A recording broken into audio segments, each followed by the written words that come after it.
ਪੰਜਾਬ ਪੰਜਾਬੀਅਤ ਨੂੰ ਪਿਆਰ ਕਰਨ ਵਾਲੇ ਸਾਰੇ ਦਰਸ਼ਕਾਂ ਦਾ ਮੈਂ ਹਰਜਿੰਦਰ ਸਿੰਘ ਢਿੱਲੋਂ ਨਿੱਘਾ ਸਵਾਗਤ ਕਰਦਾ। ਪ੍ਰੋਗਰਾਮ ਮੁਲਾਕਾਤਾਂ ਦੇ ਵਿੱਚ ਇੱਕ ਵਾਰ ਫਿਰ ਅਸੀਂ ਇੱਕ ਅਜਿਹੇ ਨੌਜਵਾਨ ਦੇ ਨਾਲ ਮਿਲਾਉਣ ਜਾ ਰਹੇ ਹਾਂ ਜਿਸ ਨੇ ਕਿਸਾਨ ਅੰਦੋਲਨ ਦੇ ਵਿੱਚ ਵੱਧ ਚੜ੍ਹ ਕੇ ਹਿੱਸਾ ਪਾਇਆ ਤੇ ਕਿਸਾਨ ਅੰਦੋਲਨ ਤੋਂ ਬਾਅਦ ਲਗਾਤਾਰ ਇੱਕ ਵਾਰ ਦੇ ਲਈ ਸੁਰਖੀਆਂ ਦੇ ਵਿੱਚ ਆਏ। ਮਨਦੀਪ ਪੁਨੀਆ ਜੀ ਤਾਂ ਅਸੀਂ ਗੱਲਬਾਤ ਕਰਾਂਗੇ ਉਹਨਾਂ ਦੇ ਨਾਲ।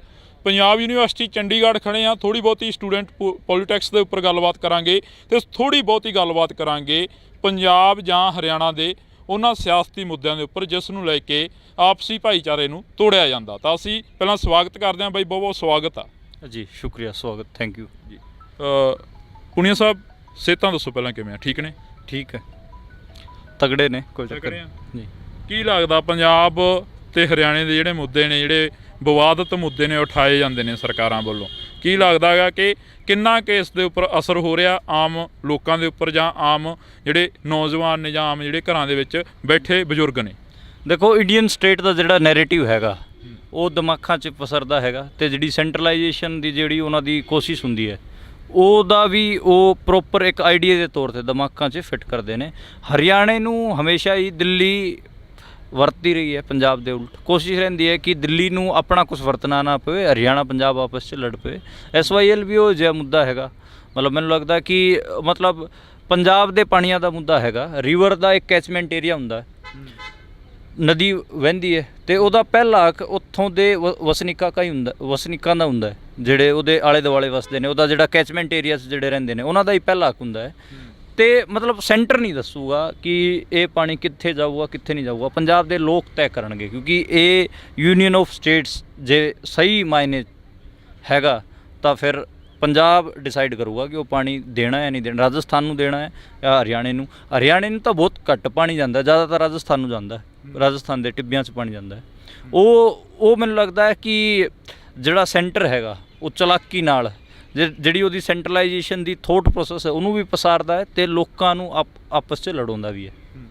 ਪੁਨੀਆ ਸਾਹਿਬ, ਜੇ ਅਸੀਂ ਗੱਲ ਕਰਦੇ ਹਾਂ ਪੰਜਾਬ ਦੇ ਮੁੱਦੇ ਅਲੱਗ ਨੇ, ਹਰਿਆਣੇ ਦੇ ਮੁੱਦੇ ਅਲੱਗ ਨੇ, ਪਰ ਇੱਕ ਟਾਈਮ ਦੇ ਲਈ ਦੋਨੇ ਮੁੱਖ ਮੰਤਰੀ ਇੱਕ ਜਗ੍ਹਾ 'ਤੇ ਬੈਠਦੇ ਨੇ ਤਾਂ ਪਰ ਸ਼ਾਮ ਨੂੰ ਇੱਕ ਪ੍ਰੈਸ ਕਾਨਫਰੰਸ ਹੁੰਦੀ ਹੈ ਜਿਸ ਦੇ ਵਿੱਚ ਪੰਜਾਬ ਦੇ ਮੁੱਖ ਮੰਤਰੀ ਇਹ ਕਹਿੰਦੇ ਨਜ਼ਰ ਆਉਂਦੇ ਨੇ ਕਿ ਸਾਡੇ ਕੋਲ ਹਰਿਆਣੇ ਦੇ ਲਈ ਤੁਪਕਾ ਵੀ ਨਹੀਂ ਹੈਗਾ। ਜਿਹੜਾ ਕਿਸਾਨ ਅੰਦੋਲਨ ਦੇ ਵਿੱਚ ਵੱਡਾ ਭਾਈ ਛੋਟਾ ਭਾਈ ਬਣ ਕੇ ਚੱਲੇ, ਕਿ ਉਸ ਨੂੰ ਤੋੜਨ ਦੀਆਂ ਗੱਲਾਂ ਕਰੀਆਂ ਜਾਂਦੀਆਂ ਨੇ ਜਾਂ ਫਿਰ ਇੱਕ ਸਿਆਸਤ ਹੋ ਰਹੀ ਹੈ ਇਸ ਮੁੱਦਿਆਂ ਦੇ ਉੱਪਰ?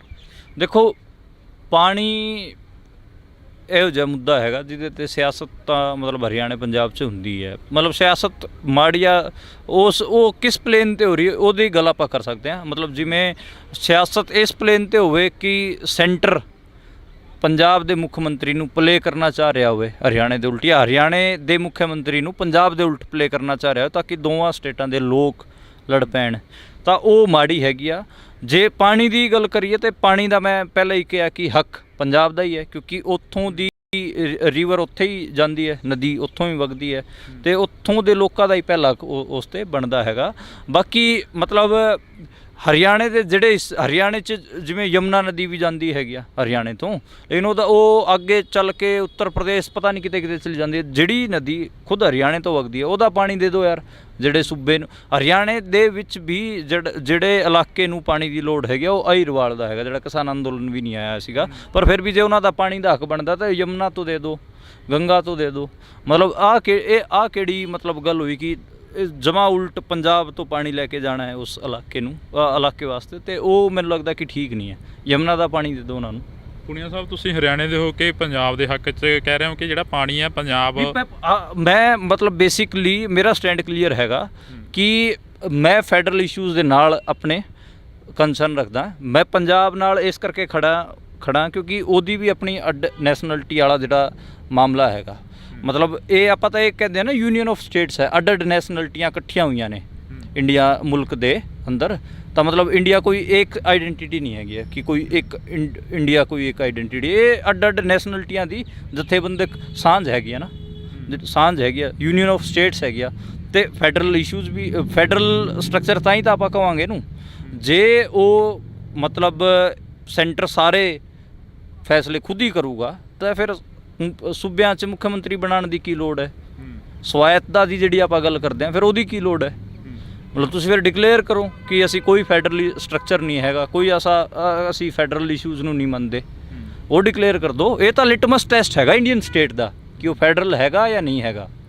ਜੇ ਉਹ ਫੈਡਰਲ ਹੈਗਾ ਤਾਂ ਫਿਰ ਪਾਣੀ ਦੇ ਜਿੰਨੇ ਵੀ ਫੈਸਲੇ ਨੇ ਉਹ ਪੰਜਾਬ ਨੂੰ ਹੀ ਕਰਨ ਦਊਗਾ। ਜੋ ਫੈਡਰਲ ਨਹੀਂ ਹੈਗਾ ਤਾਂ ਫਿਰ ਉਹ ਇਸ ਕਿਸਮ ਦੀ ਡਿਕਟੇਟਰਸ਼ਿਪ ਕਰੂਗਾ ਕਿ ਪਾਣੀ ਇਹਨੂੰ ਦਿਓ, ਫਲਾਣੇ ਨੂੰ ਦਿਓ, ਤਿਕੜੇ ਨੂੰ ਦਿਓ। ਜੇ ਪਾਣੀ ਮਤਲਬ ਪਾਣੀ ਦਾ ਮਸਲਾ ਹੈਗਾ ਨਾ, ਹਰਿਆਣਾ ਪੰਜਾਬ ਦੇ ਲੋਕ ਆਪਸ 'ਚ ਬੈਠ ਕੇ ਗੱਲ ਕਰ ਲੈਣਗੇ ਕਿਵੇਂ ਉਹਨੂੰ ਸੁਲਝਾਉਣਾ ਹੈਗਾ। ਸੈਂਟਰ ਕੌਣ ਹੋਊਗਾ ਸਾਨੂੰ ਦੱਸਣ ਵਾਲਾ, ਪੰਜਾਬ ਨੂੰ ਦੱਸਣ ਵਾਲਾ ਸੈਂਟਰ ਕੌਣ ਹੁੰਦਾ ਕਿ ਤੂੰ ਪਾਣੀ ਦੇ ਜਾਂ ਨਾ ਦੇ, ਇਹ ਗੱਲ ਹੈ। ਮਨਦੀਪ ਜੀ, ਜੇ ਅਸੀਂ ਗੱਲ ਕਰਦੇ ਹਾਂ ਪੰਜਾਬ ਦੀ ਸਿਆਸਤ ਦੇ ਵਿੱਚ ਯੂਨੀਵਰਸਿਟੀ ਦਾ ਬੜਾ ਵੱਡਾ ਰੋਲ ਹੁੰਦਾ। ਹਰਿਆਣੇ ਦੀ ਸਿਆਸਤ ਹੋਵੇ ਜਾਂ ਪੰਜਾਬ ਦੀ ਸਿਆਸਤ ਹੋਵੇ, ਸਟੂਡੈਂਟਾਂ ਦਾ ਬੜਾ ਵੱਡਾ ਰੋਲ ਹੁੰਦਾ। ਜਦੋਂ ਸਟੂਡੈਂਟਾਂ ਦੀ ਸਿਆਸਤ ਹੁੰਦੀ ਆ, ਆਪਾਂ ਸ਼ੁਰੂ ਦੇ ਵਿੱਚ ਗੱਲ ਕਰੀ ਸੀ ਕਿ ਥੋੜ੍ਹੀ ਬਹੁਤੀ ਗੱਲਬਾਤ ਇਹਦੇ 'ਤੇ ਵੀ ਕਰਾਂਗੇ। ਪੰਜਾਬ ਦੀ ਪੋਲੀਟਿਕਸ ਜਿੱਥੋਂ ਸ਼ੁਰੂ ਹੁੰਦੀ ਆ ਜਾਂ ਹਰਿਆਣੇ ਦੀ ਪੋਲੀਟਿਕਸ ਜਿੱਥੋਂ ਸ਼ੁਰੂ ਹੁੰਦੀ ਆ, ਕੀ ਲੱਗਦਾ ਤੁਸੀਂ ਤਾਂ ਇਸ ਯੂਨੀਵਰਸਿਟੀ ਦੇ ਵਿੱਚ ਤੁਰਦੇ ਫਿਰਦੇ ਰਹਿੰਦੇ ਹੋ ਜਾਂ ਇਹਨਾਂ ਸਟੂਡੈਂਟਾਂ ਦੇ ਨਾਲ ਬੈਠਦੇ ਹੋ, ਗੱਲਬਾਤ ਕਰਦੇ ਹੋ, ਕੀ ਲੱਗਦਾ ਜਿਹੜੀ ਸਟੂਡੈਂਟਾਂ ਦੀ ਪੋਲੀਟਿਕਸ ਆ ਉਹ ਕਿੱਥੇ ਜੇ ਨਜ਼ਰ ਆਉਂਦੀ ਆ ਜਾਂ ਕਿੱਦਾਂ ਦੀ ਨਜ਼ਰ ਆਉਂਦੀ ਆ?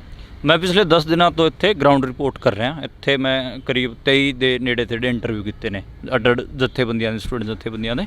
ਇਸ ਵਾਰ ਖਾਸਾ ਪੰਜਾਬ ਯੂਨੀਵਰਸਿਟੀ ਦਾ ਜਿਹੜਾ ਪਲੇਨ ਹੈਗਾ ਸਟੂਡੈਂਟ ਪੋਲੀਟਿਕਸ ਦਾ, ਉਹ ਬਦਲਿਆ। ਤੁਸੀਂ ਇਹ ਗੱਲ ਸਹੀ ਕਹੀ ਹੈ ਕਿ ਇੱਥੋਂ ਦੀ ਪੋਲੀਟਿਕਸ ਦਾ ਅਸਰ ਪੰਜਾਬ ਹਰਿਆਣੇ 'ਚ ਪੈਂਦਾ ਹੈ। ਇੱਥੇ ਜਿਹੜਾ ਟ੍ਰੈਂਡ ਸੈੱਟ ਹੁੰਦਾ ਪੰਜਾਬ ਯੂਨੀਵਰਸਿਟੀ, ਉਹ ਪੰਜਾਬ 'ਚ ਫੈਲਦਾ, ਹਰਿਆਣੇ 'ਚ ਫੈਲਦਾ। ਜਿਵੇਂ ਇੱਥੇ ਇੱਕ ਟਾਈਮ ਗੈਂਗਸਟਰ ਕਲਚਰ ਆਇਆ ਤਾਂ ਉਹ ਗੈਂਗਸਟਰ ਕਲਚਰ ਪੂਰੇ ਪੰਜਾਬ 'ਚ ਫੈਲਿਆ, ਠੀਕ ਹੈ, ਹਰਿਆਣੇ 'ਚ ਵੀ ਫੈਲਿਆ ਉਹ। ਹੁਣ ਇੱਥੇ ਆਈਡੀਆਜ਼ ਤੇ ਪੋਲੀਟਿਕਸ ਹੋ ਰਹੀ ਹੈ। ਮਸਲ ਪਾਵਰ ਕਿਤੇ ਨਾ ਕਿਤੇ ਪਿੱਛੇ ਵੀ ਗਈ ਹੈ।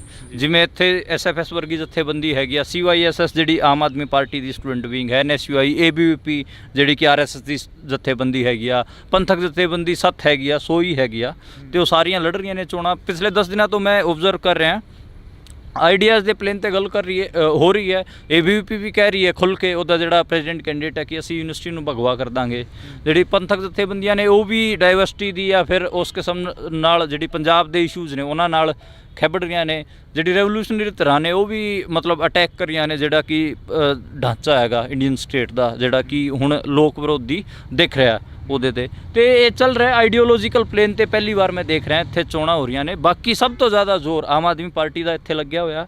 ਆਮ ਆਦਮੀ ਪਾਰਟੀ ਦੇ ਮੰਤਰੀ ਮੀਤ ਹੇਅਰ ਤੋਂ ਲੈ ਕੇ ਜਿਹੜੇ ਦੂਜੇ ਸਿੱਖਿਆ ਮੰਤਰੀ ਨੇ, ਉਹ ਸਾਰੇ ਇੱਥੇ ਬੈਠੇ ਨੇ ਪੰਜਾਬ ਯੂਨੀਵਰਸਿਟੀ।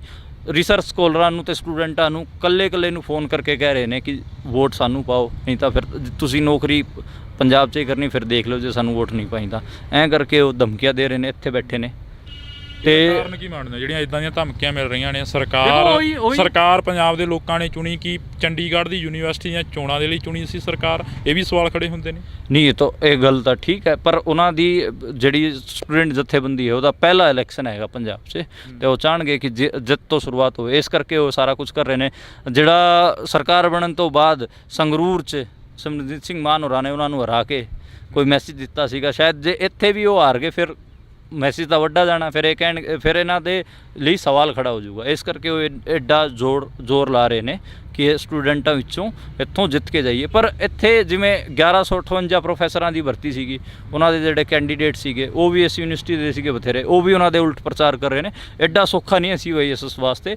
CYSS ਜ਼ੋਰ ਪੂਰਾ ਲਾ ਰਹੀ ਹੈ ਇੱਥੇ। CYSS ਮਤਲਬ ਜਿਹੜੀ ਆਮ ਆਦਮੀ ਪਾਰਟੀ ਦੀ ਸਟੂਡੈਂਟ ਵਿੰਗ ਹੈਗੀ ਆ, ਉਹ ਨਾਈਟ ਕਲੱਬਾਂ 'ਚ ਲੈ ਕੇ ਜਾਣਾ, ਟ੍ਰਿਪ ਲੈ ਕੇ ਜਾਣੇ, ਪੈਸੇ ਵੰਡਣੇ। ਪਹਿਲੀ ਵਾਰ ਪੰਜਾਬ ਯੂਨੀਵਰਸਿਟੀ ਦੇ ਇਲੈਕਸ਼ਨ 'ਚ ਇਹ ਹੋ ਰਿਹਾ ਕਿ ਕੱਲੇ ਜਵਾਕ ਨੂੰ ਵੀ ਜਾ ਕੇ ਪੈਸੇ ਆਫਰ ਕੀਤੇ ਜਾ ਰਹੇ ਨੇ। ਮਤਲਬ ਇਸ ਪਲੇਨ 'ਤੇ ਵੀ ਇਲੈਕਸ਼ਨ ਚੱਲ ਰਿਹਾ ਅਤੇ ਮਤਲਬ ਇਹ ਹੈਗੀ ਗੱਲ। ਅਤੇ ਬਾਕੀ ਮਤਲਬ ਜਿਹੜੀ ਪੰਜਾਬ ਯੂਨੀਵਰਸਿਟੀ ਨੂੰ ਕਿਹਾ ਜਾਂਦਾ ਸੀਗਾ ਕਿ ਇੱਥੇ ਡਿੰਪੀ ਚੰਦਵਾਨ ਵਰਗੇ, ਲਾਰੈਂਸ ਬਿਸ਼ਨੋਈ ਵਰਗੇ ਗੈਂਗਸਟਰ ਪੈਦਾ ਹੋਏ ਨੇ, ਮਤਲਬ ਮੈਨੂੰ ਲੱਗਦਾ ਕਿ ਹੁਣ ਪੰਜਾਬ ਯੂਨੀਵਰਸਿਟੀ ਦੀ ਸਟੂਡੈਂਟ ਪੋਲੀਟਿਕਸ ਰੈਵੋਲੂਸ਼ਨਰੀ ਜਾਂ ਫਿਰ ਪੰਜਾਬੀਅਤ ਦੀ ਗੱਲ ਕਰਨ ਵਾਲੇ ਜਾਂ ਹਰਿਆਣੇ ਦੀ ਗੱਲ ਕਰਨ ਵਾਲੇ ਵਧੀਆ ਤਾਕੜ ਲੀਡਰ ਵੀ ਦੇਊਗੀ, ਕਿਉਂਕਿ ਆਈਡੀਆਜ਼ ਦੇ ਪਲੇਨ 'ਤੇ ਹੁਣ ਇੱਥੇ ਗੱਲ ਹੋ ਰਹੀ ਹੈ। ਤੁਸੀਂ ਕਿਹਾ ਕਿ ਇੱਥੋਂ ਦੀ ਗੈਂਗਸਟਰ ਜਿਹੜਾ ਕਲਚਰ ਇੱਥੋਂ ਸ਼ੁਰੂ ਹੋਇਆ। ਜੇ ਆਪਾਂ ਗੱਲ ਕਰਦੇ ਹਾਂ ਗੈਂਗਸਟਰ ਕਲਚਰ ਦੇ ਵਿੱਚ ਧੱਕੇ ਚੜਿਆ ਸਿੱਧੂ ਮੂਸੇਵਾਲਾ। ਇੱਕ ਮਾਂ ਦਾ ਤੇ ਪਿਓ ਦਾ ਪੁੱਤ ਮਾਰ ਦਿੱਤਾ ਗਿਆ, ਨੌਜਵਾਨ ਸੀ ਜਿਹੜਾ ਹਲੇ ਤੱਕ ਇਨਸਾਫ ਨਹੀਂ ਮਿਲਿਆ। ਉਹਨਾਂ ਦੇ ਮਾਤਾ ਪਿਤਾ ਵੱਲੋਂ ਵੀ ਆਏ ਐਤਵਾਰ ਉੱਥੇ ਇਕੱਠ ਕਰਕੇ ਸਰਕਾਰ ਨੂੰ ਜਾਂ ਉਹਨਾਂ ਲੋਕਾਂ ਨੂੰ ਲਾਹਣਤਾਂ ਪਾਈਆਂ ਜਾਂਦੀਆਂ ਨੇ ਕਿ ਹਲੇ ਤੱਕ ਸਾਡੇ ਪੁੱਤ ਦਾ ਸਿਵਾ ਨਹੀਂ ਠੰਡਾ ਹੋਇਆ, ਸਾਡੇ ਹਿੱਕ ਦੇ ਵਿੱਚ ਜਿਹੜਾ ਸਾਡੇ ਦਿਲ ਦੇ ਵਿੱਚ ਉਹਦਾ ਛੇਕ ਆ ਉਹ ਬਲ ਰਿਹਾ ਗਾ। ਇਹ ਗੱਲ ਤਾਂ ਠੀਕ ਹੈ, ਮਤਲਬ ਉਹਨਾਂ ਦੇ ਮਾਤਾ ਪਿਤਾ ਦਾ ਦੁੱਖ ਜਾਇਜ਼ ਹੀ ਹੈ ਅਤੇ ਉਹ ਸਹੀ ਸਰਕਾਰ ਨੂੰ ਮਤਲਬ ਲਾਹਨਤਾਂ ਦੇ ਰਹੇ ਨੇ, ਕਿਉਂਕਿ ਪਿੱਛੇ ਜਿਹੜੀ ਕਸਟਡੀ 'ਚ ਉਹਨਾਂ ਨੇ ਗੈਂਗਸਟਰ ਭਜਾਤਾ ਜਿਹੜਾ ਕਿ ਇਸ ਸਿੱਧੂ ਮੂਸੇਵਾਲਾ ਦੀ ਮੌਤ 'ਚ ਸ਼ਾਮਿਲ ਸੀਗਾ। ਪੰਜਾਬ ਪੁਲਿਸ ਨੇ ਭਜਾਇਆ ਉਹਨੂੰ, ਅਤੇ ਉਹ ਸ਼ਰਮ ਵਾਲੀ ਗੱਲ ਸੀਗੀ। ਅਤੇ ਇਸ ਤੋਂ ਇਲਾਵਾ ਵੀ ਮਤਲਬ ਜਿਹੜੀ ਗੈਂਗਸਟਰ ਕਲਚਰ ਹੈਗਾ ਪੰਜਾਬ ਦਾ, ਉਹ ਮਤਲਬ ਉਸ ਕਿਸਮ ਦੀ ਰੋਕ ਨਹੀਂ ਲੱਗੀ, ਕਿਉਂਕਿ ਜੇਲਰਾਂ ਨੂੰ ਆਮ ਤੌਰ 'ਤੇ ਆਪਾਂ ਸੁਣਦੇ ਹਾਂ ਉਹਨਾਂ ਨੂੰ ਜੇਲਰਾਂ ਨੂੰ ਹੀ ਧਮਕੀ ਦੇ ਰਹੇ ਨੇ ਗੈਂਗਸਟਰ। ਫੋਨਾਂ ਤੋਂ ਅੱਡ ਵਪਾਰੀਆਂ ਤੇ ਦੂਜਿਆਂ ਲੋਕਾਂ ਨੂੰ ਧਮਕੀਆਂ ਮਿਲ ਹੀ ਰਹੀਆਂ ਨੇ। ਤੇ ਇਹ ਤਾਂ ਮਤਲਬ ਠੀਕ ਹੈ ਗੱਲ ਕਿ ਜਸਟਿਸ ਸਿੱਧੂ ਮੂਸੇਵਾਲਾ ਨੂੰ ਉਦੋਂ ਹੀ ਮਿਲੂਗਾ ਜਦੋਂ ਇਹ ਸਾਰਾ ਜਿਹੜਾ ਔਰਗਨਾਈਜ਼ਡ ਕ੍ਰਾਈਮ ਸਿਸਟਮ ਚੱਲ ਰਿਹਾ ਪੰਜਾਬ 'ਚ, ਮਤਲਬ ਐਡਾ ਤਕੜਾ ਔਰਗਨਾਈਜ਼ਡ ਕ੍ਰਾਈਮ ਤਾਂ ਮੈਨੂੰ ਮਤਲਬ ਜਿਹੜਾ ਉੱਤਰ ਪ੍ਰਦੇਸ਼ ਦਾ ਪੂਰਬੀ ਹਿੱਸਾ ਉੱਥੇ ਦਿਖਦਾ ਸੀਗਾ, ਪਰ ਪੰਜਾਬ 'ਚ ਵੀ ਉਸੇ ਸਕੇਲ 'ਤੇ ਔਰਗਨਾਈਜ਼ਡ ਕ੍ਰਾਈਮ ਚੱਲ ਰਿਹਾ। ਅਤੇ ਮੈਨੂੰ ਲੱਗਦਾ ਕਿ ਉਹਦੇ 'ਤੇ ਰੋਕ ਲੱਗਣੀ ਚਾਹੀਦੀ। ਨੌਜਵਾਨ ਨਹੀਂ ਮਾਰੇ ਜਾਣੇ ਚਾਹੀਦੇ। ਇੱਥੋਂ ਦੇ ਜਿਹੜੇ ਪਹਿਲਾਂ ਵਿੱਕੀ ਮਿੱਡੂ ਖੇੜਾ ਜਿਨ੍ਹਾਂ ਦੇ ਮੌਤ ਤੋਂ ਬਾਅਦ ਵੀ ਸਿਆਸਤ ਗਰਮ ਹੋਈ ਸੀ, ਸੋਈ ਪਾਰਟੀ ਤੋਂ ਸੀਗੇ, ਉਹਨਾਂ ਦੀ ਵੀ ਮੌਤ ਹੋਈ ਹੈ। ਇਸ ਤੋਂ ਇਲਾਵਾ ਵੀ ਬਹੁਤ ਸਾਰੇ ਨੌਜਵਾਨ ਇਸ ਗੈਂਗਸਟਰ ਕਲਚਰ ਦੀ ਭੇਂਟ ਚੜ੍ਹੇ ਨੇ। ਇਹਦੇ 'ਤੇ ਰੋਕ ਲੱਗਣੀ ਚਾਹੀਦੀ। ਸਿਵਿਆਂ ਦੇ ਉੱਪਰ ਰੋਟੀਆਂ ਸੇਕੀਆਂ ਜਾਂਦੀਆਂ ਨੇ, ਕੋਈ ਵੀ ਪਾਰਟੀ ਦਾ ਹੋਵੇ ਜਾਂ ਕੋਈ ਵੀ ਨੁਮਾਇੰਦਾ ਹੋਵੇ ਜਾਂ ਇੱਕ ਪੰਥਕ ਨੁਮਾਇੰਦਾ ਹੋਵੇ ਜਾਂ ਫਿਰ ਇੱਕ ਕੋਈ ਗਾਇਕ ਹੋਵੇ, ਉਹਨਾਂ ਦੇ ਸਿਵਿਆਂ ਦੇ ਉੱਪਰ ਆਏ ਦਿਨ ਰੋਟੀਆਂ ਸੇਕਦੇ ਨੇ ਸਿਆਸਤਦਾਨ। ਕੀ ਇਹ ਜਾਇਜ਼ ਲੱਗਦਾ?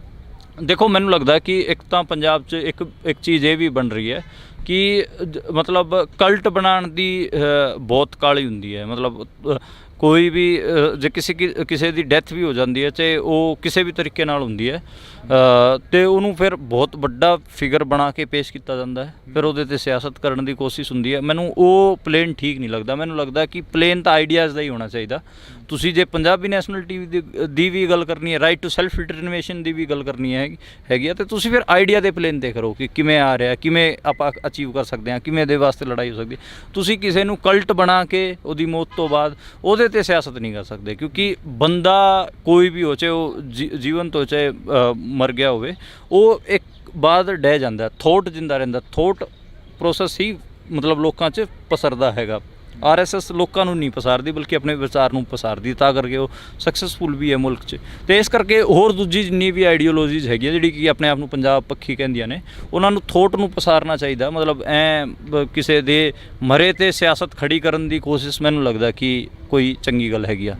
ਪੁਨੀਆ ਸਾਹਿਬ ਕਿਸਾਨ ਅੰਦੋਲਨ 'ਚ ਕਾਫੀ ਐਕਟਿਵ ਰਹੇ ਨੇ। ਜੇਕਰ ਅਸੀਂ ਗੱਲ ਕਰਦੇ ਹਾਂ ਪੰਜਾਬ ਦੀ ਜਾਂ ਕਿਸਾਨ ਅੰਦੋਲਨ ਦੀ, ਪੂਰੇ ਭਾਰਤ ਦਾ ਕਿਸਾਨ ਅੰਦੋਲਨ ਸੀ, ਉਸ ਦੇ ਉੱਪਰ ਸੁਣਿਆ ਸੀ ਤੁਸੀਂ ਕਿਤਾਬ ਲਿਖ ਰਹੇ ਹੋ, ਹੋਈ ਕੰਪਲੀਟ? ਉਸ ਦੇ ਵਿੱਚ ਕੀ ਜਿਹੜੇ ਖੁਲਾਸੇ ਨੇ, ਤੁਸੀਂ ਕਿਹਾ ਸੀ ਕਿ ਵੱਡੇ ਖੁਲਾਸੇ ਕਰਾਂਗੇ, ਕਿਹੜੇ ਖੁਲਾਸੇ ਨੇ ਜਿਹੜੇ ਉਸ ਦੇ ਵਿੱਚ ਹੋ ਰਹੇ ਨੇ ਸਾਹਮਣੇ? ਦੇਖੋ, ਮੈਂ ਕਿਤਾਬ ख़त्म ਕਰ ਲਈ ਹੈ। ਕਿਤਾਬ ਤਾਂ ਕਾਫੀ ਟਾਈਮ ਦੀ ख़त्म ਹੋ ਗਈ ਸੀਗੀ, ਉਹ ਆਣੀ ਸੀ ਉੱਦਾਂ, ਪਰ ਲੇਟ ਚੱਲ ਰਹੀ ਹੈ। ਮੈਂ ਥੋੜ੍ਹੇ ਫਾਈਨੈਂਸ਼ੀਅਲ ਕ੍ਰਾਈਸਿਸ 'ਚ ਫਸ ਗਿਆ ਸੀਗਾ ਪਿਛਲੇ ਟਾਈਮ।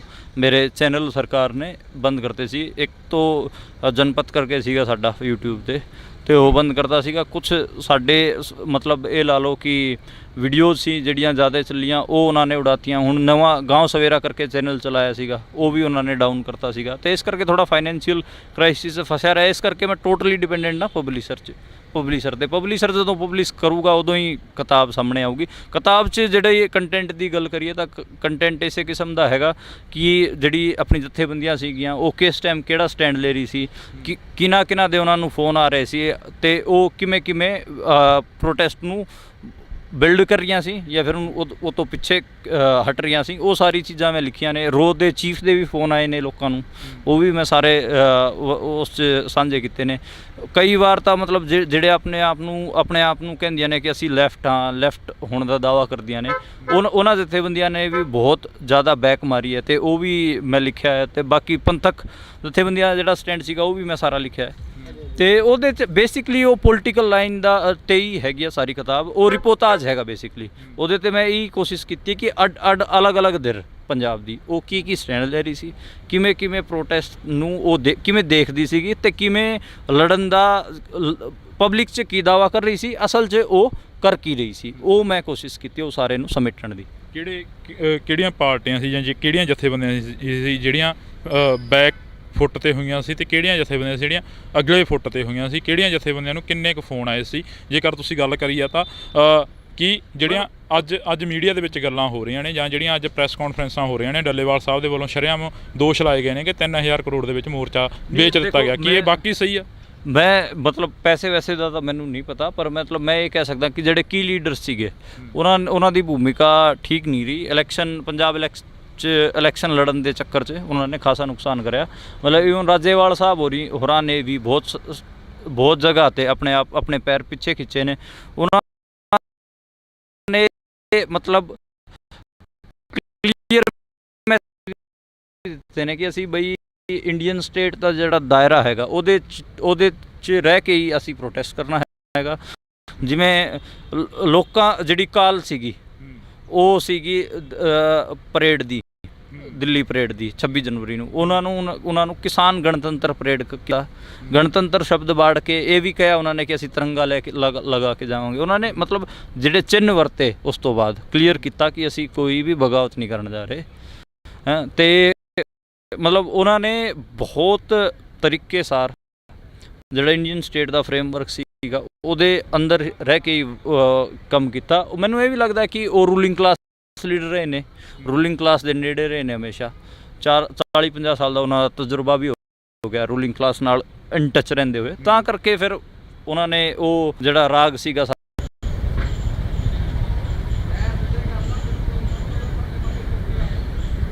ਪੰਜਾਬੀਅਤ ਨੂੰ ਪਿਆਰ ਕਰਨ ਵਾਲੇ ਸਾਰੇ ਦਰਸ਼ਕਾਂ ਦਾ ਮੈਂ ਹਰਜਿੰਦਰ ਸਿੰਘ ਢਿੱਲੋਂ ਨਿੱਘਾ ਸਵਾਗਤ ਕਰਦਾ।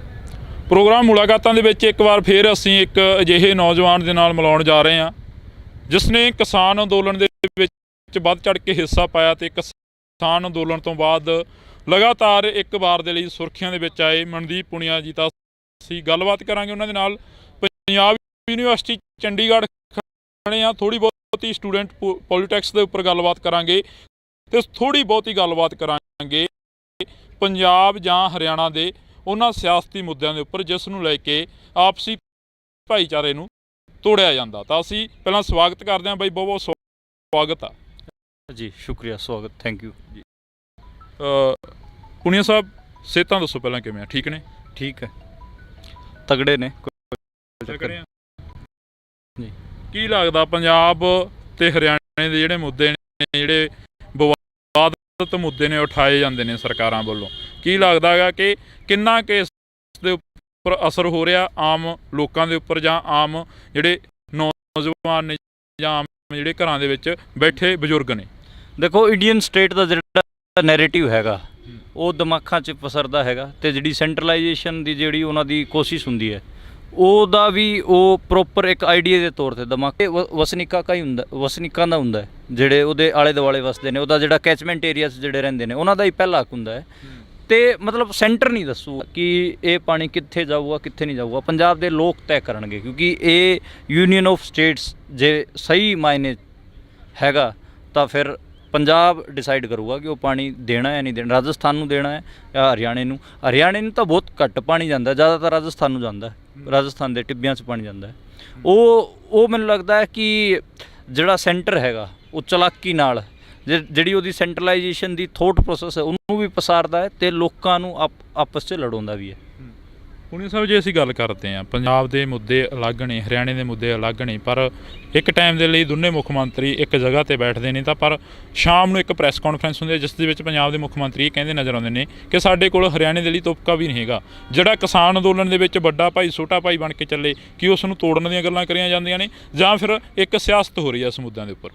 ਦੇਖੋ, ਪਾਣੀ ਇਹੋ ਜਿਹਾ ਮੁੱਦਾ ਹੈਗਾ ਜਿਹਦੇ 'ਤੇ ਸਿਆਸਤ ਤਾਂ ਮਤਲਬ ਹਰਿਆਣੇ ਪੰਜਾਬ 'ਚ ਹੁੰਦੀ ਹੈ। ਮਤਲਬ ਸਿਆਸਤ ਮਾੜੀ ਆ ਉਹ ਕਿਸ ਪਲੇਨ 'ਤੇ ਹੋ ਰਹੀ ਹੈ ਉਹਦੀ ਗੱਲ ਆਪਾਂ ਕਰ ਸਕਦੇ ਹਾਂ। ਮਤਲਬ ਜਿਵੇਂ ਸਿਆਸਤ ਇਸ ਪਲੇਨ 'ਤੇ ਹੋਵੇ ਕਿ ਸੈਂਟਰ ਪੰਜਾਬ ਦੇ ਮੁੱਖ ਮੰਤਰੀ ਨੂੰ ਪਲੇ ਕਰਨਾ ਚਾਹ ਰਿਹਾ ਹੋਵੇ ਹਰਿਆਣੇ ਦੇ ਉਲਟ, ਜਾਂ ਹਰਿਆਣੇ ਦੇ ਮੁੱਖ ਮੰਤਰੀ ਨੂੰ ਪੰਜਾਬ ਦੇ ਉਲਟ ਪਲੇ ਕਰਨਾ ਚਾਹ ਰਿਹਾ ਤਾਂ ਕਿ ਦੋਵਾਂ ਸਟੇਟਾਂ ਦੇ ਲੋਕ ਲੜ ਪੈਣ, ਤਾਂ ਉਹ ਮਾੜੀ ਹੈਗੀ ਆ।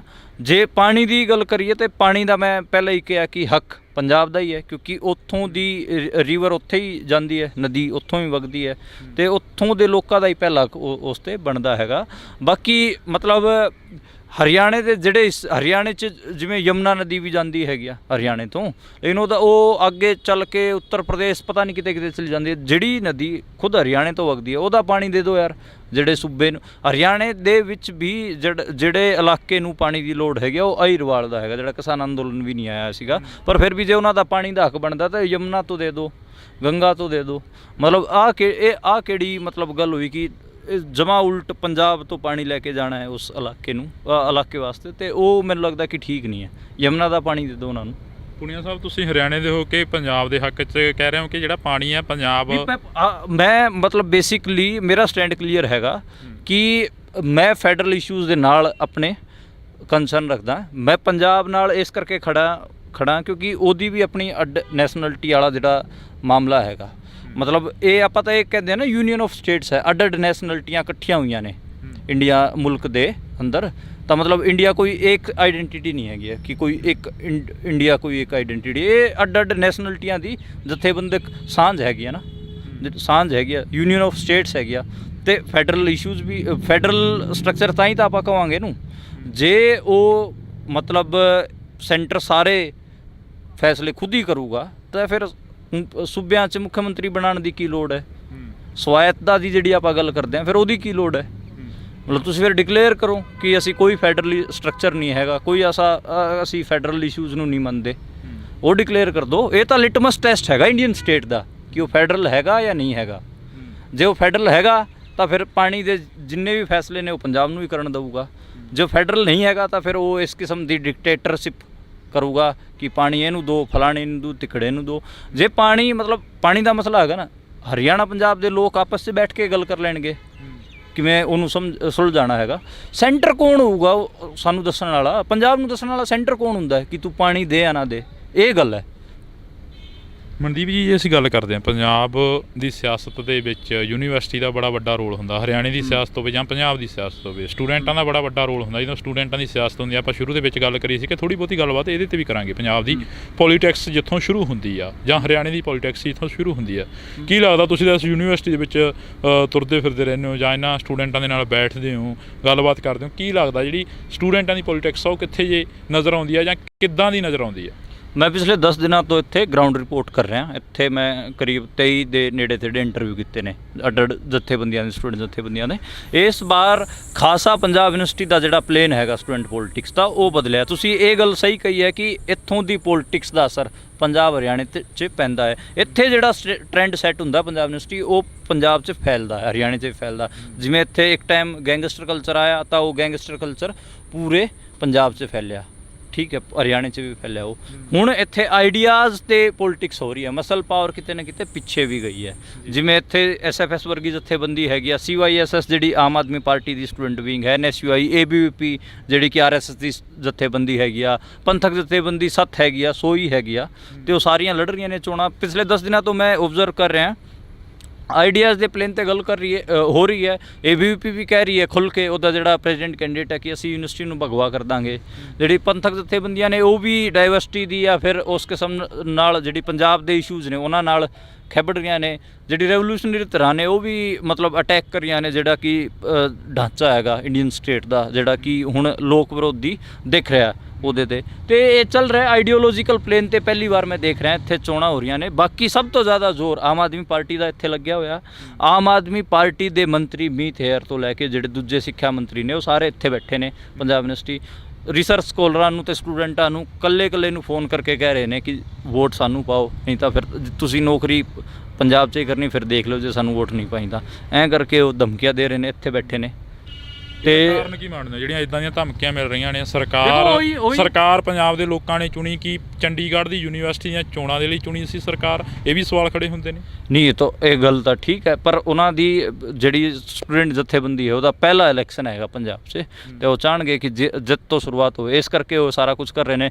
ਜਿਹੜਾ ਸਰਕਾਰ ਬਣਨ ਤੋਂ ਬਾਅਦ ਸੰਗਰੂਰ 'ਚ ਸਿਮਰਨਜੀਤ ਸਿੰਘ ਮਾਨ ਹੋਰਾਂ ਨੇ ਉਹਨਾਂ ਨੂੰ ਹਰਾ ਕੇ ਕੋਈ ਮੈਸੇਜ ਦਿੱਤਾ ਸੀਗਾ, ਸ਼ਾਇਦ ਜੇ ਇੱਥੇ ਵੀ ਉਹ ਹਾਰ ਗਏ ਫਿਰ ਮੈਸੇਜ ਤਾਂ ਵੱਡਾ ਜਾਣਾ, ਫਿਰ ਇਹਨਾਂ ਦੇ ਲਈ ਸਵਾਲ ਖੜਾ ਹੋ ਜਾਊਗਾ। ਇਸ ਕਰਕੇ ਉਹ ਐਡਾ ਜ਼ੋਰ ਲਾ ਰਹੇ ਨੇ ਕਿ ਇਹ ਸਟੂਡੈਂਟਾਂ ਵਿੱਚੋਂ ਇੱਥੋਂ ਜਿੱਤ ਕੇ ਜਾਈਏ। ਪਰ ਇੱਥੇ ਜਿਵੇਂ 1158 ਪ੍ਰੋਫੈਸਰਾਂ ਦੀ ਭਰਤੀ ਸੀਗੀ, ਉਹਨਾਂ ਦੇ ਜਿਹੜੇ ਕੈਂਡੀਡੇਟ ਸੀਗੇ ਉਹ ਵੀ ਇਸ ਯੂਨੀਵਰਸਿਟੀ ਦੇ ਸੀਗੇ ਬਥੇਰੇ, ਉਹ ਵੀ ਉਹਨਾਂ ਦੇ ਉਲਟ ਪ੍ਰਚਾਰ ਕਰ ਰਹੇ ਨੇ।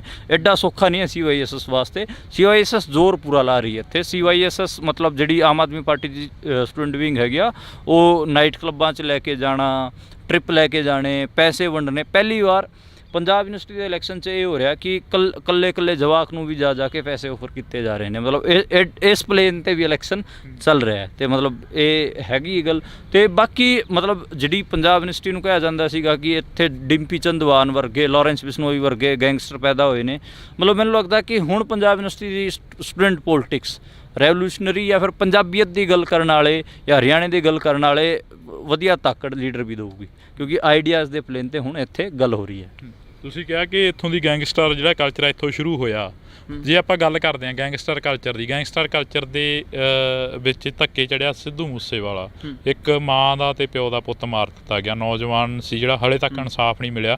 ਉਹਨਾਂ ਦੇ ਮਾਤਾ ਪਿਤਾ ਵੱਲੋਂ ਵੀ ਆਏ ਐਤਵਾਰ ਉੱਥੇ ਇਕੱਠ ਕਰਕੇ ਸਰਕਾਰ ਨੂੰ ਜਾਂ ਉਹਨਾਂ ਲੋਕਾਂ ਨੂੰ ਲਾਹਣਤਾਂ ਪਾਈਆਂ ਜਾਂਦੀਆਂ ਨੇ ਕਿ ਹਲੇ ਤੱਕ ਸਾਡੇ ਪੁੱਤ ਦਾ ਸਿਵਾ ਨਹੀਂ ਠੰਡਾ ਹੋਇਆ, ਸਾਡੇ ਹਿੱਕ ਦੇ ਵਿੱਚ ਜਿਹੜਾ ਸਾਡੇ ਦਿਲ ਦੇ ਵਿੱਚ ਉਹਦਾ ਛੇਕ ਆ ਉਹ ਬਲ ਰਿਹਾ ਗਾ।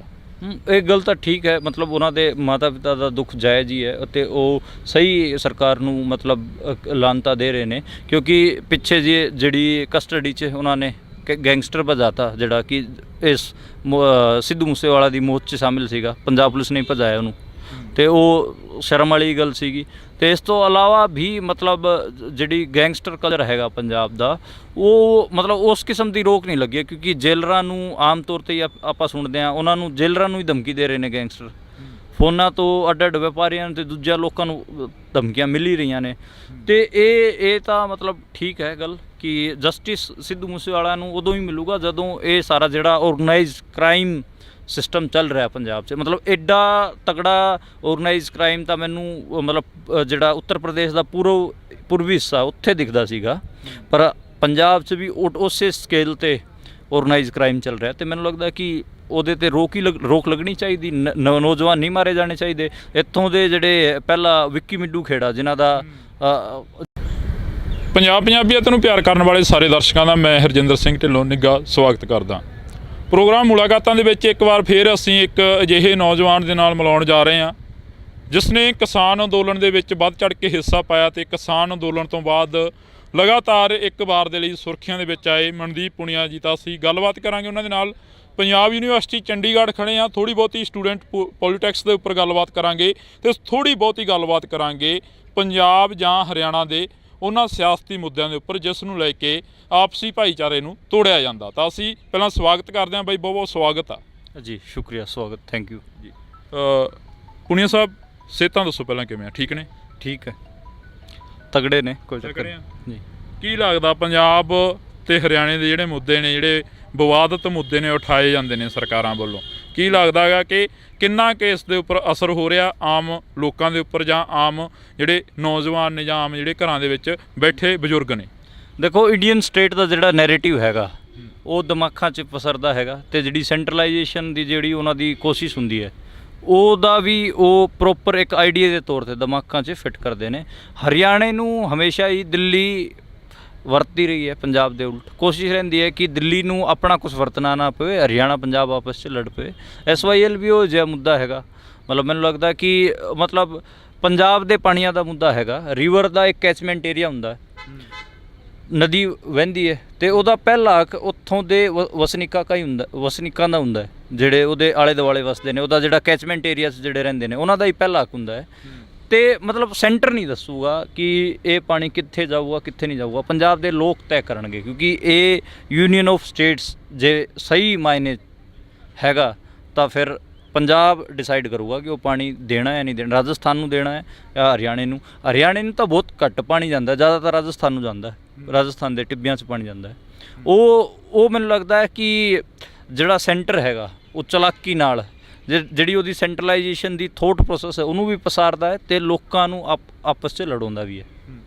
ਪੁਨੀਆ ਸਾਹਿਬ, ਜੇ ਅਸੀਂ ਗੱਲ ਕਰਦੇ ਹਾਂ ਪੰਜਾਬ ਦੇ ਮੁੱਦੇ ਅਲੱਗ ਨੇ, ਹਰਿਆਣੇ ਦੇ ਮੁੱਦੇ ਅਲੱਗ ਨੇ, ਪਰ ਇੱਕ ਟਾਈਮ ਦੇ ਲਈ ਦੋਨੇ ਮੁੱਖ ਮੰਤਰੀ ਇੱਕ ਜਗ੍ਹਾ 'ਤੇ ਬੈਠਦੇ ਨੇ, ਤਾਂ ਪਰ ਸ਼ਾਮ ਨੂੰ ਇੱਕ ਪ੍ਰੈਸ ਕਾਨਫਰੰਸ ਹੁੰਦੀ ਹੈ ਜਿਸ ਦੇ ਵਿੱਚ ਪੰਜਾਬ ਦੇ ਮੁੱਖ ਮੰਤਰੀ ਇਹ ਕਹਿੰਦੇ ਨਜ਼ਰ ਆਉਂਦੇ ਨੇ ਕਿ ਸਾਡੇ ਕੋਲ ਹਰਿਆਣੇ ਦੇ ਲਈ ਤੁਪਕਾ ਵੀ ਨਹੀਂ ਹੈਗਾ। ਜਿਹੜਾ ਕਿਸਾਨ ਅੰਦੋਲਨ ਦੇ ਵਿੱਚ ਵੱਡਾ ਭਾਈ ਛੋਟਾ ਭਾਈ ਬਣ ਕੇ ਚੱਲੇ, ਕਿ ਉਸ ਨੂੰ ਤੋੜਨ ਦੀਆਂ ਗੱਲਾਂ ਕਰੀਆਂ ਜਾਂਦੀਆਂ ਨੇ ਜਾਂ ਫਿਰ ਇੱਕ ਸਿਆਸਤ ਹੋ ਰਹੀ ਹੈ ਇਸ ਮੁੱਦਿਆਂ ਦੇ ਉੱਪਰ?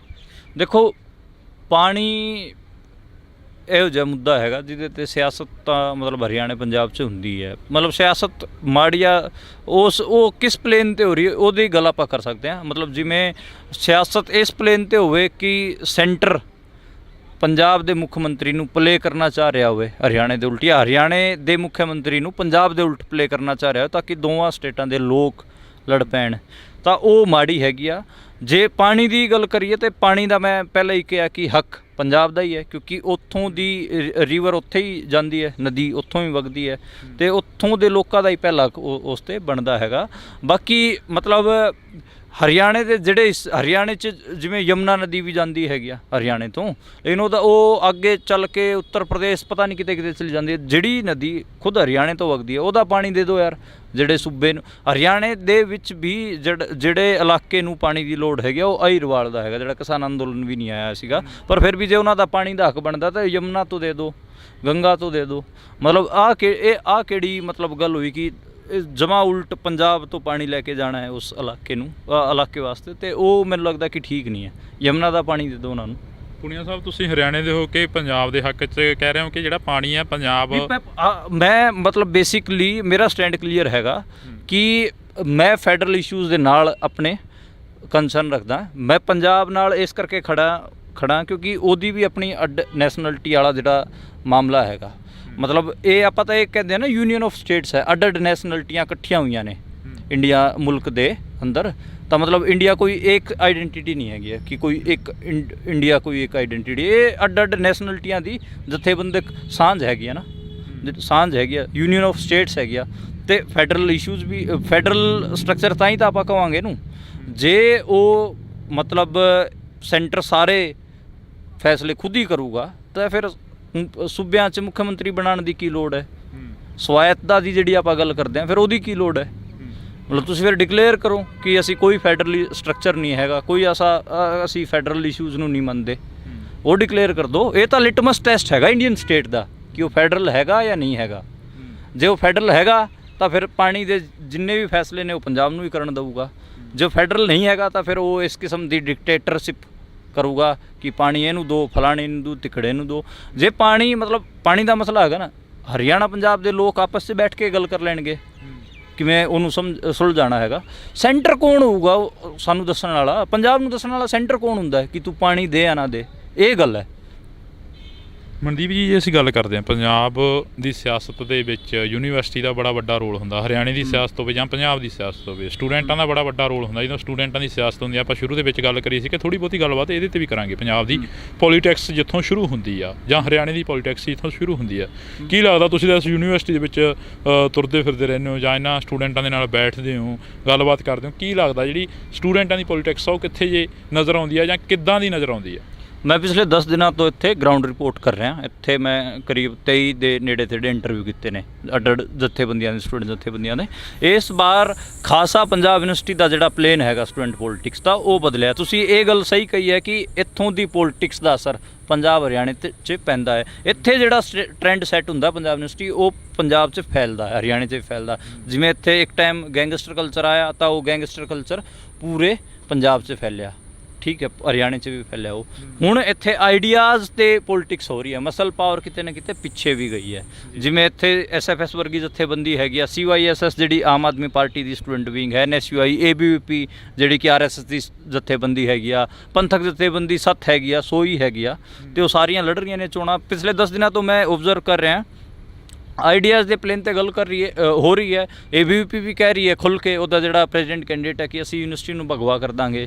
ਜਿਹੜੀ ਪੰਥਕ ਜਥੇਬੰਦੀਆਂ ਨੇ ਉਹ ਵੀ ਡਾਇਵਰਸਿਟੀ ਦੀ ਜਾਂ ਫਿਰ ਉਸ ਕਿਸਮ ਨਾਲ ਜਿਹੜੀ ਪੰਜਾਬ ਦੇ ਇਸ਼ੂਜ਼ ਨੇ ਉਹਨਾਂ ਨਾਲ ਖੇਬੜ ਰਹੀਆਂ ਨੇ। ਜਿਹੜੀ ਰੈਵੋਲੂਸ਼ਨਰੀ ਧਿਰਾਂ ਨੇ ਉਹ ਵੀ ਮਤਲਬ ਅਟੈਕ ਕਰ ਰਹੀਆਂ ਨੇ ਜਿਹੜਾ ਕਿ ਢਾਂਚਾ ਹੈਗਾ ਇੰਡੀਅਨ ਸਟੇਟ ਦਾ, ਜਿਹੜਾ ਕਿ ਹੁਣ ਲੋਕ ਵਿਰੋਧੀ ਦਿਖ ਰਿਹਾ ਉਹਦੇ 'ਤੇ। ਅਤੇ ਇਹ ਚੱਲ ਰਿਹਾ ਆਈਡੀਓਲੋਜੀਕਲ ਪਲੇਨ 'ਤੇ ਪਹਿਲੀ ਵਾਰ ਮੈਂ ਦੇਖ ਰਿਹਾ ਇੱਥੇ ਚੋਣਾਂ ਹੋ ਰਹੀਆਂ ਨੇ। ਬਾਕੀ ਸਭ ਤੋਂ ਜ਼ਿਆਦਾ ਜ਼ੋਰ ਆਮ ਆਦਮੀ ਪਾਰਟੀ ਦਾ ਇੱਥੇ ਲੱਗਿਆ ਹੋਇਆ। ਆਮ ਆਦਮੀ ਪਾਰਟੀ ਦੇ ਮੰਤਰੀ ਮੀਤ ਹੇਅਰ ਤੋਂ ਲੈ ਕੇ ਜਿਹੜੇ ਦੂਜੇ ਸਿੱਖਿਆ ਮੰਤਰੀ ਨੇ ਉਹ ਸਾਰੇ ਇੱਥੇ ਬੈਠੇ ਨੇ ਪੰਜਾਬ ਯੂਨੀਵਰਸਿਟੀ। ਰਿਸਰਚ ਸਕੋਲਰਾਂ ਨੂੰ ਅਤੇ ਸਟੂਡੈਂਟਾਂ ਨੂੰ ਇਕੱਲੇ ਨੂੰ ਫ਼ੋਨ ਕਰਕੇ ਕਹਿ ਰਹੇ ਨੇ ਕਿ ਵੋਟ ਸਾਨੂੰ ਪਾਓ, ਨਹੀਂ ਤਾਂ ਫਿਰ ਤੁਸੀਂ ਨੌਕਰੀ ਪੰਜਾਬ 'ਚ ਹੀ ਕਰਨੀ, ਫਿਰ ਦੇਖ ਲਓ ਜੇ ਸਾਨੂੰ ਵੋਟ ਨਹੀਂ ਪਾਈ ਤਾਂ। ਐਂ ਕਰਕੇ ਉਹ ਧਮਕੀਆਂ ਦੇ ਰਹੇ ਨੇ, ਇੱਥੇ ਬੈਠੇ ਨੇ। ਤੇ ਕਾਰਨ ਕੀ ਮੰਨਦੇ ਜਿਹੜੀਆਂ ਇਦਾਂ ਦੀਆਂ ਧਮਕੀਆਂ ਮਿਲ ਰਹੀਆਂ ਨੇ? ਸਰਕਾਰ ਪੰਜਾਬ ਦੇ ਲੋਕਾਂ ਨੇ ਚੁਣੀ ਕਿ ਚੰਡੀਗੜ੍ਹ ਦੀ ਯੂਨੀਵਰਸਿਟੀ ਦੀਆਂ ਚੋਣਾਂ ਦੇ ਲਈ ਚੁਣੀ ਸੀ ਸਰਕਾਰ? ਇਹ ਵੀ ਸਵਾਲ ਖੜੇ ਹੁੰਦੇ ਨੇ। ਨਹੀਂ, ਇਹ ਗੱਲ ਤਾਂ ਠੀਕ ਹੈ, ਪਰ ਉਹਨਾਂ ਦੀ ਜਿਹੜੀ ਸਟੂਡੈਂਟ ਜਥੇਬੰਦੀ ਹੈ ਉਹਦਾ ਪਹਿਲਾ ਇਲੈਕਸ਼ਨ ਹੈਗਾ ਪੰਜਾਬ 'ਚ, ਅਤੇ ਉਹ ਚਾਹਣਗੇ ਕਿ ਜਿੱਤ ਤੋਂ ਸ਼ੁਰੂਆਤ ਹੋਵੇ, ਇਸ ਕਰਕੇ ਉਹ ਸਾਰਾ ਕੁਝ ਕਰ ਰਹੇ ਨੇ।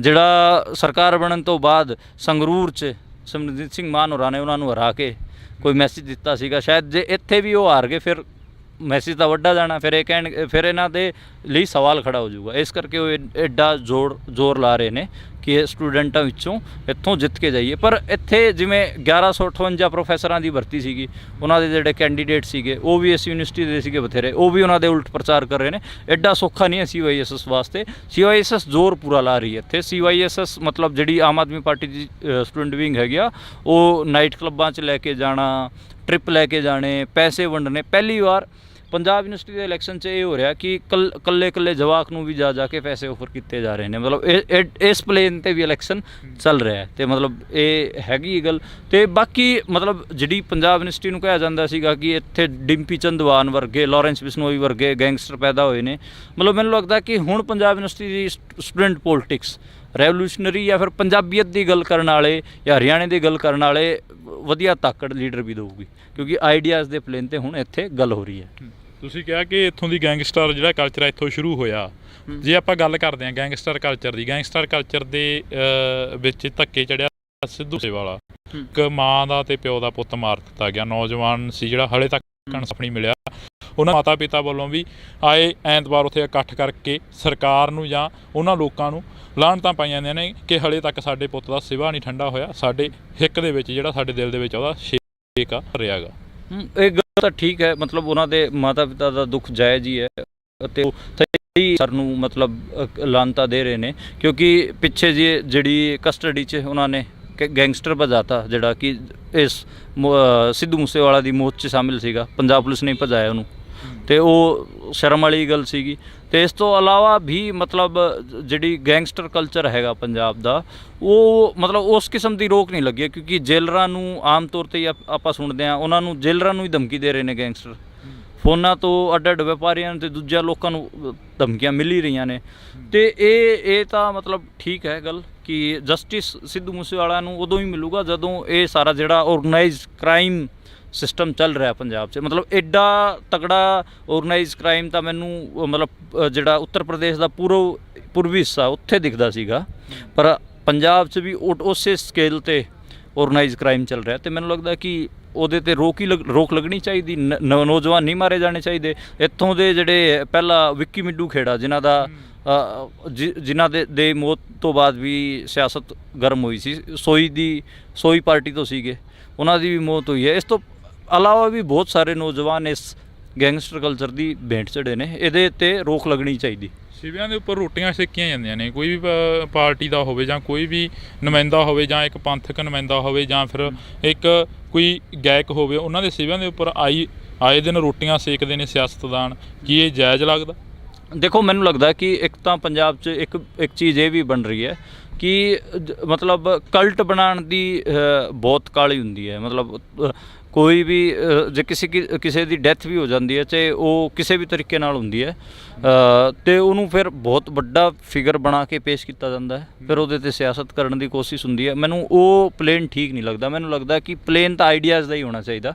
ਤੁਸੀਂ ਜੇ ਪੰਜਾਬੀ ਨੈਸ਼ਨਲਿਟੀ ਦੀ ਵੀ ਗੱਲ ਕਰਨੀ ਹੈ, ਰਾਈਟ ਟੂ ਸੈਲਫ ਡਿਟਰਮੀਨੇਸ਼ਨ ਦੀ ਵੀ ਗੱਲ ਕਰਨੀ ਹੈਗੀ ਆ, ਅਤੇ ਤੁਸੀਂ ਫਿਰ ਆਈਡੀਆ ਦੇ ਪਲੇਨ 'ਤੇ ਕਰੋ ਕਿ ਕਿਵੇਂ ਆ ਰਿਹਾ, ਕਿਵੇਂ ਆਪਾਂ ਅਚੀਵ ਕਰ ਸਕਦੇ ਹਾਂ, ਕਿਵੇਂ ਇਹਦੇ ਵਾਸਤੇ ਲੜਾਈ ਹੋ ਸਕਦੀ ਹੈ। ਤੁਸੀਂ ਕਿਸੇ ਨੂੰ ਕਲਟ ਬਣਾ ਕੇ ਉਹਦੀ ਮੌਤ ਤੋਂ ਬਾਅਦ ਉਹਦੇ 'ਤੇ ਸਿਆਸਤ ਨਹੀਂ ਕਰ ਸਕਦੇ, ਕਿਉਂਕਿ ਬੰਦਾ ਕੋਈ ਵੀ ਹੋ, ਚਾਹੇ ਉਹ ਜੀਵਨਤ ਹੋ ਚਾਹੇ ਮਰ ਗਿਆ ਹੋਵੇ, ਉਹ ਇੱਕ ਬਾਅਦ ਡਹਿ ਜਾਂਦਾ। ਥੋਟ ਜਿੰਦਾ ਰਹਿੰਦਾ। ਥੋਟ ਪ੍ਰੋਸੈਸ ਹੀ ਮਤਲਬ ਲੋਕਾਂ 'ਚ ਪਸਰਦਾ ਹੈਗਾ। RSS ਲੋਕਾਂ ਨੂੰ ਨਹੀਂ ਪਸਾਰਦੀ, ਬਲਕਿ ਆਪਣੇ ਵਿਚਾਰ ਨੂੰ ਪਸਾਰਦੀ, ਤਾਂ ਕਰਕੇ ਉਹ ਸਕਸੈਸਫੁਲ ਵੀ ਹੈ ਮੁਲਕ 'ਚ। ਅਤੇ ਇਸ ਕਰਕੇ ਹੋਰ ਦੂਜੀ ਜਿੰਨੀ ਵੀ ਆਈਡੀਓਲੋਜੀਜ਼ ਹੈਗੀਆਂ ਜਿਹੜੀ ਕਿ ਆਪਣੇ ਆਪ ਨੂੰ ਪੰਜਾਬ ਪੱਖੀ ਕਹਿੰਦੀਆਂ ਨੇ, ਉਹਨਾਂ ਨੂੰ ਥੋਟ ਨੂੰ ਪਸਾਰਨਾ ਚਾਹੀਦਾ। ਮਤਲਬ ਕਿਸੇ ਦੇ ਮਰੇ 'ਤੇ ਸਿਆਸਤ ਖੜੀ ਕਰਨ ਦੀ ਕੋਸ਼ਿਸ਼ ਮੈਨੂੰ ਲੱਗਦਾ ਕਿ ਕੋਈ ਚੰਗੀ ਗੱਲ ਹੈਗੀ ਆ। ਪੁਨੀਆ ਸਾਹਿਬ ਕਿਸਾਨ ਅੰਦੋਲਨ 'ਚ ਕਾਫੀ ਐਕਟਿਵ ਰਹੇ ਨੇ। ਜੇਕਰ ਅਸੀਂ ਗੱਲ ਕਰਦੇ ਹਾਂ ਪੰਜਾਬ ਦੀ ਜਾਂ ਕਿਸਾਨ ਅੰਦੋਲਨ ਦੀ, ਪੂਰੇ ਭਾਰਤ ਦਾ ਕਿਸਾਨ ਅੰਦੋਲਨ ਸੀ, ਉਸ ਦੇ ਉੱਪਰ ਸੁਣਿਆ ਸੀ ਤੁਸੀਂ ਕਿਤਾਬ ਲਿਖ ਰਹੇ ਹੋ, ਹੋਈ ਕੰਪਲੀਟ। ਉਸ ਦੇ ਵਿੱਚ ਕੀ ਜਿਹੜੇ ਖੁਲਾਸੇ ਨੇ, ਤੁਸੀਂ ਕਿਹਾ ਸੀ ਕਿ ਵੱਡੇ ਖੁਲਾਸੇ ਕਰਾਂਗੇ, ਕਿਹੜੇ ਖੁਲਾਸੇ ਨੇ ਜਿਹੜੇ ਉਸ ਦੇ ਵਿੱਚ ਹੋ ਰਹੇ ਨੇ ਸਾਹਮਣੇ? ਦੇਖੋ, ਮੈਂ ਕਿਤਾਬ ख़त्म ਕਰ ਲਈ ਹੈ। ਕਿਤਾਬ ਤਾਂ ਕਾਫੀ ਟਾਈਮ ਦੀ ख़त्म ਹੋ ਗਈ ਸੀਗੀ, ਉਹ ਆਣੀ ਸੀ ਉੱਦਾਂ, ਪਰ ਲੇਟ ਚੱਲ ਰਹੀ ਹੈ। ਮੈਂ ਥੋੜ੍ਹੇ ਫਾਈਨੈਂਸ਼ੀਅਲ ਕ੍ਰਾਈਸਿਸ 'ਚ ਫਸ ਗਿਆ ਸੀਗਾ ਪਿਛਲੇ ਟਾਈਮ, ਮੇਰੇ ਚੈਨਲ ਸਰਕਾਰ ਨੇ ਬੰਦ ਕਰਤੇ ਸੀ। ਇੱਕ ਤੋਂ ਜਨਪਤ ਕਰਕੇ ਸੀਗਾ ਸਾਡਾ YouTube ਤੇ ਉਹ ਬੰਦ ਕਰਤਾ ਸੀਗਾ। ਕੁਛ ਸਾਡੇ ਮਤਲਬ ਇਹ ਲਾ ਲਓ ਕਿ ਵੀਡੀਓਜ਼ ਸੀ ਜਿਹੜੀਆਂ ਜ਼ਿਆਦਾ ਚੱਲੀਆਂ ਉਹ ਉਹਨਾਂ ਨੇ ਉਡਾਤੀਆਂ। ਹੁਣ ਨਵਾਂ ਗਾਂव ਸਵੇਰਾ ਕਰਕੇ ਚੈਨਲ ਚਲਾਇਆ ਸੀਗਾ, ਉਹ ਵੀ ਉਹਨਾਂ ਨੇ ਡਾਊਨ ਕਰਤਾ ਸੀਗਾ। ਤੇ ਇਸ ਕਰਕੇ ਥੋੜਾ ਫਾਈਨੈਂਸ਼ੀਅਲ ਕ੍ਰਾਈਸਿਸ ਫਸਿਆ ਰਿਹਾ। ਇਸ ਕਰਕੇ ਮੈਂ ਟੋਟਲੀ ਡਿਪੈਂਡੈਂਟ ਨਾ ਪਬਲਿਸ਼ਰ ਤੇ। ਪਬਲਿਸ਼ਰ ਜਦੋਂ ਪਬਲਿਸ਼ ਕਰੂਗਾ ਉਦੋਂ ਹੀ ਕਿਤਾਬ ਸਾਹਮਣੇ ਆਊਗੀ। ਕਿਤਾਬ 'ਚ ਜਿਹੜੇ ਕੰਟੈਂਟ ਦੀ ਗੱਲ ਕਰੀਏ ਤਾਂ ਕੰਟੈਂਟ ਇਸੇ ਕਿਸਮ ਦਾ ਹੈਗਾ ਕਿ ਜਿਹੜੀ ਆਪਣੀ ਜਥੇਬੰਦੀਆਂ ਸੀਗੀਆਂ ਉਹ ਕਿਸ ਟਾਈਮ ਕਿਹੜਾ ਸਟੈਂਡ ਲੈ ਰਹੀ ਸੀ, ਕਿਹਨਾਂ ਦੇ ਉਹਨਾਂ ਨੂੰ ਫੋਨ ਆ ਰਹੇ ਸੀ ਤੇ ਉਹ ਕਿਵੇਂ ਪ੍ਰੋਟੈਸਟ ਨੂੰ ਬਿਲਡ ਕਰ ਰਹੀਆਂ ਸੀ ਜਾਂ ਫਿਰ ਉਹ ਤੋਂ ਪਿੱਛੇ ਹਟ ਰਹੀਆਂ ਸੀ। ਉਹ ਸਾਰੀ ਚੀਜ਼ਾਂ ਮੈਂ ਲਿਖੀਆਂ ਨੇ। ਰੋਜ਼ ਦੇ ਚੀਫ ਦੇ ਵੀ ਫੋਨ ਆਏ ਨੇ ਲੋਕਾਂ ਨੂੰ, ਉਹ ਵੀ ਮੈਂ ਸਾਰੇ ਉਸ 'ਚ ਸਾਂਝੇ ਕੀਤੇ ਨੇ।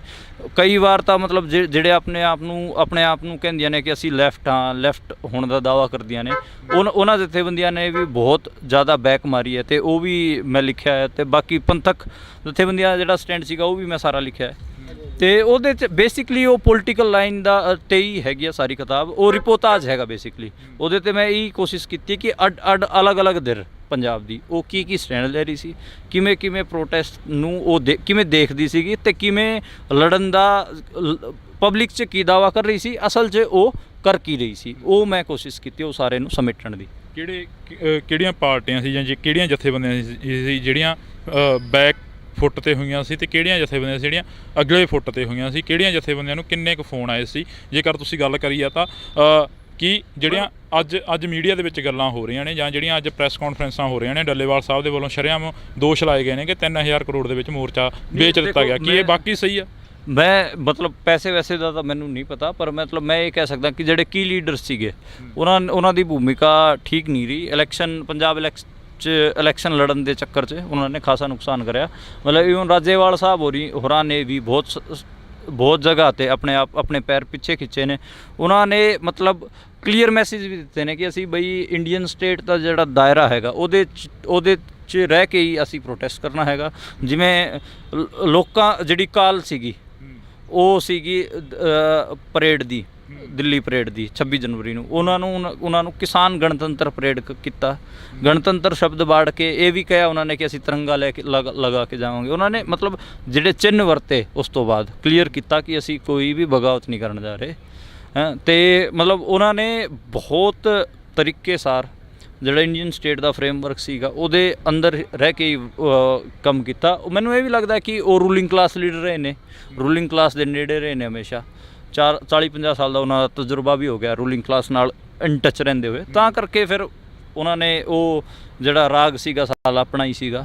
ਤੇ ਰਾਜੇਵਾਲ ਸਾਹਿਬ ਹੋ ਗਏ, ਉਹ ਦੂਜੇ ਹੋਰ ਵੀ ਜਥੇਬੰਦੀਆਂ ਸੀਗੀਆਂ। ਮਤਲਬ ਈਵਨ ਉਗਰਾਹਾਂ ਸਾਹਿਬ ਵੀ ਮਾਰਚ 2021 'ਚ ਕਹਿ ਰਹੇ ਸੀਗੇ ਕਿ ਜੇ ਸਰਕਾਰ 3 ਕਾਨੂੰਨ ਸਸਪੈਂਡ ਕਰਦੀ ਤਾਂ ਸਾਨੂੰ ਮੋਰਚਾ ਉਠਾ ਲੈਣਾ ਚਾਹੀਦਾ, ਸਾਡੀ 85% ਜਿੱਤ ਹੋ ਚੁੱਕੀ ਹੈ। ਇਸ ਕਿਸਮ ਨਾਲ ਸਾਰੇ ਹੀ ਕਿਸਾਨ ਆਗੂਆਂ ਦੇ ਸਟੈਂਡ ਮੈਂ ਲਿਖੇ ਹੋਏ ਨੇ। ਜਿਹੜੀ ਕੀ ਲੀਡਰ ਸੀਗੇ ਜਿਨ੍ਹਾਂ ਕੋਲ ਕੁੰਜੀਆਂ ਸੀਗੀਆਂ ਮੋਰਚੇ ਦੀਆਂ, ਬੂਟਾ ਸਿੰਘ ਗੁਰਜਗਿੱਲ ਰਾਓ ਦੇ ਚੀਫ ਨਾਲ ਉਹ ਇਨ ਟੱਚ ਰਹੇ ਨੇ। ਤੇ ਹੋਰ ਵੀ ਕਈ ਲੀਡਰ ਸੀਗੇ। ਖੁਦ ਡੱਲੇਵਾਲ ਸਾਹਿਬ ਉੱਦਾਂ RSS ਦੇ ਲੀਡਰਾਂ ਨਾਲ ਇਨ ਟੱਚ ਰਹੇ ਨੇ। ਪਤਾ ਨਹੀਂ ਹੁਣ ਉਹ ਕਿਵੇਂ ਆਪਣੇ ਆਪ ਨੂੰ ਅਲੱਗ ਕਰਕੇ ਦਿਖਾ ਰਹੇ ਨੇ। ਤੇ ਇਹ ਹੈਗਾ ਹੀ ਸਾਰੇ ਲੀਡਰਾਂ ਦਾ ਹੀ ਲਿਖਿਆ ਹੋਇਆ। ਜਿਹੜਾ ਪੰਜਾਬ ਜਾਂ ਹਰਿਆਣਾ ਜਾਂ ਪੂਰਾ ਦੇਸ਼ ਇੱਕ ਪਲੇਟਫਾਰਮ 'ਤੇ ਇਕੱਠਾ ਹੋਇਆ, ਉਸ ਦੇ ਵਿੱਚ ਇੰਨੀ ਫਿੱਕ ਪੈ ਜਾਣੀ, ਫਿਰ ਬੈਕ ਫੁੱਟ 'ਤੇ ਆ ਜਾਣਾ। ਜਿਵੇਂ ਤੁਸੀਂ ਗੱਲ ਕਰੀ ਹੈ ਕਿ ਉਗਰਾਹਾਂ ਸਾਹਿਬ ਕਹਿੰਦੇ ਅਸੀਂ 85% ਮੋਰਚਾ ਜਿਹੜਾ ਉਹ ਜਿੱਤ ਲਿਆ, ਲੱਗਦਾ ਵੀ ਜਿੱਤਿਆ ਗਿਆ ਜਾਂ ਕਿਸਾਨ ਸੌਖੇ ਹੋ ਗਏ ਨੇ, ਖੁਦਕੁਸ਼ੀਆਂ ਕਰਨ ਨੂੰ ਹਟ ਗਏ ਨੇ ਮੋਰਚਾ ਲੱਗਣ ਤੋਂ ਬਾਅਦ? ਦੇਖੋ ਮੋਰਚੇ ਦੀ ਗੱਲ ਕਰੀਏ ਤੇ ਮਤਲਬ ਇੱਕ ਦਿੱਕਤ ਇਹ ਰਹੀ ਲੋਕਾਂ ਵੱਲੋਂ ਵੀ, ਸਾਰਿਆਂ ਵੱਲੋਂ ਵੀ, ਉਸ ਮੋਰਚੇ ਨੂੰ ਇਮੋਸ਼ਨਲੀ ਬਹੁਤ ਦੇਖ ਰਹੇ ਸੀਗੇ, ਪੋਲੀਟੀਕਲੀ ਨਹੀਂ ਦੇਖ ਪਾ ਰਹੇ ਸੀਗੇ। ਬਈ ਕੋਈ ਬੰਦਾ ਕੁਝ ਬੋਲ ਰਿਹਾ ਉਹਦਾ ਕੀ ਮਤਲਬ ਹੈਗਾ। ਜੇ ਪੋਲੀਟੀਕਲੀ ਆਪਾਂ ਚੀਜ਼ਾਂ ਨੂੰ ਦੇਖਦੇ ਤਾਂ ਚੀਜ਼ਾਂ ਹੋਰ ਹੋਣੀਆਂ ਸੀ। ਇਮੋਸ਼ਨਲ ਹੋ ਕੇ ਬਹੁਤ ਦੇਖਦੇ ਰਹੇ। ਹਾਏ ਜੀ ਕਿਸਾਨ ਬੈਠੇ ਨੇ, ਹਾਏ ਜੀ ਆਹ ਹੋ ਗਿਆ, ਹਾਏ ਜੀ ਸਾਡੇ ਬਜ਼ੁਰਗ, ਹਾਏ ਜੀ ਮਤਲਬ ਸਾਡੇ ਕਿਸਾਨ ਆਗੂ ਤਾਂ ਜੀ ਬਹੁਤ ਘੈਂਟ ਨੇ, 80 ਸਾਲਾਂ ਦਾ ਤਜਰਬਾ ਹੈਗਾ, 70 ਸਾਲਾਂ ਦਾ ਤਜਰਬਾ ਹੈਗਾ। ਐਂ ਕਰਕੇ ਨਾ ਬਹੁਤ ਇਮੋਸ਼ਨਲ ਮਾਹੌਲ ਬਣਾਤਾ। ਮਤਲਬ ਉਮਰ ਨਾਲ ਕੀ ਚੱਕਰ ਹੈ ਉਹਦੀ? ਜੇ ਪੋਲੀਟਿਕਸ ਠੀਕ ਨਹੀਂ ਹੈ ਤਾਂ ਫਿਰ ਉਮਰ ਨਾਲ ਕੀ ਹੁੰਦਾ ਹੈ? ਤਜਰਬਾ ਕਿੰਨਾ ਵੀ ਹੋਇਆ ਜਾਵੇ। ਤੇ ਇਸ ਕਰਕੇ ਮਤਲਬ ਅੱਗੇ ਵੀ ਜੇ ਕੋਈ ਮੋਰਚਾ ਲੱਗੇ ਤਾਂ ਪੋਲੀਟੀਕਲੀ ਉਹਨੂੰ ਦੇਖਣਾ ਚਾਹੀਦਾ, ਨਾ ਕਿ ਇਮੋਸ਼ਨਲੀ। ਠੀਕ ਹੈ, ਇਮੋਸ਼ਨਸ ਇੱਕ ਫੈਕਟਰ ਹੋ ਸਕਦੇ ਨੇ, ਤੁਸੀਂ ਲੋਕਾਂ ਨੂੰ ਇਕੱਠੇ ਕਰਨਾ ਬਹੁਤ ਸਾਰੇ, ਪਰ ਤੁਸੀਂ ਉਹਨਾਂ ਨੂੰ ਜੱਜ ਪੋਲੀਟੀਕਲ ਪਲੇਨ 'ਤੇ ਹੀ ਕਰੋਗੇ। ਠੀਕ ਹੈ, ਜੇ ਤੁਸੀਂ ਪੋਲੀਟੀਕਲ ਪਲੇਨ ਤੇ ਜੱਜ ਨਹੀਂ ਕਰ ਪਾ ਰਹੇ ਹੋ, ਇਟ ਮੀਨਸ ਤੁਹਾਡਾ ਮੂਰਖ ਬਣਨਾ ਤੈਅ ਹੈ। ਠੀਕ ਹੈ, ਤੇ ਐਡਾ ਵੱਡਾ ਮੋਰਚਾ ਬਣਿਆ ਸੀਗਾ, ਐਡਾ ਸਾਰਾ ਕੁਝ ਬਣਿਆ ਸੀਗਾ, ਹੁਣ ਕਿਉਂ ਲੋਕ ਇੰਟਰਸਟ ਨਹੀਂ ਲੈ ਪਾ ਰਹੇ? ਕਲੀਅਰਿਟੀ ਨਹੀਂ ਹੈ ਕਿ ਇਹਨਾਂ ਨੇ ਕੀ ਕੀਤਾ, ਕਿਵੇਂ ਹੋਇਆ, ਕਿਵੇਂ ਨਹੀਂ ਹੋਇਆ। ਇਸ ਕਰਕੇ ਮਤਲਬ ਹੁਣ ਜੋ ਇਲੈਕਸ਼ਨ ਲੜਨ ਵਾਲਾ ਵੀ ਸੀਗਾ ਉਹਦੇ ਕਰਕੇ ਵੀ ਮੋਰਚਾ ਖਾਸਾ ਪਿੱਛੇ ਗਿਆ। ਜੇ ਕਿਸਾਨ ਆਗੂ ਇਲੈਕਸ਼ਨ ਨਾ ਲੜਦੇ ਤਾਂ ਮੈਨੂੰ ਲੱਗਦਾ ਕਿ ਦੁਬਾਰੇ ਉਹ ਇਸ ਵਰਗਾ ਮੋਰਚਾ ਬਣਾ ਸਕਦੇ ਸੀਗੇ। ਉਹਨਾਂ ਨੇ ਠੀਕ ਜਿਹੜੀ ਕਿਸਾਨੀ ਮੂਵਮੈਂਟ ਸੀਗੀ, ਉਸ ਨੂੰ ਜਿਹੜੇ ਲੀਡਰਾਂ ਨੇ ਚੋਣਾਂ ਲੜੀਆਂ ਉਹਨਾਂ ਨੇ ਖਾਸਾ ਪਿੱਛੇ ਧੱਕਿਆ ਹੈਗਾ, ਇਹ ਮੇਰਾ ਮੰਨਣਾ ਹੈ। ਕੀ ਲੱਗਦਾ ਹਰ ਇੱਕ ਜਗ੍ਹਾ ਤੇ ਝੰਡੇ ਚੁੱਕ ਕੇ ਬੈਠ ਜਾਣਾ ਜਾਂ ਹਰ ਇੱਕ ਜਗ੍ਹਾ ਤੇ ਧਰਨੇ ਲਗਾ ਦੇਣੇ, ਕੀ ਇਹ ਜਾਇਜ਼ ਆ? ਨਹੀਂ, ਬਿਲਕੁਲ ਜਾਇਜ਼ ਹੈ। ਰੈਜ਼ਿਸਟੈਂਸ ਦੀ ਪੋਲਿਟਿਕਸ ਨਾਲ ਹੀ ਤਾਂ ਥੋਟ ਗਰੋ ਕਰੂਗਾ। ਮਤਲਬ ਤੁਸੀਂ ਜੇ ਕੋਈ ਥੋਟ ਫਲਾਣਾ ਵੀ ਅਲਟਰਨੇਟ ਥੋਟ ਫਲਾਣਾ, ਤੁਸੀਂ ਇਹ ਤਾਂ ਮਤਲਬ ਇੱਕ ਮੋਟਾ ਨਾ ਪੋਲਿਟਿਕਸ 'ਚ ਤੁਸੀਂ ਥੀਸਿਸ ਬਣਾ ਕੇ ਬੈਠਦੇ ਹੋ। ਮਤਲਬ ਆਪਣੇ ਤੁਸੀਂ ਇਹ ਮੰਨ ਰਹੇ ਹੋ ਕਿ ਇੰਡੀਅਨ ਸਟੇਟ ਤੁਹਾਡਾ ਭਲਾ ਨਹੀਂ ਕਰ ਰਿਹਾ ਹੈ, ਨਾ ਤੁਹਾਨੂੰ ਰੂਰਲ ਕ੍ਰਾਈਸਿਸ ਤੋਂ ਕੱਢ ਰਿਹਾ ਹੈ, ਨਾ ਤੁਹਾਡੇ ਜਿਹੜੇ ਨੈਸ਼ਨਲਿਟੀ ਦੇ ਇਸ਼ੂਜ਼ ਨੇ ਉਹਨਾਂ ਨੂੰ ਰਿਜ਼ੋਲਵ ਕਰ ਰਿਹਾ ਹੈ, ਤੇ ਫਿਰ ਤੁਹਾਨੂੰ ਉਹਦੇ ਅਲਟਰਨੇਟ ਕੋਈ ਥੋਟ ਵੀ ਫਲਾਣਾ ਪਊਗਾ। ਉਹ ਫਲਾਣ ਦਾ ਤਰੀਕਾ ਇਹੀ ਹੋ ਸਕਦਾ ਕਿ ਜਿਹੜੇ ਧਰਨੇ ਚੱਲਦੇ ਨੇ ਜਾਂ ਲੋਕ ਜਿਹੜੇ ਕਿ ਮੁਸੀਬਤਾਂ 'ਚ ਹੈਗੇ ਆ, ਉਹਨਾਂ ਵਾਸਤੇ ਲੜਾਈ ਲੜੀ ਜਾਵੇ, ਤੇ ਉਸ ਲੜਾਈ ਲੜਦੇ ਹੀ ਜਿਹੜੇ ਕਿ ਨੈਸ਼ਨਲਿਟੀ ਦੇ ਸਵਾਲ ਨੇ ਜਾਂ ਫਿਰ ਦੂਜੇ ਰੂਰਲ ਕ੍ਰਾਈਸਿਸ ਦੇ ਸਵਾਲ ਨੇ ਉਹ ਲੋਕਾਂ 'ਚ ਪਸਾਰੇ ਜਾਣ। ਮੈਨੂੰ ਤਾਂ ਇਹ ਰਸਤਾ ਦਿਖਦਾ। ਆਮ ਲੋਕਾਂ ਨੂੰ ਪਰੇਸ਼ਾਨੀਆਂ ਆਉਂਦੀਆਂ ਨੇ ਜਿਹੜੀਆਂ, ਜਿਵੇਂ ਹੁਣ ਸੜਕਾਂ ਰੋਡ ਬਲੌਕ ਕਰ ਦੇਖੋ, ਇੱਕ ਚੱਕਰ ਇਹ ਹੈ, ਮਤਲਬ ਰੈਜ਼ਿਸਟੈਂਸ ਤੋਂ ਨਾ ਕਿਸੇ ਨੂੰ ਕੋਈ ਪਰੇਸ਼ਾਨੀ ਨਹੀਂ ਹੁੰਦੀ, ਆਮ ਲੋਕ ਤਾਂ ਉਹ ਵੀ ਪਰੇਸ਼ਾਨ ਨੇ। ਠੀਕ ਹੈ, ਜੇ ਉਹ ਆਪਣੇ ਵਾਸਤੇ ਸੰਘਰਸ਼ ਕਰਨਗੇ ਤਾਂ ਫਿਰ ਤਾਂ ਉਹਨਾਂ ਨੂੰ ਤਾਂ ਮਤਲਬ ਇੱਕ ਤਗੜੇ ਹੋਰ ਬਣਦੇ ਨੇ ਸੰਘਰਸ਼ ਰਾਹੀਂ, ਪੋਲੀਟੀਕਲੀ ਵੀ ਮਜ਼ਬੂਤ ਹੋ ਰਹੇ ਨੇ। ਠੀਕ ਹੈ, ਇਹ ਪਰੇਸ਼ਾਨੀ ਤੁਸੀਂ ਕਿਹਨੂੰ ਕਹਿੰਦੇ ਹੋ ਇਹ ਵੀ ਦੇਖਣਾ ਪਊਗਾ। ਜੇ ਇਸ ਕਿਸਮ ਦੇ ਮਤਲਬ ਧਰਨੇ ਲੱਗਦੇ ਨੇ ਜਿਨ੍ਹਾਂ 'ਚ ਪੋਲੀਟੀਕਲ ਐਜੂਕੇਸ਼ਨ ਹੁੰਦੀ ਹੈ, ਪੋਲੀਟੀਕਲ ਟ੍ਰੇਨਿੰਗ ਹੁੰਦੀ ਹੈ ਬੰਦਿਆਂ ਦੀ, ਉਹਨੂੰ ਜੇ ਤੰਗ ਹੋਣਾ ਕਹਿੰਦੇ ਹੋ ਤਾਂ ਮੈਨੂੰ ਲੱਗਦਾ ਕਿ ਇਹ ਠੀਕ ਹੈ। ਬਲਕਿ ਉਹ ਤਾਂ ਸ਼ਾਰਪ ਹੋ ਰਹੇ ਨੇ ਪੋਲੀਟੀਕਲੀ। ਮਤਲਬ ਜਿੰਨਾ ਪੰਜਾਬ ਦਾ ਯੂਥ, ਪੰਜਾਬ ਦੇ ਲੋਕ ਇਸ ਕਿਸਾਨੀ ਧਰਨੇ 'ਚ ਸ਼ਾਰਪ ਹੋਏ ਨੇ, ਮੈਨੂੰ ਨਹੀਂ ਲੱਗਦਾ ਕਿ ਪਿਛਲੇ 10 ਸਾਲ 'ਚ ਦਿਖਾ ਦਿਓ ਕਿਹੜਾ ਇਹੋ ਜਿਹਾ ਮੋਰਚਾ ਆ ਉਹ ਧਰਨਾ ਹੋਇਆ ਸੀਗਾ ਜਿਹਦੇ 'ਚ ਇੰਨੇ ਸ਼ਾਰਪ ਬਣ ਕੇ ਨਿਕਲੇ ਪੋਲੀਟੀਕਲ। ਈਵਨ ਜਿਹੜੇ ਉਸ ਕਿਸਾਨ ਮੋਰਚੇ ਨੂੰ ਲੀਡ ਕਰ ਰਹੇ ਸੀਗੇ ਅੱਜ ਉਸ ਦੌਰਾਨ, ਅੱਜ ਨੌਜਵਾਨ ਉਹਨਾਂ ਨੂੰ ਵੀ ਸਵਾਲ ਪੁੱਛ ਰਹੇ ਨੇ, ਤੇ ਇਹ ਸਵਾਲ ਪੁੱਛਣ ਦੀ ਸਮਰੱਥਾ ਕਿੱਥੋਂ ਆ ਰਹੀ ਹੈ? ਇਹ ਪੋਲੀਟੀਕਲ ਸਮਝ ਕਿੱਥੋਂ ਆ ਰਹੀ ਹੈ? ਇਕੱਠੇ ਬੈਠੇ ਗੱਲਬਾਤ ਚੱਲੀ। ਉਹ ਬੇਸਿਕਲੀ ਸਕੂਲ ਵੀ ਹੁੰਦਾ ਹੈਗਾ ਥੋਟ ਦਾ, ਜਿਹੜਾ ਪ੍ਰੋਟੈਸਟ ਹੁੰਦਾ ਨਾ, ਉਹ ਇੱਕ ਹਿਸਾਬ ਨਾਲ ਯੂਨੀਵਰਸਿਟੀ ਵਾਂਗ ਕੰਮ ਕਰਦਾ ਹੈ। ਉਹਦੇ 'ਚ ਥੋਟ ਆਈਡੀਆ ਫੈਲਦੇ ਨੇ, ਗੱਲਬਾਤ ਕਰਦੇ ਨੇ ਲੋਕ, ਕਈ ਆਈਡੀਆ ਭਿੜਦੇ ਨੇ ਉੱਥੇ, ਤੇ ਮੈਨੂੰ ਲੱਗਦਾ ਕਿ ਲੱਗਦੇ ਹੀ ਰਹਿਣੇ ਚਾਹੀਦੇ ਮੋਰਚਾ ਕੋਈ ਚੱਕਰ। ਔਰ ਅੱਗੇ ਵੀ ਲੱਗਣਗੇ, ਕਿਉਂਕਿ ਜਿਹੜਾ ਪਾਣੀ ਦਾ ਇਸ਼ੂ ਹੈਗਾ ਇੰਡੀਅਨ ਸਟੇਟ ਦਾ ਟੈਸਟ ਹੀ ਹੋ ਰਿਹਾ ਕਿ ਉਹ ਫੈਡਰਲ ਹੈ ਨਹੀਂ ਹੈ। ਜੇ ਉਹ ਫੈਡਰਲ ਨਹੀਂ ਨਿਕਲਿਆ ਤਾਂ ਫਿਰ ਪੰਜਾਬ ਵਾਲੇ ਤਾਂ ਲੋਕ ਉੱਠਣਗੇ ਹੀ, ਉਦੋਂ ਸਟਰਗਲ ਕਰਨਗੇ ਹੀ, ਉਹ ਤਾਂ ਮਤਲਬ ਰੈਜ਼ਿਸਟੈਂਸ ਤਾਂ ਬਿਲਡ ਹੋਊਗਾ ਹੀ ਸਟੇਟ, ਔਰ ਮੋਰਚੇ ਤਾਂ ਲੱਗਣਗੇ ਹੀ। ਮੈਨੂੰ ਤਾਂ ਇਸ 'ਚ ਕੋਈ ਗਲਤ ਨਹੀਂ ਲੱਗਦਾ। ਜੇ ਪੰਜਾਬ ਦੀ ਤੁਸੀਂ ਗੱਲ ਕਰੀ ਆ, ਪੰਜਾਬ ਦੇ ਵਿੱਚ ਇੱਕ ਟਾਈਮ ਅਜਿਹਾ ਸੀ ਜਦੋਂ ਬੀਜੇਪੀ ਨੂੰ ਕੋਈ ਖੜਨ ਨਹੀਂ ਸੀ ਦਿੰਦਾ, ਬੀਜੇਪੀ ਦੇ ਲੀਡਰਾਂ ਨੂੰ ਭਜਾ ਦਿੰਦੇ ਸੀ। ਪਰ ਸੰਗਰੂਰ ਦੀ ਗੱਲ ਕਰੀ ਸੀ, ਸੰਗਰੂਰ ਦੀਆਂ ਚੋਣਾਂ ਦੇ ਵਿੱਚ ਬੀਜੇਪੀ ਦਾ ਜਿਹੜਾ ਲੀਡਰ ਉਹ ਤੀਜੇ ਨੰਬਰ 'ਤੇ ਆਉਂਦਾ। ਜਿਹੜੀ ਪੰਜਾਬ ਦੀ ਖੇਤਰੀ ਪਾਰਟੀ ਹੁੰਦੀ ਆ ਅਕਾਲੀ ਦਲ ਬਾਦਲ, ਉਹ ਚੌਥੇ ਨੰਬਰ 'ਤੇ ਚਲੀ ਜਾਂਦੀ ਆ। ਇਸੇ ਤਰ੍ਹਾਂ ਹੀ ਪੰਜਾਬ ਯੂਨੀਵਰਸਿਟੀ ਦੀ ਅਸੀਂ ਗੱਲ ਕਰ ਲਈਏ, ਪੰਜਾਬ ਯੂਨੀਵਰਸਿਟੀ ਦੇ ਵਿੱਚ ਵੀ ਜਿਹੜੇ ਇਲੈਕਸ਼ਨਾਂ ਹੋ ਰਹੀਆਂ ਨੇ, ਇਲੈਕਸ਼ਨਾਂ ਦੇ ਵਿੱਚ ਜਿਹੜੇ ਬੀਜੇਪੀ ਦੇ AVP ਵਾਲੇ ਵੱਧ ਚੜ੍ਹ ਕੇ ਹਿੱਸਾ ਲੈ ਰਹੇ ਨੇ, ਵੱਧ ਚੜ੍ਹ ਕੇ ਨੌਜਵਾਨਾਂ ਨਾਲ ਜਿੱਤਣ ਦੀ ਪੋਜੀਸ਼ਨ 'ਚ ਨੇ। ਉਹਦਾ ਕੀ ਕਾਰਨ ਆ ਫਿਰ, ਜਿੱਥੇ ਇੱਕ ਟਾਈਮ ਦੇ ਲਈ ਪੂਰੇ ਦੇਸ਼ ਦੇ ਵਿੱਚ ਬੀਜੇਪੀ ਨੂੰ ਕੋਈ ਦੇਖਣਾ ਪਸੰਦ ਨਹੀਂ ਸੀ ਕਰਦਾ? ਨਹੀਂ, ਮਤਲਬ ਇਹ ਵੀ ਦੇਖਣਾ ਪਊਗਾ ਕਿ ਸਾਰਾ ਹੀ ਦੇਸ਼ ਐਂ ਕਰ ਰਿਹਾ ਸੀਗਾ, ਸਾਰੇ ਲੋਕ ਕਰ ਰਹੇ ਸੀਗੇ, ਜਾਂ ਫਿਰ ਖਾਲੀ ਜਿਹੜੇ ਉਸ ਧਰਨੇ 'ਚ ਸ਼ਾਮਿਲ ਸੀ ਉਹ ਸੀਗੇ। ਮਤਲਬ ਮੈਨੂੰ ਲੱਗਦਾ ਕਿ ਇੱਕ ਤਾਂ ਆਪਾਂ ਨੂੰ ਕੋਈ ਵੱਡਾ ਫਿਨੋਮੀਨਾ ਵਾਪਰਦਾ ਤਾਂ ਆਪਾਂ ਸਾਰਿਆਂ ਨੂੰ ਹੀ ਲਪੇਟ ਲੈਂਦੇ ਉਹਦੇ 'ਚ। ਬਹੁਤ ਸਾਰੇ ਲੋਕ ਉਹਨੂੰ ਬੈਠ ਕੇ ਦੇਖ ਰਹੇ ਹੁੰਦੇ ਨੇ, ਤੇ ਇਸ ਕਰਕੇ ਪੰਜਾਬ 'ਚ ਵੀ ਇਹ ਨਹੀਂ ਸੀ ਕਿ ਬੀਜੇਪੀ ਦੀ ਸਪੇਸ ਖਤਮ ਹੋ ਗਈ। ਜੇ ਖਤਮ ਹੋ ਜਾਂਦੀ ਤਾਂ ਫਿਰ ਕੈਪਟਨ ਵਰਗੇ ਦੂਜੇ ਵੱਡੇ ਲੀਡਰ ਜਾਂਦੇ ਨਹੀਂ, ਤੇ ਜਿਵੇਂ ਤੁਸੀਂ ਖੁਦ ਹੀ ਆਪਣੇ ਮੂੰਹੋਂ ਕਹਾ ਤੀਜੇ ਨੰਬਰ 'ਤੇ ਨਾ ਹੁੰਦੀ। ਹੁਣ ਪੰਜਾਬ ਯੂਨੀਵਰਸਿਟੀ 'ਚ ABVP ਟੌਪ 2 ਪਾਰਟੀ 'ਚ ਚੱਲ ਰਹੀ ਹੈ, ਸ਼ਾਇਦ ਜਿੱਤ ਵੀ ਜਾਵੇ ਚੋਣਾਂ, ਜਦਕਿ ਉਹ ਸ਼ਰੇਆਮ ਭਗਵਾਨ ਲਹਿਰਾਣ ਦੀ ਗੱਲ ਕਰ ਰਹੇ ਨੇ। ਉਹਦਾ ਰੀਜ਼ਨ ਇਹੀ ਹੈ ਕਿ ਜਿਹੜੇ ਆਪਣੇ ਅਲਟਰਨੇਟ ਥੋਟ ਸੀਗੇ ਉਹ ਪ੍ਰੋਪਰ ਤਰੀਕੇ ਨਾਲ ਫੈਲੇ ਹੀ ਨਹੀਂ। ਮਤਲਬ ਰੈਜ਼ਿਸਟੈਂਸ ਵਾਲੇ ਵੀ ਨਹੀਂ ਫੈਲੇ, ਰੈਵੋਲੂਸ਼ਨਰੀ ਧਿਰਾਂ ਨੇ ਵੀ ਠੀਕ ਤਰੀਕੇ ਨਾਲ ਕੰਮ ਨਹੀਂ ਕੀਤਾ। ਜਿਹੜਾ ਪੰਜਾਬੀ ਨੈਸ਼ਨਲਿਟੀ ਦਾ ਸਵਾਲ ਸੀਗਾ ਉਹਨੂੰ ਵੀ ਬਹੁਤ ਥੋੜੇ ਪਲੇਨ ਤੇ ਵਿਚਾਰਿਆ ਗਿਆ, ਉਹਨੂੰ ਵੱਡੇ ਪਲੇਨ ਤੇ ਨਹੀਂ ਵਿਚਾਰਿਆ ਗਿਆ। ਰਾਈਟ ਟੂ ਸੈਲਫ ਡਿਟਰਮੀਨੇਸ਼ਨ, ਇਸ ਕਿਸਮ ਦੇ ਸਵਾਲ ਕਿੱਥੋਂ ਪੈਦਾ ਹੋਏ ਨੇ, ਇਹਨਾਂ ਤੇ ਪ੍ਰੋਪਰ ਚਰਚਾ ਨਹੀਂ ਚੱਲੀ। ਕਿਵੇਂ ਮਤਲਬ ਇਕਨੋਮਿਕ ਕ੍ਰਾਈਸਿਸ, ਪੰਜਾਬ ਦੇ ਰੂਰਲ ਕ੍ਰਾਈਸਿਸ ਕਿਵੇਂ ਸੋਲਵ ਹੋਣਗੇ, ਕਿਵੇਂ, ਜੇ ਇਹ ਆਈਡੀਆ ਚੰਗੇ ਤਰੀਕੇ ਨਾਲ ਲੋਕਾਂ 'ਚ ਨਹੀਂ ਪਸਰਨਗੇ ਤਾਂ ਫਿਰ ਸੰਘ ਦੀ ਆਈਡੀਓਲੋਜੀ ਗਰੋ ਕਰੂਗੀ। ਉਹਦਾ ਰੀਜ਼ਨ ਕੀ ਹੈ? ਉਹ ਜਿਹੜੀ ਆਈਡੀਓਲੋਜੀ ਹੈਗੀ ਆ ਉਹ ਇੰਨੀ ਸਿੱਧੀ ਹੈ ਕਿ ਤੁਸੀਂ ਮਤਲਬ ਉਹ ਕੰਪਲੈਕਸਿਟੀਜ਼ ਨਾਲ ਤਾਂ ਡੀਲ ਹੀ ਨਹੀਂ ਕਰਦੀ, ਬਲਕਿ ਬੰਦੇ ਦੇ ਅੰਧ ਵਿਸ਼ਵਾਸ ਨਾਲ ਡੀਲ ਕਰਦੀ ਹੈ। ਅੰਧ ਵਿਸ਼ਵਾਸ ਨਾਲ ਜਿਹੜੀ ਵੀ ਆਈਡੀਓਲੋਜੀ ਡੀਲ ਕਰੂਗੀ ਉਹ ਜਿਹੜੇ ਰੈਵੋਲੂਸ਼ਨਰੀ ਥੋਟ ਹੁੰਦੇ ਨੇ ਜਾਂ ਫਿਰ ਦੂਜੇ ਥੋਟ ਹੁੰਦੇ ਨੇ ਉਹਨਾਂ ਨੂੰ ਗਰੋ ਕਰਨ ਦੀ ਸਪੇਸ ਨਹੀਂ ਦਿੰਦੀ। ਹੁਣ ਮਤਲਬ ਤੁਸੀਂ ਕਿਸੇ ਆਟੋ ਵਾਲੇ ਨਾਲ ਗੱਲ ਕਰੋਗੇ ਤੇ ਰਾਮ ਮੰदिर ਦਾ ਤੁਸੀਂ ਜ਼ਿਕਰ ਕਰੋਗੇ, वो सीधा आए कहेगा कि भैया राम मंदिर अगर अयोध्या में नहीं बनेगा तो कहाँ बनेगा। अब ये सुनने में तो लाइन बहुत सही लगेगी आपको, सही बात है हैं, लेकिन इसमें कॉम्प्लेक्सिटीज़ बहुत छुपी हुई हैं। वो कौन सी अयोध्या है, क्या रामायण ऐतिहासिक किताब है या फिर महाकाव्य पोइट्री है, महाकाव्य है, ਇਹ ਸਮਝਣ ਦੀ ਲੋੜ ਪਊਗੀ। ਜਿੱਥੇ ਬਾਬਰੀ ਮਸਜਿਦ ਸੀ ਕਿ ਉਹਦੇ ਨੀਚੇ ਸੀਗਾ ਕੁਛ, ਕਿਉਂਕਿ ਈਵਨ ਹਰਿਆਣਾ ਦੇ ਜਿਹੜੇ ਆਰਕੋਲੋਜਿਸਟ ਸੀਗੇ ਸੂਰਜਬਾਨ, ਡਾਕਟਰ ਸੂਰਜਬਾਨ ਜੀ, ਉਹਨਾਂ ਨੇ ਹੀ ਖੋਦ ਕੇ ਦੇਖਿਆ ਸੀਗਾ, ਨਹੀਂ ਸੀ ਉੱਥੇ ਕੋਈ ਵੀ ਮੰਦਰ। ਤੇ ਇੰਨੀ ਕੰਪਲੈਕਸਿਟੀਜ਼ 'ਚ ਕੋਈ ਜਾਣਾ ਨਹੀਂ ਚਾਹੁੰਦਾ, ਕੋਈ ਨਹੀਂ ਜਾਣਾ ਚਾਹੁੰਦਾ। ਫਿਰ ਇਸ ਕਰਕੇ ਜਿਹੜਾ ਕਿ ਅੰਧ ਵਿਸ਼ਵਾਸ ਵਾਲਾ ਥੋਟ ਹੈਗਾ ਉਹ ਜ਼ਿਆਦਾ ਫੈਲਦਾ ਹੈ। ਸ਼ਾਇਦ ਪਹਿਲੀ ਵਾਰ ਅੱਜ ਮਨਦੀਪ ਪੁਣੀਆ ਨੇ ਇਹ ਗੱਲ ਕਰੀ ਹੋਣੀ ਆ ਕਿ ਜਿਹੜਾ ਥੱਲਿਓਂ ਖੋਦ ਕੇ ਬਾਬਰੀ ਮਸਜਿਦ ਨੂੰ ਦੇਖਿਆ ਗਿਆ ਸੀਗਾ ਤੇ ਉਹਦੇ ਥੱਲੇ ਕੋਈ ਮੰਦਰ ਨਹੀਂ ਸੀ। ਉਸ ਬਾਬਰੀ ਮਸਜਿਦ ਦੇ ਉੱਪਰ ਸਿਆਸਤ ਹੁੰਦੀ ਹੈਗੀ ਲਗਾਤਾਰ, ਜਦੋਂ ਕਾਂਗਰਸ ਹੁੰਦੀ ਆ ਉਹ ਸਿਆਸਤ ਕਰਦੀ ਆ, ਜੇ ਬੀਜੇਪੀ ਹੁੰਦੀ ਆ ਉਹ ਕੁਛ ਸਿਆਸਤ ਕਰਦੀ ਆ, ਜੇ ਕੋਈ ਹੋਰ ਪਾਰਟੀ ਹੁੰਦੀ ਆ ਉਹ ਸਿਆਸਤ ਕਰਦੀ ਹੈ।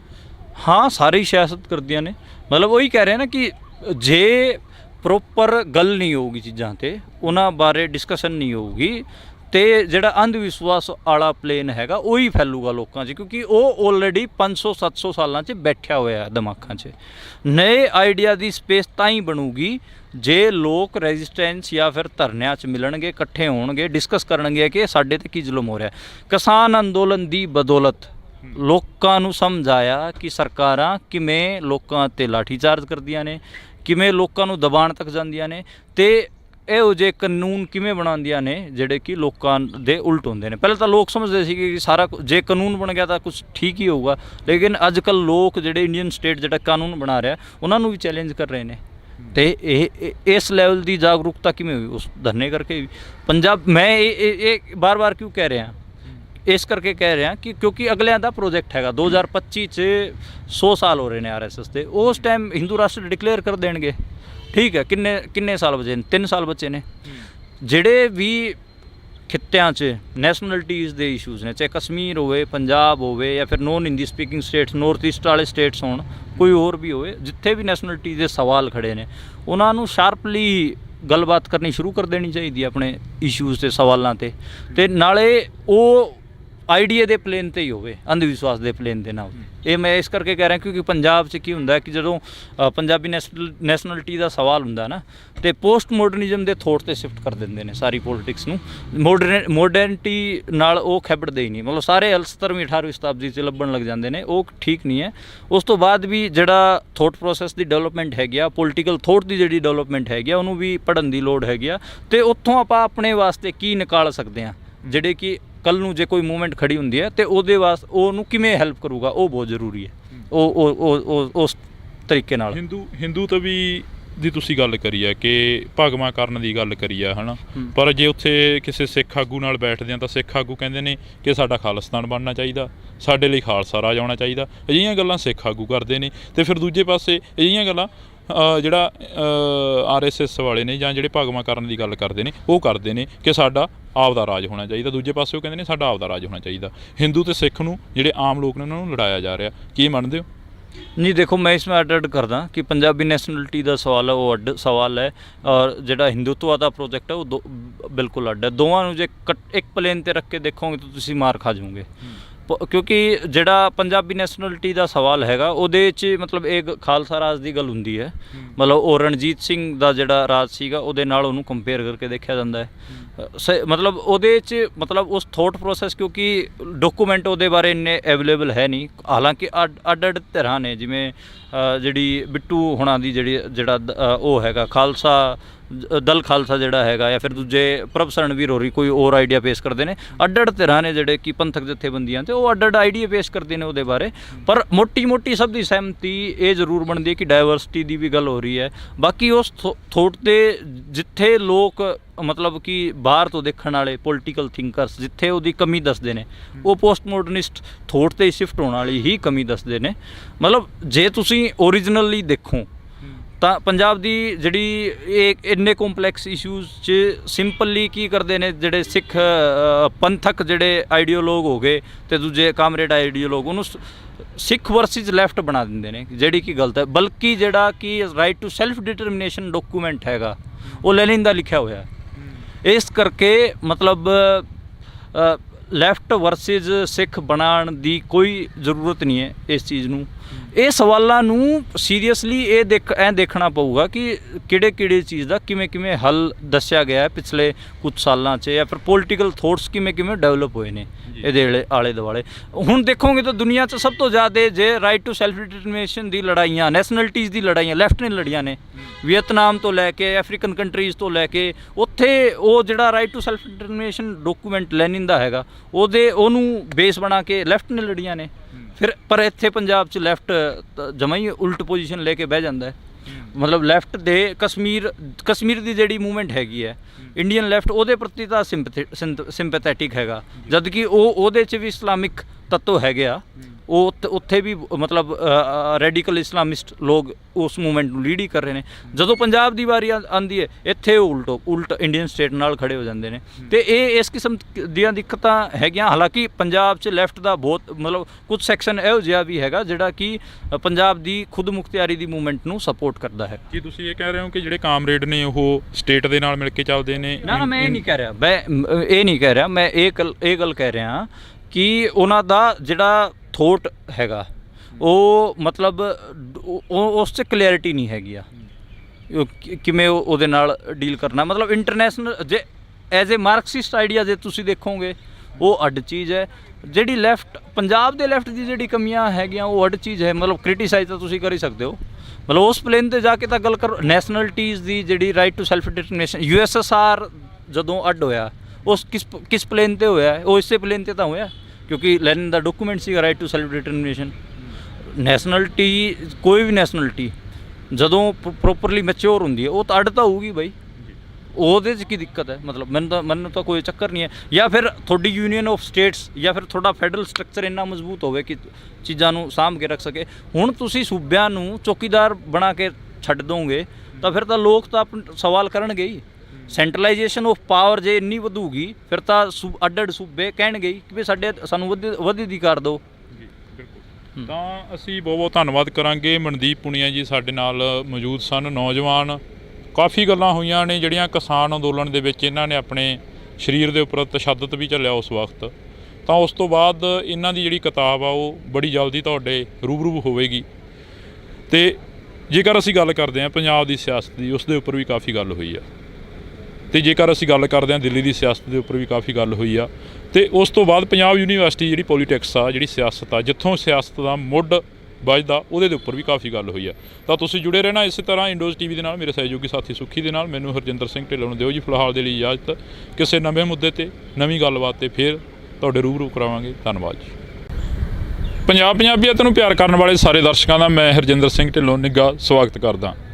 ਪ੍ਰੋਗਰਾਮ ਮੁਲਾਕਾਤਾਂ ਦੇ ਵਿੱਚ ਇੱਕ ਵਾਰ ਫਿਰ ਅਸੀਂ ਇੱਕ ਅਜਿਹੇ ਨੌਜਵਾਨ ਦੇ ਨਾਲ ਮਿਲਾਉਣ ਜਾ ਰਹੇ ਹਾਂ ਜਿਸ ਨੇ ਕਿਸਾਨ ਅੰਦੋਲਨ ਦੇ ਵਿੱਚ ਵੱਧ ਚੜ੍ਹ ਕੇ ਹਿੱਸਾ ਪਾਇਆ ਤੇ ਕਿਸਾਨ ਅੰਦੋਲਨ ਤੋਂ ਬਾਅਦ ਲਗਾਤਾਰ ਇੱਕ ਵਾਰ ਦੇ ਲਈ ਸੁਰਖੀਆਂ ਦੇ ਵਿੱਚ ਆਏ। ਮਨਦੀਪ ਪੁਨੀਆ ਜੀ ਤਾਂ ਅਸੀਂ ਗੱਲਬਾਤ ਕਰਾਂਗੇ ਉਹਨਾਂ ਦੇ ਨਾਲ।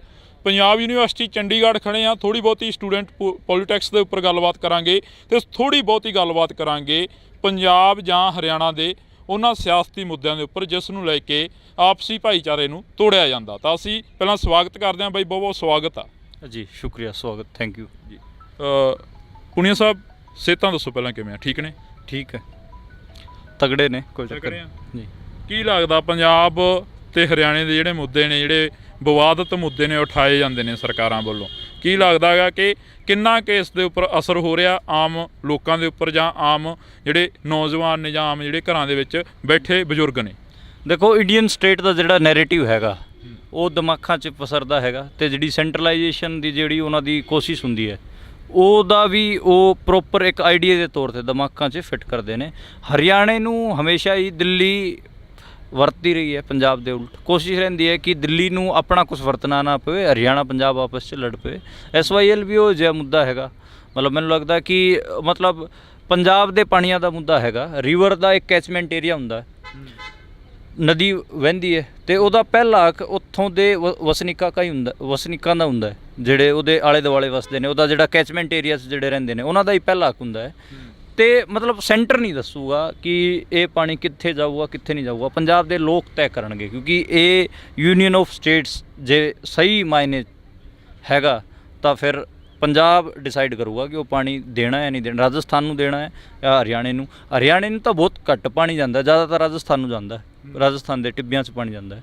ਉਹ ਮੈਨੂੰ ਲੱਗਦਾ ਹੈ ਕਿ ਜਿਹੜਾ ਸੈਂਟਰ ਹੈਗਾ ਉਹ ਚਲਾਕੀ ਨਾਲ ਜਿਹੜੀ ਉਹਦੀ ਸੈਂਟਰਲਾਈਜੇਸ਼ਨ ਦੀ ਥੋਟ ਪ੍ਰੋਸੈਸ ਹੈ ਉਹਨੂੰ ਵੀ ਪਸਾਰਦਾ ਹੈ ਤੇ ਲੋਕਾਂ ਨੂੰ ਆਪਸ 'ਚ ਲੜਾਉਂਦਾ ਵੀ ਹੈ।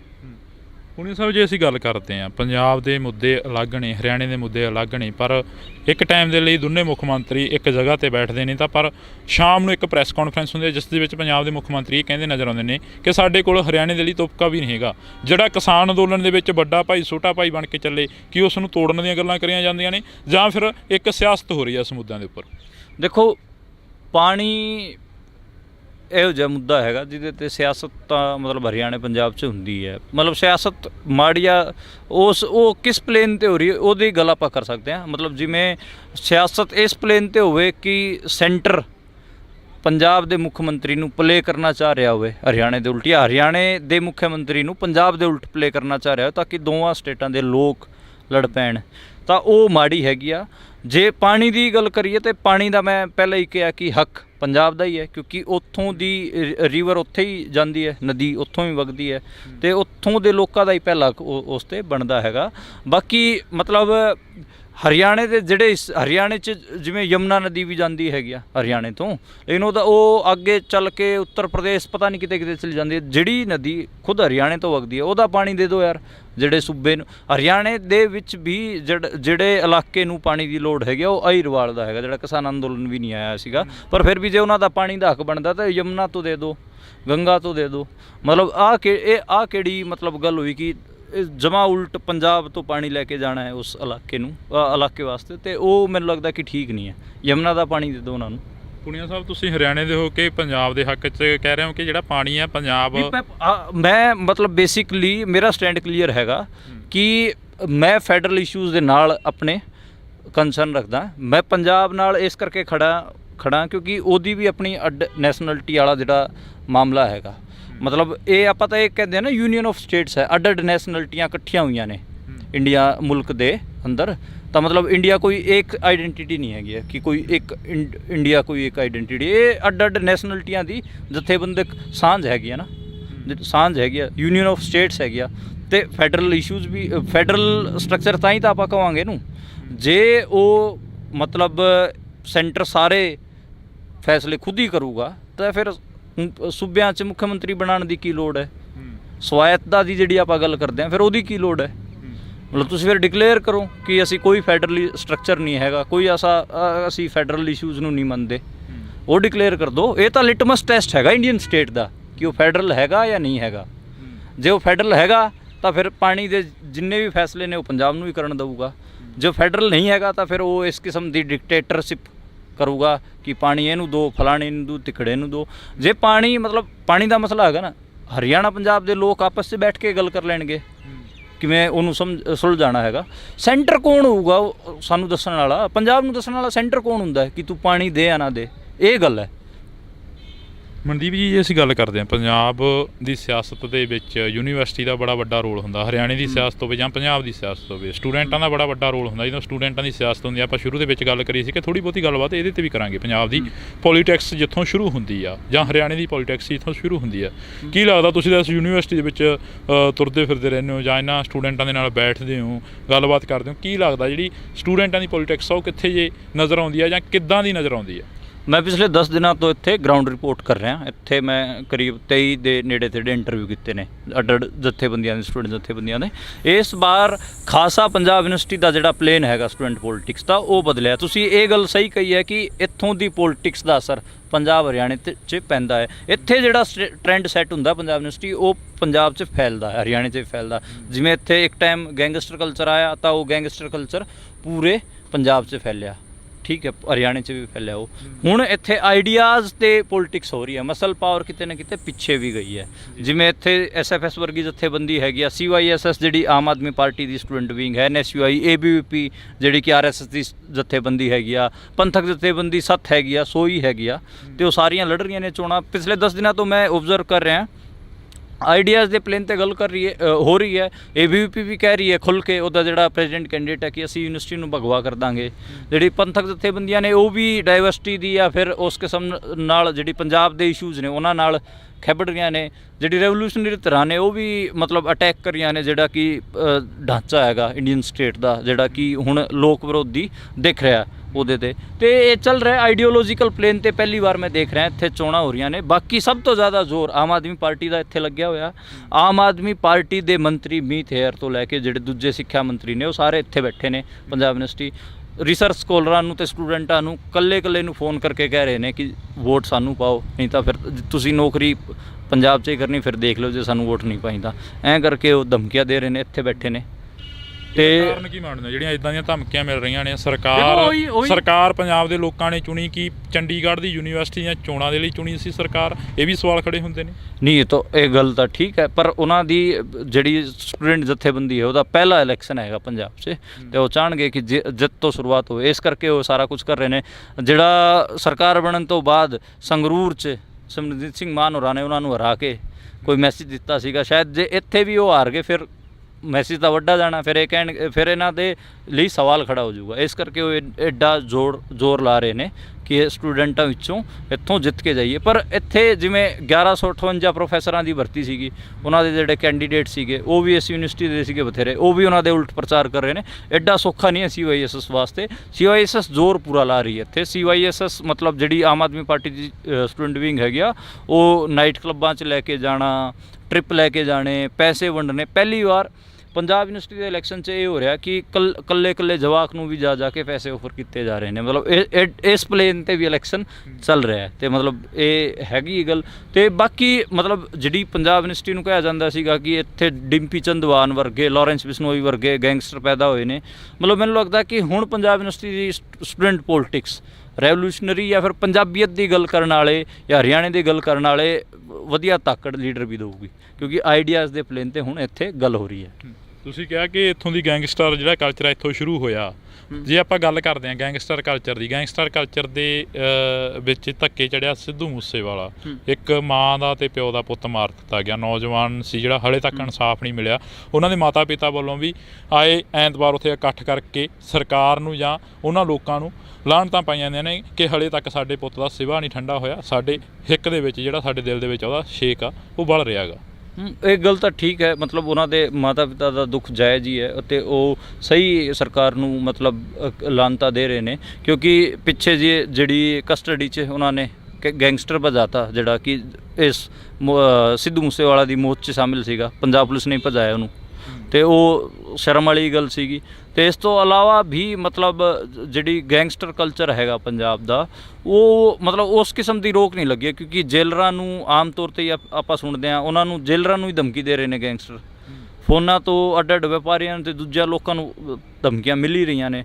ਅਤੇ ਇਹ ਤਾਂ ਮਤਲਬ ਠੀਕ ਹੈ ਗੱਲ ਕਿ ਜਸਟਿਸ ਸਿੱਧੂ ਮੂਸੇਵਾਲਾ ਨੂੰ ਉਦੋਂ ਹੀ ਮਿਲੂਗਾ ਜਦੋਂ ਇਹ ਸਾਰਾ ਜਿਹੜਾ ਔਰਗਨਾਈਜ਼ਡ ਕ੍ਰਾਈਮ ਸਿਸਟਮ ਚੱਲ ਰਿਹਾ ਪੰਜਾਬ 'ਚ। ਮਤਲਬ ਐਡਾ ਤਕੜਾ ਔਰਗਨਾਈਜ਼ ਕ੍ਰਾਈਮ ਤਾਂ ਮੈਨੂੰ ਮਤਲਬ ਜਿਹੜਾ ਉੱਤਰ ਪ੍ਰਦੇਸ਼ ਦਾ ਪੂਰਬੀ ਹਿੱਸਾ ਉੱਥੇ ਦਿਖਦਾ ਸੀਗਾ, ਪਰ ਪੰਜਾਬ 'ਚ ਵੀ ਉਸੇ ਸਕੇਲ 'ਤੇ ਔਰਗਨਾਈਜ਼ ਕ੍ਰਾਈਮ ਚੱਲ ਰਿਹਾ। ਅਤੇ ਮੈਨੂੰ ਲੱਗਦਾ ਕਿ ਉਹਦੇ ਤੇ ਰੋਕ ਲੱਗਣੀ ਚਾਹੀਦੀ। ਨੌਜਵਾਨ ਨਹੀਂ ਮਾਰੇ ਜਾਣੇ ਚਾਹੀਦੇ। ਇੱਥੋਂ ਦੇ ਜਿਹੜੇ ਪਹਿਲਾਂ ਵਿੱਕੀ ਮਿੱਡੂ ਖੇੜਾ ਜਿਨ੍ਹਾਂ ਦੇ ਮੌਤ ਤੋਂ ਬਾਅਦ ਵੀ ਸਿਆਸਤ ਗਰਮ ਹੋਈ ਸੀ, ਸੋਈ ਪਾਰਟੀ ਤੋਂ ਸੀਗੇ, ਉਹਨਾਂ ਦੀ ਵੀ ਮੌਤ ਹੋਈ ਹੈ। ਇਸ ਤੋਂ ਇਲਾਵਾ ਵੀ ਬਹੁਤ ਸਾਰੇ ਨੌਜਵਾਨ ਇਸ ਗੈਂਗਸਟਰ ਕਲਚਰ ਦੀ ਭੇਂਟ ਚੜੇ ਨੇ। ਇਹਦੇ 'ਤੇ ਰੋਕ ਲੱਗਣੀ ਚਾਹੀਦੀ। ਸ਼ਿਵਿਆਂ ਦੇ ਉੱਪਰ ਰੋਟੀਆਂ ਸੇਕੀਆਂ ਜਾਂਦੀਆਂ ਨੇ, ਕੋਈ ਵੀ ਪਾਰਟੀ ਦਾ ਹੋਵੇ ਜਾਂ ਕੋਈ ਵੀ ਨੁਮਾਇੰਦਾ ਹੋਵੇ ਜਾਂ ਇੱਕ ਪੰਥਕ ਨੁਮਾਇੰਦਾ ਹੋਵੇ ਜਾਂ ਫਿਰ ਇੱਕ ਕੋਈ ਗਾਇਕ ਹੋਵੇ, ਉਹਨਾਂ ਦੇ ਸ਼ਿਵਿਆਂ ਦੇ ਉੱਪਰ ਆਏ ਦਿਨ ਰੋਟੀਆਂ ਸੇਕਦੇ ਨੇ ਸਿਆਸਤਦਾਨ। ਕੀ ਇਹ ਜਾਇਜ਼ ਲੱਗਦਾ? ਦੇਖੋ, ਮੈਨੂੰ ਲੱਗਦਾ ਕਿ ਇੱਕ ਤਾਂ ਪੰਜਾਬ 'ਚ ਇੱਕ ਚੀਜ਼ ਇਹ ਵੀ ਬਣ ਰਹੀ ਹੈ ਕਿ ਮਤਲਬ ਕਲਟ ਬਣਾਉਣ ਦੀ ਬਹੁਤ ਕਾਹਲੀ ਹੁੰਦੀ ਹੈ। ਮਤਲਬ ਕੋਈ ਵੀ ਜੇ ਕਿਸੇ ਦੀ ਡੈਥ ਵੀ ਹੋ ਜਾਂਦੀ ਹੈ, ਚਾਹੇ ਉਹ ਕਿਸੇ ਵੀ ਤਰੀਕੇ ਨਾਲ ਹੁੰਦੀ ਹੈ, ਅਤੇ ਉਹਨੂੰ ਫਿਰ ਬਹੁਤ ਵੱਡਾ ਫਿਗਰ ਬਣਾ ਕੇ ਪੇਸ਼ ਕੀਤਾ ਜਾਂਦਾ ਹੈ, ਫਿਰ ਉਹਦੇ 'ਤੇ ਸਿਆਸਤ ਕਰਨ ਦੀ ਕੋਸ਼ਿਸ਼ ਹੁੰਦੀ ਹੈ। ਮੈਨੂੰ ਉਹ ਪਲੇਨ ਠੀਕ ਨਹੀਂ ਲੱਗਦਾ। ਮੈਨੂੰ ਲੱਗਦਾ ਕਿ ਪਲੇਨ ਤਾਂ ਆਈਡੀਆਜ਼ ਦਾ ਹੀ ਹੋਣਾ ਚਾਹੀਦਾ। ਤੁਸੀਂ ਜੇ ਪੰਜਾਬੀ ਨੈਸ਼ਨਲਿਟੀ ਦੀ ਵੀ ਗੱਲ ਕਰਨੀ ਹੈ, ਰਾਈਟ ਟੂ ਸੈਲਫ ਡਿਟਰਮੀਨੇਸ਼ਨ ਦੀ ਵੀ ਗੱਲ ਕਰਨੀ ਹੈਗੀ ਆ, ਤੇ ਤੁਸੀਂ ਫਿਰ ਆਈਡੀਆ ਦੇ ਪਲੇਨ 'ਤੇ ਕਰੋ ਕਿ ਕਿਵੇਂ ਆ ਰਿਹਾ, ਕਿਵੇਂ ਆਪਾਂ ਅਚੀਵ ਕਰ ਸਕਦੇ ਹਾਂ, ਕਿਵੇਂ ਇਹਦੇ ਵਾਸਤੇ ਲੜਾਈ ਹੋ ਸਕਦੀ। ਤੁਸੀਂ ਕਿਸੇ ਨੂੰ ਕਲਟ ਬਣਾ ਕੇ ਉਹਦੀ ਮੌਤ ਤੋਂ ਬਾਅਦ ਉਹਦੇ 'ਤੇ ਸਿਆਸਤ ਨਹੀਂ ਕਰ ਸਕਦੇ, ਕਿਉਂਕਿ ਬੰਦਾ ਕੋਈ ਵੀ ਹੋ, ਚਾਹੇ ਉਹ ਜੀਵਨਤ ਹੋ ਚਾਹੇ ਮਰ ਗਿਆ ਹੋਵੇ, ਉਹ ਇੱਕ ਬਾਅਦ ਡਹਿ ਜਾਂਦਾ, ਥੋਟ ਜਿੰਦਾ ਰਹਿੰਦਾ। ਥੋਟ ਪ੍ਰੋਸੈਸ ਹੀ ਮਤਲਬ ਲੋਕਾਂ 'ਚ ਪਸਰਦਾ ਹੈਗਾ। RSS ਲੋਕਾਂ ਨੂੰ ਨਹੀਂ ਪਸਾਰਦੀ, ਬਲਕਿ ਆਪਣੇ ਵਿਚਾਰ ਨੂੰ ਪਸਾਰਦੀ, ਤਾਂ ਕਰਕੇ ਉਹ ਸਕਸੈਸਫੁਲ ਵੀ ਹੈ ਮੁਲਕ 'ਚ। ਅਤੇ ਇਸ ਕਰਕੇ ਹੋਰ ਦੂਜੀ ਜਿੰਨੀ ਵੀ ਆਈਡੀਓਲੋਜੀਜ਼ ਹੈਗੀ ਜਿਹੜੀ ਕਿ ਆਪਣੇ ਆਪ ਨੂੰ ਪੰਜਾਬ ਪੱਖੀ ਕਹਿੰਦੀਆਂ ਨੇ, ਉਹਨਾਂ ਨੂੰ ਥੋਟ ਨੂੰ ਪਸਾਰਨਾ ਚਾਹੀਦਾ। ਮਤਲਬ ਕਿਸੇ ਦੇ ਮਰੇ 'ਤੇ ਸਿਆਸਤ ਖੜੀ ਕਰਨ ਦੀ ਕੋਸ਼ਿਸ਼ ਮੈਨੂੰ ਲੱਗਦਾ ਕਿ ਕੋਈ ਚੰਗੀ ਗੱਲ ਹੈਗੀ ਆ। ਪੁਨੀਆ ਸਾਹਿਬ ਕਿਸਾਨ ਅੰਦੋਲਨ 'ਚ ਕਾਫੀ ਐਕਟਿਵ ਰਹੇ ਨੇ। ਜੇਕਰ ਅਸੀਂ ਗੱਲ ਕਰਦੇ ਹਾਂ ਪੰਜਾਬ ਦੀ ਜਾਂ ਕਿਸਾਨ ਅੰਦੋਲਨ ਦੀ, ਪੂਰੇ ਭਾਰਤ ਦਾ ਕਿਸਾਨ ਅੰਦੋਲਨ ਸੀ, ਉਸ ਦੇ ਉੱਪਰ ਸੁਣਿਆ ਸੀ ਤੁਸੀਂ ਕਿਤਾਬ ਲਿਖ ਰਹੇ ਹੋ, ਹੋਈ ਕੰਪਲੀਟ। ਉਸ ਦੇ ਵਿੱਚ ਕੀ ਜਿਹੜੇ ਖੁਲਾਸੇ ਨੇ, ਤੁਸੀਂ ਕਿਹਾ ਸੀ ਕਿ ਵੱਡੇ ਖੁਲਾਸੇ ਕਰਾਂਗੇ, ਕਿਹੜੇ ਖੁਲਾਸੇ ਨੇ ਜਿਹੜੇ ਉਸ ਦੇ ਵਿੱਚ ਹੋ ਰਹੇ ਨੇ ਸਾਹਮਣੇ? ਦੇਖੋ, ਮੈਂ ਕਿਤਾਬ ख़त्म ਕਰ ਲਈ ਹੈ। ਕਿਤਾਬ ਤਾਂ ਕਾਫੀ ਟਾਈਮ ਦੀ ख़त्म ਹੋ ਗਈ ਸੀਗੀ, ਉਹ ਆਣੀ ਸੀ ਉੱਦਾਂ, ਪਰ ਲੇਟ ਚੱਲ ਰਹੀ ਹੈ। ਮੈਂ ਥੋੜ੍ਹੇ ਫਾਈਨੈਂਸ਼ੀਅਲ ਕ੍ਰਾਈਸਿਸ 'ਚ ਫਸ ਗਿਆ ਸੀਗਾ ਪਿਛਲੇ ਟਾਈਮ। ਮੇਰੇ ਚੈਨਲ ਸਰਕਾਰ ਨੇ ਬੰਦ ਕਰਤੇ ਸੀ। ਇੱਕ ਤੋਂ ਜਨਪਤ ਕਰਕੇ ਸੀਗਾ ਸਾਡਾ YouTube 'ਤੇ, ਅਤੇ ਉਹ ਬੰਦ ਕਰਤਾ ਸੀਗਾ। ਕੁਛ ਸਾਡੇ ਮਤਲਬ ਇਹ ਲਾ ਲਓ ਕਿ ਵੀਡੀਓਜ਼ ਸੀ ਜਿਹੜੀਆਂ ਜ਼ਿਆਦਾ ਚੱਲੀਆਂ, ਉਹ ਉਹਨਾਂ ਨੇ ਉਡਾਤੀਆਂ। ਹੁਣ ਨਵਾਂ ਗਾਂव ਸਵੇਰਾ ਕਰਕੇ ਚੈਨਲ ਚਲਾਇਆ ਸੀਗਾ, ਉਹ ਵੀ ਉਹਨਾਂ ਨੇ ਡਾਊਨ ਕਰਤਾ ਸੀਗਾ। ਅਤੇ ਇਸ ਕਰਕੇ ਥੋੜ੍ਹਾ ਫਾਈਨੈਂਸ਼ੀਅਲ ਕ੍ਰਾਈਸਿਸ 'ਚ ਫਸਿਆ ਰਿਹਾ। ਇਸ ਕਰਕੇ ਮੈਂ ਟੋਟਲੀ ਡਿਪੈਂਡੈਂਟ ਨਾ ਪਬਲਿਸ਼ਰ 'ਤੇ। ਪਬਲਿਸ਼ਰ ਜਦੋਂ ਪਬਲਿਸ਼ ਕਰੂਗਾ ਉਦੋਂ ਹੀ ਕਿਤਾਬ ਸਾਹਮਣੇ ਆਊਗੀ। ਕਿਤਾਬ 'ਚ ਜਿਹੜੇ ਕੰਟੈਂਟ ਦੀ ਗੱਲ ਕਰੀਏ ਤਾਂ ਕੰਟੈਂਟ ਇਸੇ ਕਿਸਮ ਦਾ ਹੈਗਾ ਕਿ ਜਿਹੜੀ ਆਪਣੀ ਜਥੇਬੰਦੀਆਂ ਸੀਗੀਆਂ, ਉਹ ਕਿਸ ਟਾਈਮ ਕਿਹੜਾ ਸਟੈਂਡ ਲੈ ਰਹੀ ਸੀ, ਕਿਹਨਾਂ ਦੇ ਉਹਨਾਂ ਨੂੰ ਫੋਨ ਆ ਰਹੇ ਸੀ, ਅਤੇ ਉਹ ਕਿਵੇਂ ਪ੍ਰੋਟੈਸਟ ਨੂੰ ਬਿਲਡ ਕਰ ਰਹੀਆਂ ਸੀ ਜਾਂ ਫਿਰ ਉਹ ਤੋਂ ਪਿੱਛੇ ਹਟ ਰਹੀਆਂ ਸੀ। ਉਹ ਸਾਰੀ ਚੀਜ਼ਾਂ ਮੈਂ ਲਿਖੀਆਂ ਨੇ। ਰੋਜ਼ ਦੇ ਚੀਫ ਦੇ ਵੀ ਫੋਨ ਆਏ ਨੇ ਲੋਕਾਂ ਨੂੰ, ਉਹ ਵੀ ਮੈਂ ਸਾਰੇ ਉਸ 'ਚ ਸਾਂਝੇ ਕੀਤੇ ਨੇ। ਕਈ ਵਾਰ ਤਾਂ ਮਤਲਬ ਜਿਹੜੇ ਆਪਣੇ ਆਪ ਨੂੰ ਕਹਿੰਦੀਆਂ ਨੇ ਕਿ ਅਸੀਂ ਲੈਫਟ ਹੋਣ ਦਾ ਦਾਅਵਾ ਕਰਦੀਆਂ ਨੇ, ਉਹਨਾਂ ਜਥੇਬੰਦੀਆਂ ਨੇ ਵੀ ਬਹੁਤ ਜ਼ਿਆਦਾ ਬੈਕ ਮਾਰੀ ਹੈ, ਅਤੇ ਉਹ ਵੀ ਮੈਂ ਲਿਖਿਆ ਹੈ। ਅਤੇ ਬਾਕੀ ਪੰਥਕ ਜਥੇਬੰਦੀਆਂ ਜਿਹੜਾ ਸਟੈਂਡ ਸੀਗਾ, ਉਹ ਵੀ ਮੈਂ ਸਾਰਾ ਲਿਖਿਆ ਹੈ। ਅਤੇ ਉਹਦੇ 'ਚ ਬੇਸਿਕਲੀ ਉਹ ਪੋਲੀਟੀਕਲ ਲਾਈਨ ਦਾ 'ਤੇ ਹੀ ਹੈਗੀ ਆ ਸਾਰੀ ਕਿਤਾਬ। ਉਹ ਰਿਪੋਰਟਾਜ ਹੈਗਾ ਬੇਸਿਕਲੀ। ਉਹਦੇ 'ਤੇ ਮੈਂ ਇਹੀ ਕੋਸ਼ਿਸ਼ ਕੀਤੀ ਕਿ ਅਲੱਗ-ਅਲੱਗ ਧਿਰ ਪੰਜਾਬ ਦੀ ਉਹ ਕੀ ਸਟੈਂਡ ਲੈ ਰਹੀ ਸੀ, ਕਿਵੇਂ ਪ੍ਰੋਟੈਸਟ ਨੂੰ ਉਹ ਕਿਵੇਂ ਦੇਖਦੀ ਸੀਗੀ, ਅਤੇ ਕਿਵੇਂ ਲੜਨ ਦਾ ਪਬਲਿਕ 'ਚ ਕੀ ਦਾਅਵਾ ਕਰ ਰਹੀ ਸੀ, ਅਸਲ 'ਚ ਉਹ ਕਰ ਕੀ ਰਹੀ ਸੀ। ਉਹ ਮੈਂ ਕੋਸ਼ਿਸ਼ ਕੀਤੀ ਉਹ ਸਾਰੇ ਨੂੰ ਸਮੇਟਣ ਦੀ। ਕਿਹੜੀਆਂ ਪਾਰਟੀਆਂ ਸੀ ਜਾਂ ਕਿਹੜੀਆਂ ਜਥੇਬੰਦੀਆਂ ਸੀ ਜਿਹੜੀਆਂ ਬੈਕ ਫੁੱਟ 'ਤੇ ਹੋਈਆਂ ਸੀ, ਅਤੇ ਕਿਹੜੀਆਂ ਜਥੇਬੰਦੀਆਂ ਸੀ ਜਿਹੜੀਆਂ ਅਗਲੇ ਫੁੱਟ 'ਤੇ ਹੋਈਆਂ ਸੀ? ਕਿਹੜੀਆਂ ਜਥੇਬੰਦੀਆਂ ਨੂੰ ਕਿੰਨੇ ਕੁ ਫੋਨ ਆਏ ਸੀ? ਜੇਕਰ ਤੁਸੀਂ ਗੱਲ ਕਰੀ ਆ ਤਾਂ ਕਿ ਜਿਹੜੀਆਂ ਅੱਜ ਮੀਡੀਆ ਦੇ ਵਿੱਚ ਗੱਲਾਂ ਹੋ ਰਹੀਆਂ ਨੇ, ਜਾਂ ਜਿਹੜੀਆਂ ਅੱਜ ਪ੍ਰੈਸ ਕਾਨਫਰੰਸਾਂ ਹੋ ਰਹੀਆਂ ਨੇ, ਡੱਲੇਵਾਲ ਸਾਹਿਬ ਦੇ ਵੱਲੋਂ ਸ਼ਰੇਆਮ ਦੋਸ਼ ਲਾਏ ਗਏ ਨੇ ਕਿ 3000 ਕਰੋੜ ਦੇ ਵਿੱਚ ਮੋਰਚਾ ਵੇਚ ਦਿੱਤਾ ਗਿਆ, ਕੀ ਇਹ ਬਾਕੀ ਸਹੀ ਆ? ਮੈਂ ਮਤਲਬ ਪੈਸੇ ਵੈਸੇ ਦਾ ਤਾਂ ਮੈਨੂੰ ਨਹੀਂ ਪਤਾ, ਪਰ ਮਤਲਬ ਮੈਂ ਇਹ ਕਹਿ ਸਕਦਾ ਕਿ ਜਿਹੜੇ ਕੀ ਲੀਡਰਸ ਸੀਗੇ, ਉਹਨਾਂ ਦੀ ਭੂਮਿਕਾ ਠੀਕ ਨਹੀਂ ਰਹੀ। ਪੰਜਾਬ ਇਲੈਕਸ਼ਨ ਲੜਨ ਦੇ ਚੱਕਰ 'ਚ ਉਹਨਾਂ ਨੇ ਖਾਸਾ ਨੁਕਸਾਨ ਕਰਿਆ। ਮਤਲਬ ਈਵਨ ਰਾਜੇਵਾਲ ਸਾਹਿਬ ਹੋਰਾਂ ਨੇ ਵੀ ਬਹੁਤ ਜਗ੍ਹਾ 'ਤੇ ਆਪਣੇ ਪੈਰ ਪਿੱਛੇ ਖਿੱਚੇ ਨੇ। ਉਹਨਾਂ ਨੇ ਮਤਲਬ ਕਲੀਅਰ ਮੈਸੇਜ ਵੀ ਦਿੱਤੇ ਨੇ ਕਿ ਅਸੀਂ ਬਈ ਇੰਡੀਅਨ ਸਟੇਟ ਦਾ ਜਿਹੜਾ ਦਾਇਰਾ ਹੈਗਾ ਉਹਦੇ 'ਚ ਰਹਿ ਕੇ ਹੀ ਅਸੀਂ ਪ੍ਰੋਟੈਸਟ ਕਰਨਾ ਹੈਗਾ। ਜਿਵੇਂ ਲੋਕਾਂ ਜਿਹੜੀ ਕਾਲ ਸੀਗੀ ਉਹ ਸੀਗੀ ਪਰੇਡ ਦੀ, ਦਿੱਲੀ ਪਰੇਡ ਦੀ 26 ਜਨਵਰੀ ਨੂੰ। ਉਹਨਾਂ ਨੂੰ ਕਿਸਾਨ ਗਣਤੰਤਰ ਪਰੇਡ ਕੀਤਾ। ਗਣਤੰਤਰ ਸ਼ਬਦ ਬਾੜ ਕੇ ਇਹ ਵੀ ਕਿਹਾ ਉਹਨਾਂ ਨੇ ਕਿ ਅਸੀਂ ਤਿਰੰਗਾ ਲੈ ਕੇ ਲਗਾ ਕੇ ਜਾਵਾਂਗੇ। ਉਹਨਾਂ ਨੇ ਮਤਲਬ ਜਿਹੜੇ ਚਿੰਨ੍ਹ ਵਰਤੇ ਉਸ ਤੋਂ ਬਾਅਦ ਕਲੀਅਰ ਕੀਤਾ ਕਿ ਅਸੀਂ ਕੋਈ ਵੀ ਬਗਾਵਤ ਨਹੀਂ ਕਰਨ ਜਾ ਰਹੇ। ਅਤੇ ਮਤਲਬ ਉਹਨਾਂ ਨੇ ਬਹੁਤ ਤਰੀਕੇ ਸਾਰ ਜਿਹੜਾ ਇੰਡੀਅਨ ਸਟੇਟ ਦਾ ਫਰੇਮਵਰਕ ਸੀਗਾ ਉਹਦੇ ਅੰਦਰ ਰਹਿ ਕੇ ਹੀ ਕੰਮ ਕੀਤਾ। ਮੈਨੂੰ ਇਹ ਵੀ ਲੱਗਦਾ ਕਿ ਉਹ ਰੂਲਿੰਗ ਕਲਾਸ ਲੀਡਰ ਰਹੇ ਨੇ, ਰੂਲਿੰਗ ਕਲਾਸ ਦੇ ਨੇੜੇ ਰਹੇ ਨੇ ਹਮੇਸ਼ਾ।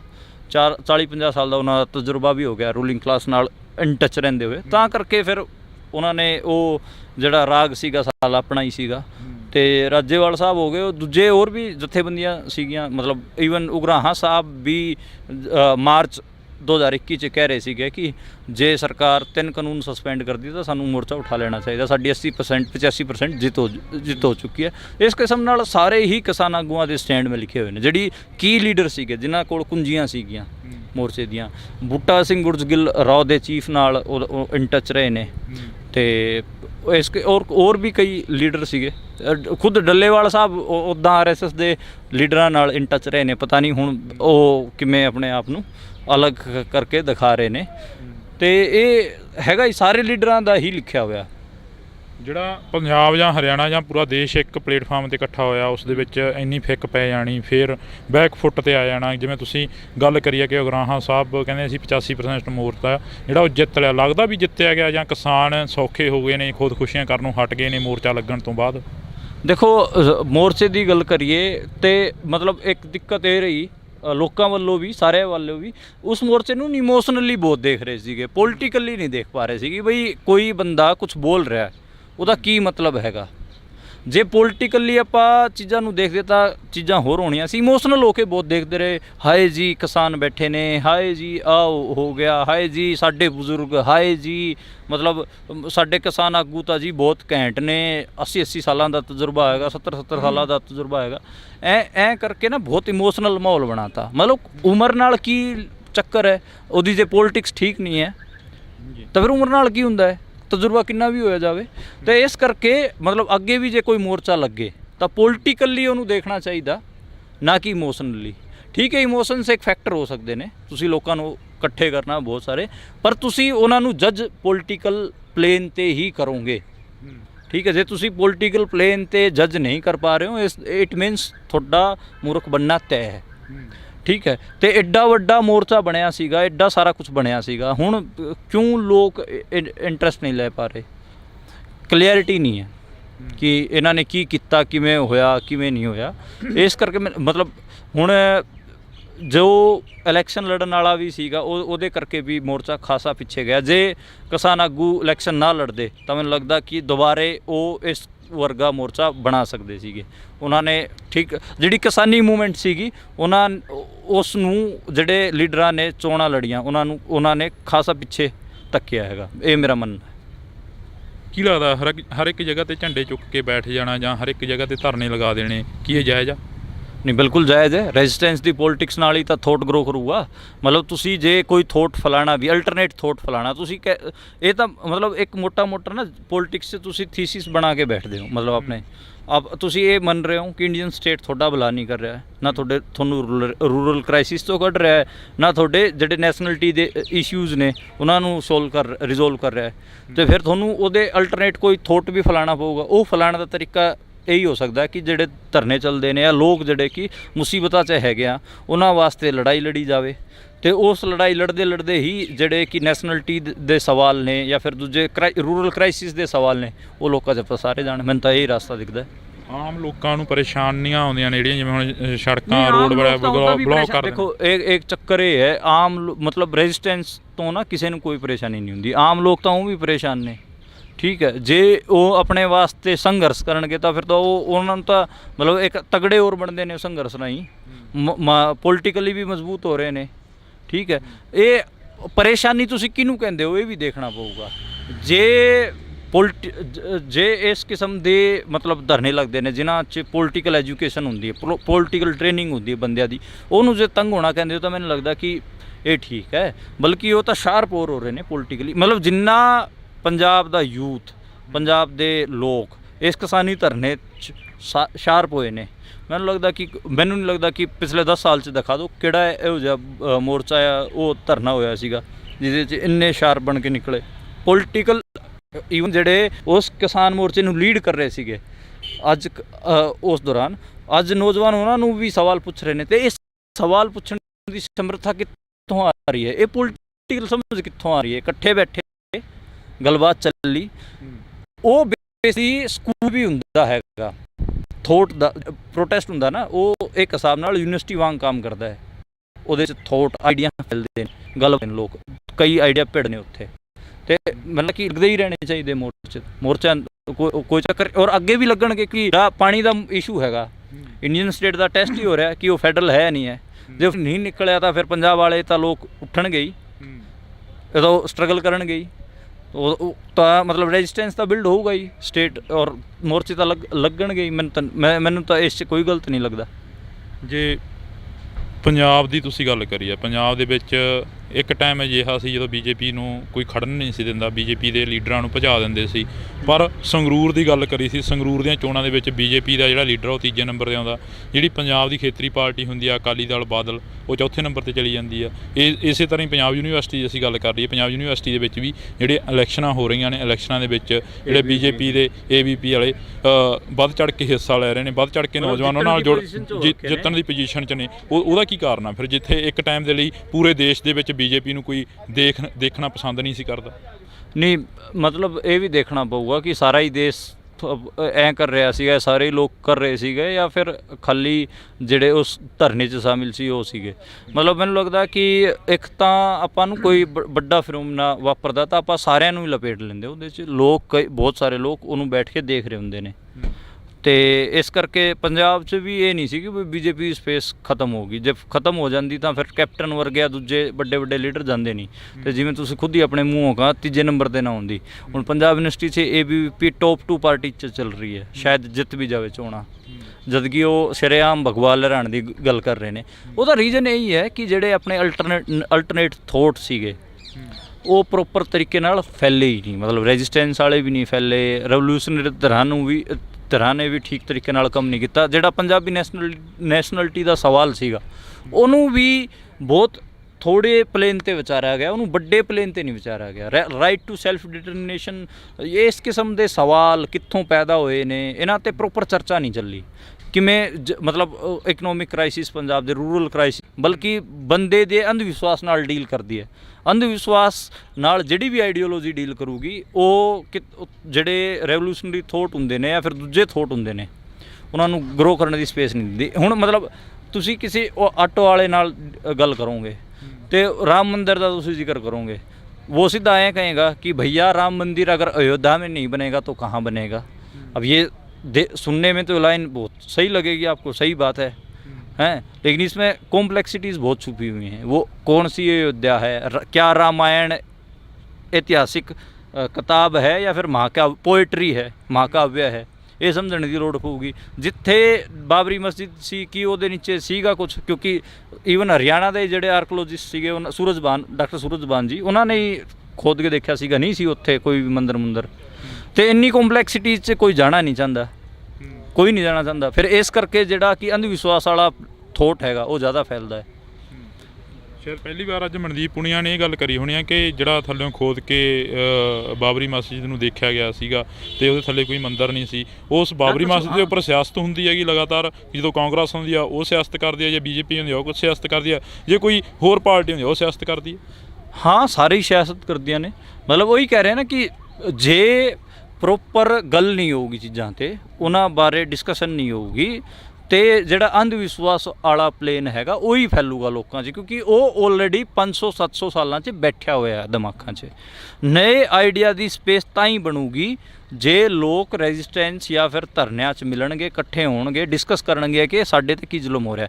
ਕਿਸਾਨ ਅੰਦੋਲਨ ਦੀ ਬਦੌਲਤ ਲੋਕਾਂ ਨੂੰ ਸਮਝ ਆਇਆ ਕਿ ਸਰਕਾਰਾਂ ਕਿਵੇਂ ਲੋਕਾਂ 'ਤੇ ਲਾਠੀਚਾਰਜ ਕਰਦੀਆਂ ਨੇ, ਕਿਵੇਂ ਲੋਕਾਂ ਨੂੰ ਦਬਾਉਣ ਤੱਕ ਜਾਂਦੀਆਂ ਨੇ, ਅਤੇ ਇਹੋ ਜਿਹੇ ਕਾਨੂੰਨ ਕਿਵੇਂ ਬਣਾਉਂਦੀਆਂ ਨੇ ਜਿਹੜੇ ਕਿ ਲੋਕਾਂ ਦੇ ਉਲਟ ਹੁੰਦੇ ਨੇ। ਪਹਿਲਾਂ ਤਾਂ ਲੋਕ ਸਮਝਦੇ ਸੀਗੇ ਕਿ ਸਾਰਾ ਜੇ ਕਾਨੂੰਨ ਬਣ ਗਿਆ ਤਾਂ ਕੁਝ ਠੀਕ ਹੀ ਹੋਊਗਾ, ਲੇਕਿਨ ਅੱਜ ਕੱਲ੍ਹ ਲੋਕ ਜਿਹੜੇ ਇੰਡੀਅਨ ਸਟੇਟ ਜਿਹੜਾ ਕਾਨੂੰਨ ਬਣਾ ਰਿਹਾ ਉਹਨਾਂ ਨੂੰ ਵੀ ਚੈਲੰਜ ਕਰ ਰਹੇ ਨੇ। ਅਤੇ ਇਹ ਇਸ ਲੈਵਲ ਦੀ ਜਾਗਰੂਕਤਾ ਕਿਵੇਂ ਹੋਈ? ਉਸ ਧਰਨੇ ਕਰਕੇ ਵੀ ਪੰਜਾਬ। ਮੈਂ ਇਹ ਬਾਰ-ਬਾਰ ਕਿਉਂ ਕਹਿ ਰਿਹਾ, ਇਸ ਕਰਕੇ ਕਹਿ ਰਿਹਾ ਕਿ ਕਿਉਂਕਿ ਅਗਲਿਆਂ ਦਾ ਪ੍ਰੋਜੈਕਟ ਹੈਗਾ 2025 'ਚ 100 ਸਾਲ ਹੋ ਰਹੇ ਨੇ RSS ਦੇ। ਉਸ ਟਾਈਮ ਹਿੰਦੂ ਰਾਸ਼ਟਰ ਡਿਕਲੇਅਰ ਕਰ ਦੇਣਗੇ, ਠੀਕ ਹੈ। ਕਿੰਨੇ ਸਾਲ ਬਚੇ ਨੇ? 3 ਸਾਲ ਬੱਚੇ ਨੇ। ਜਿਹੜੇ ਵੀ ਖਿੱਤਿਆਂ 'ਚ ਨੈਸ਼ਨਲਿਟੀਜ਼ ਦੇ ਇਸ਼ੂਜ਼ ਨੇ, ਚਾਹੇ ਕਸ਼ਮੀਰ ਹੋਵੇ, ਪੰਜਾਬ ਹੋਵੇ, ਜਾਂ ਫਿਰ non Hindi speaking states, north east ਵਾਲੇ ਸਟੇਟਸ ਹੋਣ, ਕੋਈ ਹੋਰ ਵੀ ਹੋਵੇ, ਜਿੱਥੇ ਵੀ ਨੈਸ਼ਨਲਿਟੀ ਦੇ ਸਵਾਲ ਖੜੇ ਨੇ ਉਹਨਾਂ ਨੂੰ ਸ਼ਾਰਪਲੀ ਗੱਲਬਾਤ ਕਰਨੀ ਸ਼ੁਰੂ ਕਰ ਦੇਣੀ ਚਾਹੀਦੀ ਹੈ ਆਪਣੇ ਇਸ਼ੂਜ਼ 'ਤੇ, ਸਵਾਲਾਂ 'ਤੇ। ਅਤੇ ਨਾਲੇ ਉਹ ਆਈਡੀਆ ਦੇ ਪਲੇਨ ਤੇ ਹੀ ਹੋਵੇ, ਅੰਧ ਵਿਸ਼ਵਾਸ ਦੇ ਪਲੇਨ ਤੇ ਨਾ ਹੋਵੇ। ਇਹ ਮੈਂ ਇਸ ਕਰਕੇ ਕਹਿ ਰਿਹਾ ਕਿਉਂਕਿ ਪੰਜਾਬ 'ਚ ਕੀ ਹੁੰਦਾ ਕਿ ਜਦੋਂ ਪੰਜਾਬੀ ਨੈਸ਼ਨਲਿਟੀ ਦਾ ਸਵਾਲ ਹੁੰਦਾ ਨਾ, ਤੇ ਪੋਸਟ ਮਾਡਰਨਿਜ਼ਮ ਦੇ ਥੋਟ ਤੇ ਸ਼ਿਫਟ ਕਰ ਦਿੰਦੇ ਨੇ ਸਾਰੀ ਪੋਲਿਟਿਕਸ ਨੂੰ। ਮਾਡਰਨਿਟੀ ਨਾਲ ਉਹ ਖੇਬੜਦੇ ਹੀ ਨਹੀਂ, ਮਤਲਬ ਸਾਰੇ 17ਵੀਂ 18ਵੀਂ ਸ਼ਤਾਬਦੀ 'ਚ ਲੱਭਣ ਲੱਗ ਜਾਂਦੇ ਨੇ, ਉਹ ਠੀਕ ਨਹੀਂ ਹੈ। ਉਸ ਤੋਂ ਬਾਅਦ ਵੀ ਜਿਹੜਾ ਥੋਟ ਪ੍ਰੋਸੈਸ ਦੀ ਡਿਵੈਲਪਮੈਂਟ ਹੈਗੀ ਆ, ਪੋਲੀਟੀਕਲ ਥੋਟ ਦੀ ਜਿਹੜੀ ਡਿਵੈਲਪਮੈਂਟ ਹੈਗੀ ਆ, ਉਹਨੂੰ ਵੀ ਪੜ੍ਹਨ ਦੀ ਲੋੜ ਹੈਗੀ ਆ। ਤੇ ਉੱਥੋਂ ਆਪਾਂ ਆਪਣੇ ਵਾਸਤੇ ਕੀ ਨਿਕਾਲ ਸਕਦੇ ਹਾਂ, ਜਿਹੜੇ ਕਿ ਕੱਲ੍ਹ ਨੂੰ ਜੇ ਕੋਈ ਮੂਵਮੈਂਟ ਖੜੀ ਹੁੰਦੀ ਹੈ ਤੇ ਉਹਦੇ ਵਾਸਤੇ ਉਹਨੂੰ ਕਿਵੇਂ ਹੈਲਪ ਕਰੂਗਾ, ਉਹ ਬਹੁਤ ਜ਼ਰੂਰੀ ਹੈ। ਉਹ ਉਸ ਤਰੀਕੇ ਨਾਲ ਹਿੰਦੂ ਤੋਂ ਵੀ ਦੀ ਤੁਸੀਂ ਗੱਲ ਕਰੀ ਹੈ ਕਿ ਭਗਵਾਂ ਕਰਨ ਦੀ ਗੱਲ ਕਰੀ ਆ, ਹੈ ਨਾ। ਪਰ ਜੇ ਉੱਥੇ ਕਿਸੇ ਸਿੱਖ ਆਗੂ ਨਾਲ ਬੈਠਦੇ ਆ ਤਾਂ ਸਿੱਖ ਆਗੂ ਕਹਿੰਦੇ ਨੇ ਕਿ ਸਾਡਾ ਖਾਲਿਸਤਾਨ ਬਣਨਾ ਚਾਹੀਦਾ, ਸਾਡੇ ਲਈ ਖਾਲਸਾ ਰਾਜ ਆਉਣਾ ਚਾਹੀਦਾ। ਅਜਿਹੀਆਂ ਗੱਲਾਂ ਸਿੱਖ ਆਗੂ ਕਰਦੇ ਨੇ। ਤੇ ਫਿਰ ਦੂਜੇ ਪਾਸੇ ਅਜਿਹੀਆਂ ਗੱਲਾਂ ਜਿਹੜਾ RSS ਵਾਲੇ ਨੇ ਜਾਂ ਜਿਹੜੇ ਭਗਵਾਂ ਕਰਨ ਦੀ ਗੱਲ ਕਰਦੇ ਨੇ, ਉਹ ਕਰਦੇ ਨੇ ਕਿ ਸਾਡਾ ਆਪ ਦਾ ਰਾਜ ਹੋਣਾ ਚਾਹੀਦਾ। ਦੂਜੇ ਪਾਸੇ ਉਹ ਕਹਿੰਦੇ ਨੇ ਸਾਡਾ ਆਪ ਦਾ ਰਾਜ ਹੋਣਾ ਚਾਹੀਦਾ। ਹਿੰਦੂ ਤੇ ਸਿੱਖ ਨੂੰ, ਜਿਹੜੇ ਆਮ ਲੋਕ ਨੇ, ਉਹਨਾਂ ਨੂੰ ਲੜਾਇਆ ਜਾ ਰਿਹਾ। ਕੀ ਮੰਨਦੇ ਹੋ? ਨਹੀਂ, ਦੇਖੋ ਮੈਂ ਇਸ ਵਿੱਚ ਅੱਡ ਕਰਦਾ ਕਿ ਪੰਜਾਬੀ ਨੈਸ਼ਨਲਿਟੀ ਦਾ ਸਵਾਲ ਹੈ ਉਹ ਅੱਡ ਸਵਾਲ ਹੈ, ਔਰ ਜਿਹੜਾ ਹਿੰਦੂਤਵਾ ਦਾ ਪ੍ਰੋਜੈਕਟ ਹੈ ਉਹ ਬਿਲਕੁਲ ਅੱਡ ਹੈ। ਦੋਵਾਂ ਨੂੰ ਜੇ ਇੱਕ ਪਲੇਨ 'ਤੇ ਰੱਖ ਕੇ ਦੇਖੋਗੇ ਤਾਂ ਤੁਸੀਂ ਮਾਰ ਖਾ ਜਾਓਗੇ। ਕਿਉਂਕਿ ਜਿਹੜਾ ਪੰਜਾਬੀ ਨੈਸ਼ਨਲਿਟੀ ਦਾ ਸਵਾਲ ਹੈਗਾ ਉਹਦੇ 'ਚ ਮਤਲਬ ਇੱਕ ਖਾਲਸਾ ਰਾਜ ਦੀ ਗੱਲ ਹੁੰਦੀ ਹੈ, ਮਤਲਬ ਉਹ ਰਣਜੀਤ ਸਿੰਘ ਦਾ ਜਿਹੜਾ ਰਾਜ ਸੀਗਾ ਉਹਦੇ ਨਾਲ ਉਹਨੂੰ ਕੰਪੇਅਰ ਕਰਕੇ ਦੇਖਿਆ ਜਾਂਦਾ ਹੈ। ਮਤਲਬ ਉਹਦੇ 'ਚ ਮਤਲਬ ਉਸ ਥੋਟ ਪ੍ਰੋਸੈਸ, ਕਿਉਂਕਿ ਡਾਕੂਮੈਂਟ ਉਹਦੇ ਬਾਰੇ ਇੰਨੇ ਅਵੇਲੇਬਲ ਹੈ ਨਹੀਂ। ਹਾਲਾਂਕਿ ਅੱਡ ਧਿਰਾਂ ਨੇ, ਜਿਵੇਂ ਜਿਹੜੀ ਬਿੱਟੂ ਹੁਣਾਂ ਦੀ ਜਿਹੜਾ ਉਹ ਹੈਗਾ ਖਾਲਸਾ ਦਲ ਖਾਲਸਾ ਜਿਹੜਾ ਹੈਗਾ, ਜਾਂ ਫਿਰ ਦੂਜੇ ਪ੍ਰਭ ਸਰਣਵੀਰ ਹੋਰੀ ਕੋਈ ਹੋਰ ਆਈਡੀਆ ਪੇਸ਼ ਕਰਦੇ ਨੇ। ਅੱਡ ਧਿਰਾਂ ਨੇ ਜਿਹੜੇ ਕਿ ਪੰਥਕ ਜਥੇਬੰਦੀਆਂ ਤੇ ਉਹ ਅੱਡ ਆਈਡੀਆ ਪੇਸ਼ ਕਰਦੇ ਨੇ ਉਹਦੇ ਬਾਰੇ। ਪਰ ਮੋਟੀ ਸਭ ਦੀ ਸਹਿਮਤੀ ਇਹ ਜ਼ਰੂਰ ਬਣਦੀ ਹੈ ਕਿ ਡਾਇਵਰਸਿਟੀ ਦੀ ਵੀ ਗੱਲ ਹੋ ਰਹੀ ਹੈ। ਬਾਕੀ ਉਸ ਥੋਟ ਤੇ ਜਿੱਥੇ ਲੋਕ ਮਤਲਬ ਕਿ ਬਾਹਰ ਤੋਂ ਦੇਖਣ ਵਾਲੇ ਪੋਲੀਟੀਕਲ ਥਿੰਕਰਸ ਜਿੱਥੇ ਉਹਦੀ ਕਮੀ ਦੱਸਦੇ ਨੇ, ਉਹ ਪੋਸਟ ਮਾਡਰਨਿਸਟ ਥੋਟ ਤੇ ਸ਼ਿਫਟ ਹੋਣ ਵਾਲੀ ਹੀ ਕਮੀ ਦੱਸਦੇ ਨੇ। ਮਤਲਬ ਜੇ ਤੁਸੀਂ ਓਰੀਜਨਲੀ ਦੇਖੋ ਤਾਂ ਪੰਜਾਬ ਦੀ ਜਿਹੜੀ ਇਹ ਇੰਨੇ ਕੰਪਲੈਕਸ ਇਸ਼ੂਜ਼ 'ਚ ਸਿੰਪਲੀ ਕੀ ਕਰਦੇ ਨੇ, ਜਿਹੜੇ ਸਿੱਖ ਪੰਥਕ ਜਿਹੜੇ ਆਈਡੀਓਲੋਗ ਹੋ ਗਏ ਤੇ ਦੂਜੇ ਕਾਮਰੇਡ ਆਈਡੀਓਲੋਗ, ਉਹਨੂੰ ਸਿੱਖ ਵਰਸਿਸ ਲੈਫਟ ਬਣਾ ਦਿੰਦੇ ਨੇ, ਜਿਹੜੀ ਕਿ ਗਲਤ ਹੈ। ਬਲਕਿ ਜਿਹੜਾ ਕਿ right to self determination document ਹੈਗਾ ਉਹ ਲੈਨਿਨ ਦਾ ਲਿਖਿਆ ਹੋਇਆ। ਇਸ ਕਰਕੇ ਮਤਲਬ ਲੈਫਟ ਵਰਸਿਸ ਸਿੱਖ ਬਣਾਉਣ ਦੀ ਕੋਈ ਜ਼ਰੂਰਤ ਨਹੀਂ ਹੈ ਇਸ ਚੀਜ਼ ਨੂੰ। ਇਹ ਸਵਾਲਾਂ ਨੂੰ ਸੀਰੀਅਸਲੀ ਇਹ ਦੇਖਣਾ ਪਊਗਾ ਕਿ ਕਿਹੜੇ ਚੀਜ਼ ਦਾ ਕਿਵੇਂ ਹੱਲ ਦੱਸਿਆ ਗਿਆ ਹੈ ਪਿਛਲੇ ਕੁਝ ਸਾਲਾਂ 'ਚ, ਜਾਂ ਫਿਰ ਪੋਲੀਟੀਕਲ ਥੋਟਸ ਕਿਵੇਂ ਡਿਵੈਲਪ ਹੋਏ ਨੇ ਇਹਦੇ ਆਲੇ ਦੁਆਲੇ। ਹੁਣ ਦੇਖੋਗੇ ਤਾਂ ਦੁਨੀਆ 'ਚ ਸਭ ਤੋਂ ਜ਼ਿਆਦਾ ਜੇ ਰਾਈਟ ਟੂ ਸੈਲਫ ਡਿਟਰਮੀਨੇਸ਼ਨ ਦੀ ਲੜਾਈਆਂ, ਨੈਸ਼ਨਲਿਟੀਜ਼ ਦੀ ਲੜਾਈਆਂ ਲੈਫਟ ਨੇ ਲੜੀਆਂ ਨੇ, ਵੀਅਤਨਾਮ ਤੋਂ ਲੈ ਕੇ ਅਫਰੀਕਨ ਕੰਟਰੀਜ਼ ਤੋਂ ਲੈ ਕੇ, ਉੱਥੇ ਉਹ ਜਿਹੜਾ right to self determination document Lenin ਦਾ ਹੈਗਾ ਉਹਨੂੰ ਬੇਸ ਬਣਾ ਕੇ ਲੈਫਟ ਨੇ ਲੜੀਆਂ ਨੇ। ਫਿਰ ਪਰ ਇੱਥੇ ਪੰਜਾਬ 'ਚ ਲੈਫਟ ਜਮਾਂ ਹੀ ਉਲਟ ਪੋਜੀਸ਼ਨ ਲੈ ਕੇ ਬਹਿ ਜਾਂਦਾ ਹੈ। ਮਤਲਬ ਲੈਫਟ ਦੇ ਕਸ਼ਮੀਰ ਦੀ ਜਿਹੜੀ ਮੂਵਮੈਂਟ ਹੈਗੀ ਹੈ, ਇੰਡੀਅਨ ਲੈਫਟ ਉਹਦੇ ਪ੍ਰਤੀ ਤਾਂ ਸਿੰਪੈਥੈਟਿਕ ਹੈਗਾ, ਜਦ ਕਿ ਉਹਦੇ 'ਚ ਵੀ ਇਸਲਾਮਿਕ ਤੱਤਵ ਹੈਗੇ ਆ। ਉਹ ਉੱਥੇ ਵੀ ਮਤਲਬ ਰੈਡੀਕਲ ਇਸਲਾਮਿਸਟ ਲੋਕ ਉਸ ਮੂਵਮੈਂਟ ਨੂੰ ਲੀਡ ਹੀ ਕਰ ਰਹੇ ਨੇ। ਜਦੋਂ ਪੰਜਾਬ ਦੀ ਵਾਰੀ ਆਉਂਦੀ ਹੈ, ਇੱਥੇ ਉਹ ਉਲਟ ਇੰਡੀਅਨ ਸਟੇਟ ਨਾਲ ਖੜੇ ਹੋ ਜਾਂਦੇ ਨੇ। ਤੇ ਇਹ ਇਸ ਕਿਸਮ ਦੀਆਂ ਦਿੱਕਤਾਂ ਹੈਗੀਆਂ। ਹਾਲਾਂਕਿ ਪੰਜਾਬ 'ਚ ਲੈਫਟ ਦਾ ਬਹੁਤ ਮਤਲਬ ਕੁਝ ਸੈਕਸ਼ਨ ਇਹੋ ਜਿਹਾ ਵੀ ਹੈਗਾ ਜਿਹੜਾ ਕਿ ਪੰਜਾਬ ਦੀ ਖੁਦ ਮੁਖਤਿਆਰੀ ਦੀ ਮੂਵਮੈਂਟ ਨੂੰ ਸਪੋਰਟ ਕਰਦਾ ਹੈ। ਕੀ ਤੁਸੀਂ ਇਹ ਕਹਿ ਰਹੇ ਹੋ ਕਿ ਜਿਹੜੇ ਕਾਮਰੇਡ ਨੇ ਉਹ ਸਟੇਟ ਦੇ ਨਾਲ ਮਿਲ ਕੇ ਚੱਲਦੇ ਨੇ? ਨਾ, ਮੈਂ ਇਹ ਨਹੀਂ ਕਹਿ ਰਿਹਾ, ਮੈਂ ਇਹ ਗੱਲ ਕਹਿ ਰਿਹਾ ਕਿ ਉਹਨਾਂ ਦਾ ਜਿਹੜਾ ਥੋਟ ਹੈਗਾ ਉਹ ਮਤਲਬ ਉਸ 'ਚ ਕਲੈਰਿਟੀ ਨਹੀਂ ਹੈਗੀ ਆ ਕਿਵੇਂ ਉਹਦੇ ਨਾਲ ਡੀਲ ਕਰਨਾ। ਮਤਲਬ ਇੰਟਰਨੈਸ਼ਨਲ ਜੇ ਐਜ਼ ਏ ਮਾਰਕਸਿਸਟ ਆਈਡੀਆ ਜੇ ਤੁਸੀਂ ਦੇਖੋਗੇ ਉਹ ਅੱਡ ਚੀਜ਼ ਹੈ। ਜਿਹੜੀ ਲੈਫਟ ਪੰਜਾਬ ਦੇ ਲੈਫਟ ਦੀ ਜਿਹੜੀ ਕਮੀਆਂ ਹੈਗੀਆਂ ਉਹ ਅੱਡ ਚੀਜ਼ ਹੈ। ਮਤਲਬ ਕ੍ਰਿਟੀਸਾਈਜ਼ ਤਾਂ ਤੁਸੀਂ ਕਰ ਹੀ ਸਕਦੇ ਹੋ। ਮਤਲਬ ਉਸ ਪਲੇਨ 'ਤੇ ਜਾ ਕੇ ਤਾਂ ਗੱਲ ਕਰੋ। ਨੈਸ਼ਨਲਿਟੀਜ਼ ਦੀ ਜਿਹੜੀ right to self determination, USSR ਜਦੋਂ ਅੱਡ ਹੋਇਆ ਉਸ ਕਿਸ ਪਲੇਨ 'ਤੇ ਹੋਇਆ? ਉਹ ਇਸੇ ਪਲੇਨ 'ਤੇ ਤਾਂ ਹੋਇਆ ਕਿਉਂਕਿ ਲੈਨਿਨ ਦਾ ਡਾਕੂਮੈਂਟ ਸੀਗਾ ਰਾਈਟ ਟੂ ਸੈਲਫ ਡਿਟਰਮੀਨੇਸ਼ਨ। ਨੈਸ਼ਨਲਿਟੀ ਕੋਈ ਵੀ ਨੈਸ਼ਨਲਿਟੀ ਜਦੋਂ ਪ੍ਰੋਪਰਲੀ ਮੈਚਿਓਰ ਹੁੰਦੀ ਹੈ ਉਹ ਤਾਂ ਅੱਡ ਤਾਂ ਹੋਊਗੀ ਬਾਈ। ਉਹਦੇ 'ਚ ਕੀ ਦਿੱਕਤ ਹੈ? ਮਤਲਬ ਮੈਨੂੰ ਤਾਂ ਕੋਈ ਚੱਕਰ ਨਹੀਂ ਹੈ। ਜਾਂ ਫਿਰ ਤੁਹਾਡੀ ਯੂਨੀਅਨ ਆਫ ਸਟੇਟਸ ਜਾਂ ਫਿਰ ਤੁਹਾਡਾ ਫੈਡਰਲ ਸਟਰਕਚਰ ਇੰਨਾ ਮਜ਼ਬੂਤ ਹੋਵੇ ਕਿ ਚੀਜ਼ਾਂ ਨੂੰ ਸਾਂਭ ਕੇ ਰੱਖ ਸਕੇ। ਹੁਣ ਤੁਸੀਂ ਸੂਬਿਆਂ ਨੂੰ ਚੌਕੀਦਾਰ ਬਣਾ ਕੇ ਛੱਡ ਦੋਗੇ ਤਾਂ ਫਿਰ ਤਾਂ ਲੋਕ ਤਾਂ ਸਵਾਲ ਕਰਨਗੇ ਹੀ। ਸੈਂਟਰਲਾਈਜੇਸ਼ਨ ਆਫ ਪਾਵਰ ਜੇ ਇੰਨੀ ਵਧੂਗੀ ਫਿਰ ਤਾਂ ਅੱਡ ਸੂਬੇ ਕਹਿਣਗੇ ਕਿ ਵੀ ਸਾਨੂੰ ਵੱਧ ਅਧਿਕਾਰ ਦਿਓ। ਤਾਂ ਅਸੀਂ ਬਹੁਤ ਧੰਨਵਾਦ ਕਰਾਂਗੇ। ਮਨਦੀਪ ਪੁਨੀਆ ਜੀ ਸਾਡੇ ਨਾਲ ਮੌਜੂਦ ਸਨ। ਨੌਜਵਾਨ ਕਾਫੀ ਗੱਲਾਂ ਹੋਈਆਂ ਨੇ ਜਿਹੜੀਆਂ ਕਿਸਾਨ ਅੰਦੋਲਨ ਦੇ ਵਿੱਚ ਇਹਨਾਂ ਨੇ ਆਪਣੇ ਸਰੀਰ ਦੇ ਉੱਪਰ ਤਸ਼ੱਦਦ ਵੀ ਝੱਲਿਆ ਉਸ ਵਕਤ। ਤਾਂ ਉਸ ਤੋਂ ਬਾਅਦ ਇਹਨਾਂ ਦੀ ਜਿਹੜੀ ਕਿਤਾਬ ਆ ਉਹ ਬੜੀ ਜਲਦੀ ਤੁਹਾਡੇ ਰੂਬਰੂ ਹੋਵੇਗੀ। ਤੇ ਜੇਕਰ ਅਸੀਂ ਗੱਲ ਕਰਦੇ ਹਾਂ ਪੰਜਾਬ ਦੀ ਸਿਆਸਤ ਦੀ, ਉਸ ਦੇ ਉੱਪਰ ਵੀ ਕਾਫੀ ਗੱਲ ਹੋਈ ਆ। ਤੇ ਜੇਕਰ ਅਸੀਂ ਗੱਲ ਕਰਦੇ ਹਾਂ ਦਿੱਲੀ ਦੀ ਸਿਆਸਤ ਦੇ ਉੱਪਰ ਵੀ ਕਾਫੀ ਗੱਲ ਹੋਈ ਆ। ਤੇ ਉਸ ਤੋਂ ਬਾਅਦ ਪੰਜਾਬ ਯੂਨੀਵਰਸਿਟੀ ਜਿਹੜੀ ਪੋਲੀਟਿਕਸ ਆ, ਜਿਹੜੀ ਸਿਆਸਤ ਆ, ਜਿੱਥੋਂ ਸਿਆਸਤ ਦਾ ਮੁੱਢ ਵੱਜਦਾ, ਉਹਦੇ ਦੇ ਉੱਪਰ ਵੀ ਕਾਫੀ ਗੱਲ ਹੋਈ ਆ। ਤਾਂ ਤੁਸੀਂ ਜੁੜੇ ਰਹਿਣਾ ਇਸੇ ਤਰ੍ਹਾਂ ਇੰਡੋਜ਼ ਟੀਵੀ ਦੇ ਨਾਲ, ਮੇਰੇ ਸਹਿਯੋਗੀ ਸਾਥੀ ਸੁੱਖੀ ਦੇ ਨਾਲ। ਮੈਨੂੰ ਹਰਜਿੰਦਰ ਸਿੰਘ ਢਿੱਲੋਂ ਨੂੰ ਦਿਓ ਜੀ ਫਿਲਹਾਲ ਦੇ ਲਈ ਇਜਾਜ਼ਤ। ਕਿਸੇ ਨਵੇਂ ਮੁੱਦੇ ਤੇ ਨਵੀਂ ਗੱਲਬਾਤ ਤੇ ਫਿਰ ਤੁਹਾਡੇ ਰੂਬਰੂ ਕਰਾਵਾਂਗੇ। ਧੰਨਵਾਦ ਜੀ। ਪੰਜਾਬੀਅਤ ਨੂੰ ਪਿਆਰ ਕਰਨ ਵਾਲੇ ਸਾਰੇ ਦਰਸ਼ਕਾਂ ਦਾ ਮੈਂ ਹਰਜਿੰਦਰ ਸਿੰਘ ਢਿੱਲੋਂ ਨਿੱਘਾ ਸਵਾਗਤ ਕਰਦਾ। ਪ੍ਰੋਗਰਾਮ ਮੁਲਾਕਾਤਾਂ ਦੇ ਵਿੱਚ ਇੱਕ ਵਾਰ ਫਿਰ ਅਸੀਂ ਇੱਕ ਅਜਿਹੇ ਨੌਜਵਾਨ ਦੇ ਨਾਲ ਮਿਲਾਉਣ ਜਾ ਰਹੇ ਹਾਂ ਜਿਸ ਨੇ ਕਿਸਾਨ ਅੰਦੋਲਨ ਦੇ ਵਿੱਚ ਵੱਧ ਚੜ੍ਹ ਕੇ ਹਿੱਸਾ ਪਾਇਆ ਤੇ ਕਿਸਾਨ ਅੰਦੋਲਨ ਤੋਂ ਬਾਅਦ ਲਗਾਤਾਰ ਇੱਕ ਵਾਰ ਦੇ ਲਈ ਸੁਰਖੀਆਂ ਦੇ ਵਿੱਚ ਆਏ। ਮਨਦੀਪ ਪੁਨੀਆ ਜੀ ਤਾਂ ਅਸੀਂ ਗੱਲਬਾਤ ਕਰਾਂਗੇ ਉਹਨਾਂ ਦੇ ਨਾਲ। ਪੰਜਾਬ ਯੂਨੀਵਰਸਿਟੀ ਚੰਡੀਗੜ੍ਹ ਖੜੇ ਹਾਂ। ਥੋੜ੍ਹੀ ਬਹੁਤੀ ਸਟੂਡੈਂਟ ਪੋਲੀਟਿਕਸ ਦੇ ਉੱਪਰ ਗੱਲਬਾਤ ਕਰਾਂਗੇ ਤੇ ਥੋੜ੍ਹੀ ਬਹੁਤੀ ਗੱਲਬਾਤ ਕਰਾਂਗੇ ਪੰਜਾਬ ਜਾਂ ਹਰਿਆਣਾ ਦੇ ਉਹਨਾਂ ਸਿਆਸਤੀ ਮੁੱਦਿਆਂ ਦੇ ਉੱਪਰ ਜਿਸ ਨੂੰ ਲੈ ਕੇ ਆਪਸੀ ਭਾਈਚਾਰੇ ਨੂੰ ਤੋੜਿਆ ਜਾਂਦਾ। ਤਾਂ ਅਸੀਂ ਪਹਿਲਾਂ ਸਵਾਗਤ ਕਰਦੇ ਹਾਂ ਬਾਈ, ਬਹੁਤ ਬਹੁਤ ਸਵਾਗਤ ਆ ਜੀ। ਸ਼ੁਕਰੀਆ, ਸਵਾਗਤ, ਥੈਂਕ ਯੂ ਜੀ। ਪੁਨੀਆ ਸਾਹਿਬ, ਸਿਹਤਾਂ ਦੱਸੋ ਪਹਿਲਾਂ ਕਿਵੇਂ ਆ? ਠੀਕ ਨੇ? ਠੀਕ ਹੈ, ਤਗੜੇ ਨੇ, ਕੋਈ ਚੱਕਰ ਤਗੜੇ ਆ ਨਹੀਂ। ਕੀ ਲੱਗਦਾ ਪੰਜਾਬ ਤੇ ਹਰਿਆਣੇ ਦੇ ਜਿਹੜੇ ਮੁੱਦੇ ਨੇ, ਜਿਹੜੇ ਵਿਵਾਦਤ ਮੁੱਦੇ ਨੇ, ਉਠਾਏ ਜਾਂਦੇ ਨੇ ਸਰਕਾਰਾਂ ਵੱਲੋਂ, ਕੀ ਲੱਗਦਾ ਹੈਗਾ ਕਿ ਕਿੰਨਾ ਕੇਸ ਦੇ ਉੱਪਰ ਅਸਰ ਹੋ ਰਿਹਾ ਆਮ ਲੋਕਾਂ ਦੇ ਉੱਪਰ, ਜਾਂ ਆਮ ਜਿਹੜੇ ਨੌਜਵਾਨ ਨੇ, ਜਾਂ ਆਮ ਜਿਹੜੇ ਘਰਾਂ ਦੇ ਵਿੱਚ ਬੈਠੇ ਬਜ਼ੁਰਗ ਨੇ? ਦੇਖੋ, ਇੰਡੀਅਨ ਸਟੇਟ ਦਾ ਜਿਹੜਾ ਨੈਰੇਟਿਵ ਹੈਗਾ ਉਹ ਦਿਮਾਗਾਂ 'ਚ ਪਸਰਦਾ ਹੈਗਾ ਤੇ ਜਿਹੜੀ ਸੈਂਟਰਲਾਈਜੇਸ਼ਨ ਦੀ ਜਿਹੜੀ ਉਹਨਾਂ ਦੀ ਕੋਸ਼ਿਸ਼ ਹੁੰਦੀ ਹੈ ਉਹਦਾ ਵੀ ਉਹ ਪ੍ਰੋਪਰ ਇੱਕ ਆਈਡੀਆ ਦੇ ਤੌਰ ਤੇ ਦਿਮਾਗਾਂ 'ਚ ਫਿੱਟ ਕਰਦੇ ਨੇ। ਹਰਿਆਣੇ ਨੂੰ ਹਮੇਸ਼ਾ ਹੀ ਦਿੱਲੀ ਵਰਤੀ ਰਹੀ ਹੈ ਪੰਜਾਬ ਦੇ ਉਲਟ। ਕੋਸ਼ਿਸ਼ ਰਹਿੰਦੀ ਹੈ ਕਿ ਦਿੱਲੀ ਨੂੰ ਆਪਣਾ ਕੁਝ ਵਰਤਣਾ ਨਾ ਪਵੇ, ਹਰਿਆਣਾ ਪੰਜਾਬ ਆਪਸ 'ਚ ਲੜ ਪਵੇ। SYL ਵੀ ਉਹ ਜਿਹਾ ਮੁੱਦਾ ਹੈਗਾ। ਮਤਲਬ ਮੈਨੂੰ ਲੱਗਦਾ ਕਿ ਮਤਲਬ ਪੰਜਾਬ ਦੇ ਪਾਣੀਆਂ ਦਾ ਮੁੱਦਾ ਹੈਗਾ। ਰਿਵਰ ਦਾ ਇੱਕ ਕੈਚਮੈਂਟ ਏਰੀਆ ਹੁੰਦਾ, ਨਦੀ ਵਹਿੰਦੀ ਹੈ ਤੇ ਉਹਦਾ ਪਹਿਲਾ ਹੱਕ ਉੱਥੋਂ ਦੇ ਵਸਨੀਕਾਂ ਦਾ ਹੁੰਦਾ ਹੈ, ਜਿਹੜੇ ਉਹਦੇ ਆਲੇ ਦੁਆਲੇ ਵਸਦੇ ਨੇ। ਉਹਦਾ ਜਿਹੜਾ ਕੈਚਮੈਂਟ ਏਰੀਆ 'ਚ ਜਿਹੜੇ ਰਹਿੰਦੇ ਨੇ ਉਹਨਾਂ ਦਾ ਹੀ ਪਹਿਲਾ ਹੱਕ ਹੁੰਦਾ ਹੈ।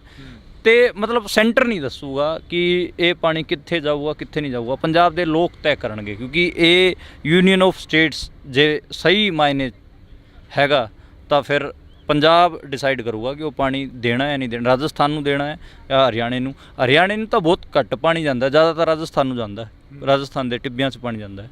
ਉਹ ਮੈਨੂੰ ਲੱਗਦਾ ਹੈ ਕਿ ਜਿਹੜਾ ਸੈਂਟਰ ਹੈਗਾ ਉਹ ਚਲਾਕੀ ਨਾਲ ਜਿਹੜੀ ਉਹਦੀ ਸੈਂਟਰਲਾਈਜੇਸ਼ਨ ਦੀ ਥੋਟ ਪ੍ਰੋਸੈਸ ਹੈ ਉਹਨੂੰ ਵੀ ਪਸਾਰਦਾ ਹੈ ਤੇ ਲੋਕਾਂ ਨੂੰ ਆਪਸ 'ਚ ਲੜਾਉਂਦਾ ਵੀ ਹੈ। ਪੁਨੀਆ ਸਾਹਿਬ, ਜੇ ਅਸੀਂ ਗੱਲ ਕਰਦੇ ਹਾਂ ਪੰਜਾਬ ਦੇ ਮੁੱਦੇ ਅਲੱਗ ਨੇ, ਹਰਿਆਣੇ ਦੇ ਮੁੱਦੇ ਅਲੱਗ ਨੇ, ਪਰ ਇੱਕ ਟਾਈਮ ਦੇ ਲਈ ਦੋਨੇ ਮੁੱਖ ਮੰਤਰੀ ਇੱਕ ਜਗ੍ਹਾ 'ਤੇ ਬੈਠਦੇ ਨੇ। ਤਾਂ ਪਰ ਸ਼ਾਮ ਨੂੰ ਇੱਕ ਪ੍ਰੈਸ ਕਾਨਫਰੰਸ ਹੁੰਦੀ ਹੈ ਜਿਸ ਦੇ ਵਿੱਚ ਪੰਜਾਬ ਦੇ ਮੁੱਖ ਮੰਤਰੀ ਇਹ ਕਹਿੰਦੇ ਨਜ਼ਰ ਆਉਂਦੇ ਨੇ ਕਿ ਸਾਡੇ ਕੋਲ ਹਰਿਆਣੇ ਦੇ ਲਈ ਤੁਪਕਾ ਵੀ ਨਹੀਂ ਹੈਗਾ। ਜਿਹੜਾ ਕਿਸਾਨ ਅੰਦੋਲਨ ਦੇ ਵਿੱਚ ਵੱਡਾ ਭਾਈ ਛੋਟਾ ਭਾਈ ਬਣ ਕੇ ਚੱਲੇ, ਕਿ ਉਸ ਨੂੰ ਤੋੜਨ ਦੀਆਂ ਗੱਲਾਂ ਕਰੀਆਂ ਜਾਂਦੀਆਂ ਨੇ ਜਾਂ ਫਿਰ ਇੱਕ ਸਿਆਸਤ ਹੋ ਰਹੀ ਹੈ ਇਸ ਮੁੱਦਿਆਂ ਦੇ ਉੱਪਰ? ਦੇਖੋ, ਪਾਣੀ ਇਹੋ ਜਿਹਾ ਮੁੱਦਾ ਹੈਗਾ ਜਿਹਦੇ 'ਤੇ ਸਿਆਸਤ ਤਾਂ ਮਤਲਬ ਹਰਿਆਣੇ ਪੰਜਾਬ 'ਚ ਹੁੰਦੀ ਹੈ। ਮਤਲਬ ਸਿਆਸਤ ਮਾੜੀ ਆ ਉਹ ਕਿਸ ਪਲੇਨ 'ਤੇ ਹੋ ਰਹੀ ਹੈ ਉਹਦੀ ਗੱਲ ਆਪਾਂ ਕਰ ਸਕਦੇ ਹਾਂ। ਮਤਲਬ ਜਿਵੇਂ ਸਿਆਸਤ ਇਸ ਪਲੇਨ 'ਤੇ ਹੋਵੇ ਕਿ ਸੈਂਟਰ ਪੰਜਾਬ ਦੇ ਮੁੱਖ ਮੰਤਰੀ ਨੂੰ ਪਲੇ ਕਰਨਾ ਚਾਹ ਰਿਹਾ ਹੋਵੇ ਹਰਿਆਣੇ ਦੇ ਉਲਟ, ਜਾਂ ਹਰਿਆਣੇ ਦੇ ਮੁੱਖ ਮੰਤਰੀ ਨੂੰ ਪੰਜਾਬ ਦੇ ਉਲਟ ਪਲੇ ਕਰਨਾ ਚਾਹ ਰਿਹਾ ਤਾਂ ਕਿ ਦੋਵਾਂ ਸਟੇਟਾਂ ਦੇ ਲੋਕ ਲੜ ਪੈਣ, ਤਾਂ ਉਹ ਮਾੜੀ ਹੈਗੀ ਆ। ਜੇ ਪਾਣੀ ਦੀ ਗੱਲ ਕਰੀਏ ਤਾਂ ਪਾਣੀ ਦਾ ਮੈਂ ਪਹਿਲਾਂ ਹੀ ਕਿਹਾ ਕਿ ਹੱਕ ਪੰਜਾਬ ਦਾ ਹੀ ਹੈ, ਕਿਉਂਕਿ ਉੱਥੋਂ ਦੀ ਰਿਵਰ ਉੱਥੇ ਹੀ ਜਾਂਦੀ ਹੈ, ਨਦੀ ਉੱਥੋਂ ਹੀ ਵਗਦੀ ਹੈ ਤੇ ਉੱਥੋਂ ਦੇ ਲੋਕਾਂ ਦਾ ਹੀ ਪਹਿਲਾ ਹੱਕ ਉਸ 'ਤੇ ਬਣਦਾ ਹੈਗਾ। ਬਾਕੀ ਮਤਲਬ ਹਰਿਆਣੇ ਦੇ ਜਿਹੜੇ ਹਰਿਆਣੇ 'ਚ ਜਿਵੇਂ ਯਮੁਨਾ ਨਦੀ ਵੀ ਜਾਂਦੀ ਹੈਗੀ ਆ ਹਰਿਆਣੇ ਤੋਂ, ਲੇਕਿਨ ਉਹ ਅੱਗੇ ਚੱਲ ਕੇ ਉੱਤਰ ਪ੍ਰਦੇਸ਼ ਪਤਾ ਨਹੀਂ ਕਿਤੇ ਚਲੀ ਜਾਂਦੀ ਹੈ। ਜਿਹੜੀ ਨਦੀ ਖੁਦ ਹਰਿਆਣੇ ਤੋਂ ਵਗਦੀ ਹੈ ਉਹਦਾ ਪਾਣੀ ਦੇ ਦਿਓ ਯਾਰ।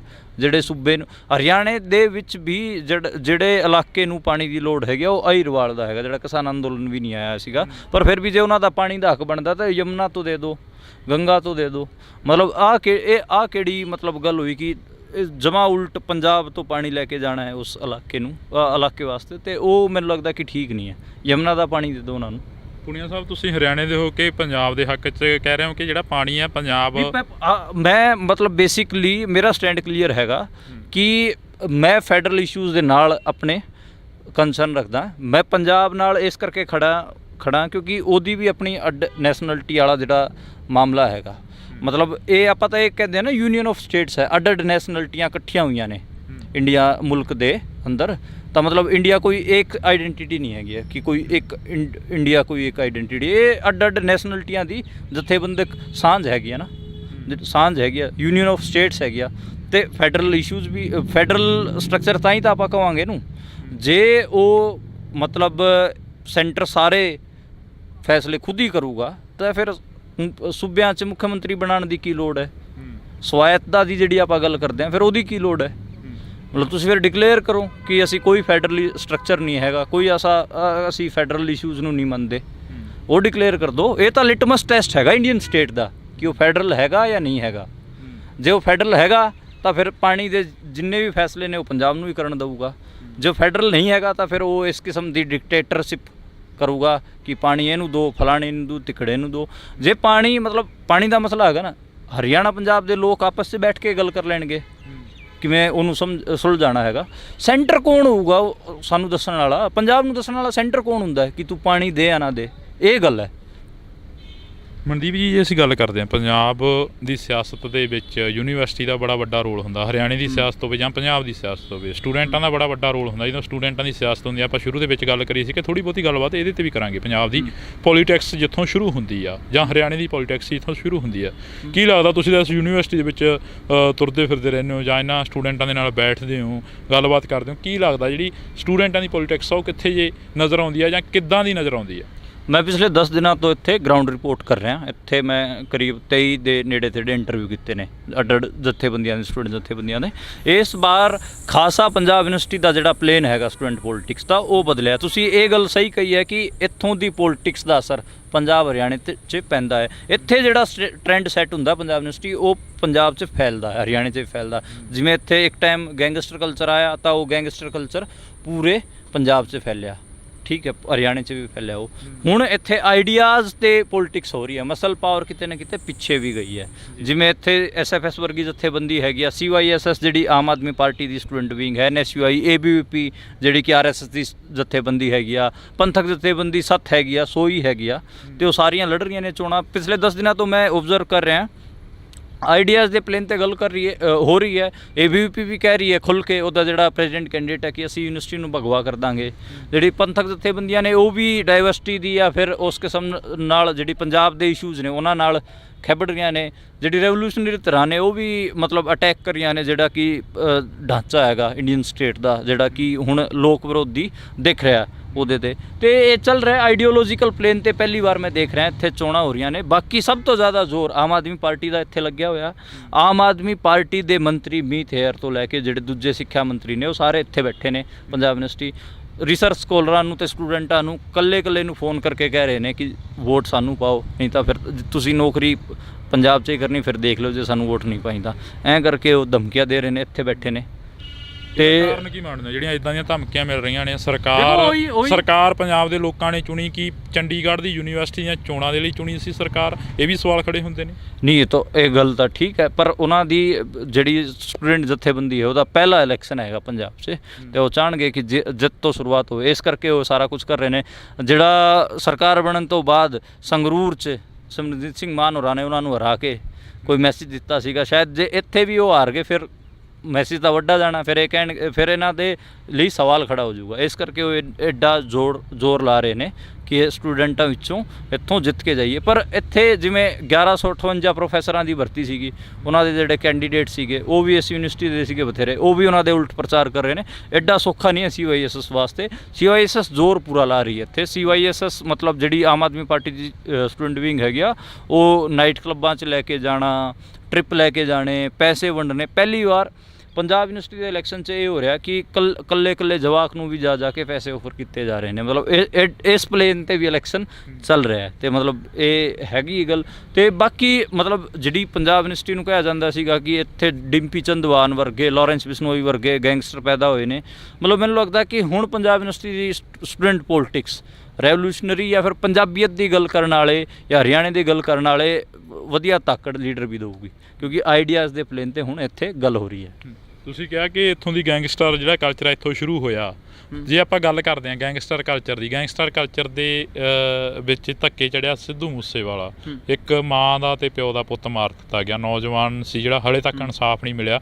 ਉਹਨਾਂ ਦੇ ਮਾਤਾ ਪਿਤਾ ਵੱਲੋਂ ਵੀ ਆਏ ਐਤਵਾਰ ਉੱਥੇ ਇਕੱਠ ਕਰਕੇ ਸਰਕਾਰ ਨੂੰ ਜਾਂ ਉਹਨਾਂ ਲੋਕਾਂ ਨੂੰ ਲਾਹਣਤਾਂ ਪਾਈਆਂ ਜਾਂਦੀਆਂ ਨੇ ਕਿ ਹਾਲੇ ਤੱਕ ਸਾਡੇ ਪੁੱਤ ਦਾ ਸਿਵਾ ਨਹੀਂ ਠੰਡਾ ਹੋਇਆ, ਸਾਡੇ ਹਿੱਕ ਦੇ ਵਿੱਚ ਜਿਹੜਾ ਸਾਡੇ ਦਿਲ ਦੇ ਵਿੱਚ ਉਹਦਾ ਛੇਕ ਆ ਉਹ ਬਲ ਰਿਹਾ ਗਾ।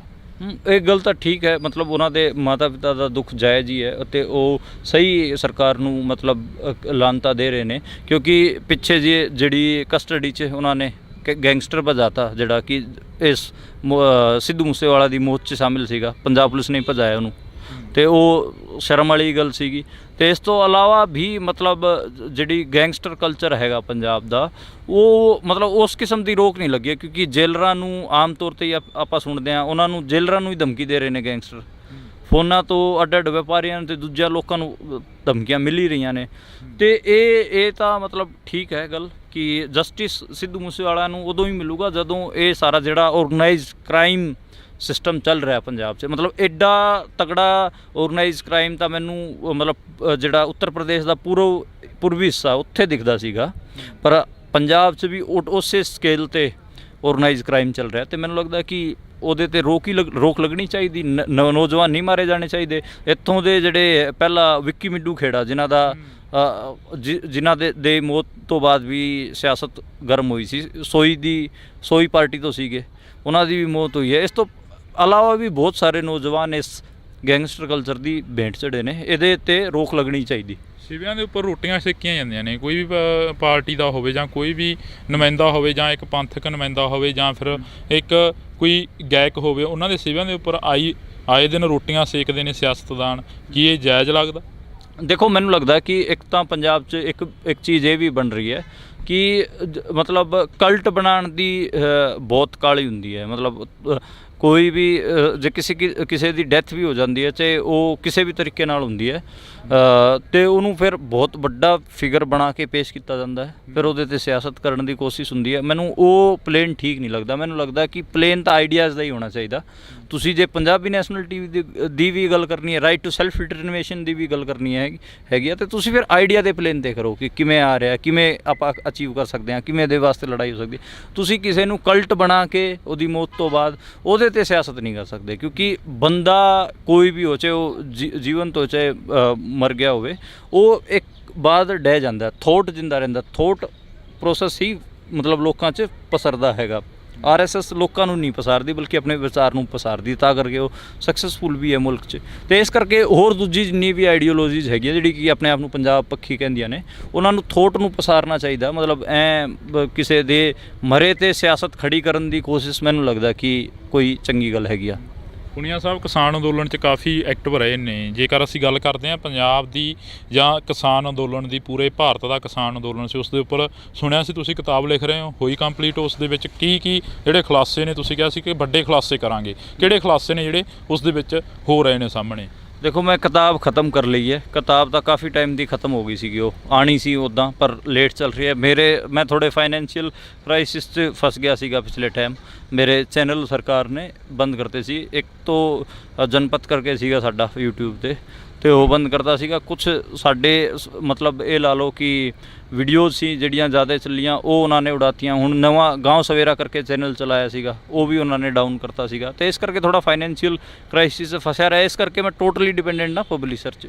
ਪਬਲਿਸ਼ਰ ਜਦੋਂ ਪਬਲਿਸ਼ ਕਰੂਗਾ ਉਦੋਂ ਹੀ ਕਿਤਾਬ ਸਾਹਮਣੇ ਆਊਗੀ। ਕਿਤਾਬ 'ਚ ਜਿਹੜੇ ਕੰਟੈਂਟ ਦੀ ਗੱਲ ਕਰੀਏ ਤਾਂ ਕੰਟੈਂਟ ਇਸੇ ਕਿਸਮ ਦਾ ਹੈਗਾ ਕਿ ਜਿਹੜੀ ਆਪਣੀ ਜਥੇਬੰਦੀਆਂ ਸੀਗੀਆਂ, ਉਹ ਕਿਸ ਟਾਈਮ ਕਿਹੜਾ ਸਟੈਂਡ ਲੈ ਰਹੀ ਸੀ, ਕਿਹਨਾਂ ਦੇ ਉਹਨਾਂ ਨੂੰ ਫੋਨ ਆ ਰਹੇ ਸੀ, ਅਤੇ ਉਹ ਕਿਵੇਂ ਪ੍ਰੋਟੈਸਟ ਨੂੰ ਬਿਲਡ ਕਰ ਰਹੀਆਂ ਸੀ ਜਾਂ ਫਿਰ ਉਹ ਤੋਂ ਪਿੱਛੇ ਹਟ ਰਹੀਆਂ ਸੀ। ਉਹ ਸਾਰੀ ਚੀਜ਼ਾਂ ਮੈਂ ਲਿਖੀਆਂ ਨੇ। ਰੋਜ਼ ਦੇ ਚੀਫ ਦੇ ਵੀ ਫੋਨ ਆਏ ਨੇ ਲੋਕਾਂ ਨੂੰ, ਉਹ ਵੀ ਮੈਂ ਸਾਰੇ ਉਸ 'ਚ ਸਾਂਝੇ ਕੀਤੇ ਨੇ। ਕਈ ਵਾਰ ਤਾਂ ਮਤਲਬ ਜਿਹੜੇ ਆਪਣੇ ਆਪ ਨੂੰ ਕਹਿੰਦੀਆਂ ਨੇ ਕਿ ਅਸੀਂ ਲੈਫਟ ਹੋਣ ਦਾ ਦਾਅਵਾ ਕਰਦੀਆਂ ਨੇ, ਉਹਨਾਂ ਜਥੇਬੰਦੀਆਂ ਨੇ ਵੀ ਬਹੁਤ ਜ਼ਿਆਦਾ ਬੈਕ ਮਾਰੀ ਹੈ, ਅਤੇ ਉਹ ਵੀ ਮੈਂ ਲਿਖਿਆ ਹੈ। ਅਤੇ ਬਾਕੀ ਪੰਥਕ ਜਥੇਬੰਦੀਆਂ ਦਾ ਜਿਹੜਾ ਸਟੈਂਡ ਸੀਗਾ, ਉਹ ਵੀ ਮੈਂ ਸਾਰਾ ਲਿਖਿਆ ਹੈ। ਅਤੇ ਉਹਦੇ 'ਚ ਬੇਸਿਕਲੀ ਉਹ ਪੋਲੀਟੀਕਲ ਲਾਈਨ ਦਾ 'ਤੇ ਹੀ ਹੈਗੀ ਆ ਸਾਰੀ ਕਿਤਾਬ। ਉਹ ਰਿਪੋਰਟਾਜ ਹੈਗਾ ਬੇਸਿਕਲੀ। ਉਹਦੇ 'ਤੇ ਮੈਂ ਇਹੀ ਕੋਸ਼ਿਸ਼ ਕੀਤੀ ਕਿ ਅਲੱਗ-ਅਲੱਗ ਧਿਰ ਪੰਜਾਬ ਦੀ ਉਹ ਕੀ ਸਟੈਂਡ ਲੈ ਰਹੀ ਸੀ, ਕਿਵੇਂ ਪ੍ਰੋਟੈਸਟ ਨੂੰ ਉਹ ਕਿਵੇਂ ਦੇਖਦੀ ਸੀਗੀ, ਅਤੇ ਕਿਵੇਂ ਲੜਨ ਦਾ ਪਬਲਿਕ 'ਚ ਕੀ ਦਾਅਵਾ ਕਰ ਰਹੀ ਸੀ, ਅਸਲ 'ਚ ਉਹ ਕਰ ਕੀ ਰਹੀ ਸੀ। ਉਹ ਮੈਂ ਕੋਸ਼ਿਸ਼ ਕੀਤੀ ਉਹ ਸਾਰੇ ਨੂੰ ਸਮੇਟਣ ਦੀ। ਕਿਹੜੀਆਂ ਪਾਰਟੀਆਂ ਸੀ ਜਾਂ ਕਿਹੜੀਆਂ ਜਥੇਬੰਦੀਆਂ ਸੀ ਜਿਹੜੀਆਂ ਬੈਕ ਫੁੱਟ 'ਤੇ ਹੋਈਆਂ ਸੀ, ਅਤੇ ਕਿਹੜੀਆਂ ਜਥੇਬੰਦੀਆਂ ਸੀ ਜਿਹੜੀਆਂ ਅਗਲੇ ਫੁੱਟ 'ਤੇ ਹੋਈਆਂ ਸੀ? ਕਿਹੜੀਆਂ ਜਥੇਬੰਦੀਆਂ ਨੂੰ ਕਿੰਨੇ ਕੁ ਫੋਨ ਆਏ ਸੀ? ਜੇਕਰ ਤੁਸੀਂ ਗੱਲ ਕਰੀ ਆ ਤਾਂ ਕਿ ਜਿਹੜੀਆਂ ਅੱਜ ਮੀਡੀਆ ਦੇ ਵਿੱਚ ਗੱਲਾਂ ਹੋ ਰਹੀਆਂ ਨੇ ਜਾਂ ਜਿਹੜੀਆਂ ਅੱਜ ਪ੍ਰੈਸ ਕਾਨਫਰੰਸਾਂ ਹੋ ਰਹੀਆਂ ਨੇ, ਡੱਲੇਵਾਲ ਸਾਹਿਬ ਦੇ ਵੱਲੋਂ ਸ਼ਰੇਆਮ ਦੋਸ਼ ਲਾਏ ਗਏ ਨੇ ਕਿ 3000 ਕਰੋੜ ਦੇ ਵਿੱਚ ਮੋਰਚਾ ਵੇਚ ਦਿੱਤਾ ਗਿਆ, ਕੀ ਇਹ ਬਾਕੀ ਸਹੀ ਆ? ਮੈਂ ਮਤਲਬ ਪੈਸੇ ਵੈਸੇ ਦਾ ਤਾਂ ਮੈਨੂੰ ਨਹੀਂ ਪਤਾ, ਪਰ ਮਤਲਬ ਮੈਂ ਇਹ ਕਹਿ ਸਕਦਾ ਕਿ ਜਿਹੜੇ ਕੀ ਲੀਡਰ ਸੀਗੇ ਉਹਨਾਂ ਦੀ ਭੂਮਿਕਾ ਠੀਕ ਨਹੀਂ ਰਹੀ। ਪੰਜਾਬ ਇਲੈਕਸ਼ਨ ਲੜਨ ਦੇ ਚੱਕਰ 'ਚ ਉਹਨਾਂ ਨੇ ਖਾਸਾ ਨੁਕਸਾਨ ਕਰਿਆ।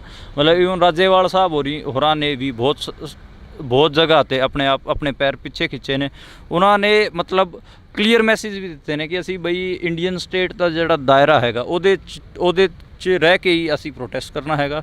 ਜਿਵੇਂ ਲੋਕਾਂ ਜਿਹੜੀ ਕਾਲ ਸੀਗੀ ਉਹ ਸੀਗੀ ਪਰੇਡ ਦੀ, ਦਿੱਲੀ ਪਰੇਡ ਦੀ 26 ਜਨਵਰੀ ਨੂੰ, ਉਹਨਾਂ ਨੂੰ ਕਿਸਾਨ ਗਣਤੰਤਰ ਪਰੇਡ ਕੀਤਾ।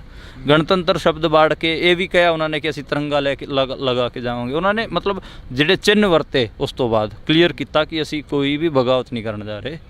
ਅਤੇ ਮਤਲਬ ਉਹਨਾਂ ਨੇ ਬਹੁਤ ਤਰੀਕੇ ਸਾਰ ਜਿਹੜਾ ਇੰਡੀਅਨ ਸਟੇਟ ਦਾ ਫਰੇਮਵਰਕ ਸੀਗਾ ਉਹਦੇ ਅੰਦਰ ਰਹਿ ਕੇ ਹੀ ਕੰਮ ਕੀਤਾ। ਮੈਨੂੰ ਇਹ ਵੀ ਲੱਗਦਾ ਕਿ ਉਹ ਰੂਲਿੰਗ ਕਲਾਸ ਲੀਡਰ ਰਹੇ ਨੇ, ਰੂਲਿੰਗ ਕਲਾਸ ਦੇ ਨੇੜੇ ਰਹੇ ਨੇ ਹਮੇਸ਼ਾ। 40-50 ਸਾਲ ਦਾ ਉਹਨਾਂ ਦਾ ਤਜਰਬਾ ਵੀ ਹੋ ਗਿਆ ਰੂਲਿੰਗ ਕਲਾਸ ਨਾਲ ਇਨ ਟੱਚ ਰਹਿੰਦੇ ਹੋਏ, ਤਾਂ ਕਰਕੇ ਫਿਰ ਉਹਨਾਂ ਨੇ ਉਹ ਜਿਹੜਾ ਰਾਗ ਸੀਗਾ ਸਾਲ ਆਪਣਾ ਹੀ ਸੀਗਾ।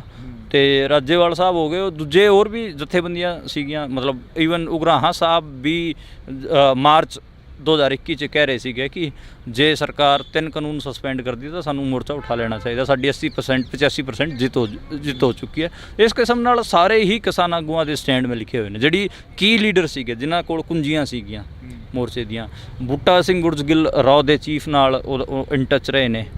ਅਤੇ ਹੋਰ ਵੀ ਕਈ ਲੀਡਰ ਸੀਗੇ, ਖੁਦ ਡੱਲੇਵਾਲ ਸਾਹਿਬ ਉੱਦਾਂ RSS ਦੇ ਲੀਡਰਾਂ ਨਾਲ ਇਨ ਟੱਚ ਰਹੇ ਨੇ। ਪਤਾ ਨਹੀਂ ਹੁਣ ਉਹ ਕਿਵੇਂ ਆਪਣੇ ਆਪ ਨੂੰ ਅਲੱਗ ਕਰਕੇ ਦਿਖਾ ਰਹੇ ਨੇ। ਅਤੇ ਇਹ ਹੈਗਾ ਹੀ ਸਾਰੇ ਲੀਡਰਾਂ ਦਾ ਹੀ ਲਿਖਿਆ ਹੋਇਆ। ਜਿਹੜਾ ਪੰਜਾਬ ਜਾਂ ਹਰਿਆਣਾ ਜਾਂ ਪੂਰਾ ਦੇਸ਼ ਇੱਕ ਪਲੇਟਫਾਰਮ 'ਤੇ ਇਕੱਠਾ ਹੋਇਆ, ਉਸ ਦੇ ਵਿੱਚ ਇੰਨੀ ਫਿੱਕ ਪੈ ਜਾਣੀ, ਫਿਰ ਬੈਕ ਫੁੱਟ 'ਤੇ ਆ ਜਾਣਾ। ਜਿਵੇਂ ਤੁਸੀਂ ਗੱਲ ਕਰੀਏ ਕਿ ਉਗਰਾਹਾਂ ਸਾਹਿਬ ਕਹਿੰਦੇ ਅਸੀਂ 85% ਮੋਰਚਾ ਜਿਹੜਾ ਉਹ ਜਿੱਤ ਲਿਆ, ਲੱਗਦਾ ਵੀ ਜਿੱਤਿਆ ਗਿਆ ਜਾਂ ਕਿਸਾਨ ਸੌਖੇ ਹੋ ਗਏ ਨੇ, ਖੁਦਕੁਸ਼ੀਆਂ ਕਰਨੋਂ ਹਟ ਗਏ ਨੇ ਮੋਰਚਾ ਲੱਗਣ ਤੋਂ ਬਾਅਦ? ਦੇਖੋ, ਮੋਰਚੇ ਦੀ ਗੱਲ ਕਰੀਏ ਤਾਂ ਮਤਲਬ ਇੱਕ ਦਿੱਕਤ ਇਹ ਰਹੀ ਲੋਕਾਂ ਵੱਲੋਂ ਵੀ, ਸਾਰਿਆਂ ਵੱਲੋਂ ਵੀ, ਉਸ ਮੋਰਚੇ ਨੂੰ ਇਮੋਸ਼ਨਲੀ ਬਹੁਤ ਦੇਖ ਰਹੇ ਸੀਗੇ, ਪੋਲੀਟੀਕਲੀ ਨਹੀਂ ਦੇਖ ਪਾ ਰਹੇ ਸੀਗੇ ਬਈ ਕੋਈ ਬੰਦਾ ਕੁਝ ਬੋਲ ਰਿਹਾ ਉਹਦਾ ਕੀ ਮਤਲਬ ਹੈਗਾ। ਜੇ ਪੋਲੀਟੀਕਲੀ ਆਪਾਂ ਚੀਜ਼ਾਂ ਨੂੰ ਦੇਖਦੇ ਤਾਂ ਚੀਜ਼ਾਂ ਹੋਰ ਹੋਣੀਆਂ ਸੀ। ਇਮੋਸ਼ਨਲ ਹੋ ਕੇ ਬਹੁਤ ਦੇਖਦੇ ਰਹੇ, ਹਾਏ ਜੀ ਕਿਸਾਨ ਬੈਠੇ ਨੇ, ਹਾਏ ਜੀ ਆਹ ਹੋ ਗਿਆ, ਹਾਏ ਜੀ ਸਾਡੇ ਬਜ਼ੁਰਗ, ਹਾਏ ਜੀ ਮਤਲਬ ਸਾਡੇ ਕਿਸਾਨ ਆਗੂ ਤਾਂ ਜੀ ਬਹੁਤ ਘੈਂਟ ਨੇ, 80 ਸਾਲਾਂ ਦਾ ਤਜਰਬਾ ਹੈਗਾ, 70 ਸਾਲਾਂ ਦਾ ਤਜਰਬਾ ਹੈਗਾ। ਐਂ ਕਰਕੇ ਨਾ ਬਹੁਤ ਇਮੋਸ਼ਨਲ ਮਾਹੌਲ ਬਣਾਤਾ। ਮਤਲਬ ਉਮਰ ਨਾਲ ਕੀ ਚੱਕਰ ਹੈ ਉਹਦੀ, ਜੇ ਪੋਲੀਟਿਕਸ ਠੀਕ ਨਹੀਂ ਹੈ ਤਾਂ ਫਿਰ ਉਮਰ ਨਾਲ ਕੀ ਹੁੰਦਾ ਹੈ, ਤਜਰਬਾ ਕਿੰਨਾ ਵੀ ਹੋਇਆ ਜਾਵੇ। ਅਤੇ ਇਸ ਕਰਕੇ ਮਤਲਬ ਅੱਗੇ ਵੀ ਜੇ ਕੋਈ ਮੋਰਚਾ ਲੱਗੇ ਤਾਂ ਪੋਲੀਟੀਕਲੀ ਉਹਨੂੰ ਦੇਖਣਾ ਚਾਹੀਦਾ, ਨਾ ਕਿ ਇਮੋਸ਼ਨਲੀ। ਠੀਕ ਹੈ, ਇਮੋਸ਼ਨਸ ਇੱਕ ਫੈਕਟਰ ਹੋ ਸਕਦੇ ਨੇ, ਤੁਸੀਂ ਲੋਕਾਂ ਨੂੰ ਇਕੱਠੇ ਕਰਨਾ ਬਹੁਤ ਸਾਰੇ, ਪਰ ਤੁਸੀਂ ਉਹਨਾਂ ਨੂੰ ਜੱਜ ਪੋਲੀਟੀਕਲ ਪਲੇਨ 'ਤੇ ਹੀ ਕਰੋਗੇ। ਠੀਕ ਹੈ, ਜੇ ਤੁਸੀਂ ਪੋਲੀਟੀਕਲ ਪਲੇਨ 'ਤੇ ਜੱਜ ਨਹੀਂ ਕਰ ਪਾ ਰਹੇ ਹੋ, ਇਟ ਮੀਨਸ ਤੁਹਾਡਾ ਮੂਰਖ ਬਣਨਾ ਤੈਅ ਹੈ। ਠੀਕ ਹੈ, ਅਤੇ ਐਡਾ ਵੱਡਾ ਮੋਰਚਾ ਬਣਿਆ ਸੀਗਾ, ਐਡਾ ਸਾਰਾ ਕੁਝ ਬਣਿਆ ਸੀਗਾ, ਹੁਣ ਕਿਉਂ ਲੋਕ ਇੰਟਰਸਟ ਨਹੀਂ ਲੈ ਪਾ ਰਹੇ? ਕਲੀਅਰਿਟੀ ਨਹੀਂ ਹੈ ਕਿ ਇਹਨਾਂ ਨੇ ਕੀ ਕੀਤਾ, ਕਿਵੇਂ ਹੋਇਆ, ਕਿਵੇਂ ਨਹੀਂ ਹੋਇਆ। ਇਸ ਕਰਕੇ ਮਤਲਬ ਹੁਣ ਜੋ ਇਲੈਕਸ਼ਨ ਲੜਨ ਵਾਲਾ ਵੀ ਸੀਗਾ ਉਹਦੇ ਕਰਕੇ ਵੀ ਮੋਰਚਾ ਖਾਸਾ ਪਿੱਛੇ ਗਿਆ। ਜੇ ਕਿਸਾਨ ਆਗੂ ਇਲੈਕਸ਼ਨ ਨਾ ਲੜਦੇ ਤਾਂ ਮੈਨੂੰ ਲੱਗਦਾ ਕਿ ਦੁਬਾਰੇ ਉਹ ਇਸ ਵਰਗਾ ਮੋਰਚਾ ਬਣਾ ਸਕਦੇ ਸੀਗੇ। ਉਹਨਾਂ ਨੇ ਠੀਕ ਜਿਹੜੀ ਕਿਸਾਨੀ ਮੂਵਮੈਂਟ ਸੀਗੀ ਉਸ ਨੂੰ ਜਿਹੜੇ ਲੀਡਰਾਂ ਨੇ ਚੋਣਾਂ ਲੜੀਆਂ ਉਹਨਾਂ ਨੇ ਖਾਸਾ ਪਿੱਛੇ ਧੱਕਿਆ ਹੈਗਾ, ਇਹ ਮੇਰਾ ਮੰਨਣਾ ਹੈ। ਕੀ ਲੱਗਦਾ ਹਰ ਇੱਕ ਜਗ੍ਹਾ 'ਤੇ ਝੰਡੇ ਚੁੱਕ ਕੇ ਬੈਠ ਜਾਣਾ ਜਾਂ ਹਰ ਇੱਕ ਜਗ੍ਹਾ 'ਤੇ ਧਰਨੇ ਲਗਾ ਦੇਣੇ, ਕੀ ਇਹ ਜਾਇਜ਼ ਆ? ਨਹੀਂ, ਬਿਲਕੁਲ ਜਾਇਜ਼ ਹੈ। ਰੈਜ਼ਿਸਟੈਂਸ ਦੀ ਪੋਲੀਟਿਕਸ ਨਾਲ ਹੀ ਤਾਂ ਥੋਟ ਗਰੋ ਕਰੂਗਾ। ਮਤਲਬ ਤੁਸੀਂ ਜੇ ਕੋਈ ਥੋਟ ਫਲਾਣਾ ਵੀ, ਅਲਟਰਨੇਟ ਥੋਟ ਫਲਾਣਾ, ਤੁਸੀਂ ਇਹ ਤਾਂ ਮਤਲਬ ਇੱਕ ਮੋਟਾ ਨਾ ਪੋਲੀਟਿਕਸ 'ਚ ਤੁਸੀਂ ਥੀਸਿਸ ਬਣਾ ਕੇ ਬੈਠਦੇ ਹੋ। ਮਤਲਬ ਆਪਣੇ ਤੁਸੀਂ ਇਹ ਮੰਨ ਰਹੇ ਹੋ ਕਿ ਇੰਡੀਅਨ ਸਟੇਟ ਤੁਹਾਡਾ ਭਲਾ ਨਹੀਂ ਕਰ ਰਿਹਾ, ਨਾ ਤੁਹਾਨੂੰ ਰੂਰਲ ਕ੍ਰਾਈਸਿਸ ਤੋਂ ਕੱਢ ਰਿਹਾ ਹੈ, ਨਾ ਤੁਹਾਡੇ ਜਿਹੜੇ ਨੈਸ਼ਨਲਿਟੀ ਦੇ ਇਸ਼ੂਜ਼ ਨੇ ਉਹਨਾਂ ਨੂੰ ਰਿਜ਼ੋਲਵ ਕਰ ਰਿਹਾ ਹੈ। ਅਤੇ ਫਿਰ ਤੁਹਾਨੂੰ ਉਹਦੇ ਅਲਟਰਨੇਟ ਕੋਈ ਥੋਟ ਵੀ ਫਲਾਣਾ ਪਊਗਾ। ਉਹ ਫਲਾਣ ਦਾ ਤਰੀਕਾ ਇਹੀ ਹੋ ਸਕਦਾ ਕਿ ਜਿਹੜੇ ਧਰਨੇ ਚੱਲਦੇ ਨੇ ਜਾਂ ਲੋਕ ਜਿਹੜੇ ਕਿ ਮੁਸੀਬਤਾਂ 'ਚ ਹੈਗੇ ਆ ਉਹਨਾਂ ਵਾਸਤੇ ਲੜਾਈ ਲੜੀ ਜਾਵੇ।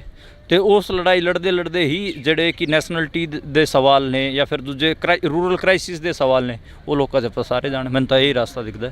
ਆਮ ਲੋਕਾਂ ਨੂੰ ਪਰੇਸ਼ਾਨੀਆਂ ਆਉਂਦੀਆਂ ਨੇ ਜਿਹੜੀਆਂ, ਜਿਵੇਂ ਹੁਣ ਸੜਕਾਂ नहीं, ਰੋਡ आम लोग तो उनका भी ਬਲੌਕ परेशान- ਕਰ देखो एक चक्कर ये है मतलब रेजिस्टेंस तो ना किसी ਨੂੰ ਕੋਈ ਪਰੇਸ਼ਾਨੀ ਨਹੀਂ ਹੁੰਦੀ। ਆਮ ਲੋਕ ਤਾਂ ਉਹ ਵੀ ਪਰੇਸ਼ਾਨ ਨੇ, ਠੀਕ ਹੈ। ਜੇ ਉਹ ਆਪਣੇ ਵਾਸਤੇ ਸੰਘਰਸ਼ ਕਰਨਗੇ ਤਾਂ ਫਿਰ ਤਾਂ ਉਹਨਾਂ ਨੂੰ ਤਾਂ ਮਤਲਬ ਇੱਕ ਤਗੜੇ ਹੋਰ ਬਣਦੇ ਨੇ ਸੰਘਰਸ਼ ਰਾਹੀਂ, ਪੋਲੀਟੀਕਲੀ ਵੀ ਮਜ਼ਬੂਤ ਹੋ ਰਹੇ ਨੇ, ਠੀਕ ਹੈ। ਇਹ ਪਰੇਸ਼ਾਨੀ ਤੁਸੀਂ ਕਿਹਨੂੰ ਕਹਿੰਦੇ ਹੋ ਇਹ ਵੀ ਦੇਖਣਾ ਪਊਗਾ।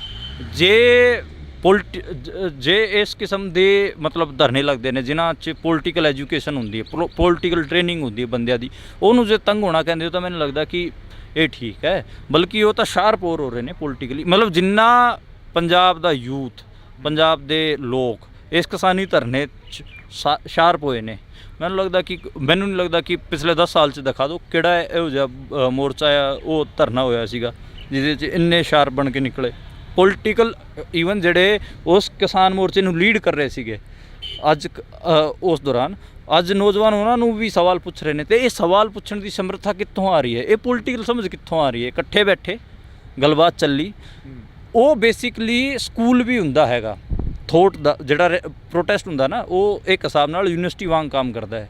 ਉਹਦੇ 'ਚ ਥੋਟ ਆਈਡੀਆ ਫੈਲਦੇ ਨੇ, ਗੱਲਬਾਤ ਕਰਦੇ ਨੇ ਲੋਕ, ਕਈ ਆਈਡੀਆ ਭਿੜਦੇ ਨੇ ਉੱਥੇ। ਤੇ ਮੈਨੂੰ ਲੱਗਦਾ ਕਿ ਲੱਗਦੇ ਹੀ ਰਹਿਣੇ ਚਾਹੀਦੇ ਮੋਰਚਾ ਕੋਈ ਚੱਕਰ, ਔਰ ਅੱਗੇ ਵੀ ਲੱਗਣਗੇ ਕਿਉਂਕਿ ਜਿਹੜਾ ਪਾਣੀ ਦਾ ਇਸ਼ੂ ਹੈਗਾ ਇੰਡੀਅਨ ਸਟੇਟ ਦਾ ਟੈਸਟ ਹੀ ਹੋ ਰਿਹਾ ਕਿ ਉਹ ਫੈਡਰਲ ਹੈ ਨਹੀਂ ਹੈ। ਜੇ ਉਹ ਫੈਡਰਲ ਨਹੀਂ ਨਿਕਲਿਆ ਤਾਂ ਫਿਰ ਪੰਜਾਬ ਵਾਲੇ ਤਾਂ ਲੋਕ ਉੱਠਣਗੇ ਹੀ, ਉਦੋਂ ਸਟਰਗਲ ਕਰਨਗੇ ਹੀ। ਉਹ ਤਾਂ ਮਤਲਬ ਰੈਜ਼ਿਸਟੈਂਸ ਤਾਂ ਬਿਲਡ ਹੋਊਗਾ ਹੀ ਸਟੇਟ, ਔਰ ਮੋਰਚੇ ਤਾਂ ਲੱਗਣਗੇ ਹੀ। ਮੈਨੂੰ ਤਾਂ ਇਸ 'ਚ ਕੋਈ ਗਲਤ ਨਹੀਂ ਲੱਗਦਾ।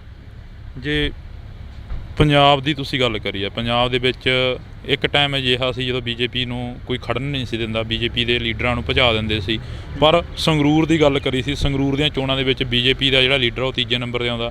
ਜਿਹੜੀ ਪੰਜਾਬ ਦੀ ਖੇਤਰੀ ਪਾਰਟੀ ਹੁੰਦੀ ਆ ਅਕਾਲੀ ਦਲ ਬਾਦਲ, ਉਹ ਚੌਥੇ ਨੰਬਰ 'ਤੇ ਚਲੀ ਜਾਂਦੀ ਆ। ਇਸੇ ਤਰ੍ਹਾਂ ਹੀ ਪੰਜਾਬ ਯੂਨੀਵਰਸਿਟੀ ਦੀ ਅਸੀਂ ਗੱਲ ਕਰ ਲਈਏ, ਪੰਜਾਬ ਯੂਨੀਵਰਸਿਟੀ ਦੇ ਵਿੱਚ ਵੀ ਜਿਹੜੇ ਇਲੈਕਸ਼ਨਾਂ ਹੋ ਰਹੀਆਂ ਨੇ, ਇਲੈਕਸ਼ਨਾਂ ਦੇ ਵਿੱਚ ਜਿਹੜੇ ਬੀਜੇਪੀ ਦੇ ABP ਵਾਲੇ ਵੱਧ ਚੜ੍ਹ ਕੇ ਹਿੱਸਾ ਲੈ ਰਹੇ ਨੇ, ਵੱਧ ਚੜ੍ਹ ਕੇ ਨੌਜਵਾਨਾਂ ਨਾਲ ਜਿੱਤਣ ਦੀ ਪੋਜੀਸ਼ਨ 'ਚ ਨੇ। ਉਹਦਾ ਕੀ ਕਾਰਨ ਆ ਫਿਰ, ਜਿੱਥੇ ਇੱਕ ਟਾਈਮ ਦੇ ਲਈ ਪੂਰੇ ਦੇਸ਼ ਦੇ ਵਿੱਚ ਬੀਜੇਪੀ ਨੂੰ ਕੋਈ ਦੇਖਣਾ ਪਸੰਦ ਨਹੀਂ ਸੀ ਕਰਦਾ? ਨਹੀਂ, ਮਤਲਬ ਇਹ ਵੀ ਦੇਖਣਾ ਪਊਗਾ ਕਿ ਸਾਰਾ ਹੀ ਦੇਸ਼ ਐਂ ਕਰ ਰਿਹਾ ਸੀਗਾ, ਸਾਰੇ ਲੋਕ ਕਰ ਰਹੇ ਸੀਗੇ, ਜਾਂ ਫਿਰ ਖਾਲੀ ਜਿਹੜੇ ਉਸ ਧਰਨੇ 'ਚ ਸ਼ਾਮਿਲ ਸੀ ਉਹ ਸੀਗੇ। ਮਤਲਬ ਮੈਨੂੰ ਲੱਗਦਾ ਕਿ ਇੱਕ ਤਾਂ ਆਪਾਂ ਨੂੰ ਕੋਈ ਵੱਡਾ ਫਿਨੋਮੀਨਾ ਵਾਪਰਦਾ ਤਾਂ ਆਪਾਂ ਸਾਰਿਆਂ ਨੂੰ ਹੀ ਲਪੇਟ ਲੈਂਦੇ ਉਹਦੇ 'ਚ।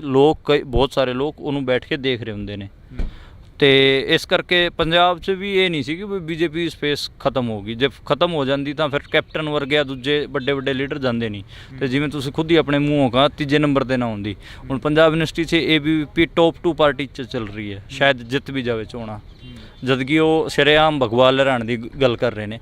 ਉਹਦਾ ਰੀਜ਼ਨ ਇਹੀ ਹੈ ਕਿ ਜਿਹੜੇ ਆਪਣੇ ਅਲਟਰਨੇਟ ਥੋਟ ਸੀਗੇ ਉਹ ਪ੍ਰੋਪਰ ਤਰੀਕੇ ਨਾਲ ਫੈਲੇ ਹੀ ਨਹੀਂ। ਮਤਲਬ ਰੈਜ਼ਿਸਟੈਂਸ ਵਾਲੇ ਵੀ ਨਹੀਂ ਫੈਲੇ, ਰੈਵੋਲੂਸ਼ਨਰੀ ਧਿਰਾਂ ਨੇ ਵੀ ਠੀਕ ਤਰੀਕੇ ਨਾਲ ਕੰਮ ਨਹੀਂ ਕੀਤਾ। ਜਿਹੜਾ ਪੰਜਾਬੀ ਨੈਸ਼ਨਲਿਟੀ ਦਾ ਸਵਾਲ ਸੀਗਾ ਉਹਨੂੰ ਵੀ ਬਹੁਤ ਥੋੜ੍ਹੇ ਪਲੇਨ 'ਤੇ ਵਿਚਾਰਿਆ ਗਿਆ, ਉਹਨੂੰ ਵੱਡੇ ਪਲੇਨ 'ਤੇ ਨਹੀਂ ਵਿਚਾਰਿਆ ਗਿਆ। ਰਾਈਟ ਟੂ ਸੈਲਫ ਡਿਟਰਮੀਨੇਸ਼ਨ, ਇਸ ਕਿਸਮ ਦੇ ਸਵਾਲ ਕਿੱਥੋਂ ਪੈਦਾ ਹੋਏ ਨੇ, ਇਹਨਾਂ 'ਤੇ ਪ੍ਰੋਪਰ ਚਰਚਾ ਨਹੀਂ ਚੱਲੀ।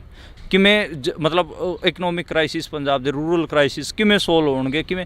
ਜੇ ਇਹ ਆਈਡੀਆ ਚੰਗੇ ਤਰੀਕੇ ਨਾਲ ਲੋਕਾਂ 'ਚ ਨਹੀਂ ਪਸਰਨਗੇ ਤਾਂ ਫਿਰ ਸੰਘ ਦੀ ਆਈਡੀਓਲੋਜੀ ਗਰੋ ਕਰੂਗੀ। ਉਹਦਾ ਰੀਜ਼ਨ ਕੀ ਹੈ? ਉਹ ਜਿਹੜੀ ਆਈਡੀਓਲੋਜੀ ਹੈਗੀ ਆ ਉਹ ਇੰਨੀ ਸਿੱਧੀ ਹੈ ਕਿ ਤੁਸੀਂ ਮਤਲਬ ਉਹ ਕੰਪਲੈਕਸਿਟੀਜ਼ ਨਾਲ ਤਾਂ ਡੀਲ ਹੀ ਨਹੀਂ ਕਰਦੀ, ਬਲਕਿ ਬੰਦੇ ਦੇ ਅੰਧ ਵਿਸ਼ਵਾਸ ਨਾਲ ਡੀਲ ਕਰਦੀ ਹੈ।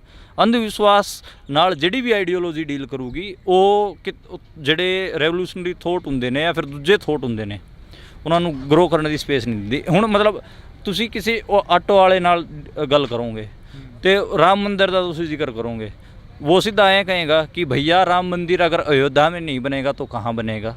अब ये सुनने में तो लाइन बहुत सही लगेगी आपको, सही बात है हैं, लेकिन इसमें कॉम्प्लेक्सिटीज़ बहुत छुपी हुई हैं। वो कौन सी अयोध्या है, क्या रामायण ऐतिहासिक किताब है या फिर महाकाव्य पोइट्री है, महाकाव्य है, ਇਹ ਸਮਝਣ ਦੀ ਲੋੜ ਪਊਗੀ। ਜਿੱਥੇ ਬਾਬਰੀ ਮਸਜਿਦ ਸੀ ਕਿ ਉਹਦੇ ਨੀਚੇ ਸੀਗਾ ਕੁਛ, ਕਿਉਂਕਿ ਈਵਨ ਹਰਿਆਣਾ ਦੇ ਜਿਹੜੇ ਆਰਕੋਲੋਜਿਸਟ ਸੀਗੇ ਡਾਕਟਰ ਸੂਰਜਬਾਨ ਜੀ, ਉਹਨਾਂ ਨੇ ਹੀ ਖੋਦ ਕੇ ਦੇਖਿਆ ਸੀਗਾ, ਨਹੀਂ ਸੀ ਉੱਥੇ ਕੋਈ ਵੀ ਮੰਦਰ। ਤੇ ਇੰਨੀ ਕੰਪਲੈਕਸਿਟੀਜ਼ 'ਚ ਕੋਈ ਜਾਣਾ ਨਹੀਂ ਚਾਹੁੰਦਾ, ਕੋਈ ਨਹੀਂ ਜਾਣਾ ਚਾਹੁੰਦਾ। ਫਿਰ ਇਸ ਕਰਕੇ ਜਿਹੜਾ ਕਿ ਅੰਧ ਵਿਸ਼ਵਾਸ ਵਾਲਾ ਥੋਟ ਹੈਗਾ ਉਹ ਜ਼ਿਆਦਾ ਫੈਲਦਾ ਹੈ। ਸ਼ਾਇਦ ਪਹਿਲੀ ਵਾਰ ਅੱਜ ਮਨਦੀਪ ਪੁਨੀਆ ਨੇ ਇਹ ਗੱਲ ਕਰੀ ਹੋਣੀ ਆ ਕਿ ਜਿਹੜਾ ਥੱਲਿਓਂ ਖੋਦ ਕੇ ਬਾਬਰੀ ਮਸਜਿਦ ਨੂੰ ਦੇਖਿਆ ਗਿਆ ਸੀਗਾ ਤੇ ਉਹਦੇ ਥੱਲੇ ਕੋਈ ਮੰਦਿਰ ਨਹੀਂ ਸੀ। ਉਸ ਬਾਬਰੀ ਮਸਜਿਦ ਦੇ ਉੱਪਰ ਸਿਆਸਤ ਹੁੰਦੀ ਹੈਗੀ ਲਗਾਤਾਰ, ਜਦੋਂ ਕਾਂਗਰਸ ਹੁੰਦੀ ਆ ਉਹ ਸਿਆਸਤ ਕਰਦੀ ਆ, ਜੇ ਬੀਜੇਪੀ ਹੁੰਦੀ ਆ ਉਹ ਕੁਛ ਸਿਆਸਤ ਕਰਦੀ ਆ, ਜੇ ਕੋਈ ਹੋਰ ਪਾਰਟੀ ਹੁੰਦੀ ਆ ਉਹ ਸਿਆਸਤ ਕਰਦੀ ਹੈ। ਹਾਂ, ਸਾਰੇ ਹੀ ਸਿਆਸਤ ਕਰਦੀਆਂ ਨੇ। ਮਤਲਬ ਉਹੀ ਕਹਿ ਰਹੇ ਨਾ ਕਿ ਜੇ ਪ੍ਰੋਪਰ ਗੱਲ ਨਹੀਂ ਹੋਊਗੀ ਚੀਜ਼ਾਂ 'ਤੇ, ਉਹਨਾਂ ਬਾਰੇ ਡਿਸਕਸ਼ਨ ਨਹੀਂ ਹੋਊਗੀ, ਤੇ ਜਿਹੜਾ ਅੰਧ ਵਿਸ਼ਵਾਸ ਵਾਲਾ ਪਲੇਨ ਹੈਗਾ ਉਹੀ ਫੈਲੂਗਾ ਲੋਕਾਂ 'ਚ, ਕਿਉਂਕਿ ਉਹ ਆਲਰੇਡੀ 500-700 ਸਾਲਾਂ 'ਚ ਬੈਠਿਆ ਹੋਇਆ ਦਿਮਾਗਾਂ 'ਚ। ਨਏ ਆਈਡੀਆ ਦੀ ਸਪੇਸ ਤਾਂ ਹੀ ਬਣੂਗੀ ਜੇ ਲੋਕ ਰੈਜ਼ਿਸਟੈਂਸ ਜਾਂ ਫਿਰ ਧਰਨਿਆਂ 'ਚ ਮਿਲਣਗੇ, ਇਕੱਠੇ ਹੋਣਗੇ, ਡਿਸਕਸ ਕਰਨਗੇ ਕਿ ਸਾਡੇ 'ਤੇ ਕੀ ਜ਼ੁਲਮ ਹੋ ਰਿਹਾ। ਕਿਸਾਨ ਅੰਦੋਲਨ ਦੀ ਬਦੌਲਤ ਲੋਕਾਂ ਨੂੰ ਸਮਝ ਆਇਆ ਕਿ ਸਰਕਾਰਾਂ ਕਿਵੇਂ ਲੋਕਾਂ 'ਤੇ ਲਾਠੀਚਾਰਜ ਕਰਦੀਆਂ ਨੇ, ਕਿਵੇਂ ਲੋਕਾਂ ਨੂੰ ਦਬਾਉਣ ਤੱਕ ਜਾਂਦੀਆਂ ਨੇ, ਤੇ ਇਹੋ ਜਿਹੇ ਕਾਨੂੰਨ ਕਿਵੇਂ ਬਣਾਉਂਦੀਆਂ ਨੇ ਜਿਹੜੇ ਕਿ ਲੋਕਾਂ ਦੇ ਉਲਟ ਹੁੰਦੇ ਨੇ। ਪਹਿਲਾਂ ਤਾਂ ਲੋਕ ਸਮਝਦੇ ਸੀ ਕਿ ਸਾਰਾ ਜੇ ਕਾਨੂੰਨ ਬਣ ਗਿਆ ਤਾਂ ਕੁਝ ਠੀਕ ਹੀ ਹੋਊਗਾ, ਲੇਕਿਨ ਅੱਜ ਕੱਲ੍ਹ ਲੋਕ ਜਿਹੜੇ ਇੰਡੀਅਨ ਸਟੇਟ ਜਿਹੜਾ ਕਾਨੂੰਨ ਬਣਾ ਰਿਹਾ ਉਹਨਾਂ ਨੂੰ ਵੀ ਚੈਲੰਜ ਕਰ ਰਹੇ ਨੇ। ਤੇ ਇਹ ਇਸ ਲੈਵਲ ਦੀ ਜਾਗਰੂਕਤਾ ਕਿਵੇਂ ਹੋਈ? ਉਸ ਧਰਨੇ ਕਰਕੇ ਵੀ। ਪੰਜਾਬ ਮੈਂ ਇਹ ਬਾਰ-ਬਾਰ ਕਿਉਂ ਕਹਿ ਰਿਹਾ, ਇਸ ਕਰਕੇ ਕਹਿ ਰਿਹਾ ਕਿ ਕਿਉਂਕਿ ਅਗਲਿਆਂ ਦਾ ਪ੍ਰੋਜੈਕਟ ਹੈਗਾ 2025 'ਚ 100 ਸਾਲ ਹੋ ਰਹੇ ਨੇ RSS ਦੇ, ਉਸ ਟਾਈਮ ਹਿੰਦੂ ਰਾਸ਼ਟਰ ਡਿਕਲੇਅਰ ਕਰ ਦੇਣਗੇ। ਠੀਕ ਹੈ, ਕਿੰਨੇ ਸਾਲ ਬਚੇ ਨੇ? 3 ਸਾਲ ਬੱਚੇ ਨੇ। ਜਿਹੜੇ ਵੀ ਖਿੱਤਿਆਂ 'ਚ ਨੈਸ਼ਨਲਿਟੀਜ਼ ਦੇ ਇਸ਼ੂਜ਼ ਨੇ, ਚਾਹੇ ਕਸ਼ਮੀਰ ਹੋਵੇ, ਪੰਜਾਬ ਹੋਵੇ, ਜਾਂ ਫਿਰ non Hindi speaking states, north east ਵਾਲੇ ਸਟੇਟਸ ਹੋਣ, ਕੋਈ ਹੋਰ ਵੀ ਹੋਵੇ, ਜਿੱਥੇ ਵੀ ਨੈਸ਼ਨਲਿਟੀ ਦੇ ਸਵਾਲ ਖੜੇ ਨੇ ਉਹਨਾਂ ਨੂੰ ਸ਼ਾਰਪਲੀ ਗੱਲਬਾਤ ਕਰਨੀ ਸ਼ੁਰੂ ਕਰ ਦੇਣੀ ਚਾਹੀਦੀ ਹੈ ਆਪਣੇ ਇਸ਼ੂਜ਼ ਤੇ ਸਵਾਲਾਂ 'ਤੇ, ਅਤੇ ਨਾਲੇ ਉਹ ਆਈਡੀਆ ਦੇ ਪਲੇਨ 'ਤੇ ਹੀ ਹੋਵੇ, ਅੰਧ ਵਿਸ਼ਵਾਸ ਦੇ ਪਲੇਨ 'ਤੇ ਨਾ ਹੋਵੇ। ਇਹ ਮੈਂ ਇਸ ਕਰਕੇ ਕਹਿ ਰਿਹਾ ਕਿਉਂਕਿ ਪੰਜਾਬ 'ਚ ਕੀ ਹੁੰਦਾ ਕਿ ਜਦੋਂ ਪੰਜਾਬੀ ਨੈਸ਼ਨਲਿਟੀ ਦਾ ਸਵਾਲ ਹੁੰਦਾ ਨਾ, ਤੇ ਪੋਸਟ ਮੋਡਰਨਿਜ਼ਮ ਦੇ ਥੋਟ 'ਤੇ ਸ਼ਿਫਟ ਕਰ ਦਿੰਦੇ ਨੇ ਸਾਰੀ ਪੋਲੀਟਿਕਸ ਨੂੰ। ਮੋਡਰਨਿਟੀ ਨਾਲ ਉਹ ਖੇਬੜਦੇ ਹੀ ਨਹੀਂ, ਮਤਲਬ ਸਾਰੇ 17ਵੀਂ 18ਵੀਂ ਸ਼ਤਾਬਦੀ 'ਚ ਲੱਭਣ ਲੱਗ ਜਾਂਦੇ ਨੇ, ਉਹ ਠੀਕ ਨਹੀਂ ਹੈ। ਉਸ ਤੋਂ ਬਾਅਦ ਵੀ ਜਿਹੜਾ ਥੋਟ ਪ੍ਰੋਸੈਸ ਦੀ ਡਿਵੈਲਪਮੈਂਟ ਹੈਗੀ ਆ, ਪੋਲੀਟੀਕਲ ਥੋਟ ਦੀ ਜਿਹੜੀ ਡਿਵੈਲਪਮੈਂਟ ਹੈਗੀ ਆ, ਉਹਨੂੰ ਵੀ ਪੜ੍ਹਨ ਦੀ ਲੋੜ ਹੈਗੀ ਆ, ਅਤੇ ਉੱਥੋਂ ਆਪਾਂ ਆਪਣੇ ਵਾਸਤੇ ਕੀ ਨਿਕਾਲ ਸਕਦੇ ਹਾਂ, ਜਿਹੜੇ ਕਿ ਕੱਲ੍ਹ ਨੂੰ ਜੇ ਕੋਈ ਮੂਵਮੈਂਟ ਖੜੀ ਹੁੰਦੀ ਹੈ ਤੇ ਉਹਦੇ ਵਾਸਤੇ ਉਹਨੂੰ ਕਿਵੇਂ ਹੈਲਪ ਕਰੂਗਾ, ਉਹ ਬਹੁਤ ਜ਼ਰੂਰੀ ਹੈ। ਉਹ ਉਸ ਤਰੀਕੇ ਨਾਲ ਹਿੰਦੂ ਤਵੀ ਦੀ ਤੁਸੀਂ ਗੱਲ ਕਰੀ ਹੈ ਕਿ ਭਗਵਾਂ ਕਰਨ ਦੀ ਗੱਲ ਕਰੀ ਹੈ, ਹੈ ਨਾ, ਪਰ ਜੇ ਉੱਥੇ ਕਿਸੇ ਸਿੱਖ ਆਗੂ ਨਾਲ ਬੈਠਦੇ ਆ ਤਾਂ ਸਿੱਖ ਆਗੂ ਕਹਿੰਦੇ ਨੇ ਕਿ ਸਾਡਾ ਖਾਲਿਸਤਾਨ ਬਣਨਾ ਚਾਹੀਦਾ, ਸਾਡੇ ਲਈ ਖਾਲਸਾ ਰਾਜ ਆਉਣਾ ਚਾਹੀਦਾ। ਅਜਿਹੀਆਂ ਗੱਲਾਂ ਸਿੱਖ ਆਗੂ ਕਰਦੇ ਨੇ, ਅਤੇ ਫਿਰ ਦੂਜੇ ਪਾਸੇ ਅਜਿਹੀਆਂ ਗੱਲਾਂ ਜਿਹੜਾ RSS ਵਾਲੇ ਨੇ ਜਾਂ ਜਿਹੜੇ ਭਗਵਾਂ ਕਰਨ ਦੀ ਗੱਲ ਕਰਦੇ ਨੇ ਉਹ ਕਰਦੇ ਨੇ ਕਿ ਸਾਡਾ ਆਪ ਦਾ ਰਾਜ ਹੋਣਾ ਚਾਹੀਦਾ। ਦੂਜੇ ਪਾਸੇ ਉਹ ਕਹਿੰਦੇ ਨੇ ਸਾਡਾ ਆਪ ਦਾ ਰਾਜ ਹੋਣਾ ਚਾਹੀਦਾ। ਹਿੰਦੂ ਤੇ ਸਿੱਖ ਨੂੰ ਜਿਹੜੇ ਆਮ ਲੋਕ ਨੇ ਉਹਨਾਂ ਨੂੰ ਲੜਾਇਆ ਜਾ ਰਿਹਾ, ਕੀ ਮੰਨਦੇ ਹੋ? ਨਹੀਂ, ਦੇਖੋ ਮੈਂ ਇਸ ਵਿੱਚ ਅੱਡ ਕਰਦਾ ਕਿ ਪੰਜਾਬੀ ਨੈਸ਼ਨਲਿਟੀ ਦਾ ਸਵਾਲ ਹੈ ਉਹ ਅੱਡ ਸਵਾਲ ਹੈ, ਔਰ ਜਿਹੜਾ ਹਿੰਦੂਤਵਾ ਦਾ ਪ੍ਰੋਜੈਕਟ ਹੈ ਉਹ ਬਿਲਕੁਲ ਅੱਡ ਹੈ। ਦੋਵਾਂ ਨੂੰ ਜੇ ਇੱਕ ਪਲੇਨ 'ਤੇ ਰੱਖ ਕੇ ਦੇਖੋਗੇ ਤਾਂ ਤੁਸੀਂ ਮਾਰ ਖਾ ਜਾਓਗੇ, ਕਿਉਂਕਿ ਜਿਹੜਾ ਪੰਜਾਬੀ ਨੈਸ਼ਨਲਿਟੀ ਦਾ ਸਵਾਲ ਹੈਗਾ ਉਹਦੇ 'ਚ ਮਤਲਬ ਇੱਕ ਖਾਲਸਾ ਰਾਜ ਦੀ ਗੱਲ ਹੁੰਦੀ ਹੈ, ਮਤਲਬ ਉਹ ਰਣਜੀਤ ਸਿੰਘ ਦਾ ਜਿਹੜਾ ਰਾਜ ਸੀਗਾ ਉਹਦੇ ਨਾਲ ਉਹਨੂੰ ਕੰਪੇਅਰ ਕਰਕੇ ਦੇਖਿਆ ਜਾਂਦਾ ਹੈ। ਮਤਲਬ ਉਹਦੇ 'ਚ ਮਤਲਬ ਉਸ ਥੋਟ ਪ੍ਰੋਸੈਸ, ਕਿਉਂਕਿ ਡਾਕੂਮੈਂਟ ਉਹਦੇ ਬਾਰੇ ਇੰਨੇ ਅਵੇਲੇਬਲ ਹੈ ਨਹੀਂ, ਹਾਲਾਂਕਿ ਅੱਡ ਧਿਰਾਂ ਨੇ, ਜਿਵੇਂ ਜਿਹੜੀ ਬਿੱਟੂ ਹੁਣਾਂ ਦੀ ਜਿਹੜਾ ਉਹ ਹੈਗਾ ਖਾਲਸਾ ਦਲ ਖਾਲਸਾ ਜਿਹੜਾ ਹੈਗਾ, ਜਾਂ ਫਿਰ ਦੂਜੇ ਪ੍ਰਭ ਸਰਣਵੀਰ ਹੋਰੀ ਕੋਈ ਹੋਰ ਆਈਡੀਆ ਪੇਸ਼ ਕਰਦੇ ਨੇ। ਅੱਡ ਧਿਰਾਂ ਨੇ ਜਿਹੜੇ ਕਿ ਪੰਥਕ ਜਥੇਬੰਦੀਆਂ ਤੇ ਉਹ ਅੱਡ ਆਈਡੀਆ ਪੇਸ਼ ਕਰਦੇ ਨੇ ਉਹਦੇ ਬਾਰੇ, ਪਰ ਮੋਟੀ ਸਭ ਦੀ ਸਹਿਮਤੀ ਇਹ ਜ਼ਰੂਰ ਬਣਦੀ ਹੈ ਕਿ ਡਾਇਵਰਸਿਟੀ ਦੀ ਵੀ ਗੱਲ ਹੋ ਰਹੀ ਹੈ। ਬਾਕੀ ਉਸ ਥੋਟ 'ਤੇ ਜਿੱਥੇ ਲੋਕ ਮਤਲਬ ਕਿ ਬਾਹਰ ਤੋਂ ਦੇਖਣ ਵਾਲੇ ਪੋਲੀਟੀਕਲ ਥਿੰਕਰਸ ਜਿੱਥੇ ਉਹਦੀ ਕਮੀ ਦੱਸਦੇ ਨੇ, ਉਹ ਪੋਸਟ ਮੋਡਰਨਿਸਟ ਥੋਟ 'ਤੇ ਸ਼ਿਫਟ ਹੋਣ ਵਾਲੀ ਹੀ ਕਮੀ ਦੱਸਦੇ ਨੇ। ਮਤਲਬ ਜੇ ਤੁਸੀਂ ਓਰੀਜਨਲੀ ਦੇਖੋ ਤਾਂ ਪੰਜਾਬ ਦੀ ਜਿਹੜੀ ਇਹ ਇੰਨੇ ਕੰਪਲੈਕਸ ਇਸ਼ੂਜ਼ 'ਚ ਸਿੰਪਲੀ ਕੀ ਕਰਦੇ ਨੇ, ਜਿਹੜੇ ਸਿੱਖ ਪੰਥਕ ਜਿਹੜੇ ਆਈਡੀਓਲੋਗ ਹੋ ਗਏ ਅਤੇ ਦੂਜੇ ਕਾਮਰੇਡ ਆਈਡੀਓਲੋਗ, ਉਹਨੂੰ ਸਿੱਖ ਵਰਸਿਸ ਲੈਫਟ ਬਣਾ ਦਿੰਦੇ ਨੇ, ਜਿਹੜੀ ਕਿ ਗਲਤ ਹੈ। ਬਲਕਿ ਜਿਹੜਾ ਕਿ right to self determination document ਹੈਗਾ ਉਹ ਲੈਨਿਨ ਦਾ ਲਿਖਿਆ ਹੋਇਆ। ਇਸ ਕਰਕੇ ਮਤਲਬ ਲੈਫਟ ਵਰਸਿਸ ਸਿੱਖ ਬਣਾਉਣ ਦੀ ਕੋਈ ਜ਼ਰੂਰਤ ਨਹੀਂ ਹੈ ਇਸ ਚੀਜ਼ ਨੂੰ। ਇਹ ਸਵਾਲਾਂ ਨੂੰ ਸੀਰੀਅਸਲੀ ਐਂ ਦੇਖਣਾ ਪਊਗਾ ਕਿ ਕਿਹੜੇ ਚੀਜ਼ ਦਾ ਕਿਵੇਂ ਹੱਲ ਦੱਸਿਆ ਗਿਆ ਹੈ ਪਿਛਲੇ ਕੁਝ ਸਾਲਾਂ 'ਚ, ਜਾਂ ਫਿਰ ਪੋਲੀਟੀਕਲ ਥੋਟਸ ਕਿਵੇਂ ਡਿਵੈਲਪ ਹੋਏ ਨੇ ਇਹਦੇ ਆਲੇ ਦੁਆਲੇ। ਹੁਣ ਦੇਖੋਗੇ ਤਾਂ ਦੁਨੀਆ 'ਚ ਸਭ ਤੋਂ ਜ਼ਿਆਦਾ ਜੇ ਰਾਈਟ ਟੂ ਸੈਲਫ ਡਿਟਰਮੀਨੇਸ਼ਨ ਦੀ ਲੜਾਈਆਂ, ਨੈਸ਼ਨਲਿਟੀਜ਼ ਦੀ ਲੜਾਈਆਂ ਲੈਫਟ ਨੇ ਲੜੀਆਂ ਨੇ, ਵੀਅਤਨਾਮ ਤੋਂ ਲੈ ਕੇ ਅਫਰੀਕਨ ਕੰਟਰੀਜ਼ ਤੋਂ ਲੈ ਕੇ, ਉੱਥੇ ਉਹ ਜਿਹੜਾ right to self determination document Lenin ਦਾ ਹੈਗਾ ਉਹਨੂੰ ਬੇਸ ਬਣਾ ਕੇ ਲੈਫਟ ਨੇ ਲੜੀਆਂ ਨੇ। ਫਿਰ ਪਰ ਇੱਥੇ ਪੰਜਾਬ 'ਚ ਲੈਫਟ ਜਮਾਂ ਹੀ ਉਲਟ ਪੋਜੀਸ਼ਨ ਲੈ ਕੇ ਬਹਿ ਜਾਂਦਾ ਹੈ। ਮਤਲਬ ਲੈਫਟ ਦੇ ਕਸ਼ਮੀਰ ਦੀ ਜਿਹੜੀ ਮੂਵਮੈਂਟ ਹੈਗੀ ਹੈ, ਇੰਡੀਅਨ ਲੈਫਟ ਉਹਦੇ ਪ੍ਰਤੀ ਤਾਂ ਸਿੰਪੈਥੈਟਿਕ ਹੈਗਾ, ਜਦ ਕਿ ਉਹਦੇ 'ਚ ਵੀ ਇਸਲਾਮਿਕ ਤੱਤਵ ਹੈਗੇ ਆ ਉਹ ਉੱਥੇ ਵੀ ਮਤਲਬ ਰੈਡੀਕਲ ਇਸਲਾਮਿਸਟ ਲੋਕ ਉਸ ਮੂਵਮੈਂਟ ਨੂੰ ਲੀਡ ਹੀ ਕਰ ਰਹੇ ਨੇ। ਜਦੋਂ ਪੰਜਾਬ ਦੀ ਵਾਰੀ ਆਉਂਦੀ ਹੈ ਇੱਥੇ ਉਹ ਉਲਟ ਇੰਡੀਅਨ ਸਟੇਟ ਨਾਲ ਖੜੇ ਹੋ ਜਾਂਦੇ ਨੇ। ਤੇ ਇਹ ਇਸ ਕਿਸਮ ਦੀਆਂ ਦਿੱਕਤਾਂ ਹੈਗੀਆਂ। ਹਾਲਾਂਕਿ ਪੰਜਾਬ 'ਚ ਲੈਫਟ ਦਾ ਬਹੁਤ ਮਤਲਬ ਕੁਝ ਸੈਕਸ਼ਨ ਇਹੋ ਜਿਹਾ ਵੀ ਹੈਗਾ ਜਿਹੜਾ ਕਿ ਪੰਜਾਬ ਦੀ ਖੁਦ ਮੁਖਤਿਆਰੀ ਦੀ ਮੂਵਮੈਂਟ ਨੂੰ ਸਪੋਰਟ ਕਰਦਾ ਹੈ। ਕੀ ਤੁਸੀਂ ਇਹ ਕਹਿ ਰਹੇ ਹੋ ਕਿ ਜਿਹੜੇ ਕਾਮਰੇਡ ਨੇ ਉਹ ਸਟੇਟ ਦੇ ਨਾਲ ਮਿਲ ਕੇ ਚੱਲਦੇ ਨੇ? ਨਾ, ਮੈਂ ਇਹ ਨਹੀਂ ਕਹਿ ਰਿਹਾ, ਮੈਂ ਇਹ ਗੱਲ ਕਹਿ ਰਿਹਾ ਕਿ ਉਹਨਾਂ ਦਾ ਜਿਹੜਾ ਥੋਟ ਹੈਗਾ ਉਹ ਮਤਲਬ ਉਸ 'ਚ ਕਲੈਰਿਟੀ ਨਹੀਂ ਹੈਗੀ ਆ ਕਿਵੇਂ ਉਹਦੇ ਨਾਲ ਡੀਲ ਕਰਨਾ। ਮਤਲਬ ਇੰਟਰਨੈਸ਼ਨਲ ਜੇ ਐਜ਼ ਏ ਮਾਰਕਸਿਸਟ ਆਈਡੀਆ ਜੇ ਤੁਸੀਂ ਦੇਖੋਗੇ ਉਹ ਅੱਡ ਚੀਜ਼ ਹੈ। ਜਿਹੜੀ ਲੈਫਟ ਪੰਜਾਬ ਦੇ ਲੈਫਟ ਦੀ ਜਿਹੜੀ ਕਮੀਆਂ ਹੈਗੀਆਂ ਉਹ ਅੱਡ ਚੀਜ਼ ਹੈ। ਮਤਲਬ ਕ੍ਰਿਟੀਸਾਈਜ਼ ਤਾਂ ਤੁਸੀਂ ਕਰ ਹੀ ਸਕਦੇ ਹੋ। ਮਤਲਬ ਉਸ ਪਲੇਨ 'ਤੇ ਜਾ ਕੇ ਤਾਂ ਗੱਲ ਕਰੋ। ਨੈਸ਼ਨਲਿਟੀਜ਼ ਦੀ ਜਿਹੜੀ right to self determination USSR ਜਦੋਂ ਅੱਡ ਹੋਇਆ ਉਸ ਕਿਸ ਪਲੇਨ 'ਤੇ ਹੋਇਆ? ਉਹ ਇਸੇ ਪਲੇਨ 'ਤੇ ਤਾਂ ਹੋਇਆ ਕਿਉਂਕਿ ਲੈਨਿਨ ਦਾ ਡਾਕੂਮੈਂਟ ਸੀਗਾ ਰਾਈਟ ਟੂ ਸੈਲਫ ਡਿਟਰਮੀਨੇਸ਼ਨ। ਨੈਸ਼ਨਲਿਟੀ ਕੋਈ ਵੀ ਨੈਸ਼ਨਲਿਟੀ ਜਦੋਂ ਪ੍ਰੋਪਰਲੀ ਮੈਚਿਓਰ ਹੁੰਦੀ ਹੈ ਉਹ ਤਾਂ ਅੱਡ ਤਾਂ ਹੋਊਗੀ ਬਾਈ। ਉਹਦੇ 'ਚ ਕੀ ਦਿੱਕਤ ਹੈ? ਮਤਲਬ ਮੈਨੂੰ ਤਾਂ ਕੋਈ ਚੱਕਰ ਨਹੀਂ ਹੈ। ਜਾਂ ਫਿਰ ਤੁਹਾਡੀ ਯੂਨੀਅਨ ਆਫ ਸਟੇਟਸ ਜਾਂ ਫਿਰ ਤੁਹਾਡਾ ਫੈਡਰਲ ਸਟਰਕਚਰ ਇੰਨਾ ਮਜ਼ਬੂਤ ਹੋਵੇ ਕਿ ਚੀਜ਼ਾਂ ਨੂੰ ਸਾਂਭ ਕੇ ਰੱਖ ਸਕੇ। ਹੁਣ ਤੁਸੀਂ ਸੂਬਿਆਂ ਨੂੰ ਚੌਕੀਦਾਰ ਬਣਾ ਕੇ ਛੱਡ ਦੋਗੇ ਤਾਂ ਫਿਰ ਤਾਂ ਲੋਕ ਤਾਂ ਸਵਾਲ ਕਰਨਗੇ ਹੀ। ਸੈਂਟਰਲਾਈਜੇਸ਼ਨ ਆਫ ਪਾਵਰ ਜੇ ਇੰਨੀ ਵਧੂਗੀ ਫਿਰ ਤਾਂ ਅੱਡ ਸੂਬੇ ਕਹਿਣਗੇ ਕਿ ਵੀ ਸਾਨੂੰ ਵੱਧ ਅਧਿਕਾਰ ਦਿਓ। ਜੀ ਬਿਲਕੁਲ। ਤਾਂ ਅਸੀਂ ਬਹੁਤ ਬਹੁਤ ਧੰਨਵਾਦ ਕਰਾਂਗੇ। ਮਨਦੀਪ ਪੁਨੀਆ ਜੀ ਸਾਡੇ ਨਾਲ ਮੌਜੂਦ ਸਨ। ਨੌਜਵਾਨ ਕਾਫੀ ਗੱਲਾਂ ਹੋਈਆਂ ਨੇ ਜਿਹੜੀਆਂ ਕਿਸਾਨ ਅੰਦੋਲਨ ਦੇ ਵਿੱਚ ਇਹਨਾਂ ਨੇ ਆਪਣੇ ਸਰੀਰ ਦੇ ਉੱਪਰ ਤਸ਼ੱਦਦ ਵੀ ਝੱਲਿਆ ਉਸ ਵਕਤ। ਤਾਂ ਉਸ ਤੋਂ ਬਾਅਦ ਇਹਨਾਂ ਦੀ ਜਿਹੜੀ ਕਿਤਾਬ ਆ ਉਹ ਬੜੀ ਜਲਦੀ ਤੁਹਾਡੇ ਰੂਬਰੂ ਹੋਵੇਗੀ। ਤੇ ਜੇਕਰ ਅਸੀਂ ਗੱਲ ਕਰਦੇ ਹਾਂ ਪੰਜਾਬ ਦੀ ਸਿਆਸਤ ਦੀ, ਉਸ ਦੇ ਉੱਪਰ ਵੀ ਕਾਫੀ ਗੱਲ ਹੋਈ ਆ। ਤੇ ਜੇਕਰ ਅਸੀਂ ਗੱਲ ਕਰਦੇ ਹਾਂ ਦਿੱਲੀ ਦੀ ਸਿਆਸਤ ਦੇ ਉੱਪਰ ਵੀ ਕਾਫੀ ਗੱਲ ਹੋਈ ਆ।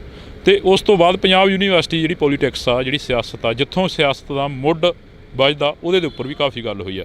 ਤਾਂ ਤੁਸੀਂ ਜੁੜੇ ਰਹਿਣਾ ਇਸੇ ਤਰ੍ਹਾਂ ਇੰਡੋਜ਼ TV ਦੇ ਨਾਲ। ਮੇਰੇ ਸਹਿਯੋਗੀ ਸਾਥੀ ਸੁੱਖੀ ਦੇ ਨਾਲ। ਮੈਨੂੰ ਹਰਜਿੰਦਰ ਸਿੰਘ ਢਿੱਲੋਂ ਨੂੰ ਦਿਓ ਜੀ ਫਿਲਹਾਲ ਦੇ ਲਈ ਇਜਾਜ਼ਤ। ਕਿਸੇ ਨਵੇਂ ਮੁੱਦੇ ਤੇ ਨਵੀਂ ਗੱਲਬਾਤ ਤੇ ਫਿਰ ਤੁਹਾਡੇ ਰੂਬਰੂ ਕਰਾਵਾਂਗੇ। ਧੰਨਵਾਦ ਜੀ। ਪੰਜਾਬੀਅਤ ਨੂੰ ਪਿਆਰ ਕਰਨ ਵਾਲੇ ਸਾਰੇ ਦਰਸ਼ਕਾਂ ਦਾ ਮੈਂ ਹਰਜਿੰਦਰ ਸਿੰਘ ਢਿੱਲੋਂ ਨਿੱਘਾ ਸਵਾਗਤ ਕਰਦਾ। ਪ੍ਰੋਗਰਾਮ ਮੁਲਾਕਾਤਾਂ ਦੇ ਵਿੱਚ ਇੱਕ ਵਾਰ ਫਿਰ ਅਸੀਂ ਇੱਕ ਅਜਿਹੇ ਨੌਜਵਾਨ ਦੇ ਨਾਲ ਮਿਲਾਉਣ ਜਾ ਰਹੇ ਹਾਂ ਜਿਸ ਨੇ ਕਿਸਾਨ ਅੰਦੋਲਨ ਦੇ ਵਿੱਚ ਵੱਧ ਚੜ੍ਹ ਕੇ ਹਿੱਸਾ ਪਾਇਆ ਤੇ ਕਿਸਾਨ ਅੰਦੋਲਨ ਤੋਂ ਬਾਅਦ ਲਗਾਤਾਰ ਇੱਕ ਵਾਰ ਦੇ ਲਈ ਸੁਰਖੀਆਂ ਦੇ ਵਿੱਚ ਆਏ। ਮਨਦੀਪ ਪੁਨੀਆ ਜੀ। ਤਾਂ ਅਸੀਂ ਗੱਲਬਾਤ ਕਰਾਂਗੇ ਉਹਨਾਂ ਦੇ ਨਾਲ। ਪੰਜਾਬ ਯੂਨੀਵਰਸਿਟੀ ਚੰਡੀਗੜ੍ਹ ਖੜੇ ਹਾਂ। ਥੋੜ੍ਹੀ ਬਹੁਤੀ ਸਟੂਡੈਂਟ ਪੋਲੀਟਿਕਸ ਦੇ ਉੱਪਰ ਗੱਲਬਾਤ ਕਰਾਂਗੇ ਤੇ ਥੋੜ੍ਹੀ ਬਹੁਤੀ ਗੱਲਬਾਤ ਕਰਾਂਗੇ ਪੰਜਾਬ ਜਾਂ ਹਰਿਆਣਾ ਦੇ ਉਹਨਾਂ ਸਿਆਸਤੀ ਮੁੱਦਿਆਂ ਦੇ ਉੱਪਰ ਜਿਸ ਨੂੰ ਲੈ ਕੇ ਆਪਸੀ ਭਾਈਚਾਰੇ ਨੂੰ ਤੋੜਿਆ ਜਾਂਦਾ। ਤਾਂ ਅਸੀਂ ਪਹਿਲਾਂ ਸਵਾਗਤ ਕਰਦੇ ਹਾਂ ਬਾਈ, ਬਹੁਤ ਬਹੁਤ ਸਵਾਗਤ ਆ ਜੀ। ਸ਼ੁਕਰੀਆ, ਸਵਾਗਤ, ਥੈਂਕ ਯੂ ਜੀ। ਪੁਨੀਆ ਸਾਹਿਬ, ਸਿਹਤਾਂ ਦੱਸੋ ਪਹਿਲਾਂ ਕਿਵੇਂ ਆ? ਠੀਕ ਨੇ? ਠੀਕ ਹੈ, ਤਗੜੇ ਨੇ, ਕੋਈ ਚੱਕਰ ਨਹੀਂ ਜੀ। ਕੀ ਲੱਗਦਾ ਪੰਜਾਬ ਤੇ ਹਰਿਆਣੇ ਦੇ ਜਿਹੜੇ ਮੁੱਦੇ ਨੇ, ਜਿਹੜੇ ਵਿਵਾਦਤ ਮੁੱਦੇ ਨੇ ਉਠਾਏ ਜਾਂਦੇ ਨੇ ਸਰਕਾਰਾਂ ਵੱਲੋਂ, ਕੀ ਲੱਗਦਾ ਹੈਗਾ ਕਿ ਕਿੰਨਾ ਕਿ ਇਸ ਦੇ ਉੱਪਰ ਅਸਰ ਹੋ ਰਿਹਾ ਆਮ ਲੋਕਾਂ ਦੇ ਉੱਪਰ ਜਾਂ ਆਮ ਜਿਹੜੇ ਨੌਜਵਾਨ ਨੇ ਜਾਂ ਆਮ ਜਿਹੜੇ ਘਰਾਂ ਦੇ ਵਿੱਚ ਬੈਠੇ ਬਜ਼ੁਰਗ ਨੇ? ਦੇਖੋ, ਇੰਡੀਅਨ ਸਟੇਟ ਦਾ ਜਿਹੜਾ ਨੈਰੇਟਿਵ ਹੈਗਾ ਉਹ ਦਿਮਾਗਾਂ 'ਚ ਪਸਰਦਾ ਹੈਗਾ ਤੇ ਜਿਹੜੀ ਸੈਂਟਰਲਾਈਜੇਸ਼ਨ ਦੀ ਜਿਹੜੀ ਉਹਨਾਂ ਦੀ ਕੋਸ਼ਿਸ਼ ਹੁੰਦੀ ਹੈ ਉਹਦਾ ਵੀ ਉਹ ਪ੍ਰੋਪਰ ਇੱਕ ਆਈਡੀਆ ਦੇ ਤੌਰ 'ਤੇ ਦਿਮਾਗਾਂ 'ਚ ਫਿੱਟ ਕਰਦੇ ਨੇ। ਹਰਿਆਣੇ ਨੂੰ ਹਮੇਸ਼ਾ ਹੀ ਦਿੱਲੀ ਵਰਤੀ ਰਹੀ ਹੈ ਪੰਜਾਬ ਦੇ ਉਲਟ। ਕੋਸ਼ਿਸ਼ ਰਹਿੰਦੀ ਹੈ ਕਿ ਦਿੱਲੀ ਨੂੰ ਆਪਣਾ ਕੁਝ ਵਰਤਣਾ ਨਾ ਪਵੇ, ਹਰਿਆਣਾ ਪੰਜਾਬ ਆਪਸ 'ਚ ਲੜ ਪਵੇ। SYL ਵੀ ਉਹ ਜਿਹਾ ਮੁੱਦਾ ਹੈਗਾ। ਮਤਲਬ ਮੈਨੂੰ ਲੱਗਦਾ ਕਿ ਮਤਲਬ ਪੰਜਾਬ ਦੇ ਪਾਣੀਆਂ ਦਾ ਮੁੱਦਾ ਹੈਗਾ। ਰਿਵਰ ਦਾ ਇੱਕ ਕੈਚਮੈਂਟ ਏਰੀਆ ਹੁੰਦਾ, ਨਦੀ ਵਹਿੰਦੀ ਹੈ ਤੇ ਉਹਦਾ ਪਹਿਲਾ ਹੱਕ ਉੱਥੋਂ ਦੇ ਵਸਨੀਕਾਂ ਦਾ ਹੁੰਦਾ ਹੈ ਜਿਹੜੇ ਉਹਦੇ ਆਲੇ ਦੁਆਲੇ ਵਸਦੇ ਨੇ। ਉਹਦਾ ਜਿਹੜਾ ਕੈਚਮੈਂਟ ਏਰੀਆਸ ਜਿਹੜੇ ਰਹਿੰਦੇ ਨੇ ਉਹਨਾਂ ਦਾ ਹੀ ਪਹਿਲਾ ਹੱਕ ਹੁੰਦਾ ਹੈ। ਤੇ ਮਤਲਬ ਸੈਂਟਰ ਨਹੀਂ ਦੱਸੂਗਾ ਕਿ ਇਹ ਪਾਣੀ ਕਿੱਥੇ ਜਾਊਗਾ ਕਿੱਥੇ ਨਹੀਂ ਜਾਊਗਾ, ਪੰਜਾਬ ਦੇ ਲੋਕ ਤੈਅ ਕਰਨਗੇ। ਕਿਉਂਕਿ ਇਹ ਯੂਨੀਅਨ ਆਫ ਸਟੇਟਸ ਜੇ ਸਹੀ ਮਾਇਨੇ ਹੈਗਾ ਤਾਂ ਫਿਰ ਪੰਜਾਬ ਡਿਸਾਈਡ ਕਰੂਗਾ ਕਿ ਉਹ ਪਾਣੀ ਦੇਣਾ ਹੈ ਨਹੀਂ ਦੇਣਾ। ਰਾਜਸਥਾਨ ਨੂੰ ਦੇਣਾ ਹੈ ਜਾਂ ਹਰਿਆਣੇ ਨੂੰ। ਹਰਿਆਣੇ ਨੂੰ ਤਾਂ ਬਹੁਤ ਘੱਟ ਪਾਣੀ ਜਾਂਦਾ, ਜ਼ਿਆਦਾਤਰ ਰਾਜਸਥਾਨ ਨੂੰ ਜਾਂਦਾ। ਰਾਜਸਥਾਨ ਦੇ ਟਿੱਬਿਆਂ 'ਚ ਪਾਣੀ ਜਾਂਦਾ। ਉਹ ਮੈਨੂੰ ਲੱਗਦਾ ਹੈ ਕਿ ਜਿਹੜਾ ਸੈਂਟਰ ਹੈਗਾ ਉਹ ਚਲਾਕੀ ਨਾਲ ਜਿਹੜੀ ਉਹਦੀ ਸੈਂਟਰਲਾਈਜੇਸ਼ਨ ਦੀ ਥੋਟ ਪ੍ਰੋਸੈਸ ਹੈ ਉਹਨੂੰ ਵੀ ਪਸਾਰਦਾ ਹੈ ਤੇ ਲੋਕਾਂ ਨੂੰ ਆਪਸ 'ਚ ਲੜਾਉਂਦਾ ਵੀ ਹੈ। ਪੁਨੀਆ ਸਾਹਿਬ, ਜੇ ਅਸੀਂ ਗੱਲ ਕਰਦੇ ਹਾਂ ਪੰਜਾਬ ਦੇ ਮੁੱਦੇ ਅਲੱਗ ਨੇ, ਹਰਿਆਣੇ ਦੇ ਮੁੱਦੇ ਅਲੱਗ ਨੇ, ਪਰ ਇੱਕ ਟਾਈਮ ਦੇ ਲਈ ਦੋਨੇ ਮੁੱਖ ਮੰਤਰੀ ਇੱਕ ਜਗ੍ਹਾ 'ਤੇ ਬੈਠਦੇ ਨੇ। ਤਾਂ ਪਰ ਸ਼ਾਮ ਨੂੰ ਇੱਕ ਪ੍ਰੈਸ ਕਾਨਫਰੰਸ ਹੁੰਦੀ ਹੈ ਜਿਸ ਦੇ ਵਿੱਚ ਪੰਜਾਬ ਦੇ ਮੁੱਖ ਮੰਤਰੀ ਇਹ ਕਹਿੰਦੇ ਨਜ਼ਰ ਆਉਂਦੇ ਨੇ ਕਿ ਸਾਡੇ ਕੋਲ ਹਰਿਆਣੇ ਦੇ ਲਈ ਤੁਪਕਾ ਵੀ ਨਹੀਂ ਹੈਗਾ। ਜਿਹੜਾ ਕਿਸਾਨ ਅੰਦੋਲਨ ਦੇ ਵਿੱਚ ਵੱਡਾ ਭਾਈ ਛੋਟਾ ਭਾਈ ਬਣ ਕੇ ਚੱਲੇ, ਕਿ ਉਸ ਨੂੰ ਤੋੜਨ ਦੀਆਂ ਗੱਲਾਂ ਕਰੀਆਂ ਜਾਂਦੀਆਂ ਨੇ ਜਾਂ ਫਿਰ ਇੱਕ ਸਿਆਸਤ ਹੋ ਰਹੀ ਹੈ ਇਸ ਮੁੱਦਿਆਂ ਦੇ ਉੱਪਰ? ਦੇਖੋ, ਪਾਣੀ ਇਹੋ ਜਿਹਾ ਮੁੱਦਾ ਹੈਗਾ ਜਿਹਦੇ ਤੇ ਸਿਆਸਤ ਤਾਂ ਮਤਲਬ ਹਰਿਆਣੇ ਪੰਜਾਬ 'ਚ ਹੁੰਦੀ ਹੈ। ਮਤਲਬ ਸਿਆਸਤ ਮਾੜੀ ਆ ਉਹ ਕਿਸ ਪਲੇਨ ਤੇ ਹੋ ਰਹੀ ਹੈ ਉਹਦੀ ਗੱਲ ਆਪਾਂ ਕਰ ਸਕਦੇ ਹਾਂ। ਮਤਲਬ ਜਿਵੇਂ ਸਿਆਸਤ ਇਸ ਪਲੇਨ ਤੇ ਹੋਵੇ ਕਿ ਸੈਂਟਰ ਪੰਜਾਬ ਦੇ ਮੁੱਖ ਮੰਤਰੀ ਨੂੰ ਪਲੇ ਕਰਨਾ ਚਾਹ ਰਿਹਾ ਹੋਵੇ ਹਰਿਆਣੇ ਦੇ ਉਲਟ, ਜਾਂ ਹਰਿਆਣੇ ਦੇ ਮੁੱਖ ਮੰਤਰੀ ਨੂੰ ਪੰਜਾਬ ਦੇ ਉਲਟ ਪਲੇ ਕਰਨਾ ਚਾਹ ਰਿਹਾ ਹੋ ਤਾਂ ਕਿ ਦੋਵਾਂ ਸਟੇਟਾਂ ਦੇ ਲੋਕ ਲੜ ਪੈਣ, ਤਾਂ ਉਹ ਮਾੜੀ ਹੈਗੀ ਆ। ਜੇ ਪਾਣੀ ਦੀ ਗੱਲ ਕਰੀਏ ਤਾਂ ਪਾਣੀ ਦਾ ਮੈਂ ਪਹਿਲਾਂ ਹੀ ਕਿਹਾ ਕਿ ਹੱਕ ਪੰਜਾਬ ਦਾ ਹੀ ਹੈ, ਕਿਉਂਕਿ ਉੱਥੋਂ ਦੀ ਰਿਵਰ ਉੱਥੇ ਹੀ ਜਾਂਦੀ ਹੈ, ਨਦੀ ਉੱਥੋਂ ਹੀ ਵਗਦੀ ਹੈ ਅਤੇ ਉੱਥੋਂ ਦੇ ਲੋਕਾਂ ਦਾ ਹੀ ਪਹਿਲਾ ਉਸ 'ਤੇ ਬਣਦਾ ਹੈਗਾ। ਬਾਕੀ ਮਤਲਬ ਹਰਿਆਣੇ ਦੇ ਜਿਹੜੇ ਹਰਿਆਣੇ 'ਚ ਜਿਵੇਂ ਯਮੁਨਾ ਨਦੀ ਵੀ ਜਾਂਦੀ ਹੈਗੀ ਆ ਹਰਿਆਣੇ ਤੋਂ, ਲੇਕਿਨ ਉਹਦਾ ਉਹ ਅੱਗੇ ਚੱਲ ਕੇ ਉੱਤਰ ਪ੍ਰਦੇਸ਼ ਪਤਾ ਨਹੀਂ ਕਿਤੇ ਕਿਤੇ ਚਲੀ ਜਾਂਦੀ ਹੈ। ਜਿਹੜੀ ਨਦੀ ਖੁਦ ਹਰਿਆਣੇ ਤੋਂ ਵਗਦੀ ਹੈ ਉਹਦਾ ਪਾਣੀ ਦੇ ਦਿਓ ਯਾਰ ਜਿਹੜੇ ਸੂਬੇ ਨੂੰ। ਹਰਿਆਣੇ ਦੇ ਵਿੱਚ ਵੀ ਜਿਹੜੇ ਇਲਾਕੇ ਨੂੰ ਪਾਣੀ ਦੀ ਲੋੜ ਹੈਗੀ ਆ ਉਹ ਅਹੀਰਵਾਲ ਦਾ ਹੈਗਾ, ਜਿਹੜਾ ਕਿਸਾਨ ਅੰਦੋਲਨ ਵੀ ਨਹੀਂ ਆਇਆ ਸੀਗਾ, ਪਰ ਫਿਰ ਵੀ ਜੇ ਉਹਨਾਂ ਦਾ ਪਾਣੀ ਦਾ ਹੱਕ ਬਣਦਾ ਤਾਂ ਯਮੁਨਾ ਤੋਂ ਦੇ ਦਿਓ, ਗੰਗਾ ਤੋਂ ਦੇ ਦਿਓ। ਮਤਲਬ ਆਹ ਕਿਹੜੀ ਮਤਲਬ ਗੱਲ ਹੋਈ ਕਿ ਜਮਾ ਉਲਟ ਪੰਜਾਬ ਤੋਂ ਪਾਣੀ ਲੈ ਕੇ ਜਾਣਾ ਹੈ ਉਸ ਇਲਾਕੇ ਨੂੰ ਇਲਾਕੇ ਵਾਸਤੇ, ਅਤੇ ਉਹ ਮੈਨੂੰ ਲੱਗਦਾ ਕਿ ਠੀਕ ਨਹੀਂ ਹੈ। ਯਮੁਨਾ ਦਾ ਪਾਣੀ ਦੇ ਦਿਓ ਉਹਨਾਂ ਨੂੰ। ਪੁਨੀਆ ਸਾਹਿਬ, ਤੁਸੀਂ ਹਰਿਆਣੇ ਦੇ ਹੋ ਕੇ ਪੰਜਾਬ ਦੇ ਹੱਕ 'ਚ ਕਹਿ ਰਹੇ ਹੋ ਕਿ ਜਿਹੜਾ ਪਾਣੀ ਹੈ ਪੰਜਾਬ, ਮੈਂ ਮਤਲਬ ਬੇਸਿਕਲੀ ਮੇਰਾ ਸਟੈਂਡ ਕਲੀਅਰ ਹੈਗਾ ਕਿ ਮੈਂ ਫੈਡਰਲ ਇਸ਼ੂਜ਼ ਦੇ ਨਾਲ ਆਪਣੇ ਕੰਸਰਨ ਰੱਖਦਾ। ਮੈਂ ਪੰਜਾਬ ਨਾਲ ਇਸ ਕਰਕੇ ਖੜਾ ਕਿਉਂਕਿ ਉਹਦੀ ਵੀ ਆਪਣੀ ਅੱਡ ਨੈਸ਼ਨਲਿਟੀ ਵਾਲਾ ਜਿਹੜਾ ਮਾਮਲਾ ਹੈਗਾ। ਮਤਲਬ ਇਹ ਆਪਾਂ ਤਾਂ ਇਹ ਕਹਿੰਦੇ ਆ ਨਾ ਯੂਨੀਅਨ ਆਫ ਸਟੇਟਸ ਹੈ, ਅੱਡ ਨੈਸ਼ਨਲਿਟੀਆਂ ਇਕੱਠੀਆਂ ਹੋਈਆਂ ਨੇ ਇੰਡੀਆ ਮੁਲਕ ਦੇ ਅੰਦਰ।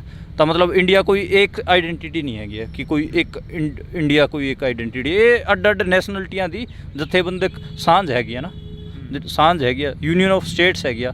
ਅਤੇ ਫੈਡਰਲ ਇਸ਼ੂਜ਼ ਵੀ ਫੈਡਰਲ ਸਟਰਕਚਰ ਤਾਂ ਹੀ ਤਾਂ ਆਪਾਂ ਕਹਾਂਗੇ ਇਹਨੂੰ, ਜੇ ਉਹ ਮਤਲਬ ਸੈਂਟਰ ਸਾਰੇ ਫੈਸਲੇ ਖੁਦ ਹੀ ਕਰੂਗਾ ਤਾਂ ਫਿਰ ਸੂਬਿਆਂ 'ਚ ਮੁੱਖ ਮੰਤਰੀ ਬਣਾਉਣ ਦੀ ਕੀ ਲੋੜ ਹੈ। ਸਵਾਇਤਤਾ ਦੀ ਜਿਹੜੀ ਆਪਾਂ ਗੱਲ ਕਰਦੇ ਹਾਂ ਫਿਰ ਉਹਦੀ ਕੀ ਲੋੜ ਹੈ।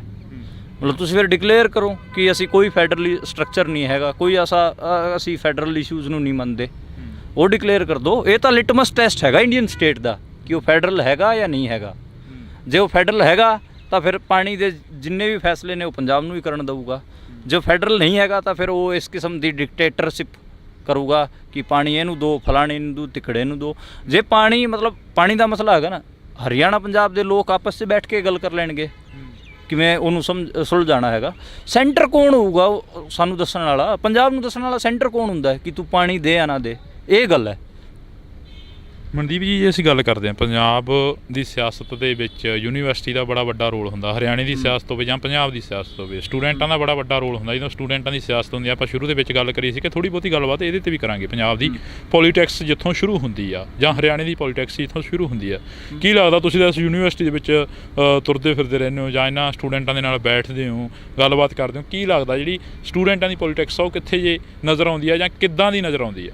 ਮੈਂ ਪਿਛਲੇ 10 ਦਿਨਾਂ ਤੋਂ ਇੱਥੇ ਗਰਾਊਂਡ ਰਿਪੋਰਟ ਕਰ ਰਿਹਾ। ਇੱਥੇ ਮੈਂ ਕਰੀਬ 23 ਦੇ ਨੇੜੇ ਤੇੜੇ ਇੰਟਰਵਿਊ ਕੀਤੇ ਨੇ ਅੱਡ ਜਥੇਬੰਦੀਆਂ ਦੇ, ਸਟੂਡੈਂਟ ਜਥੇਬੰਦੀਆਂ ਦੇ।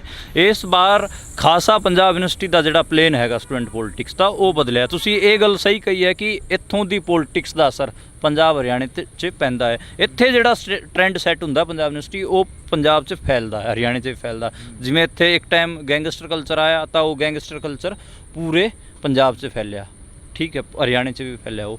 ਹੁਣ ਇੱਥੇ ਆਈਡੀਆਜ਼ ਤੇ ਪੋਲੀਟਿਕਸ ਹੋ ਰਹੀ ਹੈ, ਮਸਲ ਪਾਵਰ ਕਿਤੇ ਨਾ ਕਿਤੇ ਪਿੱਛੇ ਵੀ ਗਈ ਹੈ।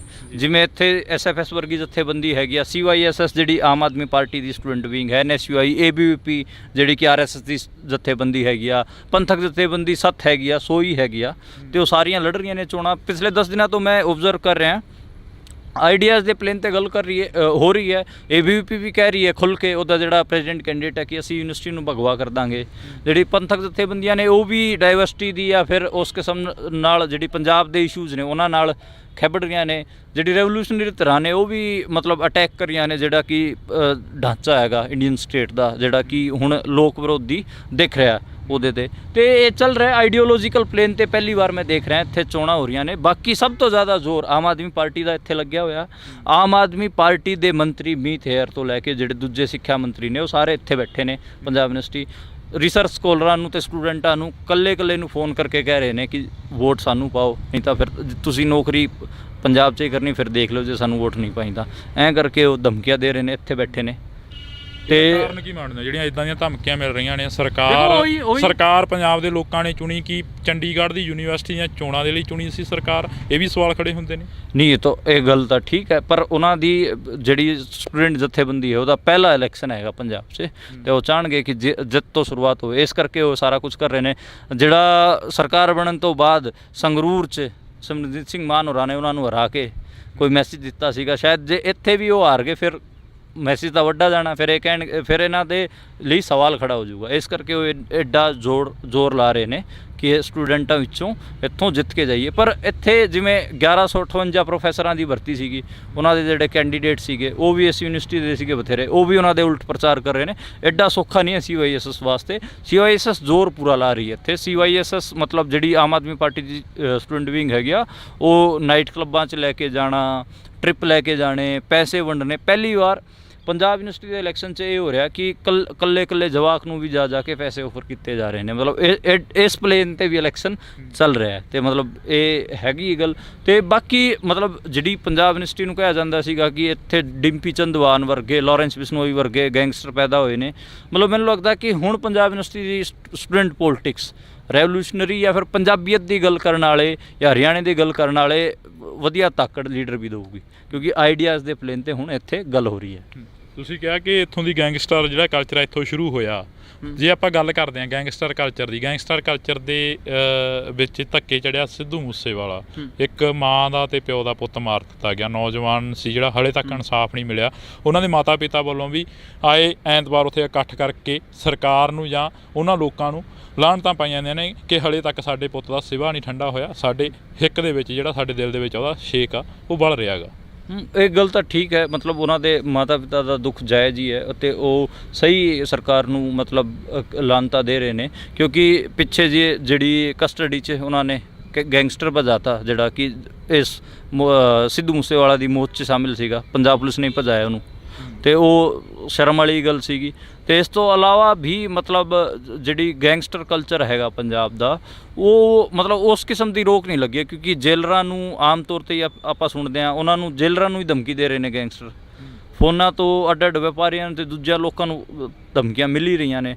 ਅਤੇ ਇਹ ਤਾਂ ਮਤਲਬ ਠੀਕ ਹੈ ਗੱਲ ਕਿ ਜਸਟਿਸ ਸਿੱਧੂ ਮੂਸੇਵਾਲਾ ਨੂੰ ਉਦੋਂ ਹੀ ਮਿਲੂਗਾ ਜਦੋਂ ਇਹ ਸਾਰਾ ਜਿਹੜਾ ਔਰਗਨਾਈਜ਼ਡ ਕ੍ਰਾਈਮ ਸਿਸਟਮ ਚੱਲ ਰਿਹਾ ਪੰਜਾਬ 'ਚ। ਮਤਲਬ ਐਡਾ ਤਕੜਾ ਔਰਗਨਾਈਜ਼ ਕ੍ਰਾਈਮ ਤਾਂ ਮੈਨੂੰ ਮਤਲਬ ਜਿਹੜਾ ਉੱਤਰ ਪ੍ਰਦੇਸ਼ ਦਾ ਪੂਰਬੀ ਹਿੱਸਾ ਉੱਥੇ ਦਿਖਦਾ ਸੀਗਾ, ਪਰ ਪੰਜਾਬ 'ਚ ਵੀ ਉਸੇ ਸਕੇਲ 'ਤੇ ਔਰਗਨਾਈਜ਼ ਕ੍ਰਾਈਮ ਚੱਲ ਰਿਹਾ। ਅਤੇ ਮੈਨੂੰ ਲੱਗਦਾ ਕਿ ਉਹਦੇ 'ਤੇ ਰੋਕ ਲੱਗਣੀ ਚਾਹੀਦੀ। ਨੌਜਵਾਨ ਨਹੀਂ ਮਾਰੇ ਜਾਣੇ ਚਾਹੀਦੇ। ਇੱਥੋਂ ਦੇ ਜਿਹੜੇ ਪਹਿਲਾਂ ਵਿੱਕੀ ਮਿੱਡੂ ਖੇੜਾ ਜਿਨ੍ਹਾਂ ਦੇ ਮੌਤ ਤੋਂ ਬਾਅਦ ਵੀ ਸਿਆਸਤ ਗਰਮ ਹੋਈ ਸੀ, ਸੋਈ ਪਾਰਟੀ ਤੋਂ ਸੀਗੇ, ਉਹਨਾਂ ਦੀ ਵੀ ਮੌਤ ਹੋਈ ਹੈ। ਇਸ ਤੋਂ ਇਲਾਵਾ ਵੀ ਬਹੁਤ ਸਾਰੇ ਨੌਜਵਾਨ ਇਸ ਗੈਂਗਸਟਰ ਕਲਚਰ ਦੀ ਭੇਂਟ ਚੜ੍ਹੇ ਨੇ। ਇਹਦੇ 'ਤੇ ਰੋਕ ਲੱਗਣੀ ਚਾਹੀਦੀ।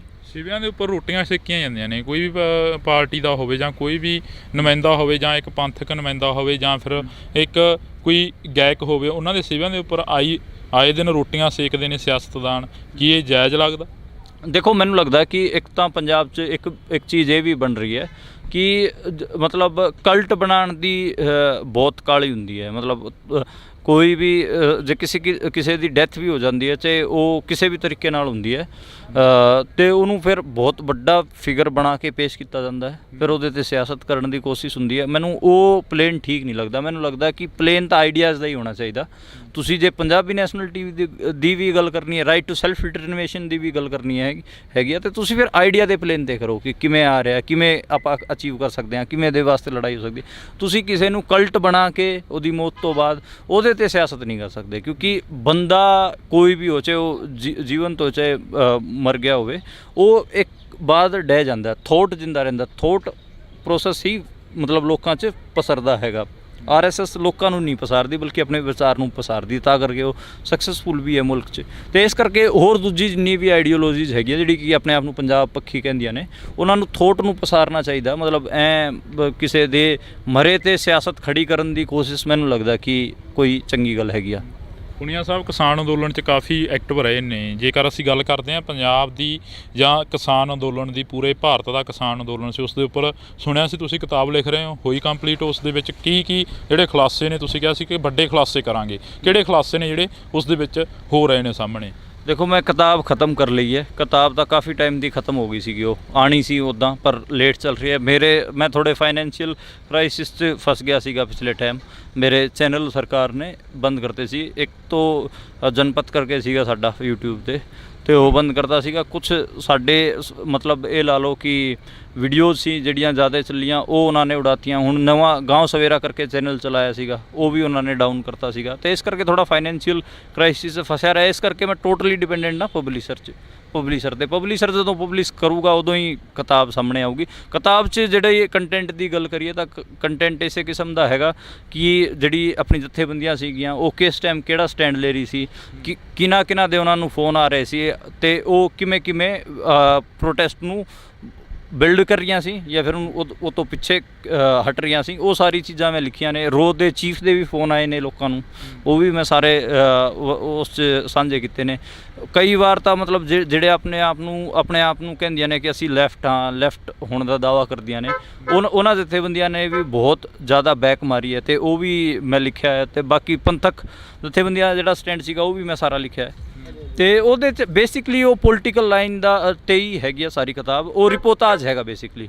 ਉਹਦੇ 'ਤੇ ਮੈਂ ਇਹੀ ਕੋਸ਼ਿਸ਼ ਕੀਤੀ ਕਿ ਅੱਡ ਅਲੱਗ ਧਿਰ ਪੰਜਾਬ ਦੀ ਉਹ ਕੀ ਸਟੈਂਡ ਲੈ ਰਹੀ ਸੀ, ਕਿਵੇਂ ਪ੍ਰੋਟੈਸਟ ਨੂੰ ਉਹ ਕਿਵੇਂ ਦੇਖਦੀ ਸੀਗੀ, ਤੇ ਕਿਵੇਂ ਲੜਨ ਦਾ ਪਬਲਿਕ 'ਚ ਕੀ ਦਾਅਵਾ ਕਰ ਰਹੀ ਸੀ, ਅਸਲ 'ਚ ਉਹ ਕਰ ਕੀ ਰਹੀ ਸੀ। ਉਹ ਮੈਂ ਕੋਸ਼ਿਸ਼ ਕੀਤੀ ਉਹ ਸਾਰੇ ਨੂੰ ਸਮੇਟਣ ਦੀ। ਕਿਹੜੀਆਂ ਪਾਰਟੀਆਂ ਸੀ ਜਾਂ ਕਿਹੜੀਆਂ ਜਥੇਬੰਦੀਆਂ ਸੀ ਜਿਹੜੀਆਂ ਬੈਕ ਫੁੱਟ ਤੇ ਹੋਈਆਂ ਸੀ, ਤੇ ਕਿਹੜੀਆਂ ਜਥੇਬੰਦੀਆਂ ਸੀ ਜਿਹੜੀਆਂ ਅਗਲੇ ਫੁੱਟ 'ਤੇ ਹੋਈਆਂ ਸੀ? ਕਿਹੜੀਆਂ ਜਥੇਬੰਦੀਆਂ ਨੂੰ ਕਿੰਨੇ ਕੁ ਫੋਨ ਆਏ ਸੀ? ਜੇਕਰ ਤੁਸੀਂ ਗੱਲ ਕਰੀ ਆ ਤਾਂ ਕਿ ਜਿਹੜੀਆਂ ਅੱਜ ਮੀਡੀਆ ਦੇ ਵਿੱਚ ਗੱਲਾਂ ਹੋ ਰਹੀਆਂ ਨੇ, ਜਾਂ ਜਿਹੜੀਆਂ ਅੱਜ ਪ੍ਰੈਸ ਕਾਨਫਰੰਸਾਂ ਹੋ ਰਹੀਆਂ ਨੇ, ਡੱਲੇਵਾਲ ਸਾਹਿਬ ਦੇ ਵੱਲੋਂ ਸ਼ਰੇਆਮ ਦੋਸ਼ ਲਾਏ ਗਏ ਨੇ ਕਿ 3000 ਕਰੋੜ ਦੇ ਵਿੱਚ ਮੋਰਚਾ ਵੇਚ ਦਿੱਤਾ ਗਿਆ, ਕੀ ਇਹ ਬਾਕੀ ਸਹੀ ਆ? ਮੈਂ ਮਤਲਬ ਪੈਸੇ ਵੈਸੇ ਦਾ ਤਾਂ ਮੈਨੂੰ ਨਹੀਂ ਪਤਾ, ਪਰ ਮਤਲਬ ਮੈਂ ਇਹ ਕਹਿ ਸਕਦਾ ਕਿ ਜਿਹੜੇ ਕੀ ਲੀਡਰਸ ਸੀਗੇ ਉਹਨਾਂ ਦੀ ਭੂਮਿਕਾ ਠੀਕ ਨਹੀਂ ਰਹੀ। ਪੰਜਾਬ ਇਲੈਕਸ਼ਨ ਲੜਨ ਦੇ ਚੱਕਰ 'ਚ ਉਹਨਾਂ ਨੇ ਖਾਸਾ ਨੁਕਸਾਨ ਕਰਿਆ।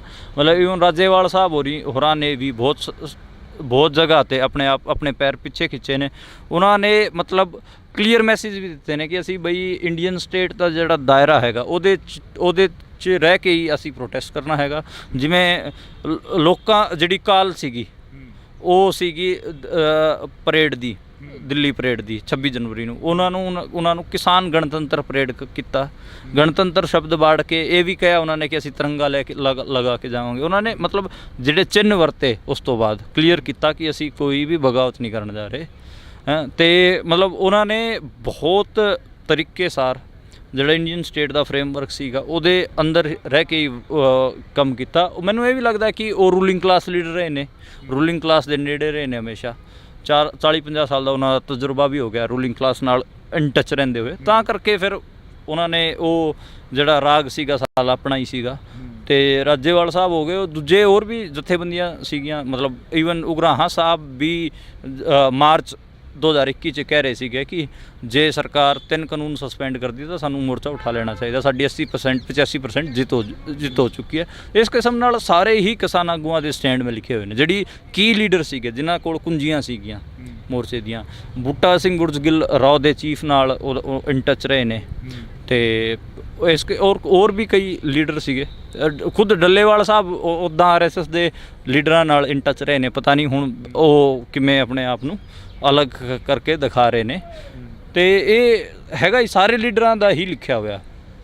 ਜਿਹੜਾ ਪੰਜਾਬ ਜਾਂ ਹਰਿਆਣਾ ਜਾਂ ਪੂਰਾ ਦੇਸ਼ ਇੱਕ ਪਲੇਟਫਾਰਮ 'ਤੇ ਇਕੱਠਾ ਹੋਇਆ, ਉਸ ਦੇ ਵਿੱਚ ਇੰਨੀ ਫਿੱਕ ਪੈ ਜਾਣੀ, ਫਿਰ ਬੈਕ ਫੁੱਟ 'ਤੇ ਆ ਜਾਣਾ। ਜਿਵੇਂ ਤੁਸੀਂ ਗੱਲ ਕਰੀ ਹੈ ਕਿ ਉਗਰਾਹਾਂ ਸਾਹਿਬ ਕਹਿੰਦੇ ਅਸੀਂ 85% ਮੋਰਚਾ ਜਿਹੜਾ ਉਹ ਜਿੱਤ ਲਿਆ, ਲੱਗਦਾ ਵੀ ਜਿੱਤਿਆ ਗਿਆ ਜਾਂ ਕਿਸਾਨ ਸੌਖੇ ਹੋ ਗਏ ਨੇ, ਖੁਦਕੁਸ਼ੀਆਂ ਕਰਨ ਨੂੰ ਹਟ ਗਏ ਨੇ ਮੋਰਚਾ ਲੱਗਣ ਤੋਂ ਬਾਅਦ?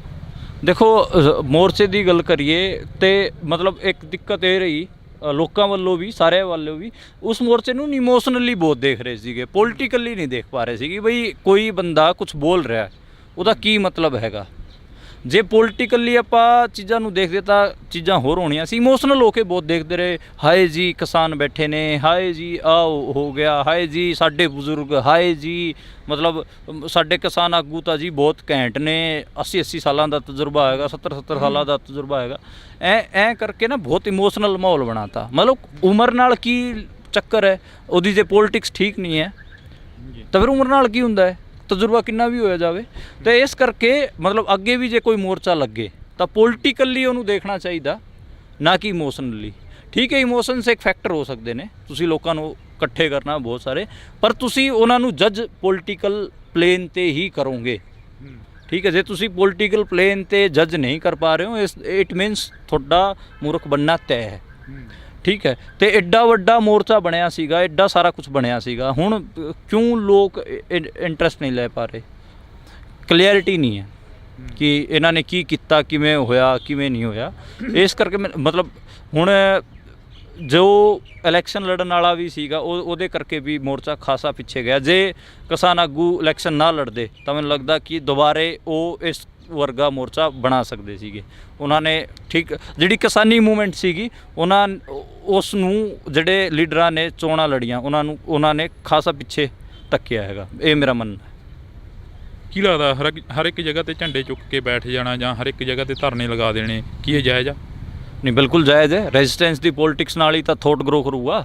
ਮਤਲਬ ਤੁਸੀਂ ਜੇ ਕੋਈ ਥੋਟ ਫਲਾਣਾ ਵੀ ਅਲਟਰਨੇਟ ਥੋਟ ਫਲਾਣਾ, ਤੁਸੀਂ ਇਹ ਤਾਂ ਮਤਲਬ ਇੱਕ ਮੋਟਾ ਨਾ ਪੋਲਿਟਿਕਸ 'ਚ ਤੁਸੀਂ ਥੀਸਿਸ ਬਣਾ ਕੇ ਬੈਠਦੇ ਹੋ। ਮਤਲਬ ਆਪਣੇ ਤੁਸੀਂ ਇਹ ਮੰਨ ਰਹੇ ਹੋ ਕਿ ਇੰਡੀਅਨ ਸਟੇਟ ਤੁਹਾਡਾ ਭਲਾ ਨਹੀਂ ਕਰ ਰਿਹਾ ਹੈ, ਨਾ ਤੁਹਾਨੂੰ ਰੂਰਲ ਕ੍ਰਾਈਸਿਸ ਤੋਂ ਕੱਢ ਰਿਹਾ ਹੈ, ਨਾ ਤੁਹਾਡੇ ਜਿਹੜੇ ਨੈਸ਼ਨਲਿਟੀ ਦੇ ਇਸ਼ੂਜ਼ ਨੇ ਉਹਨਾਂ ਨੂੰ ਰਿਜ਼ੋਲਵ ਕਰ ਰਿਹਾ ਹੈ, ਤੇ ਫਿਰ ਤੁਹਾਨੂੰ ਉਹਦੇ ਅਲਟਰਨੇਟ ਕੋਈ ਥੋਟ ਵੀ ਫਲਾਣਾ ਪਊਗਾ। ਉਹ ਫਲਾਣ ਦਾ ਤਰੀਕਾ ਇਹੀ ਹੋ ਸਕਦਾ ਕਿ ਜਿਹੜੇ ਧਰਨੇ ਚੱਲਦੇ ਨੇ ਜਾਂ ਲੋਕ ਜਿਹੜੇ ਕਿ ਮੁਸੀਬਤਾਂ 'ਚ ਹੈਗੇ ਆ, ਉਹਨਾਂ ਵਾਸਤੇ ਲੜਾਈ ਲੜੀ ਜਾਵੇ, ਤੇ ਉਸ ਲੜਾਈ ਲੜਦੇ ਹੀ ਜਿਹੜੇ ਕਿ ਨੈਸ਼ਨਲਿਟੀ ਦੇ ਸਵਾਲ ਨੇ ਜਾਂ ਫਿਰ ਦੂਜੇ ਰੂਰਲ ਕ੍ਰਾਈਸਿਸ ਦੇ ਸਵਾਲ ਨੇ ਉਹ ਲੋਕਾਂ 'ਚ ਪਸਾਰੇ ਜਾਣ। ਮੈਨੂੰ ਤਾਂ ਇਹ ਰਸਤਾ ਦਿਖਦਾ।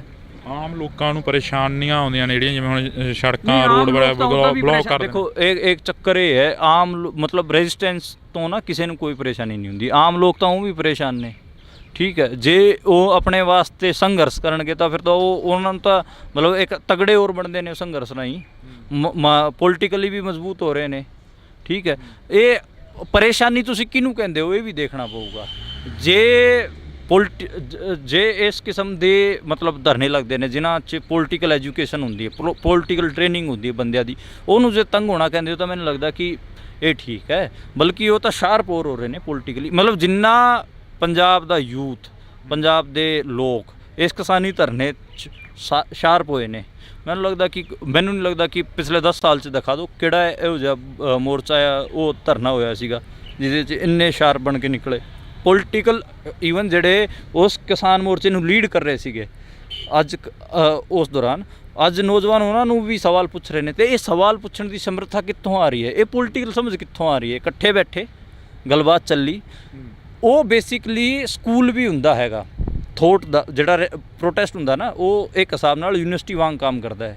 ਉਹਦੇ 'ਚ ਥੋਟ ਆਈਡੀਆ ਫੈਲਦੇ ਨੇ, ਗੱਲਬਾਤ ਕਰਦੇ ਨੇ ਲੋਕ, ਕਈ ਆਈਡੀਆ ਭਿੜਦੇ ਨੇ ਉੱਥੇ, ਤੇ ਮੈਨੂੰ ਲੱਗਦਾ ਕਿ ਲੱਗਦੇ ਹੀ ਰਹਿਣੇ ਚਾਹੀਦੇ ਮੋਰਚਾ ਕੋਈ ਚੱਕਰ, ਔਰ ਅੱਗੇ ਵੀ ਲੱਗਣਗੇ, ਕਿਉਂਕਿ ਜਿਹੜਾ ਪਾਣੀ ਦਾ ਇਸ਼ੂ ਹੈਗਾ ਇੰਡੀਅਨ ਸਟੇਟ ਦਾ ਟੈਸਟ ਹੀ ਹੋ ਰਿਹਾ ਕਿ ਉਹ ਫੈਡਰਲ ਹੈ ਨਹੀਂ ਹੈ। ਜੇ ਉਹ ਫੈਡਰਲ ਨਹੀਂ ਨਿਕਲਿਆ ਤਾਂ ਫਿਰ ਪੰਜਾਬ ਵਾਲੇ ਤਾਂ ਲੋਕ ਉੱਠਣਗੇ ਹੀ, ਉਦੋਂ ਸਟਰਗਲ ਕਰਨਗੇ ਹੀ, ਉਹ ਤਾਂ ਮਤਲਬ ਰੈਜ਼ਿਸਟੈਂਸ ਤਾਂ ਬਿਲਡ ਹੋਊਗਾ ਹੀ ਸਟੇਟ, ਔਰ ਮੋਰਚੇ ਤਾਂ ਲੱਗਣਗੇ ਹੀ। ਮੈਨੂੰ ਤਾਂ ਇਸ 'ਚ ਕੋਈ ਗਲਤ ਨਹੀਂ ਲੱਗਦਾ।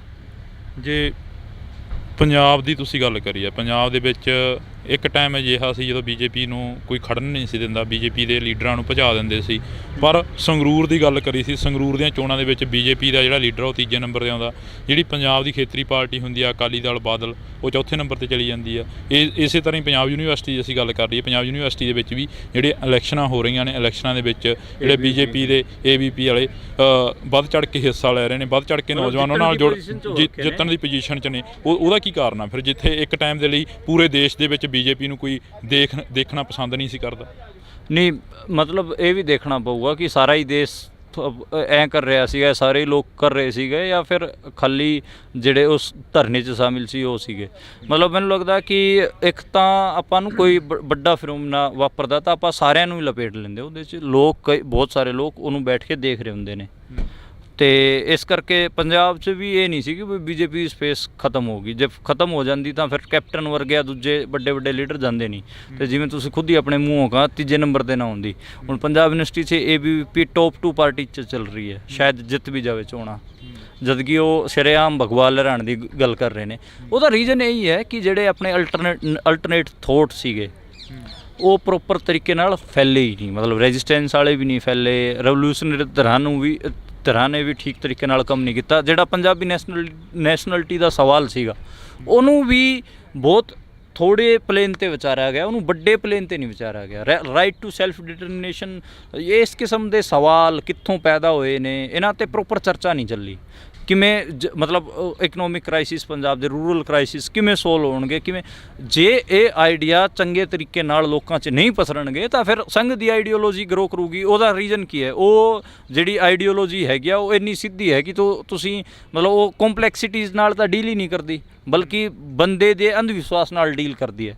ਅੰਧ ਵਿਸ਼ਵਾਸ ਨਾਲ ਜਿਹੜੀ ਵੀ ਆਈਡੀਓਲੋਜੀ ਡੀਲ ਕਰੂਗੀ, ਉਹ ਜਿਹੜੇ ਰੈਵੋਲੂਸ਼ਨਰੀ ਥੋਟ ਹੁੰਦੇ ਨੇ ਜਾਂ ਫਿਰ ਦੂਜੇ ਥੋਟ ਹੁੰਦੇ ਨੇ, ਉਹਨਾਂ ਨੂੰ ਗਰੋ ਕਰਨ ਦੀ ਸਪੇਸ ਨਹੀਂ ਦਿੰਦੀ। ਹੁਣ ਮਤਲਬ ਤੁਸੀਂ ਕਿਸੇ ਆਟੋ ਵਾਲੇ ਨਾਲ ਗੱਲ ਕਰੋਗੇ ਤੇ ਰਾਮ ਮੰदिर ਦਾ ਤੁਸੀਂ ਜ਼ਿਕਰ ਕਰੋਗੇ, वो सीधा आए कहेगा कि भैया राम मंदिर अगर अयोध्या में नहीं बनेगा तो कहाँ बनेगा। अब ये सुनने में तो लाइन बहुत सही लगेगी आपको, सही बात है हैं, लेकिन इसमें कॉम्प्लेक्सिटीज़ बहुत छुपी हुई हैं। वो कौन सी अयोध्या है, क्या रामायण ऐतिहासिक किताब है या फिर महाकाव्य पोइट्री है, महाकाव्य है, ਇਹ ਸਮਝਣ ਦੀ ਲੋੜ ਪਊਗੀ। ਜਿੱਥੇ ਬਾਬਰੀ ਮਸਜਿਦ ਸੀ ਕਿ ਉਹਦੇ ਨੀਚੇ ਸੀਗਾ ਕੁਛ, ਕਿਉਂਕਿ ਈਵਨ ਹਰਿਆਣਾ ਦੇ ਜਿਹੜੇ ਆਰਕੋਲੋਜਿਸਟ ਸੀਗੇ, ਉਹਨਾਂ ਸੂਰਜਬਾਨ, ਡਾਕਟਰ ਸੂਰਜਬਾਨ ਜੀ, ਉਹਨਾਂ ਨੇ ਹੀ ਖੋਦ ਕੇ ਦੇਖਿਆ ਸੀਗਾ, ਨਹੀਂ ਸੀ ਉੱਥੇ ਕੋਈ ਵੀ ਮੰਦਰ। ਤੇ ਇੰਨੀ ਕੰਪਲੈਕਸਿਟੀਜ਼ 'ਚ ਕੋਈ ਜਾਣਾ ਨਹੀਂ ਚਾਹੁੰਦਾ, ਕੋਈ ਨਹੀਂ ਜਾਣਾ ਚਾਹੁੰਦਾ। ਫਿਰ ਇਸ ਕਰਕੇ ਜਿਹੜਾ ਕਿ ਅੰਧ ਵਿਸ਼ਵਾਸ ਵਾਲਾ ਥੋਟ ਹੈਗਾ ਉਹ ਜ਼ਿਆਦਾ ਫੈਲਦਾ ਹੈ।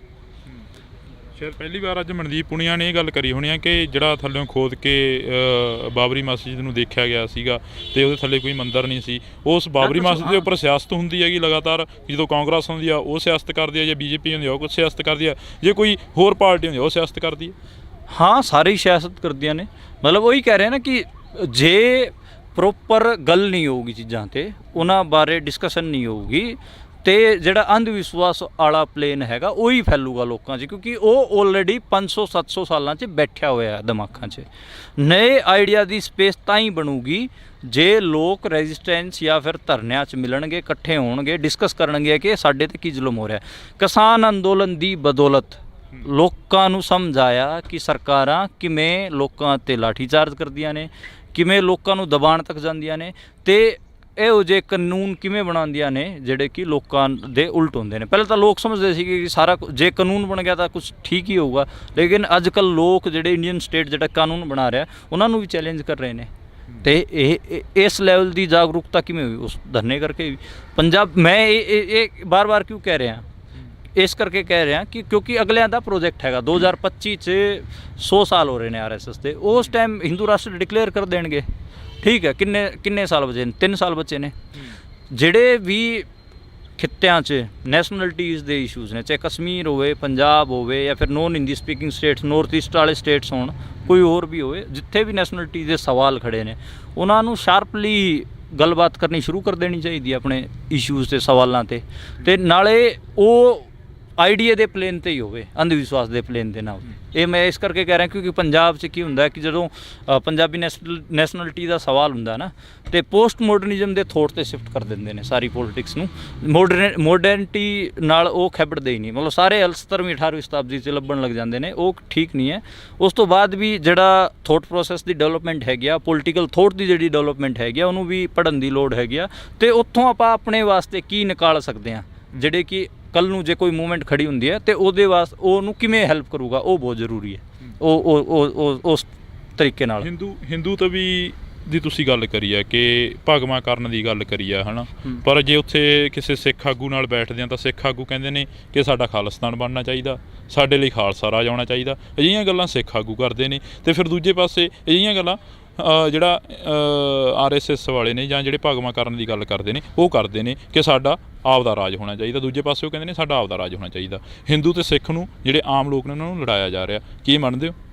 ਨਹੀਂ, ਦੇਖੋ ਮੈਂ ਇਸ ਵਿੱਚ ਅੱਡ ਕਰਦਾ ਕਿ ਪੰਜਾਬੀ ਨੈਸ਼ਨਲਿਟੀ ਦਾ ਸਵਾਲ ਹੈ ਉਹ ਅੱਡ ਸਵਾਲ ਹੈ, ਔਰ ਜਿਹੜਾ ਹਿੰਦੂਤਵਾ ਦਾ ਪ੍ਰੋਜੈਕਟ ਹੈ ਉਹ ਬਿਲਕੁਲ ਅੱਡ ਹੈ। ਦੋਵਾਂ ਨੂੰ ਜੇ ਇੱਕ ਪਲੇਨ 'ਤੇ ਰੱਖ ਕੇ ਦੇਖੋਗੇ ਤਾਂ ਤੁਸੀਂ ਮਾਰ ਖਾ ਜਾਓਗੇ, ਕਿਉਂਕਿ ਜਿਹੜਾ ਪੰਜਾਬੀ ਨੈਸ਼ਨਲਿਟੀ ਦਾ ਸਵਾਲ ਹੈਗਾ ਉਹਦੇ 'ਚ ਮਤਲਬ ਇੱਕ ਖਾਲਸਾ ਰਾਜ ਦੀ ਗੱਲ ਹੁੰਦੀ ਹੈ, ਮਤਲਬ ਉਹ ਰਣਜੀਤ ਸਿੰਘ ਦਾ ਜਿਹੜਾ ਰਾਜ ਸੀਗਾ ਉਹਦੇ ਨਾਲ ਉਹਨੂੰ ਕੰਪੇਅਰ ਕਰਕੇ ਦੇਖਿਆ ਜਾਂਦਾ ਹੈ।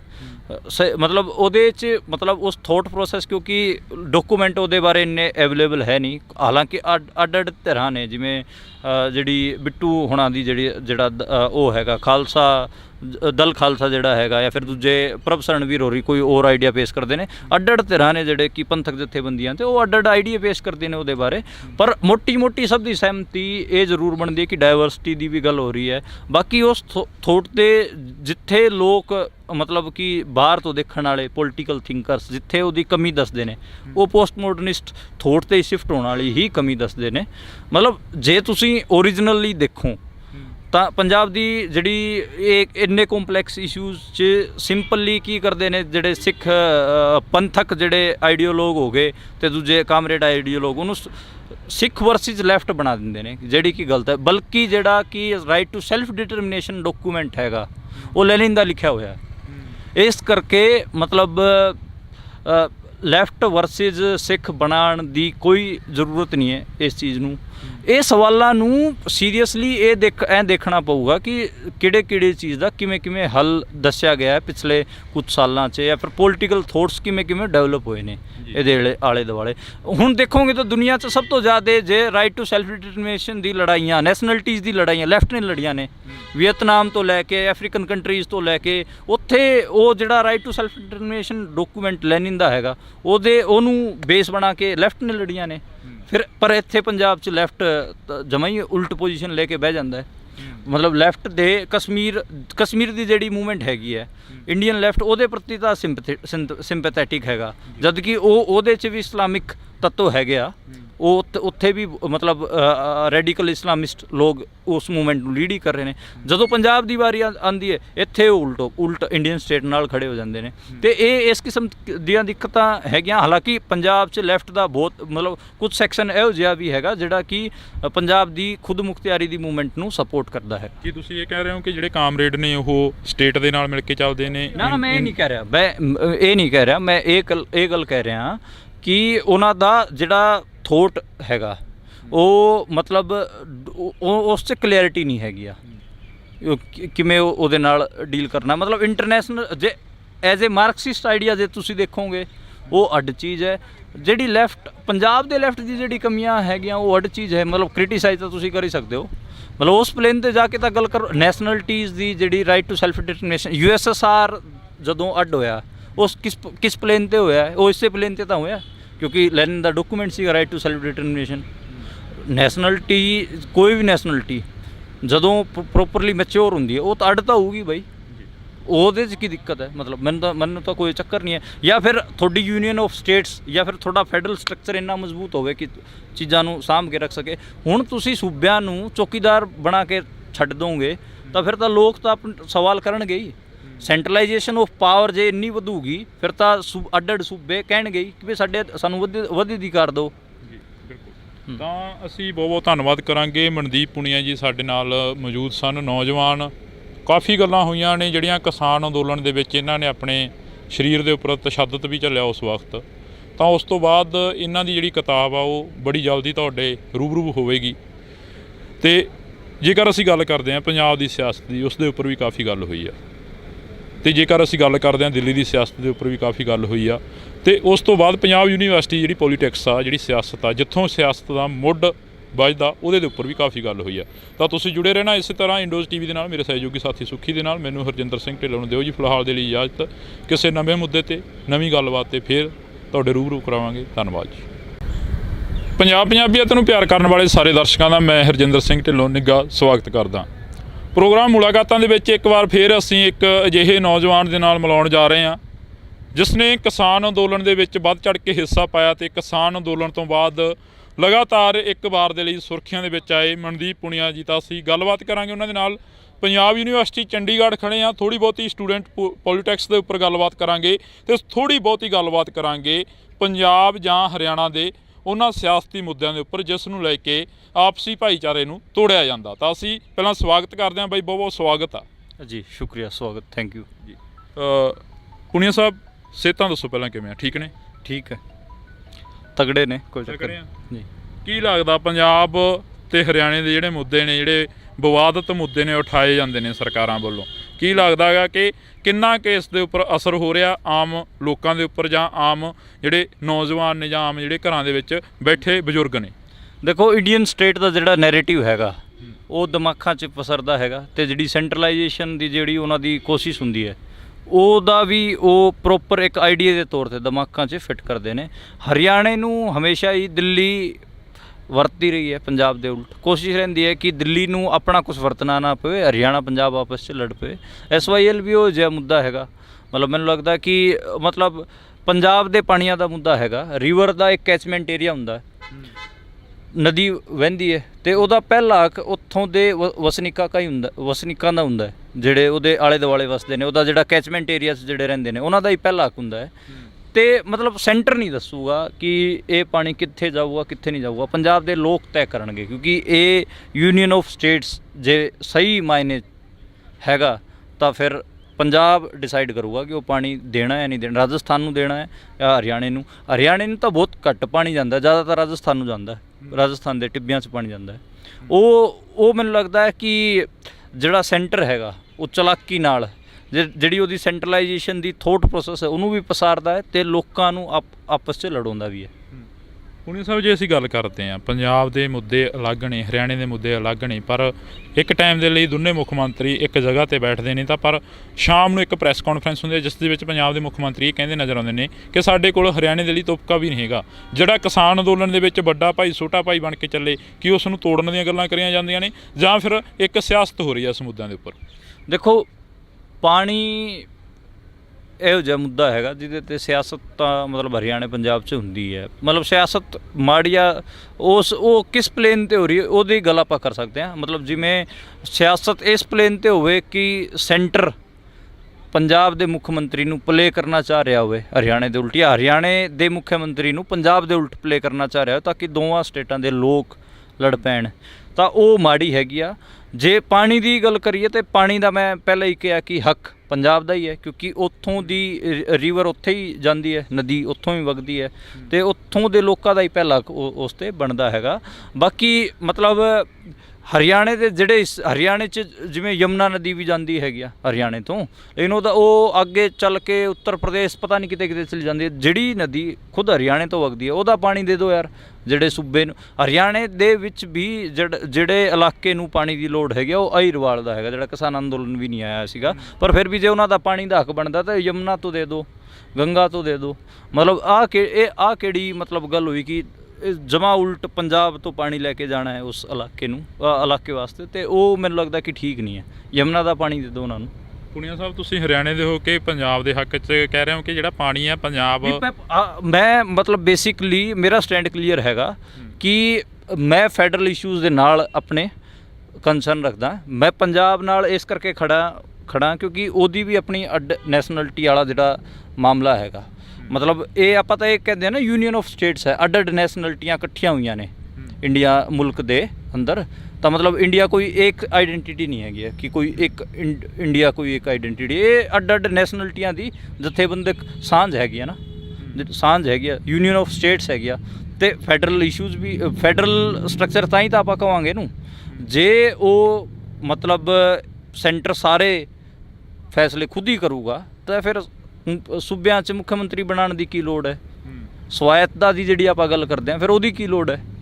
ਮਤਲਬ ਤੁਸੀਂ ਫਿਰ ਡਿਕਲੇਅਰ ਕਰੋ ਕਿ ਅਸੀਂ ਕੋਈ ਫੈਡਰਲ ਸਟਰਕਚਰ ਨਹੀਂ ਹੈਗਾ, ਕੋਈ ਅਸੀਂ ਫੈਡਰਲ ਇਸ਼ੂਜ਼ ਨੂੰ ਨਹੀਂ ਮੰਨਦੇ, ਉਹ ਡਿਕਲੇਅਰ ਕਰ ਦਿਓ। ਇਹ ਤਾਂ ਲਿਟਮਸ ਟੈਸਟ ਹੈਗਾ ਇੰਡੀਅਨ ਸਟੇਟ ਦਾ ਕਿ ਉਹ ਫੈਡਰਲ ਹੈਗਾ ਜਾਂ ਨਹੀਂ ਹੈਗਾ। ਜੇ ਉਹ ਫੈਡਰਲ ਹੈਗਾ ਤਾਂ ਫਿਰ ਪਾਣੀ ਦੇ ਜਿੰਨੇ ਵੀ ਫੈਸਲੇ ਨੇ ਉਹ ਪੰਜਾਬ ਨੂੰ ਹੀ ਕਰਨ ਦਊਗਾ। ਜੇ ਫੈਡਰਲ ਨਹੀਂ ਹੈਗਾ ਤਾਂ ਫਿਰ ਉਹ ਇਸ ਕਿਸਮ ਦੀ ਡਿਕਟੇਟਰਸ਼ਿਪ ਕਰੂਗਾ ਕਿ ਪਾਣੀ ਇਹਨੂੰ ਦਿਓ, ਫਲਾਣੇ ਨੂੰ ਦਿਓ, ਤਿਕੜੇ ਨੂੰ ਦਿਓ। ਜੇ ਪਾਣੀ ਮਤਲਬ ਪਾਣੀ ਦਾ ਮਸਲਾ ਹੈਗਾ ਨਾ, ਹਰਿਆਣਾ ਪੰਜਾਬ ਦੇ ਲੋਕ ਆਪਸ 'ਚ ਬੈਠ ਕੇ ਗੱਲ ਕਰ ਲੈਣਗੇ ਕਿਵੇਂ ਉਹਨੂੰ ਸੁਲਝਾਉਣਾ ਹੈਗਾ। ਸੈਂਟਰ ਕੌਣ ਹੋਊਗਾ ਸਾਨੂੰ ਦੱਸਣ ਵਾਲਾ? ਪੰਜਾਬ ਨੂੰ ਦੱਸਣ ਵਾਲਾ ਸੈਂਟਰ ਕੌਣ ਹੁੰਦਾ ਕਿ ਤੂੰ ਪਾਣੀ ਦੇ ਜਾਂ ਨਾ ਦੇ? ਇਹ ਗੱਲ ਹੈ। ਮਨਦੀਪ ਜੀ, ਜੇ ਅਸੀਂ ਗੱਲ ਕਰਦੇ ਹਾਂ ਪੰਜਾਬ ਦੀ ਸਿਆਸਤ ਦੇ ਵਿੱਚ ਯੂਨੀਵਰਸਿਟੀ ਦਾ ਬੜਾ ਵੱਡਾ ਰੋਲ ਹੁੰਦਾ, ਹਰਿਆਣੇ ਦੀ ਸਿਆਸਤ ਹੋਵੇ ਜਾਂ ਪੰਜਾਬ ਦੀ ਸਿਆਸਤ ਹੋਵੇ, ਸਟੂਡੈਂਟਾਂ ਦਾ ਬੜਾ ਵੱਡਾ ਰੋਲ ਹੁੰਦਾ। ਜਦੋਂ ਸਟੂਡੈਂਟਾਂ ਦੀ ਸਿਆਸਤ ਹੁੰਦੀ ਆ, ਆਪਾਂ ਸ਼ੁਰੂ ਦੇ ਵਿੱਚ ਗੱਲ ਕਰੀ ਸੀ ਕਿ ਥੋੜ੍ਹੀ ਬਹੁਤੀ ਗੱਲਬਾਤ ਇਹਦੇ 'ਤੇ ਵੀ ਕਰਾਂਗੇ। ਪੰਜਾਬ ਦੀ ਪੋਲੀਟਿਕਸ ਜਿੱਥੋਂ ਸ਼ੁਰੂ ਹੁੰਦੀ ਆ ਜਾਂ ਹਰਿਆਣੇ ਦੀ ਪੋਲੀਟਿਕਸ ਜਿੱਥੋਂ ਸ਼ੁਰੂ ਹੁੰਦੀ ਆ, ਕੀ ਲੱਗਦਾ ਤੁਸੀਂ ਤਾਂ ਇਸ ਯੂਨੀਵਰਸਿਟੀ ਦੇ ਵਿੱਚ ਤੁਰਦੇ ਫਿਰਦੇ ਰਹਿੰਦੇ ਹੋ ਜਾਂ ਇਹਨਾਂ ਸਟੂਡੈਂਟਾਂ ਦੇ ਨਾਲ ਬੈਠਦੇ ਹੋ, ਗੱਲਬਾਤ ਕਰਦੇ ਹੋ, ਕੀ ਲੱਗਦਾ ਜਿਹੜੀ ਸਟੂਡੈਂਟਾਂ ਦੀ ਪੋਲੀਟਿਕਸ ਆ ਉਹ ਕਿੱਥੇ ਜੇ ਨਜ਼ਰ ਆਉਂਦੀ ਆ ਜਾਂ ਕਿੱਦਾਂ ਦੀ ਨਜ਼ਰ ਆਉਂਦੀ ਆ? ਮੈਂ ਪਿਛਲੇ 10 ਦਿਨਾਂ ਤੋਂ ਇੱਥੇ ਗਰਾਊਂਡ ਰਿਪੋਰਟ ਕਰ ਰਿਹਾ। ਇੱਥੇ ਮੈਂ ਕਰੀਬ 23 ਦੇ ਨੇੜੇ ਤੇੜੇ ਇੰਟਰਵਿਊ ਕੀਤੇ ਨੇ ਅੱਡ ਜਥੇਬੰਦੀਆਂ ਦੇ, ਸਟੂਡੈਂਟ ਜਥੇਬੰਦੀਆਂ ਦੇ। ਇਸ ਵਾਰ ਖਾਸਾ ਪੰਜਾਬ ਯੂਨੀਵਰਸਿਟੀ ਦਾ ਜਿਹੜਾ ਪਲੇਨ ਹੈਗਾ ਸਟੂਡੈਂਟ ਪੋਲਿਟਿਕਸ ਦਾ, ਉਹ ਬਦਲਿਆ। ਤੁਸੀਂ ਇਹ ਗੱਲ ਸਹੀ ਕਹੀ ਹੈ ਕਿ ਇੱਥੋਂ ਦੀ ਪੋਲਿਟਿਕਸ ਦਾ ਅਸਰ ਪੰਜਾਬ ਹਰਿਆਣੇ 'ਚ ਪੈਂਦਾ ਹੈ। ਇੱਥੇ ਜਿਹੜਾ ਟ੍ਰੈਂਡ ਸੈੱਟ ਹੁੰਦਾ ਪੰਜਾਬ ਯੂਨੀਵਰਸਿਟੀ, ਉਹ ਪੰਜਾਬ 'ਚ ਫੈਲਦਾ, ਹਰਿਆਣੇ 'ਚ ਫੈਲਦਾ। ਜਿਵੇਂ ਇੱਥੇ ਇੱਕ ਟਾਈਮ ਗੈਂਗਸਟਰ ਕਲਚਰ ਆਇਆ ਤਾਂ ਉਹ ਗੈਂਗਸਟਰ ਕਲਚਰ ਪੂਰੇ ਪੰਜਾਬ 'ਚ ਫੈਲਿਆ, ਠੀਕ ਹੈ, ਹਰਿਆਣੇ 'ਚ ਵੀ ਫੈਲਿਆ। ਉਹ ਹੁਣ ਇੱਥੇ ਆਈਡੀਆਜ਼ ਤੇ ਪੋਲਿਟਿਕਸ ਹੋ ਰਹੀ ਹੈ। ਮਸਲ ਪਾਵਰ ਕਿਤੇ ਨਾ ਕਿਤੇ ਪਿੱਛੇ ਵੀ ਗਈ ਹੈ। ਜਿਵੇਂ ਇੱਥੇ SFS ਵਰਗੀ ਜਥੇਬੰਦੀ ਹੈਗੀ ਆ, CYSS ਜਿਹੜੀ ਆਮ ਆਦਮੀ ਪਾਰਟੀ ਦੀ ਸਟੂਡੈਂਟ ਵਿੰਗ ਹੈ, NSUI, ABVP ਜਿਹੜੀ ਕਿ RSS ਦੀ ਜਥੇਬੰਦੀ ਹੈਗੀ ਆ, ਪੰਥਕ ਜਥੇਬੰਦੀ ਸੱਤ ਹੈਗੀ ਆ, ਸੋਈ ਹੈਗੀ ਆ, ਤੇ ਉਹ ਸਾਰੀਆਂ ਲੜ ਰਹੀਆਂ ਨੇ ਚੋਣਾਂ। ਪਿਛਲੇ 10 ਦਿਨਾਂ ਤੋਂ ਮੈਂ ਓਬਜ਼ਰਵ ਕਰ ਰਿਹਾ, ਆਈਡੀਆਜ਼ ਦੇ ਪਲੇਨ ਤੇ ਗੱਲ ਕਰ ਰਹੀ ਹੈ, ਹੋ ਰਹੀ ਹੈ। ABVP ਵੀ ਕਹਿ ਰਹੀ ਹੈ ਖੁੱਲ੍ਹ ਕੇ, ਉਹਦਾ ਜਿਹੜਾ ਪ੍ਰੈਜ਼ੀਡੈਂਟ ਕੈਂਡੀਡੇਟ ਹੈ, ਕਿ ਅਸੀਂ ਯੂਨੀਵਰਸਿਟੀ ਨੂੰ ਭਗਵਾ ਕਰ ਦਾਂਗੇ। ਜਿਹੜੀ ਪੰਥਕ ਜਥੇਬੰਦੀਆਂ ਨੇ ਉਹ ਵੀ ਡਾਇਵਰਸਿਟੀ ਦੀ ਜਾਂ ਫਿਰ ਉਸ ਕਿਸਮ ਨਾਲ ਜਿਹੜੀ ਪੰਜਾਬ ਦੇ ਇਸ਼ੂਜ਼ ਨੇ ਉਹਨਾਂ ਨਾਲ ਖੇਬੜ ਰਹੀਆਂ ਨੇ।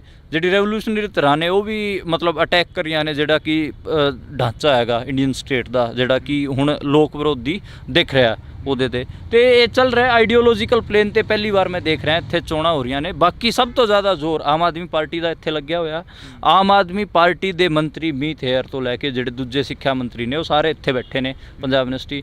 ਰਿਸਰਚ ਸਕੋਲਰਾਂ ਨੂੰ ਤੇ ਸਟੂਡੈਂਟਾਂ ਨੂੰ ਕੱਲੇ ਨੂੰ ਫੋਨ ਕਰਕੇ ਕਹਿ ਰਹੇ ਨੇ ਕਿ ਵੋਟ ਸਾਨੂੰ ਪਾਓ, ਨਹੀਂ ਤਾਂ ਫਿਰ ਤੁਸੀਂ ਨੌਕਰੀ ਪੰਜਾਬ 'ਚ ਹੀ ਕਰਨੀ, ਫਿਰ ਦੇਖ ਲਓ ਜੇ ਸਾਨੂੰ ਵੋਟ ਨਹੀਂ ਪਾਈ ਤਾਂ। ਐਂ ਕਰਕੇ ਉਹ ਧਮਕੀਆਂ ਦੇ ਰਹੇ ਨੇ, ਇੱਥੇ ਬੈਠੇ ਨੇ। ਤੇ ਕਾਰਨ ਕੀ ਮੰਨਦੇ ਜਿਹੜੀਆਂ ਇਦਾਂ ਦੀਆਂ ਧਮਕੀਆਂ ਮਿਲ ਰਹੀਆਂ ਨੇ? ਸਰਕਾਰ ਪੰਜਾਬ ਦੇ ਲੋਕਾਂ ਨੇ ਚੁਣੀ ਕਿ ਚੰਡੀਗੜ੍ਹ ਦੀ ਯੂਨੀਵਰਸਿਟੀ ਜਾਂ ਦੇ ਲਈ ਚੁਣੀ ਸੀ ਸਰਕਾਰ? ਇਹ ਵੀ ਸਵਾਲ ਖੜੇ ਹੁੰਦੇ ਨੇ। ਨਹੀਂ, ਇਹ ਗੱਲ ਤਾਂ ਠੀਕ ਹੈ, ਪਰ ਉਹਨਾਂ ਦੀ ਜਿਹੜੀ ਸਟੂਡੈਂਟ ਜਥੇਬੰਦੀ ਹੈ ਉਹਦਾ ਪਹਿਲਾ ਇਲੈਕਸ਼ਨ ਹੈਗਾ ਪੰਜਾਬ 'ਚ, ਤੇ ਉਹ ਚਾਹਣਗੇ ਕਿ ਜਿੱਤ ਤੋਂ ਸ਼ੁਰੂਆਤ ਹੋਵੇ, ਇਸ ਕਰਕੇ ਉਹ ਸਾਰਾ ਕੁਝ ਕਰ ਰਹੇ ਨੇ। ਜਿਹੜਾ ਸਰਕਾਰ ਬਣਨ ਤੋਂ ਬਾਅਦ ਸੰਗਰੂਰ 'ਚ ਸਿਮਰਨਜੀਤ ਸਿੰਘ ਮਾਨ ਹੋਰਾਂ ਨੇ ਉਹਨਾਂ ਨੂੰ ਹਰਾ ਕੇ ਕੋਈ ਮੈਸੇਜ ਦਿੱਤਾ ਸੀਗਾ, ਸ਼ਾਇਦ ਜੇ ਇੱਥੇ ਵੀ ਉਹ ਹਾਰ ਗਏ ਫਿਰ ਮੈਸੇਜ ਤਾਂ ਵੱਡਾ ਜਾਣਾ, ਫਿਰ ਇਹਨਾਂ ਦੇ ਲਈ ਸਵਾਲ ਖੜਾ ਹੋ ਜਾਊਗਾ। ਇਸ ਕਰਕੇ ਉਹ ਐਡਾ ਜ਼ੋਰ ਲਾ ਰਹੇ ਨੇ ਕਿ ਇਹ ਸਟੂਡੈਂਟਾਂ ਵਿੱਚੋਂ ਇੱਥੋਂ ਜਿੱਤ ਕੇ ਜਾਈਏ। ਪਰ ਇੱਥੇ ਜਿਵੇਂ 1158 ਪ੍ਰੋਫੈਸਰਾਂ ਦੀ ਭਰਤੀ ਸੀਗੀ, ਉਹਨਾਂ ਦੇ ਜਿਹੜੇ ਕੈਂਡੀਡੇਟ ਸੀਗੇ ਉਹ ਵੀ ਇਸ ਯੂਨੀਵਰਸਿਟੀ ਦੇ ਸੀਗੇ ਬਥੇਰੇ, ਉਹ ਵੀ ਉਹਨਾਂ ਦੇ ਉਲਟ ਪ੍ਰਚਾਰ ਕਰ ਰਹੇ ਨੇ। ਐਡਾ ਸੌਖਾ ਨਹੀਂ ਹੈ CYSS ਵਾਸਤੇ। CYSS ਜ਼ੋਰ ਪੂਰਾ ਲਾ ਰਹੀ ਹੈ ਇੱਥੇ। CYSS ਮਤਲਬ ਜਿਹੜੀ ਆਮ ਆਦਮੀ ਪਾਰਟੀ ਦੀ ਸਟੂਡੈਂਟ ਵਿੰਗ ਹੈਗੀ ਆ, ਉਹ ਨਾਈਟ ਕਲੱਬਾਂ 'ਚ ਲੈ ਕੇ ਜਾਣਾ, ਟ੍ਰਿਪ ਲੈ ਕੇ ਜਾਣੇ, ਪੈਸੇ ਵੰਡਣੇ। ਪਹਿਲੀ ਵਾਰ ਪੰਜਾਬ ਯੂਨੀਵਰਸਿਟੀ ਦੇ ਇਲੈਕਸ਼ਨ 'ਚ ਇਹ ਹੋ ਰਿਹਾ ਕਿ ਕੱਲੇ ਜਵਾਕ ਨੂੰ ਵੀ ਜਾ ਕੇ ਪੈਸੇ ਆਫਰ ਕੀਤੇ ਜਾ ਰਹੇ ਨੇ। ਮਤਲਬ ਇਸ ਪਲੇਨ 'ਤੇ ਵੀ ਇਲੈਕਸ਼ਨ ਚੱਲ ਰਿਹਾ, ਅਤੇ ਮਤਲਬ ਇਹ ਹੈਗੀ ਗੱਲ। ਅਤੇ ਬਾਕੀ ਮਤਲਬ ਜਿਹੜੀ ਪੰਜਾਬ ਯੂਨੀਵਰਸਿਟੀ ਨੂੰ ਕਿਹਾ ਜਾਂਦਾ ਸੀਗਾ ਕਿ ਇੱਥੇ ਡਿੰਪੀ ਚੰਦਵਾਨ ਵਰਗੇ, ਲਾਰੈਂਸ ਬਿਸ਼ਨੋਈ ਵਰਗੇ ਗੈਂਗਸਟਰ ਪੈਦਾ ਹੋਏ ਨੇ, ਮਤਲਬ ਮੈਨੂੰ ਲੱਗਦਾ ਕਿ ਹੁਣ ਪੰਜਾਬ ਯੂਨੀਵਰਸਿਟੀ ਦੀ ਸਟੂਡੈਂਟ ਪੋਲਿਟਿਕਸ ਰੈਵੋਲੂਸ਼ਨਰੀ ਜਾਂ ਫਿਰ ਪੰਜਾਬੀਅਤ ਦੀ ਗੱਲ ਕਰਨ ਵਾਲੇ ਜਾਂ ਹਰਿਆਣੇ ਦੀ ਗੱਲ ਕਰਨ ਵਾਲੇ ਵਧੀਆ ਤਾਕੜ ਲੀਡਰ ਵੀ ਦੇਊਗੀ, ਕਿਉਂਕਿ ਆਈਡੀਆਜ਼ ਦੇ ਪਲੇਨ 'ਤੇ ਹੁਣ ਇੱਥੇ ਗੱਲ ਹੋ ਰਹੀ ਹੈ। ਤੁਸੀਂ ਕਿਹਾ ਕਿ ਇੱਥੋਂ ਦੀ ਗੈਂਗਸਟਰ ਜਿਹੜਾ ਕਲਚਰ ਇੱਥੋਂ ਸ਼ੁਰੂ ਹੋਇਆ। ਜੇ ਆਪਾਂ ਗੱਲ ਕਰਦੇ ਹਾਂ ਗੈਂਗਸਟਰ ਕਲਚਰ ਦੀ, ਗੈਂਗਸਟਰ ਕਲਚਰ ਦੇ ਵਿੱਚ ਧੱਕੇ ਚੜਿਆ ਸਿੱਧੂ ਮੂਸੇਵਾਲਾ। ਇੱਕ ਮਾਂ ਦਾ ਤੇ ਪਿਓ ਦਾ ਪੁੱਤ ਮਾਰ ਦਿੱਤਾ ਗਿਆ, ਨੌਜਵਾਨ ਸੀ ਜਿਹੜਾ ਹਾਲੇ ਤੱਕ ਇਨਸਾਫ ਨਹੀਂ ਮਿਲਿਆ। ਉਹਨਾਂ ਦੇ ਮਾਤਾ ਪਿਤਾ ਵੱਲੋਂ ਵੀ ਆਏ ਐਤਵਾਰ ਉੱਥੇ ਇਕੱਠ ਕਰਕੇ ਸਰਕਾਰ ਨੂੰ ਜਾਂ ਉਹਨਾਂ ਲੋਕਾਂ ਨੂੰ ਲਾਹਣਤਾਂ ਪਾਈਆਂ ਜਾਂਦੀਆਂ ਨੇ ਕਿ ਹਾਲੇ ਤੱਕ ਸਾਡੇ ਪੁੱਤ ਦਾ ਸਿਵਾ ਨਹੀਂ ਠੰਡਾ ਹੋਇਆ, ਸਾਡੇ ਹਿੱਕ ਦੇ ਵਿੱਚ ਜਿਹੜਾ ਸਾਡੇ ਦਿਲ ਦੇ ਵਿੱਚ ਉਹਦਾ ਛੇਕ ਆ ਉਹ ਬਲ ਰਿਹਾ ਗਾ। ਇਹ ਗੱਲ ਤਾਂ ਠੀਕ ਹੈ, ਮਤਲਬ ਉਹਨਾਂ ਦੇ ਮਾਤਾ ਪਿਤਾ ਦਾ ਦੁੱਖ ਜਾਇਜ਼ ਹੀ ਹੈ, ਅਤੇ ਉਹ ਸਹੀ ਸਰਕਾਰ ਨੂੰ ਮਤਲਬ ਲਾਹਨਤਾਂ ਦੇ ਰਹੇ ਨੇ, ਕਿਉਂਕਿ ਪਿੱਛੇ ਜਿਹੜੀ ਕਸਟਡੀ 'ਚ ਉਹਨਾਂ ਨੇ ਗੈਂਗਸਟਰ ਭਜਾਤਾ, ਜਿਹੜਾ ਕਿ ਇਸ ਸਿੱਧੂ ਮੂਸੇਵਾਲਾ ਦੀ ਮੌਤ 'ਚ ਸ਼ਾਮਿਲ ਸੀਗਾ। ਪੰਜਾਬ ਪੁਲਿਸ ਨੇ ਭਜਾਇਆ ਉਹਨੂੰ, ਅਤੇ ਉਹ ਸ਼ਰਮ ਵਾਲੀ ਗੱਲ ਸੀਗੀ। ਅਤੇ ਇਸ ਤੋਂ ਇਲਾਵਾ ਵੀ ਮਤਲਬ ਜਿਹੜੀ ਗੈਂਗਸਟਰ ਕਲਚਰ ਹੈਗਾ ਪੰਜਾਬ ਦਾ, ਉਹ ਮਤਲਬ ਉਸ ਕਿਸਮ ਦੀ ਰੋਕ ਨਹੀਂ ਲੱਗੀ, ਕਿਉਂਕਿ ਜੇਲਰਾਂ ਨੂੰ ਆਮ ਤੌਰ 'ਤੇ ਆਪਾਂ ਸੁਣਦੇ ਹਾਂ, ਉਹਨਾਂ ਨੂੰ ਜੇਲਰਾਂ ਨੂੰ ਹੀ ਧਮਕੀ ਦੇ ਰਹੇ ਨੇ ਗੈਂਗਸਟਰ। ਫੋਨਾਂ ਤੋਂ ਅੱਡ ਵਪਾਰੀਆਂ ਅਤੇ ਦੂਜਿਆਂ ਲੋਕਾਂ ਨੂੰ ਧਮਕੀਆਂ ਮਿਲ ਹੀ ਰਹੀਆਂ ਨੇ। ਅਤੇ ਇਹ ਤਾਂ ਮਤਲਬ ਠੀਕ ਹੈ ਗੱਲ ਕਿ ਜਸਟਿਸ ਸਿੱਧੂ ਮੂਸੇਵਾਲਾ ਨੂੰ ਉਦੋਂ ਹੀ ਮਿਲੂਗਾ ਜਦੋਂ ਇਹ ਸਾਰਾ ਜਿਹੜਾ ਔਰਗਨਾਈਜ਼ਡ ਕ੍ਰਾਈਮ ਸਿਸਟਮ ਚੱਲ ਰਿਹਾ ਪੰਜਾਬ 'ਚ, ਮਤਲਬ ਐਡਾ ਤਕੜਾ ਔਰਗਨਾਈਜ਼ ਕ੍ਰਾਈਮ ਤਾਂ ਮੈਨੂੰ ਮਤਲਬ ਜਿਹੜਾ ਉੱਤਰ ਪ੍ਰਦੇਸ਼ ਦਾ ਪੂਰਬੀ ਹਿੱਸਾ ਉੱਥੇ ਦਿਖਦਾ ਸੀਗਾ, ਪਰ ਪੰਜਾਬ 'ਚ ਵੀ ਉਸੇ ਸਕੇਲ 'ਤੇ ਔਰਗਨਾਈਜ਼ ਕ੍ਰਾਈਮ ਚੱਲ ਰਿਹਾ। ਅਤੇ ਮੈਨੂੰ ਲੱਗਦਾ ਕਿ ਉਹਦੇ ਤੇ ਰੋਕ ਲੱਗਣੀ ਚਾਹੀਦੀ। ਨੌਜਵਾਨ ਨਹੀਂ ਮਾਰੇ ਜਾਣੇ ਚਾਹੀਦੇ। ਇੱਥੋਂ ਦੇ ਜਿਹੜੇ ਪਹਿਲਾਂ ਵਿੱਕੀ ਮਿੱਡੂ ਖੇੜਾ, ਜਿਨ੍ਹਾਂ ਦੇ ਮੌਤ ਤੋਂ ਬਾਅਦ ਵੀ ਸਿਆਸਤ ਗਰਮ ਹੋਈ ਸੀ, ਸੋਈ ਪਾਰਟੀ ਤੋਂ ਸੀਗੇ, ਉਹਨਾਂ ਦੀ ਵੀ ਮੌਤ ਹੋਈ ਹੈ। ਇਸ ਤੋਂ ਇਲਾਵਾ ਵੀ ਬਹੁਤ ਸਾਰੇ ਨੌਜਵਾਨ ਇਸ ਗੈਂਗਸਟਰ ਕਲਚਰ ਦੀ ਭੇਂਟ ਚੜ੍ਹੇ ਨੇ। ਇਹਦੇ 'ਤੇ ਰੋਕ ਲੱਗਣੀ ਚਾਹੀਦੀ। ਸਿਵਿਆਂ ਦੇ ਉੱਪਰ ਰੋਟੀਆਂ ਸੇਕੀਆਂ ਜਾਂਦੀਆਂ ਨੇ, ਕੋਈ ਵੀ ਪਾਰਟੀ ਦਾ ਹੋਵੇ ਜਾਂ ਕੋਈ ਵੀ ਨੁਮਾਇੰਦਾ ਹੋਵੇ ਜਾਂ ਇੱਕ ਪੰਥਕ ਨੁਮਾਇੰਦਾ ਹੋਵੇ ਜਾਂ ਫਿਰ ਇੱਕ ਕੋਈ ਗਾਇਕ ਹੋਵੇ, ਉਹਨਾਂ ਦੇ ਸਿਵਿਆਂ ਦੇ ਉੱਪਰ ਆਏ ਦਿਨ ਰੋਟੀਆਂ ਸੇਕਦੇ ਨੇ ਸਿਆਸਤਦਾਨ। ਕੀ ਇਹ ਜਾਇਜ਼ ਲੱਗਦਾ? ਦੇਖੋ ਮੈਨੂੰ ਲੱਗਦਾ ਕਿ ਇੱਕ ਤਾਂ ਪੰਜਾਬ 'ਚ ਇੱਕ ਚੀਜ਼ ਇਹ ਵੀ ਬਣ ਰਹੀ ਹੈ ਕਿ ਮਤਲਬ ਕਲਟ ਬਣਾਉਣ ਦੀ ਬਹੁਤ ਕਾਹਲੀ ਹੁੰਦੀ ਹੈ। ਮਤਲਬ ਕੋਈ ਵੀ ਜੇ ਕਿਸੇ ਦੀ ਡੈਥ ਵੀ ਹੋ ਜਾਂਦੀ ਹੈ, ਚਾਹੇ ਉਹ ਕਿਸੇ ਵੀ ਤਰੀਕੇ ਨਾਲ ਹੁੰਦੀ ਹੈ, ਅਤੇ ਉਹਨੂੰ ਫਿਰ ਬਹੁਤ ਵੱਡਾ ਫਿਗਰ ਬਣਾ ਕੇ ਪੇਸ਼ ਕੀਤਾ ਜਾਂਦਾ ਹੈ, ਫਿਰ ਉਹਦੇ 'ਤੇ ਸਿਆਸਤ ਕਰਨ ਦੀ ਕੋਸ਼ਿਸ਼ ਹੁੰਦੀ ਹੈ। ਮੈਨੂੰ ਉਹ ਪਲੇਨ ਠੀਕ ਨਹੀਂ ਲੱਗਦਾ। ਮੈਨੂੰ ਲੱਗਦਾ ਕਿ ਪਲੇਨ ਤਾਂ ਆਈਡੀਆਜ਼ ਦਾ ਹੀ ਹੋਣਾ ਚਾਹੀਦਾ। ਤੁਸੀਂ ਜੇ ਪੰਜਾਬੀ ਨੈਸ਼ਨਲ ਟੀਵੀ ਦੀ ਵੀ ਗੱਲ ਕਰਨੀ ਹੈ, ਰਾਈਟ ਟੂ ਸੈਲਫ ਡਿਟਰਮੀਨੇਸ਼ਨ ਦੀ ਵੀ ਗੱਲ ਕਰਨੀ ਹੈਗੀ ਆ, ਅਤੇ ਤੁਸੀਂ ਫਿਰ ਆਈਡੀਆ ਦੇ ਪਲੇਨ 'ਤੇ ਕਰੋ ਕਿ ਕਿਵੇਂ ਆ ਰਿਹਾ, ਕਿਵੇਂ ਆਪਾਂ ਅਚੀਵ ਕਰ ਸਕਦੇ ਹਾਂ, ਕਿਵੇਂ ਇਹਦੇ ਵਾਸਤੇ ਲੜਾਈ ਹੋ ਸਕਦੀ ਹੈ। ਤੁਸੀਂ ਕਿਸੇ ਨੂੰ ਕਲਟ ਬਣਾ ਕੇ ਉਹਦੀ ਮੌਤ ਤੋਂ ਬਾਅਦ ਉਹਦੇ 'ਤੇ ਸਿਆਸਤ ਨਹੀਂ ਕਰ ਸਕਦੇ, ਕਿਉਂਕਿ ਬੰਦਾ ਕੋਈ ਵੀ ਹੋ, ਚਾਹੇ ਉਹ ਜੀਵਨ ਤੋਂ ਚਾਹੇ ਮਰ ਗਿਆ ਹੋਵੇ, ਉਹ ਇੱਕ ਬਾਅਦ ਡਹਿ ਜਾਂਦਾ, ਥੋਟ ਜਿੰਦਾ ਰਹਿੰਦਾ। ਥੋਟ ਪ੍ਰੋਸੈਸ ਹੀ ਮਤਲਬ ਲੋਕਾਂ 'ਚ ਪਸਰਦਾ ਹੈਗਾ। RSS ਲੋਕਾਂ ਨੂੰ ਨਹੀਂ ਪਸਾਰਦੀ, ਬਲਕਿ ਆਪਣੇ ਵਿਚਾਰ ਨੂੰ ਪਸਾਰਦੀ, ਤਾਂ ਕਰਕੇ ਉਹ ਸਕਸੈਸਫੁਲ ਵੀ ਹੈ ਮੁਲਕ 'ਚ। ਅਤੇ ਇਸ ਕਰਕੇ ਹੋਰ ਦੂਜੀ ਜਿੰਨੀ ਵੀ ਆਈਡੀਓਲੋਜੀਜ਼ ਹੈਗੀ ਜਿਹੜੀ ਕਿ ਆਪਣੇ ਆਪ ਨੂੰ ਪੰਜਾਬ ਪੱਖੀ ਕਹਿੰਦੀਆਂ ਨੇ, ਉਹਨਾਂ ਨੂੰ ਥੋਟ ਨੂੰ ਪਸਾਰਨਾ ਚਾਹੀਦਾ। ਮਤਲਬ ਕਿਸੇ ਦੇ ਮਰੇ 'ਤੇ ਸਿਆਸਤ ਖੜੀ ਕਰਨ ਦੀ ਕੋਸ਼ਿਸ਼ ਮੈਨੂੰ ਲੱਗਦਾ ਕਿ ਕੋਈ ਚੰਗੀ ਗੱਲ ਹੈਗੀ ਆ। ਪੁਨੀਆ ਸਾਹਿਬ ਕਿਸਾਨ ਅੰਦੋਲਨ 'ਚ ਕਾਫੀ ਐਕਟਿਵ ਰਹੇ ਨੇ। ਜੇਕਰ ਅਸੀਂ ਗੱਲ ਕਰਦੇ ਹਾਂ ਪੰਜਾਬ ਦੀ ਜਾਂ ਕਿਸਾਨ ਅੰਦੋਲਨ ਦੀ, ਪੂਰੇ ਭਾਰਤ ਦਾ ਕਿਸਾਨ ਅੰਦੋਲਨ ਸੀ, ਉਸ ਦੇ ਉੱਪਰ ਸੁਣਿਆ ਸੀ ਤੁਸੀਂ ਕਿਤਾਬ ਲਿਖ ਰਹੇ ਹੋ, ਹੋਈ ਕੰਪਲੀਟ। ਉਸ ਦੇ ਵਿੱਚ ਕੀ ਜਿਹੜੇ ਖੁਲਾਸੇ ਨੇ, ਤੁਸੀਂ ਕਿਹਾ ਸੀ ਕਿ ਵੱਡੇ ਖੁਲਾਸੇ ਕਰਾਂਗੇ, ਕਿਹੜੇ ਖੁਲਾਸੇ ਨੇ ਜਿਹੜੇ ਉਸ ਦੇ ਵਿੱਚ ਹੋ ਰਹੇ ਨੇ ਸਾਹਮਣੇ? ਦੇਖੋ ਮੈਂ ਕਿਤਾਬ ख़त्म ਕਰ ਲਈ ਹੈ। ਕਿਤਾਬ ਤਾਂ ਕਾਫੀ ਟਾਈਮ ਦੀ ख़त्म ਹੋ ਗਈ ਸੀਗੀ, ਉਹ ਆਣੀ ਸੀ ਉੱਦਾਂ, ਪਰ ਲੇਟ ਚੱਲ ਰਹੀ ਹੈ। ਮੈਂ ਥੋੜ੍ਹੇ ਫਾਈਨੈਂਸ਼ੀਅਲ ਕ੍ਰਾਈਸਿਸ 'ਚ ਫਸ ਗਿਆ ਸੀਗਾ ਪਿਛਲੇ ਟਾਈਮ। ਮੇਰੇ ਚੈਨਲ ਸਰਕਾਰ ਨੇ ਬੰਦ ਕਰਤੇ ਸੀ। ਇੱਕ ਤੋਂ ਜਨਪਤ ਕਰਕੇ ਸੀਗਾ ਸਾਡਾ YouTube 'ਤੇ, ਅਤੇ ਉਹ ਬੰਦ ਕਰਤਾ ਸੀਗਾ। ਕੁਛ ਸਾਡੇ ਮਤਲਬ ਇਹ ਲਾ ਲਓ ਕਿ ਵੀਡੀਓਜ਼ ਸੀ ਜਿਹੜੀਆਂ ਜ਼ਿਆਦਾ ਚੱਲੀਆਂ, ਉਹ ਉਹਨਾਂ ਨੇ ਉਡਾਤੀਆਂ। ਹੁਣ ਨਵਾਂ ਗਾਂव ਸਵੇਰਾ ਕਰਕੇ ਚੈਨਲ ਚਲਾਇਆ ਸੀਗਾ, ਉਹ ਵੀ ਉਹਨਾਂ ਨੇ ਡਾਊਨ ਕਰਤਾ ਸੀਗਾ। ਅਤੇ ਇਸ ਕਰਕੇ ਥੋੜ੍ਹਾ ਫਾਈਨੈਂਸ਼ੀਅਲ ਕ੍ਰਾਈਸਿਸ ਫਸਿਆ ਰਿਹਾ। ਇਸ ਕਰਕੇ ਮੈਂ ਟੋਟਲੀ ਡਿਪੈਂਡੈਂਟ ਨਾ ਪਬਲਿਸ਼ਰ 'ਤੇ। ਪਬਲਿਸ਼ਰ ਜਦੋਂ ਪਬਲਿਸ਼ ਕਰੂਗਾ ਉਦੋਂ ਹੀ ਕਿਤਾਬ ਸਾਹਮਣੇ ਆਊਗੀ। ਕਿਤਾਬ 'ਚ ਜਿਹੜੇ ਕੰਟੈਂਟ ਦੀ ਗੱਲ ਕਰੀਏ ਤਾਂ ਕੰਟੈਂਟ ਇਸੇ ਕਿਸਮ ਦਾ ਹੈਗਾ ਕਿ ਜਿਹੜੀ ਆਪਣੀ ਜਥੇਬੰਦੀਆਂ ਸੀਗੀਆਂ, ਉਹ ਕਿਸ ਟਾਈਮ ਕਿਹੜਾ ਸਟੈਂਡ ਲੈ ਰਹੀ ਸੀ, ਕਿਹਨਾਂ ਦੇ ਉਹਨਾਂ ਨੂੰ ਫੋਨ ਆ ਰਹੇ ਸੀ, ਅਤੇ ਉਹ ਕਿਵੇਂ ਪ੍ਰੋਟੈਸਟ ਨੂੰ ਬਿਲਡ ਕਰ ਰਹੀਆਂ ਸੀ ਜਾਂ ਫਿਰ ਉਹ ਤੋਂ ਪਿੱਛੇ ਹਟ ਰਹੀਆਂ ਸੀ। ਉਹ ਸਾਰੀ ਚੀਜ਼ਾਂ ਮੈਂ ਲਿਖੀਆਂ ਨੇ। ਰੋਜ਼ ਦੇ ਚੀਫ ਦੇ ਵੀ ਫੋਨ ਆਏ ਨੇ ਲੋਕਾਂ ਨੂੰ, ਉਹ ਵੀ ਮੈਂ ਸਾਰੇ ਉਸ 'ਚ ਸਾਂਝੇ ਕੀਤੇ ਨੇ। ਕਈ ਵਾਰ ਤਾਂ ਮਤਲਬ ਜਿਹੜੇ ਆਪਣੇ ਆਪ ਨੂੰ ਕਹਿੰਦੀਆਂ ਨੇ ਕਿ ਅਸੀਂ ਲੈਫਟ ਹੋਣ ਦਾ ਦਾਅਵਾ ਕਰਦੀਆਂ ਨੇ, ਉਹਨਾਂ ਜਥੇਬੰਦੀਆਂ ਨੇ ਵੀ ਬਹੁਤ ਜ਼ਿਆਦਾ ਬੈਕ ਮਾਰੀ ਹੈ, ਅਤੇ ਉਹ ਵੀ ਮੈਂ ਲਿਖਿਆ ਹੈ। ਅਤੇ ਬਾਕੀ ਪੰਥਕ ਜਥੇਬੰਦੀਆਂ ਜਿਹੜਾ ਸਟੈਂਡ ਸੀਗਾ ਉਹ ਵੀ ਮੈਂ ਸਾਰਾ ਲਿਖਿਆ ਹੈ।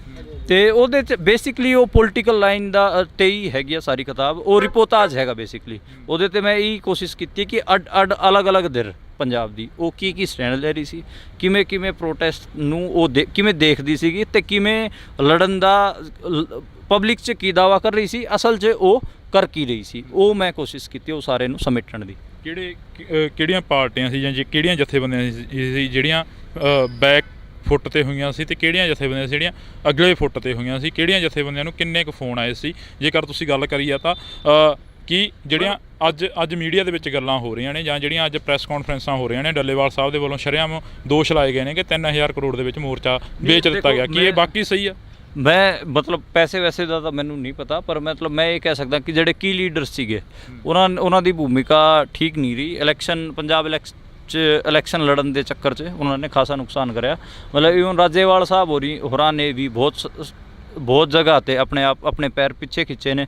ਉਹਨਾਂ ਨੇ ਮਤਲਬ ਕਲੀਅਰ ਮੈਸੇਜ ਵੀ ਦਿੱਤੇ ਨੇ ਕਿ ਅਸੀਂ ਬਈ ਇੰਡੀਅਨ ਸਟੇਟ ਦਾ ਜਿਹੜਾ ਦਾਇਰਾ ਹੈਗਾ ਉਹਦੇ 'ਚ ਰਹਿ ਕੇ ਹੀ ਅਸੀਂ ਪ੍ਰੋਟੈਸਟ ਕਰਨਾ ਹੈਗਾ। ਜਿਵੇਂ ਲੋਕਾਂ ਜਿਹੜੀ ਕਾਲ ਸੀਗੀ ਉਹ ਸੀਗੀ ਪਰੇਡ ਦੀ, ਦਿੱਲੀ ਪਰੇਡ ਦੀ 26 ਜਨਵਰੀ ਨੂੰ, ਉਹਨਾਂ ਨੂੰ ਕਿਸਾਨ ਗਣਤੰਤਰ ਪਰੇਡ ਕੀਤਾ। ਗਣਤੰਤਰ ਸ਼ਬਦ ਬਾੜ ਕੇ ਇਹ ਵੀ ਕਿਹਾ ਉਹਨਾਂ ਨੇ ਕਿ ਅਸੀਂ ਤਿਰੰਗਾ ਲੈ ਕੇ ਲਗਾ ਕੇ ਜਾਵਾਂਗੇ। ਉਹਨਾਂ ਨੇ ਮਤਲਬ ਜਿਹੜੇ ਚਿੰਨ੍ਹ ਵਰਤੇ ਉਸ ਤੋਂ ਬਾਅਦ ਕਲੀਅਰ ਕੀਤਾ ਕਿ ਅਸੀਂ ਕੋਈ ਵੀ ਬਗਾਵਤ ਨਹੀਂ ਕਰਨ ਜਾ ਰਹੇ। ਅਤੇ ਮਤਲਬ ਉਹਨਾਂ ਨੇ ਬਹੁਤ ਤਰੀਕੇ ਸਾਰ ਜਿਹੜਾ ਇੰਡੀਅਨ ਸਟੇਟ ਦਾ ਫਰੇਮਵਰਕ ਸੀਗਾ ਉਹਦੇ ਅੰਦਰ ਰਹਿ ਕੇ ਕੰਮ ਕੀਤਾ। ਮੈਨੂੰ ਇਹ ਵੀ ਲੱਗਦਾ ਕਿ ਉਹ ਰੂਲਿੰਗ ਕਲਾਸ ਲੀਡਰ ਰਹੇ ਨੇ, ਰੂਲਿੰਗ ਕਲਾਸ ਦੇ ਨੇੜੇ ਰਹੇ ਨੇ ਹਮੇਸ਼ਾ। 40-50 ਸਾਲ ਦਾ ਉਹਨਾਂ ਦਾ ਤਜਰਬਾ ਵੀ ਹੋ ਗਿਆ ਰੂਲਿੰਗ ਕਲਾਸ ਨਾਲ ਇਨ ਟੱਚ ਰਹਿੰਦੇ ਹੋਏ, ਤਾਂ ਕਰਕੇ ਫਿਰ ਉਹਨਾਂ ਨੇ ਉਹ ਜਿਹੜਾ ਰਾਗ ਸੀਗਾ ਸਾਲ ਆਪਣਾ ਹੀ ਸੀਗਾ। ਅਤੇ ਰਾਜੇਵਾਲ ਸਾਹਿਬ ਹੋ ਗਏ, ਉਹ ਦੂਜੇ ਹੋਰ ਵੀ ਜਥੇਬੰਦੀਆਂ ਮਤਲਬ ਈਵਨ ਉਗਰਾਹਾਂ ਸਾਹਿਬ ਵੀ ਮਾਰਚ 2021 ਚ ਕਹਿ ਰਹੇ ਸੀਗੇ ਕਿ ਜੇ ਸਰਕਾਰ 3 ਕਾਨੂੰਨ ਸਸਪੈਂਡ ਕਰਦੀ ਤਾਂ ਸਾਨੂੰ ਮੋਰਚਾ ਉਠਾ ਲੈਣਾ ਚਾਹੀਦਾ। ਸਾਡੀ 80% 85% ਜਿੱਤ ਹੋ ਚੁੱਕੀ ਹੈ। ਇਸ ਕਿਸਮ ਨਾਲ ਸਾਰੇ ਹੀ ਕਿਸਾਨ ਆਗੂਆਂ ਦੇ ਸਟੈਂਡ ਮੇ ਲਿਖੇ ਹੋਏ ਨੇ। ਜਿਹੜੀ ਕੀ ਲੀਡਰ ਸੀਗੇ ਜਿਨ੍ਹਾਂ ਕੋਲ ਕੁੰਜੀਆਂ ਸੀਗੀਆਂ ਮੋਰਚੇ ਦੀਆਂ, ਬੂਟਾ ਸਿੰਘ ਗੁਰਜਗਿੱਲ ਰਾਓ ਦੇ ਚੀਫ ਨਾਲ ਉਹ ਇਨ ਟੱਚ ਰਹੇ ਨੇ, ਤੇ ਹੋਰ ਵੀ ਕਈ ਲੀਡਰ ਸੀਗੇ। ਖੁਦ ਡੱਲੇਵਾਲ ਸਾਹਿਬ ਉੱਦਾਂ RSS ਦੇ ਲੀਡਰਾਂ ਨਾਲ ਇਨ ਟੱਚ ਰਹੇ ਨੇ। ਪਤਾ ਨਹੀਂ ਹੁਣ ਉਹ ਕਿਵੇਂ ਆਪਣੇ ਆਪ ਨੂੰ ਅਲੱਗ ਕਰਕੇ ਦਿਖਾ ਰਹੇ ਨੇ। ਤੇ ਇਹ ਹੈਗਾ ਹੀ ਸਾਰੇ ਲੀਡਰਾਂ ਦਾ ਹੀ ਲਿਖਿਆ ਹੋਇਆ। ਜਿਹੜਾ ਪੰਜਾਬ ਜਾਂ ਹਰਿਆਣਾ ਜਾਂ ਪੂਰਾ ਦੇਸ਼ ਇੱਕ ਪਲੇਟਫਾਰਮ 'ਤੇ ਇਕੱਠਾ ਹੋਇਆ, ਉਸ ਦੇ ਵਿੱਚ ਇੰਨੀ ਫਿੱਕ ਪੈ ਜਾਣੀ, ਫਿਰ ਬੈਕ ਫੁੱਟ 'ਤੇ ਆ ਜਾਣਾ। ਜਿਵੇਂ ਤੁਸੀਂ ਗੱਲ ਕਰੀ ਹੈ ਕਿ ਉਗਰਾਹਾਂ ਸਾਹਿਬ ਕਹਿੰਦੇ ਅਸੀਂ 85% ਮੋਰਚਾ ਜਿਹੜਾ ਉਹ ਜਿੱਤ ਲਿਆ, ਲੱਗਦਾ ਵੀ ਜਿੱਤਿਆ ਗਿਆ ਜਾਂ ਕਿਸਾਨ ਸੌਖੇ ਹੋ ਗਏ ਨੇ, ਖੁਦਕੁਸ਼ੀਆਂ ਕਰਨ ਨੂੰ ਹਟ ਗਏ ਨੇ ਮੋਰਚਾ ਲੱਗਣ ਤੋਂ ਬਾਅਦ? ਦੇਖੋ, ਮੋਰਚੇ ਦੀ ਗੱਲ ਕਰੀਏ ਤੇ ਮਤਲਬ ਇੱਕ ਦਿੱਕਤ ਇਹ ਰਹੀ ਲੋਕਾਂ ਵੱਲੋਂ ਵੀ, ਸਾਰਿਆਂ ਵੱਲੋਂ ਵੀ, ਉਸ ਮੋਰਚੇ ਨੂੰ ਇਮੋਸ਼ਨਲੀ ਬਹੁਤ ਦੇਖ ਰਹੇ ਸੀਗੇ, ਪੋਲੀਟੀਕਲੀ ਨਹੀਂ ਦੇਖ ਪਾ ਰਹੇ ਸੀਗੇ ਬਈ ਕੋਈ ਬੰਦਾ ਕੁਝ ਬੋਲ ਰਿਹਾ ਉਹਦਾ ਕੀ ਮਤਲਬ ਹੈਗਾ। ਜੇ ਪੋਲੀਟੀਕਲੀ ਆਪਾਂ ਚੀਜ਼ਾਂ ਨੂੰ ਦੇਖਦੇ ਤਾਂ ਚੀਜ਼ਾਂ ਹੋਰ ਹੋਣੀਆਂ ਸੀ। ਇਮੋਸ਼ਨਲ ਹੋ ਕੇ ਬਹੁਤ ਦੇਖਦੇ ਰਹੇ, ਹਾਏ ਜੀ ਕਿਸਾਨ ਬੈਠੇ ਨੇ, ਹਾਏ ਜੀ ਆਹ ਹੋ ਗਿਆ, ਹਾਏ ਜੀ ਸਾਡੇ ਬਜ਼ੁਰਗ, ਹਾਏ ਜੀ ਮਤਲਬ ਸਾਡੇ ਕਿਸਾਨ ਆਗੂ ਤਾਂ ਜੀ ਬਹੁਤ ਘੈਂਟ ਨੇ, 80 ਸਾਲਾਂ ਦਾ ਤਜਰਬਾ ਹੈਗਾ, 70 ਸਾਲਾਂ ਦਾ ਤਜਰਬਾ ਹੈਗਾ। ਐਂ ਕਰਕੇ ਨਾ ਬਹੁਤ ਇਮੋਸ਼ਨਲ ਮਾਹੌਲ ਬਣਾਤਾ। ਮਤਲਬ ਉਮਰ ਨਾਲ ਕੀ ਚੱਕਰ ਹੈ ਉਹਦੀ, ਜੇ ਪੋਲੀਟਿਕਸ ਠੀਕ ਨਹੀਂ ਹੈ ਤਾਂ ਫਿਰ ਉਮਰ ਨਾਲ ਕੀ ਹੁੰਦਾ ਹੈ, ਤਜਰਬਾ ਕਿੰਨਾ ਵੀ ਹੋਇਆ ਜਾਵੇ। ਤੇ ਇਸ ਕਰਕੇ ਮਤਲਬ ਅੱਗੇ ਵੀ ਜੇ ਕੋਈ ਮੋਰਚਾ ਲੱਗੇ ਤਾਂ ਪੋਲੀਟੀਕਲੀ ਉਹਨੂੰ ਦੇਖਣਾ ਚਾਹੀਦਾ, ਨਾ ਕਿ ਇਮੋਸ਼ਨਲੀ। ਠੀਕ ਹੈ, ਇਮੋਸ਼ਨਸ ਇੱਕ ਫੈਕਟਰ ਹੋ ਸਕਦੇ ਨੇ, ਤੁਸੀਂ ਲੋਕਾਂ ਨੂੰ ਇਕੱਠੇ ਕਰਨਾ ਬਹੁਤ ਸਾਰੇ, ਪਰ ਤੁਸੀਂ ਉਹਨਾਂ ਨੂੰ ਜੱਜ ਪੋਲੀਟੀਕਲ ਪਲੇਨ 'ਤੇ ਹੀ ਕਰੋਗੇ। ਠੀਕ ਹੈ, ਜੇ ਤੁਸੀਂ ਪੋਲੀਟੀਕਲ ਪਲੇਨ 'ਤੇ ਜੱਜ ਨਹੀਂ ਕਰ ਪਾ ਰਹੇ ਹੋ, ਇਟ ਮੀਨਸ ਤੁਹਾਡਾ ਮੂਰਖ ਬਣਨਾ ਤੈਅ ਹੈ। ਠੀਕ ਹੈ, ਤੇ ਐਡਾ ਵੱਡਾ ਮੋਰਚਾ ਬਣਿਆ ਸੀਗਾ, ਐਡਾ ਸਾਰਾ ਕੁਝ ਬਣਿਆ ਸੀਗਾ, ਹੁਣ ਕਿਉਂ ਲੋਕ ਇੰਟਰਸਟ ਨਹੀਂ ਲੈ ਪਾ ਰਹੇ? ਕਲੀਅਰਿਟੀ ਨਹੀਂ ਹੈ ਕਿ ਇਹਨਾਂ ਨੇ ਕੀ ਕੀਤਾ, ਕਿਵੇਂ ਹੋਇਆ, ਕਿਵੇਂ ਨਹੀਂ ਹੋਇਆ। ਇਸ ਕਰਕੇ ਮਤਲਬ ਹੁਣ ਜੋ ਇਲੈਕਸ਼ਨ ਲੜਨ ਵਾਲਾ ਵੀ ਸੀਗਾ ਉਹਦੇ ਕਰਕੇ ਵੀ ਮੋਰਚਾ ਖਾਸਾ ਪਿੱਛੇ ਗਿਆ। ਜੇ ਕਿਸਾਨ ਆਗੂ ਇਲੈਕਸ਼ਨ ਨਾ ਲੜਦੇ ਤਾਂ ਮੈਨੂੰ ਲੱਗਦਾ ਕਿ ਦੁਬਾਰੇ ਉਹ ਇਸ ਵਰਗਾ ਮੋਰਚਾ ਬਣਾ ਸਕਦੇ ਸੀਗੇ। ਉਹਨਾਂ ਨੇ ਠੀਕ ਜਿਹੜੀ ਕਿਸਾਨੀ ਮੂਵਮੈਂਟ ਸੀਗੀ ਉਸ ਨੂੰ ਜਿਹੜੇ ਲੀਡਰਾਂ ਨੇ ਚੋਣਾਂ ਲੜੀਆਂ ਉਹਨਾਂ ਨੇ ਖਾਸਾ ਪਿੱਛੇ ਧੱਕਿਆ ਹੈਗਾ, ਇਹ ਮੇਰਾ ਮੰਨਣਾ ਹੈ। ਕੀ ਲੱਗਦਾ ਹਰ ਇੱਕ ਜਗ੍ਹਾ 'ਤੇ ਝੰਡੇ ਚੁੱਕ ਕੇ ਬੈਠ ਜਾਣਾ ਜਾਂ ਹਰ ਇੱਕ ਜਗ੍ਹਾ 'ਤੇ ਧਰਨੇ ਲਗਾ ਦੇਣੇ, ਕੀ ਇਹ ਜਾਇਜ਼ ਆ? ਨਹੀਂ, ਬਿਲਕੁਲ ਜਾਇਜ਼ ਹੈ। ਰੈਜ਼ਿਸਟੈਂਸ ਦੀ ਪੋਲੀਟਿਕਸ ਨਾਲ ਹੀ ਤਾਂ ਥੋਟ ਗਰੋ ਕਰੂਗਾ। ਮਤਲਬ ਤੁਸੀਂ ਜੇ ਕੋਈ ਥੋਟ ਫਲਾਣਾ ਵੀ, ਅਲਟਰਨੇਟ ਥੋਟ ਫਲਾਣਾ, ਤੁਸੀਂ ਇਹ ਤਾਂ ਮਤਲਬ ਇੱਕ ਮੋਟਾ ਨਾ ਪੋਲੀਟਿਕਸ 'ਚ ਤੁਸੀਂ ਥੀਸਿਸ ਬਣਾ ਕੇ ਬੈਠਦੇ ਹੋ। ਮਤਲਬ ਆਪਣੇ ਤੁਸੀਂ ਇਹ ਮੰਨ ਰਹੇ ਹੋ ਕਿ ਇੰਡੀਅਨ ਸਟੇਟ ਤੁਹਾਡਾ ਭਲਾ ਨਹੀਂ ਕਰ ਰਿਹਾ ਹੈ, ਨਾ ਤੁਹਾਨੂੰ ਰੂਰਲ ਕ੍ਰਾਈਸਿਸ ਤੋਂ ਕੱਢ ਰਿਹਾ ਹੈ, ਨਾ ਤੁਹਾਡੇ ਜਿਹੜੇ ਨੈਸ਼ਨਲਿਟੀ ਦੇ ਇਸ਼ੂਜ਼ ਨੇ ਉਹਨਾਂ ਨੂੰ ਰਿਜ਼ੋਲਵ ਕਰ ਰਿਹਾ ਹੈ। ਅਤੇ ਫਿਰ ਤੁਹਾਨੂੰ ਉਹਦੇ ਅਲਟਰਨੇਟ ਕੋਈ ਥੋਟ ਵੀ ਫਲਾਣਾ ਪਊਗਾ। ਉਹ ਫਲਾਣ ਦਾ ਤਰੀਕਾ ਇਹੀ ਹੋ ਸਕਦਾ ਕਿ ਜਿਹੜੇ ਧਰਨੇ ਚੱਲਦੇ ਨੇ ਜਾਂ ਲੋਕ ਜਿਹੜੇ ਕਿ ਮੁਸੀਬਤਾਂ 'ਚ ਹੈਗੇ ਆ ਉਹਨਾਂ ਵਾਸਤੇ ਲੜਾਈ ਲੜੀ ਜਾਵੇ, ਅਤੇ ਉਸ ਲੜਾਈ ਲੜਦੇ ਹੀ ਜਿਹੜੇ ਕਿ ਨੈਸ਼ਨਲਿਟੀ ਦੇ ਸਵਾਲ ਨੇ ਜਾਂ ਫਿਰ ਦੂਜੇ ਰੂਰਲ ਕ੍ਰਾਈਸਿਸ ਦੇ ਸਵਾਲ ਨੇ ਉਹ ਲੋਕਾਂ 'ਚ ਪਸਾਰੇ ਜਾਣ। ਮੈਨੂੰ ਤਾਂ ਇਹ ਰਸਤਾ ਦਿਖਦਾ। ਆਮ ਲੋਕਾਂ ਨੂੰ ਪਰੇਸ਼ਾਨੀਆਂ ਆਉਂਦੀਆਂ ਨੇ ਜਿਹੜੀਆਂ, ਜਿਵੇਂ ਹੁਣ ਸੜਕਾਂ ਰੋਡ ਬਲੌਕ ਕਰ। ਦੇਖੋ, ਇੱਕ ਚੱਕਰ ਇਹ ਹੈ, ਆਮ ਮਤਲਬ ਰੈਜ਼ਿਸਟੈਂਸ ਤੋਂ ਨਾ ਕਿਸੇ ਨੂੰ ਕੋਈ ਪਰੇਸ਼ਾਨੀ ਨਹੀਂ ਹੁੰਦੀ, ਆਮ ਲੋਕ ਤਾਂ ਉਹ ਵੀ ਪਰੇਸ਼ਾਨ ਨੇ। ਠੀਕ ਹੈ, ਜੇ ਉਹ ਆਪਣੇ ਵਾਸਤੇ ਸੰਘਰਸ਼ ਕਰਨਗੇ ਤਾਂ ਫਿਰ ਤਾਂ ਉਹਨਾਂ ਨੂੰ ਤਾਂ ਮਤਲਬ ਇੱਕ ਤਗੜੇ ਹੋਰ ਬਣਦੇ ਨੇ ਸੰਘਰਸ਼ ਰਾਹੀਂ, ਪੋਲੀਟੀਕਲੀ ਵੀ ਮਜ਼ਬੂਤ ਹੋ ਰਹੇ ਨੇ। ਠੀਕ ਹੈ, ਇਹ ਪਰੇਸ਼ਾਨੀ ਤੁਸੀਂ ਕਿਹਨੂੰ ਕਹਿੰਦੇ ਹੋ ਇਹ ਵੀ ਦੇਖਣਾ ਪਊਗਾ। ਜੇ ਇਸ ਕਿਸਮ ਦੇ ਮਤਲਬ ਧਰਨੇ ਲੱਗਦੇ ਨੇ ਜਿਨ੍ਹਾਂ 'ਚ ਪੋਲੀਟੀਕਲ ਐਜੂਕੇਸ਼ਨ ਹੁੰਦੀ ਹੈ, ਪੋਲੀਟੀਕਲ ਟ੍ਰੇਨਿੰਗ ਹੁੰਦੀ ਹੈ ਬੰਦਿਆਂ ਦੀ, ਉਹਨੂੰ ਜੇ ਤੰਗ ਹੋਣਾ ਕਹਿੰਦੇ ਹੋ ਤਾਂ ਮੈਨੂੰ ਲੱਗਦਾ ਕਿ ਇਹ ਠੀਕ ਹੈ। ਬਲਕਿ ਉਹ ਤਾਂ ਸ਼ਾਰਪ ਹੋਰ ਹੋ ਰਹੇ ਨੇ ਪੋਲੀਟੀਕਲੀ। ਮਤਲਬ ਜਿੰਨਾ ਪੰਜਾਬ ਦਾ ਯੂਥ, ਪੰਜਾਬ ਦੇ ਲੋਕ ਇਸ ਕਿਸਾਨੀ ਧਰਨੇ 'ਚ ਸ਼ਾਰਪ ਹੋਏ ਨੇ, ਮੈਨੂੰ ਨਹੀਂ ਲੱਗਦਾ ਕਿ ਪਿਛਲੇ 10 ਸਾਲ 'ਚ ਦਿਖਾ ਦਿਓ ਕਿਹੜਾ ਇਹੋ ਜਿਹਾ ਮੋਰਚਾ ਆ ਉਹ ਧਰਨਾ ਹੋਇਆ ਸੀਗਾ ਜਿਹਦੇ 'ਚ ਇੰਨੇ ਸ਼ਾਰਪ ਬਣ ਕੇ ਨਿਕਲੇ ਪੋਲੀਟੀਕਲ। ਈਵਨ ਜਿਹੜੇ ਉਸ ਕਿਸਾਨ ਮੋਰਚੇ ਨੂੰ ਲੀਡ ਕਰ ਰਹੇ ਸੀਗੇ ਅੱਜ ਉਸ ਦੌਰਾਨ, ਅੱਜ ਨੌਜਵਾਨ ਉਹਨਾਂ ਨੂੰ ਵੀ ਸਵਾਲ ਪੁੱਛ ਰਹੇ ਨੇ। ਅਤੇ ਇਹ ਸਵਾਲ ਪੁੱਛਣ ਦੀ ਸਮਰੱਥਾ ਕਿੱਥੋਂ ਆ ਰਹੀ ਹੈ, ਇਹ ਪੋਲੀਟੀਕਲ ਸਮਝ ਕਿੱਥੋਂ ਆ ਰਹੀ ਹੈ? ਇਕੱਠੇ ਬੈਠੇ ਗੱਲਬਾਤ ਚੱਲੀ। ਉਹ ਬੇਸਿਕਲੀ ਸਕੂਲ ਵੀ ਹੁੰਦਾ ਹੈਗਾ ਥੋਟ ਦਾ, ਜਿਹੜਾ ਪ੍ਰੋਟੈਸਟ ਹੁੰਦਾ ਨਾ ਉਹ ਇੱਕ ਹਿਸਾਬ ਨਾਲ ਯੂਨੀਵਰਸਿਟੀ ਵਾਂਗ ਕੰਮ ਕਰਦਾ ਹੈ। ਉਹਦੇ 'ਚ ਥੋਟ ਆਈਡੀਆ ਫੈਲਦੇ ਨੇ, ਗੱਲਬਾਤ ਕਰਦੇ ਨੇ ਲੋਕ, ਕਈ ਆਈਡੀਆ ਭਿੜਦੇ ਨੇ ਉੱਥੇ। ਅਤੇ ਮੈਨੂੰ ਲੱਗਦਾ ਕਿ ਲੱਗਦੇ ਹੀ ਰਹਿਣੇ ਚਾਹੀਦੇ ਮੋਰਚਾ ਕੋਈ ਚੱਕਰ। ਔਰ ਅੱਗੇ ਵੀ ਲੱਗਣਗੇ ਕਿਉਂਕਿ ਜਿਹੜਾ ਪਾਣੀ ਦਾ ਇਸ਼ੂ ਹੈਗਾ ਇੰਡੀਅਨ ਸਟੇਟ ਦਾ ਟੈਸਟ ਹੀ ਹੋ ਰਿਹਾ ਕਿ ਉਹ ਫੈਡਰਲ ਹੈ ਨਹੀਂ ਹੈ। ਜੇ ਉਹ ਫੈਡਰਲ ਨਹੀਂ ਨਿਕਲਿਆ ਤਾਂ ਫਿਰ ਪੰਜਾਬ ਵਾਲੇ ਤਾਂ ਲੋਕ ਉੱਠਣਗੇ ਹੀ। ਉਦੋਂ ਸਟਰਗਲ ਕਰਨਗੇ ਹੀ, ਉਹ ਤਾਂ ਮਤਲਬ ਰੈਜ਼ਿਸਟੈਂਸ ਤਾਂ ਬਿਲਡ ਹੋਊਗਾ ਹੀ, ਸਟੇਟ ਔਰ ਮੋਰਚੇ ਤਾਂ ਲੱਗਣਗੇ ਹੀ। ਮੈਨੂੰ ਤਾਂ ਇਸ 'ਚ ਕੋਈ ਗਲਤ ਨਹੀਂ ਲੱਗਦਾ। ਜੇ ਪੰਜਾਬ ਦੀ ਤੁਸੀਂ ਗੱਲ ਕਰੀ ਆ, ਪੰਜਾਬ ਦੇ ਵਿੱਚ ਇੱਕ ਟਾਈਮ ਅਜਿਹਾ ਸੀ ਜਦੋਂ ਬੀਜੇਪੀ ਨੂੰ ਕੋਈ ਖੜਨ ਨਹੀਂ ਸੀ ਦਿੰਦਾ, ਬੀਜੇਪੀ ਦੇ ਲੀਡਰਾਂ ਨੂੰ ਭਜਾ ਦਿੰਦੇ ਸੀ। ਪਰ ਸੰਗਰੂਰ ਦੀ ਗੱਲ ਕਰੀ ਸੀ, ਸੰਗਰੂਰ ਦੀਆਂ ਚੋਣਾਂ ਦੇ ਵਿੱਚ ਬੀਜੇਪੀ ਦਾ ਜਿਹੜਾ ਲੀਡਰ ਉਹ ਤੀਜੇ ਨੰਬਰ 'ਤੇ ਆਉਂਦਾ। ਜਿਹੜੀ ਪੰਜਾਬ ਦੀ ਖੇਤਰੀ ਪਾਰਟੀ ਹੁੰਦੀ ਆ ਅਕਾਲੀ ਦਲ ਬਾਦਲ, ਉਹ ਚੌਥੇ ਨੰਬਰ 'ਤੇ ਚਲੀ ਜਾਂਦੀ ਆ। ਇਸੇ ਤਰ੍ਹਾਂ ਹੀ ਪੰਜਾਬ ਯੂਨੀਵਰਸਿਟੀ ਦੀ ਅਸੀਂ ਗੱਲ ਕਰ ਲਈਏ, ਪੰਜਾਬ ਯੂਨੀਵਰਸਿਟੀ ਦੇ ਵਿੱਚ ਵੀ ਜਿਹੜੇ ਇਲੈਕਸ਼ਨਾਂ ਹੋ ਰਹੀਆਂ ਨੇ, ਇਲੈਕਸ਼ਨਾਂ ਦੇ ਵਿੱਚ ਜਿਹੜੇ ਬੀਜੇਪੀ ਦੇ ABP ਵਾਲੇ ਵੱਧ ਚੜ੍ਹ ਕੇ ਹਿੱਸਾ ਲੈ ਰਹੇ ਨੇ, ਵੱਧ ਚੜ੍ਹ ਕੇ ਨੌਜਵਾਨਾਂ ਨਾਲ ਜਿੱਤਣ ਦੀ ਪੋਜੀਸ਼ਨ 'ਚ ਨੇ। ਉਹਦਾ ਕੀ ਕਾਰਨ ਆ ਫਿਰ, ਜਿੱਥੇ ਇੱਕ ਟਾਈਮ ਦੇ ਲਈ ਪੂਰੇ ਦੇਸ਼ ਦੇ ਵਿੱਚ ਬੀਜੇਪੀ ਨੂੰ ਕੋਈ ਦੇਖਣਾ ਪਸੰਦ ਨਹੀਂ ਸੀ ਕਰਦਾ? ਨਹੀਂ, ਮਤਲਬ ਇਹ ਵੀ ਦੇਖਣਾ ਪਊਗਾ ਕਿ ਸਾਰਾ ਹੀ ਦੇਸ਼ ਐਂ ਕਰ ਰਿਹਾ ਸੀਗਾ, ਸਾਰੇ ਹੀ ਲੋਕ ਕਰ ਰਹੇ ਸੀਗੇ, ਜਾਂ ਫਿਰ ਖਾਲੀ ਜਿਹੜੇ ਉਸ ਧਰਨੇ 'ਚ ਸ਼ਾਮਿਲ ਸੀ ਉਹ ਸੀਗੇ। ਮਤਲਬ ਮੈਨੂੰ ਲੱਗਦਾ ਕਿ ਇੱਕ ਤਾਂ ਆਪਾਂ ਨੂੰ ਕੋਈ ਵੱਡਾ ਫਿਨੋਮੀਨਾ ਵਾਪਰਦਾ ਤਾਂ ਆਪਾਂ ਸਾਰਿਆਂ ਨੂੰ ਹੀ ਲਪੇਟ ਲੈਂਦੇ ਉਹਦੇ 'ਚ। ਬਹੁਤ ਸਾਰੇ ਲੋਕ ਉਹਨੂੰ ਬੈਠ ਕੇ ਦੇਖ ਰਹੇ ਹੁੰਦੇ ਨੇ, ਅਤੇ ਇਸ ਕਰਕੇ ਪੰਜਾਬ 'ਚ ਵੀ ਇਹ ਨਹੀਂ ਸੀ ਕਿ ਬੀਜੇਪੀ ਦੀ ਸਪੇਸ ਖਤਮ ਹੋ ਗਈ। ਜੇ ਖਤਮ ਹੋ ਜਾਂਦੀ ਤਾਂ ਫਿਰ ਕੈਪਟਨ ਵਰਗੇ ਦੂਜੇ ਵੱਡੇ ਲੀਡਰ ਜਾਂਦੇ ਨਹੀਂ।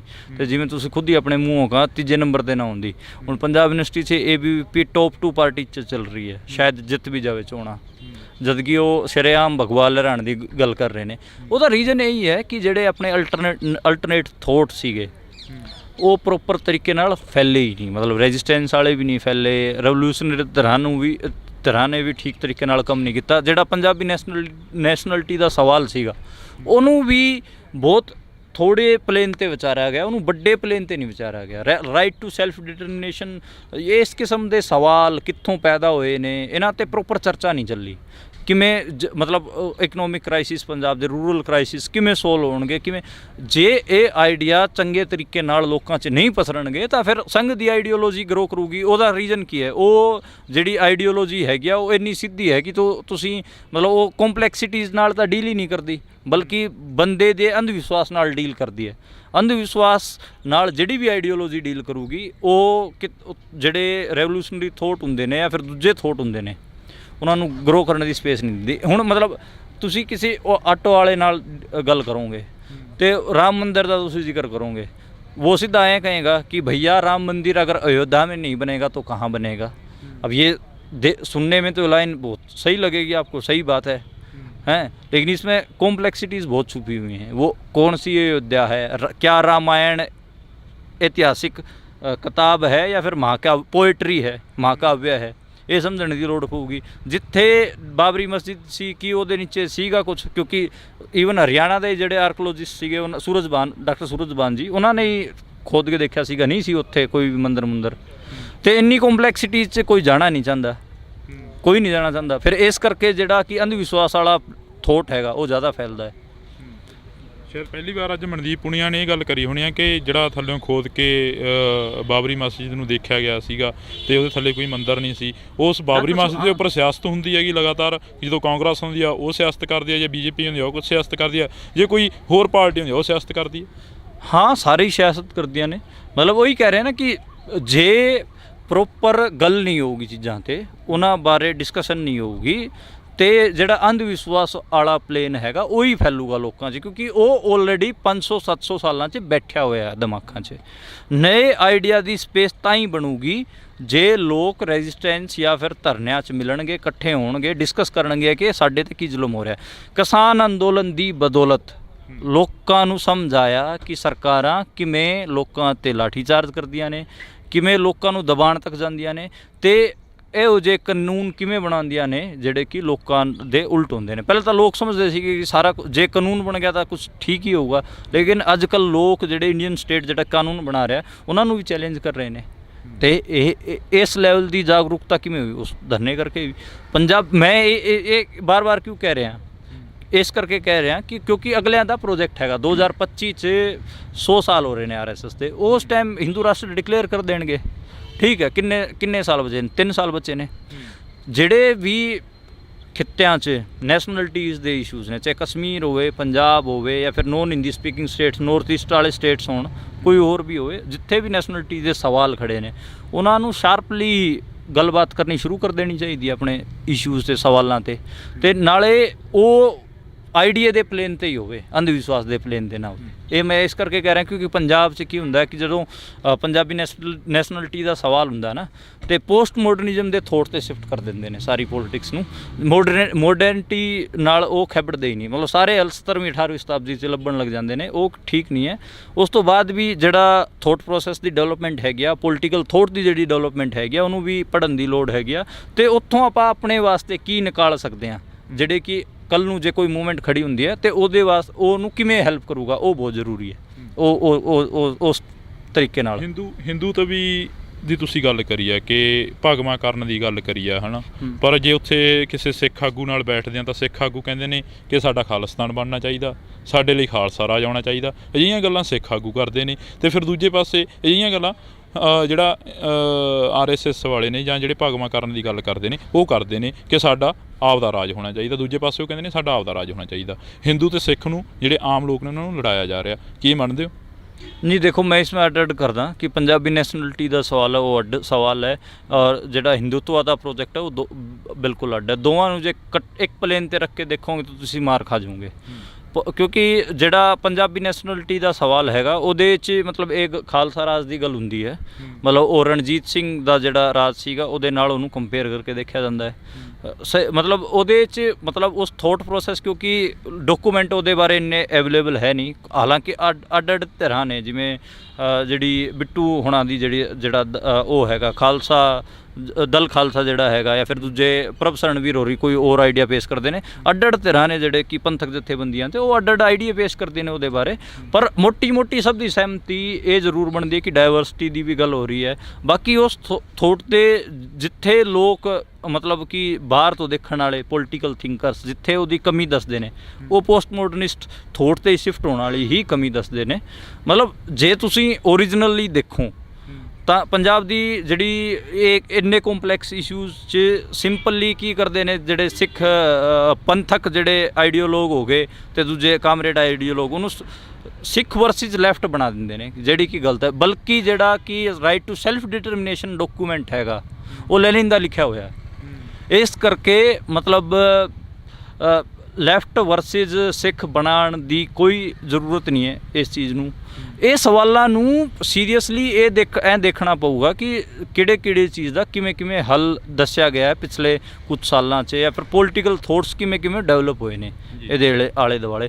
ਹੁਣ ਦੇਖੋਗੇ ਤਾਂ ਦੁਨੀਆ 'ਚ ਸਭ ਤੋਂ ਜ਼ਿਆਦਾ ਜੇ ਰਾਈਟ ਟੂ ਸੈਲਫ ਡਿਟਰਮੀਨੇਸ਼ਨ ਦੀ ਲੜਾਈਆਂ, ਨੈਸ਼ਨਲਿਟੀਜ਼ ਦੀ ਲੜਾਈਆਂ ਲੈਫਟ ਨੇ ਲੜੀਆਂ ਨੇ, ਵੀਅਤਨਾਮ ਤੋਂ ਲੈ ਕੇ ਅਫਰੀਕਨ ਕੰਟਰੀਜ਼ ਤੋਂ ਲੈ ਕੇ, ਉੱਥੇ ਉਹ ਜਿਹੜਾ right to self determination document Lenin ਦਾ ਹੈਗਾ ਉਹਨੂੰ ਬੇਸ ਬਣਾ ਕੇ ਲੈਫਟ ਨੇ ਲੜੀਆਂ ਨੇ। ਫਿਰ ਪਰ ਇੱਥੇ ਪੰਜਾਬ 'ਚ ਲੈਫਟ ਜਮਾਂ ਹੀ ਉਲਟ ਪੋਜੀਸ਼ਨ ਲੈ ਕੇ ਬਹਿ ਜਾਂਦਾ ਹੈ। ਮਤਲਬ ਲੈਫਟ ਦੇ ਕਸ਼ਮੀਰ ਦੀ ਜਿਹੜੀ ਮੂਵਮੈਂਟ ਹੈਗੀ ਹੈ, ਇੰਡੀਅਨ ਲੈਫਟ ਉਹਦੇ ਪ੍ਰਤੀ ਤਾਂ ਸਿੰਪੈਥੈਟਿਕ ਹੈਗਾ, ਜਦ ਕਿ ਉਹਦੇ 'ਚ ਵੀ ਇਸਲਾਮਿਕ ਤੱਤਵ ਹੈਗੇ ਆ। ਉਹ ਉੱਥੇ ਵੀ ਮਤਲਬ ਰੈਡੀਕਲ ਇਸਲਾਮਿਸਟ ਲੋਕ ਉਸ ਮੂਵਮੈਂਟ ਨੂੰ ਲੀਡ ਹੀ ਕਰ ਰਹੇ ਨੇ। ਜਦੋਂ ਪੰਜਾਬ ਦੀ ਵਾਰੀ ਆਉਂਦੀ ਹੈ, ਇੱਥੇ ਉਲਟ ਇੰਡੀਅਨ ਸਟੇਟ ਨਾਲ ਖੜੇ ਹੋ ਜਾਂਦੇ ਨੇ। ਤੇ ਇਹ ਇਸ ਕਿਸਮ ਦੀਆਂ ਦਿੱਕਤਾਂ ਹੈਗੀਆਂ। ਹਾਲਾਂਕਿ ਪੰਜਾਬ 'ਚ ਲੈਫਟ ਦਾ ਬਹੁਤ ਮਤਲਬ ਕੁਝ ਸੈਕਸ਼ਨ ਇਹੋ ਜਿਹਾ ਵੀ ਹੈਗਾ ਜਿਹੜਾ ਕਿ ਪੰਜਾਬ ਦੀ ਖੁਦ ਮੁਖਤਿਆਰੀ ਦੀ ਮੂਵਮੈਂਟ ਨੂੰ ਸਪੋਰਟ ਕਰਦਾ ਹੈ। ਕੀ ਤੁਸੀਂ ਇਹ ਕਹਿ ਰਹੇ ਹੋ ਕਿ ਜਿਹੜੇ ਕਾਮਰੇਡ ਨੇ ਉਹ ਸਟੇਟ ਦੇ ਨਾਲ ਮਿਲ ਕੇ ਚੱਲਦੇ ਨੇ? ਨਾ, ਮੈਂ ਇਹ ਨਹੀਂ ਕਹਿ ਰਿਹਾ, ਮੈਂ ਇਹ ਗੱਲ ਕਹਿ ਰਿਹਾ ਕਿ ਉਹਨਾਂ ਦਾ ਜਿਹੜਾ ਥੋਟ ਹੈਗਾ ਉਹ ਮਤਲਬ ਉਸ 'ਚ ਕਲੈਰਿਟੀ ਨਹੀਂ ਹੈਗੀ ਆ ਕਿਵੇਂ ਉਹਦੇ ਨਾਲ ਡੀਲ ਕਰਨਾ। ਮਤਲਬ ਇੰਟਰਨੈਸ਼ਨਲ ਜੇ ਐਜ਼ ਏ ਮਾਰਕਸਿਸਟ ਆਈਡੀਆ ਜੇ ਤੁਸੀਂ ਦੇਖੋਗੇ ਉਹ ਅੱਡ ਚੀਜ਼ ਹੈ। ਜਿਹੜੀ ਲੈਫਟ ਪੰਜਾਬ ਦੇ ਲੈਫਟ ਦੀ ਜਿਹੜੀ ਕਮੀਆਂ ਹੈਗੀਆਂ ਉਹ ਅੱਡ ਚੀਜ਼ ਹੈ। ਮਤਲਬ ਕ੍ਰਿਟੀਸਾਈਜ਼ ਤਾਂ ਤੁਸੀਂ ਕਰ ਹੀ ਸਕਦੇ ਹੋ। ਮਤਲਬ ਉਸ ਪਲੇਨ 'ਤੇ ਜਾ ਕੇ ਤਾਂ ਗੱਲ ਕਰੋ। ਨੈਸ਼ਨਲਿਟੀਜ਼ ਦੀ ਜਿਹੜੀ right to self determination, USSR ਜਦੋਂ ਅੱਡ ਹੋਇਆ ਉਸ ਕਿਸ ਪਲੇਨ 'ਤੇ ਹੋਇਆ? ਉਹ ਇਸੇ ਪਲੇਨ 'ਤੇ ਤਾਂ ਹੋਇਆ ਕਿਉਂਕਿ ਲੈਨਿਨ ਦਾ ਡਾਕੂਮੈਂਟ ਸੀਗਾ ਰਾਈਟ ਟੂ ਸੈਲਫ ਡਿਟਰਮੀਨੇਸ਼ਨ। ਨੈਸ਼ਨਲਿਟੀ ਕੋਈ ਵੀ ਨੈਸ਼ਨਲਿਟੀ ਜਦੋਂ ਪ੍ਰੋਪਰਲੀ ਮੈਚਿਓਰ ਹੁੰਦੀ ਹੈ ਉਹ ਤਾਂ ਅੱਡ ਤਾਂ ਹੋਊਗੀ ਬਾਈ। ਉਹਦੇ 'ਚ ਕੀ ਦਿੱਕਤ ਹੈ? ਮਤਲਬ ਮੈਨੂੰ ਤਾਂ ਕੋਈ ਚੱਕਰ ਨਹੀਂ ਹੈ। ਜਾਂ ਫਿਰ ਤੁਹਾਡੀ ਯੂਨੀਅਨ ਆਫ ਸਟੇਟਸ ਜਾਂ ਫਿਰ ਤੁਹਾਡਾ ਫੈਡਰਲ ਸਟਰਕਚਰ ਇੰਨਾ ਮਜ਼ਬੂਤ ਹੋਵੇ ਕਿ ਚੀਜ਼ਾਂ ਨੂੰ ਸਾਂਭ ਕੇ ਰੱਖ ਸਕੇ। ਹੁਣ ਤੁਸੀਂ ਸੂਬਿਆਂ ਨੂੰ ਚੌਕੀਦਾਰ ਬਣਾ ਕੇ ਛੱਡ ਦੋਗੇ ਤਾਂ ਫਿਰ ਤਾਂ ਲੋਕ ਤਾਂ ਸਵਾਲ ਕਰਨਗੇ ਹੀ। ਸੈਂਟਰਲਾਈਜੇਸ਼ਨ ਆਫ ਪਾਵਰ ਜੇ ਇੰਨੀ ਵਧੂਗੀ ਫਿਰ ਤਾਂ ਅੱਡ ਸੂਬੇ ਕਹਿਣਗੇ ਕਿ ਵੀ ਸਾਨੂੰ ਵੱਧ ਅਧਿਕਾਰ ਦਿਓ। ਤਾਂ ਅਸੀਂ ਬਹੁਤ ਧੰਨਵਾਦ ਕਰਾਂਗੇ। ਮਨਦੀਪ ਪੁਨੀਆ ਜੀ ਸਾਡੇ ਨਾਲ ਮੌਜੂਦ ਸਨ। ਨੌਜਵਾਨ ਕਾਫੀ ਗੱਲਾਂ ਹੋਈਆਂ ਨੇ ਜਿਹੜੀਆਂ ਕਿਸਾਨ ਅੰਦੋਲਨ ਦੇ ਵਿੱਚ ਇਹਨਾਂ ਨੇ ਆਪਣੇ ਸਰੀਰ ਦੇ ਉੱਪਰ ਤਸ਼ੱਦਦ ਵੀ ਝੱਲਿਆ ਉਸ ਵਕਤ। ਤਾਂ ਉਸ ਤੋਂ ਬਾਅਦ ਇਹਨਾਂ ਦੀ ਜਿਹੜੀ ਕਿਤਾਬ ਆ ਉਹ ਬੜੀ ਜਲਦੀ ਤੁਹਾਡੇ ਰੂਬਰੂ ਹੋਵੇਗੀ। ਤੇ ਜੇਕਰ ਅਸੀਂ ਗੱਲ ਕਰਦੇ ਹਾਂ ਪੰਜਾਬ ਦੀ ਸਿਆਸਤ ਦੀ, ਉਸ ਦੇ ਉੱਪਰ ਵੀ ਕਾਫੀ ਗੱਲ ਹੋਈ ਆ। ਤੇ ਜੇਕਰ ਅਸੀਂ ਗੱਲ ਕਰਦੇ ਹਾਂ ਦਿੱਲੀ ਦੀ ਸਿਆਸਤ ਦੇ ਉੱਪਰ ਵੀ ਕਾਫੀ ਗੱਲ ਹੋਈ ਆ। ਤੇ ਉਸ ਤੋਂ ਬਾਅਦ ਪੰਜਾਬ ਯੂਨੀਵਰਸਿਟੀ ਜਿਹੜੀ ਪੋਲੀਟਿਕਸ ਆ, ਜਿਹੜੀ ਸਿਆਸਤ ਆ, ਜਿੱਥੋਂ ਸਿਆਸਤ ਦਾ ਮੁੱਢ ਵੱਜਦਾ, ਉਹਦੇ ਦੇ ਉੱਪਰ ਵੀ ਕਾਫੀ ਗੱਲ ਹੋਈ ਆ। ਤਾਂ ਤੁਸੀਂ ਜੁੜੇ ਰਹਿਣਾ ਇਸੇ ਤਰ੍ਹਾਂ ਇੰਡੋਜ਼ ਟੀਵੀ ਦੇ ਨਾਲ, ਮੇਰੇ ਸਹਿਯੋਗੀ ਸਾਥੀ ਸੁੱਖੀ ਦੇ ਨਾਲ। ਮੈਨੂੰ ਹਰਜਿੰਦਰ ਸਿੰਘ ਢਿੱਲੋਂ ਨੂੰ ਦਿਓ ਜੀ ਫਿਲਹਾਲ ਦੇ ਲਈ ਇਜਾਜ਼ਤ। ਕਿਸੇ ਨਵੇਂ ਮੁੱਦੇ ਤੇ ਨਵੀਂ ਗੱਲਬਾਤ ਤੇ ਫਿਰ ਤੁਹਾਡੇ ਰੂਬਰੂ ਕਰਾਵਾਂਗੇ। ਧੰਨਵਾਦ ਜੀ। ਪੰਜਾਬੀਅਤ ਨੂੰ ਪਿਆਰ ਕਰਨ ਵਾਲੇ ਸਾਰੇ ਦਰਸ਼ਕਾਂ ਦਾ ਮੈਂ ਹਰਜਿੰਦਰ ਸਿੰਘ ਢਿੱਲੋਂ ਨਿੱਘਾ ਸਵਾਗਤ ਕਰਦਾ। ਪ੍ਰੋਗਰਾਮ ਮੁਲਾਕਾਤਾਂ ਦੇ ਵਿੱਚ ਇੱਕ ਵਾਰ ਫਿਰ ਅਸੀਂ ਇੱਕ ਅਜਿਹੇ ਨੌਜਵਾਨ ਦੇ ਨਾਲ ਮਿਲਾਉਣ ਜਾ ਰਹੇ ਹਾਂ ਜਿਸ ਨੇ ਕਿਸਾਨ ਅੰਦੋਲਨ ਦੇ ਵਿੱਚ ਵੱਧ ਚੜ੍ਹ ਕੇ ਹਿੱਸਾ ਪਾਇਆ ਤੇ ਕਿਸਾਨ ਅੰਦੋਲਨ ਤੋਂ ਬਾਅਦ ਲਗਾਤਾਰ ਇੱਕ ਵਾਰ ਦੇ ਲਈ ਸੁਰਖੀਆਂ ਦੇ ਵਿੱਚ ਆਏ ਮਨਦੀਪ ਪੁਨੀਆ ਜੀ। ਤਾਂ ਅਸੀਂ ਗੱਲਬਾਤ ਕਰਾਂਗੇ ਉਹਨਾਂ ਦੇ ਨਾਲ। ਪੰਜਾਬ ਯੂਨੀਵਰਸਿਟੀ ਚੰਡੀਗੜ੍ਹ ਖੜੇ ਹਾਂ। ਥੋੜ੍ਹੀ ਬਹੁਤੀ ਸਟੂਡੈਂਟ ਪੋਲੀਟਿਕਸ ਦੇ ਉੱਪਰ ਗੱਲਬਾਤ ਕਰਾਂਗੇ ਤੇ ਥੋੜ੍ਹੀ ਬਹੁਤੀ ਗੱਲਬਾਤ ਕਰਾਂਗੇ ਪੰਜਾਬ ਜਾਂ ਹਰਿਆਣਾ ਦੇ ਉਹਨਾਂ ਸਿਆਸਤੀ ਮੁੱਦਿਆਂ ਦੇ ਉੱਪਰ ਜਿਸ ਨੂੰ ਲੈ ਕੇ ਆਪਸੀ ਭਾਈਚਾਰੇ ਨੂੰ ਤੋੜਿਆ ਜਾਂਦਾ। ਤਾਂ ਅਸੀਂ ਪਹਿਲਾਂ ਸਵਾਗਤ ਕਰਦੇ ਹਾਂ ਬਾਈ, ਬਹੁਤ ਬਹੁਤ ਸਵਾਗਤ ਆ ਜੀ। ਸ਼ੁਕਰੀਆ, ਸਵਾਗਤ, ਥੈਂਕ ਯੂ ਜੀ। ਪੁਨੀਆ ਸਾਹਿਬ, ਸਿਹਤਾਂ ਦੱਸੋ ਪਹਿਲਾਂ ਕਿਵੇਂ ਆ? ਠੀਕ ਨੇ? ਠੀਕ ਹੈ, ਤਗੜੇ ਨੇ, ਕੋਈ ਚੱਕਰ ਜੀ। ਕੀ ਲੱਗਦਾ ਪੰਜਾਬ ਤੇ ਹਰਿਆਣੇ ਦੇ ਜਿਹੜੇ ਮੁੱਦੇ ਨੇ, ਜਿਹੜੇ ਵਿਵਾਦਤ ਮੁੱਦੇ ਨੇ, ਉਠਾਏ ਜਾਂਦੇ ਨੇ ਸਰਕਾਰਾਂ ਵੱਲੋਂ, ਕੀ ਲੱਗਦਾ ਹੈਗਾ ਕਿ ਕਿੰਨਾ ਇਸ ਦੇ ਉੱਪਰ ਅਸਰ ਹੋ ਰਿਹਾ ਆਮ ਲੋਕਾਂ ਦੇ ਉੱਪਰ, ਜਾਂ ਆਮ ਜਿਹੜੇ ਨੌਜਵਾਨ ਨੇ, ਜਾਂ ਆਮ ਜਿਹੜੇ ਘਰਾਂ ਦੇ ਵਿੱਚ ਬੈਠੇ ਬਜ਼ੁਰਗ ਨੇ? ਦੇਖੋ, ਇੰਡੀਅਨ ਸਟੇਟ ਦਾ ਜਿਹੜਾ ਨੈਰੇਟਿਵ ਹੈਗਾ ਉਹ ਦਿਮਾਗਾਂ 'ਚ ਪਸਰਦਾ ਹੈਗਾ, ਤੇ ਜਿਹੜੀ ਸੈਂਟਰਲਾਈਜੇਸ਼ਨ ਦੀ ਜਿਹੜੀ ਉਹਨਾਂ ਦੀ ਕੋਸ਼ਿਸ਼ ਹੁੰਦੀ ਹੈ ਉਹਦਾ ਵੀ ਉਹ ਪ੍ਰੋਪਰ ਇੱਕ ਆਈਡੀਆ ਦੇ ਤੌਰ 'ਤੇ ਦਿਮਾਗਾਂ 'ਚ ਫਿੱਟ ਕਰਦੇ ਨੇ। ਹਰਿਆਣੇ ਨੂੰ ਹਮੇਸ਼ਾ ਹੀ ਦਿੱਲੀ ਵਰਤੀ ਰਹੀ ਹੈ ਪੰਜਾਬ ਦੇ ਉਲਟ। ਕੋਸ਼ਿਸ਼ ਰਹਿੰਦੀ ਹੈ ਕਿ ਦਿੱਲੀ ਨੂੰ ਆਪਣਾ ਕੁਝ ਵਰਤਣਾ ਨਾ ਪਵੇ, ਹਰਿਆਣਾ ਪੰਜਾਬ ਆਪਸ 'ਚ ਲੜ ਪਵੇ। SYL ਵੀ ਉਹ ਜਿਹਾ ਮੁੱਦਾ ਹੈਗਾ। ਮਤਲਬ ਮੈਨੂੰ ਲੱਗਦਾ ਕਿ ਮਤਲਬ ਪੰਜਾਬ ਦੇ ਪਾਣੀਆਂ ਦਾ ਮੁੱਦਾ ਹੈਗਾ। ਰਿਵਰ ਦਾ ਇੱਕ ਕੈਚਮੈਂਟ ਏਰੀਆ ਹੁੰਦਾ, ਨਦੀ ਵਹਿੰਦੀ ਹੈ, ਅਤੇ ਉਹਦਾ ਪਹਿਲਾ ਹੱਕ ਉੱਥੋਂ ਦੇ ਵਸਨੀਕਾਂ ਦਾ ਹੁੰਦਾ ਹੈ, ਜਿਹੜੇ ਉਹਦੇ ਆਲੇ ਦੁਆਲੇ ਵਸਦੇ ਨੇ। ਉਹਦਾ ਜਿਹੜਾ ਕੈਚਮੈਂਟ ਏਰੀਆ 'ਚ ਜਿਹੜੇ ਰਹਿੰਦੇ ਨੇ ਉਹਨਾਂ ਦਾ ਹੀ ਪਹਿਲਾ ਹੱਕ ਹੁੰਦਾ ਹੈ। ਅਤੇ ਮਤਲਬ ਸੈਂਟਰ ਨਹੀਂ ਦੱਸੂਗਾ ਕਿ ਇਹ ਪਾਣੀ ਕਿੱਥੇ ਜਾਊਗਾ, ਕਿੱਥੇ ਨਹੀਂ ਜਾਊਗਾ। ਪੰਜਾਬ ਦੇ ਲੋਕ ਤੈਅ ਕਰਨਗੇ, ਕਿਉਂਕਿ ਇਹ ਯੂਨੀਅਨ ਆਫ ਸਟੇਟਸ ਜੇ ਸਹੀ ਮਾਇਨੇ ਹੈਗਾ ਤਾਂ ਫਿਰ ਪੰਜਾਬ ਡਿਸਾਈਡ ਕਰੂਗਾ ਕਿ ਉਹ ਪਾਣੀ ਦੇਣਾ ਹੈ ਨਹੀਂ ਦੇਣਾ। ਰਾਜਸਥਾਨ ਨੂੰ ਦੇਣਾ ਹੈ ਜਾਂ ਹਰਿਆਣੇ ਨੂੰ। ਹਰਿਆਣੇ ਨੂੰ ਤਾਂ ਬਹੁਤ ਘੱਟ ਪਾਣੀ ਜਾਂਦਾ, ਜ਼ਿਆਦਾਤਰ ਰਾਜਸਥਾਨ ਨੂੰ ਜਾਂਦਾ। ਰਾਜਸਥਾਨ ਦੇ ਟਿੱਬਿਆਂ 'ਚ ਪਾਣੀ ਜਾਂਦਾ ਹੈ। ਉਹ ਮੈਨੂੰ ਲੱਗਦਾ ਹੈ ਕਿ ਜਿਹੜਾ ਸੈਂਟਰ ਹੈਗਾ ਉਹ ਚਲਾਕੀ ਨਾਲ ਜਿਹੜੀ ਉਹਦੀ ਸੈਂਟਰਲਾਈਜੇਸ਼ਨ ਦੀ ਥੋਟ ਪ੍ਰੋਸੈਸ ਹੈ ਉਹਨੂੰ ਵੀ ਪਸਾਰਦਾ ਹੈ ਅਤੇ ਲੋਕਾਂ ਨੂੰ ਆਪਸ 'ਚ ਲੜਾਉਂਦਾ ਵੀ ਹੈ। ਪੁਨੀਆ ਸਾਹਿਬ, ਜੇ ਅਸੀਂ ਗੱਲ ਕਰਦੇ ਹਾਂ, ਪੰਜਾਬ ਦੇ ਮੁੱਦੇ ਅਲੱਗ ਨੇ, ਹਰਿਆਣੇ ਦੇ ਮੁੱਦੇ ਅਲੱਗ ਨੇ, ਪਰ ਇੱਕ ਟਾਈਮ ਦੇ ਲਈ ਦੋਨੇ ਮੁੱਖ ਮੰਤਰੀ ਇੱਕ ਜਗ੍ਹਾ 'ਤੇ ਬੈਠਦੇ ਨੇ। ਤਾਂ ਪਰ ਸ਼ਾਮ ਨੂੰ ਇੱਕ ਪ੍ਰੈਸ ਕਾਨਫਰੰਸ ਹੁੰਦੀ ਹੈ ਜਿਸ ਦੇ ਵਿੱਚ ਪੰਜਾਬ ਦੇ ਮੁੱਖ ਮੰਤਰੀ ਇਹ ਕਹਿੰਦੇ ਨਜ਼ਰ ਆਉਂਦੇ ਨੇ ਕਿ ਸਾਡੇ ਕੋਲ ਹਰਿਆਣੇ ਦੇ ਲਈ ਤੁਪਕਾ ਵੀ ਨਹੀਂ ਹੈਗਾ। ਜਿਹੜਾ ਕਿਸਾਨ ਅੰਦੋਲਨ ਦੇ ਵਿੱਚ ਵੱਡਾ ਭਾਈ ਛੋਟਾ ਭਾਈ ਬਣ ਕੇ ਚੱਲੇ, ਕਿ ਉਸ ਨੂੰ ਤੋੜਨ ਦੀਆਂ ਗੱਲਾਂ ਕਰੀਆਂ ਜਾਂਦੀਆਂ ਨੇ, ਜਾਂ ਫਿਰ ਇੱਕ ਸਿਆਸਤ ਹੋ ਰਹੀ ਹੈ ਇਸ ਮੁੱਦਿਆਂ ਦੇ ਉੱਪਰ?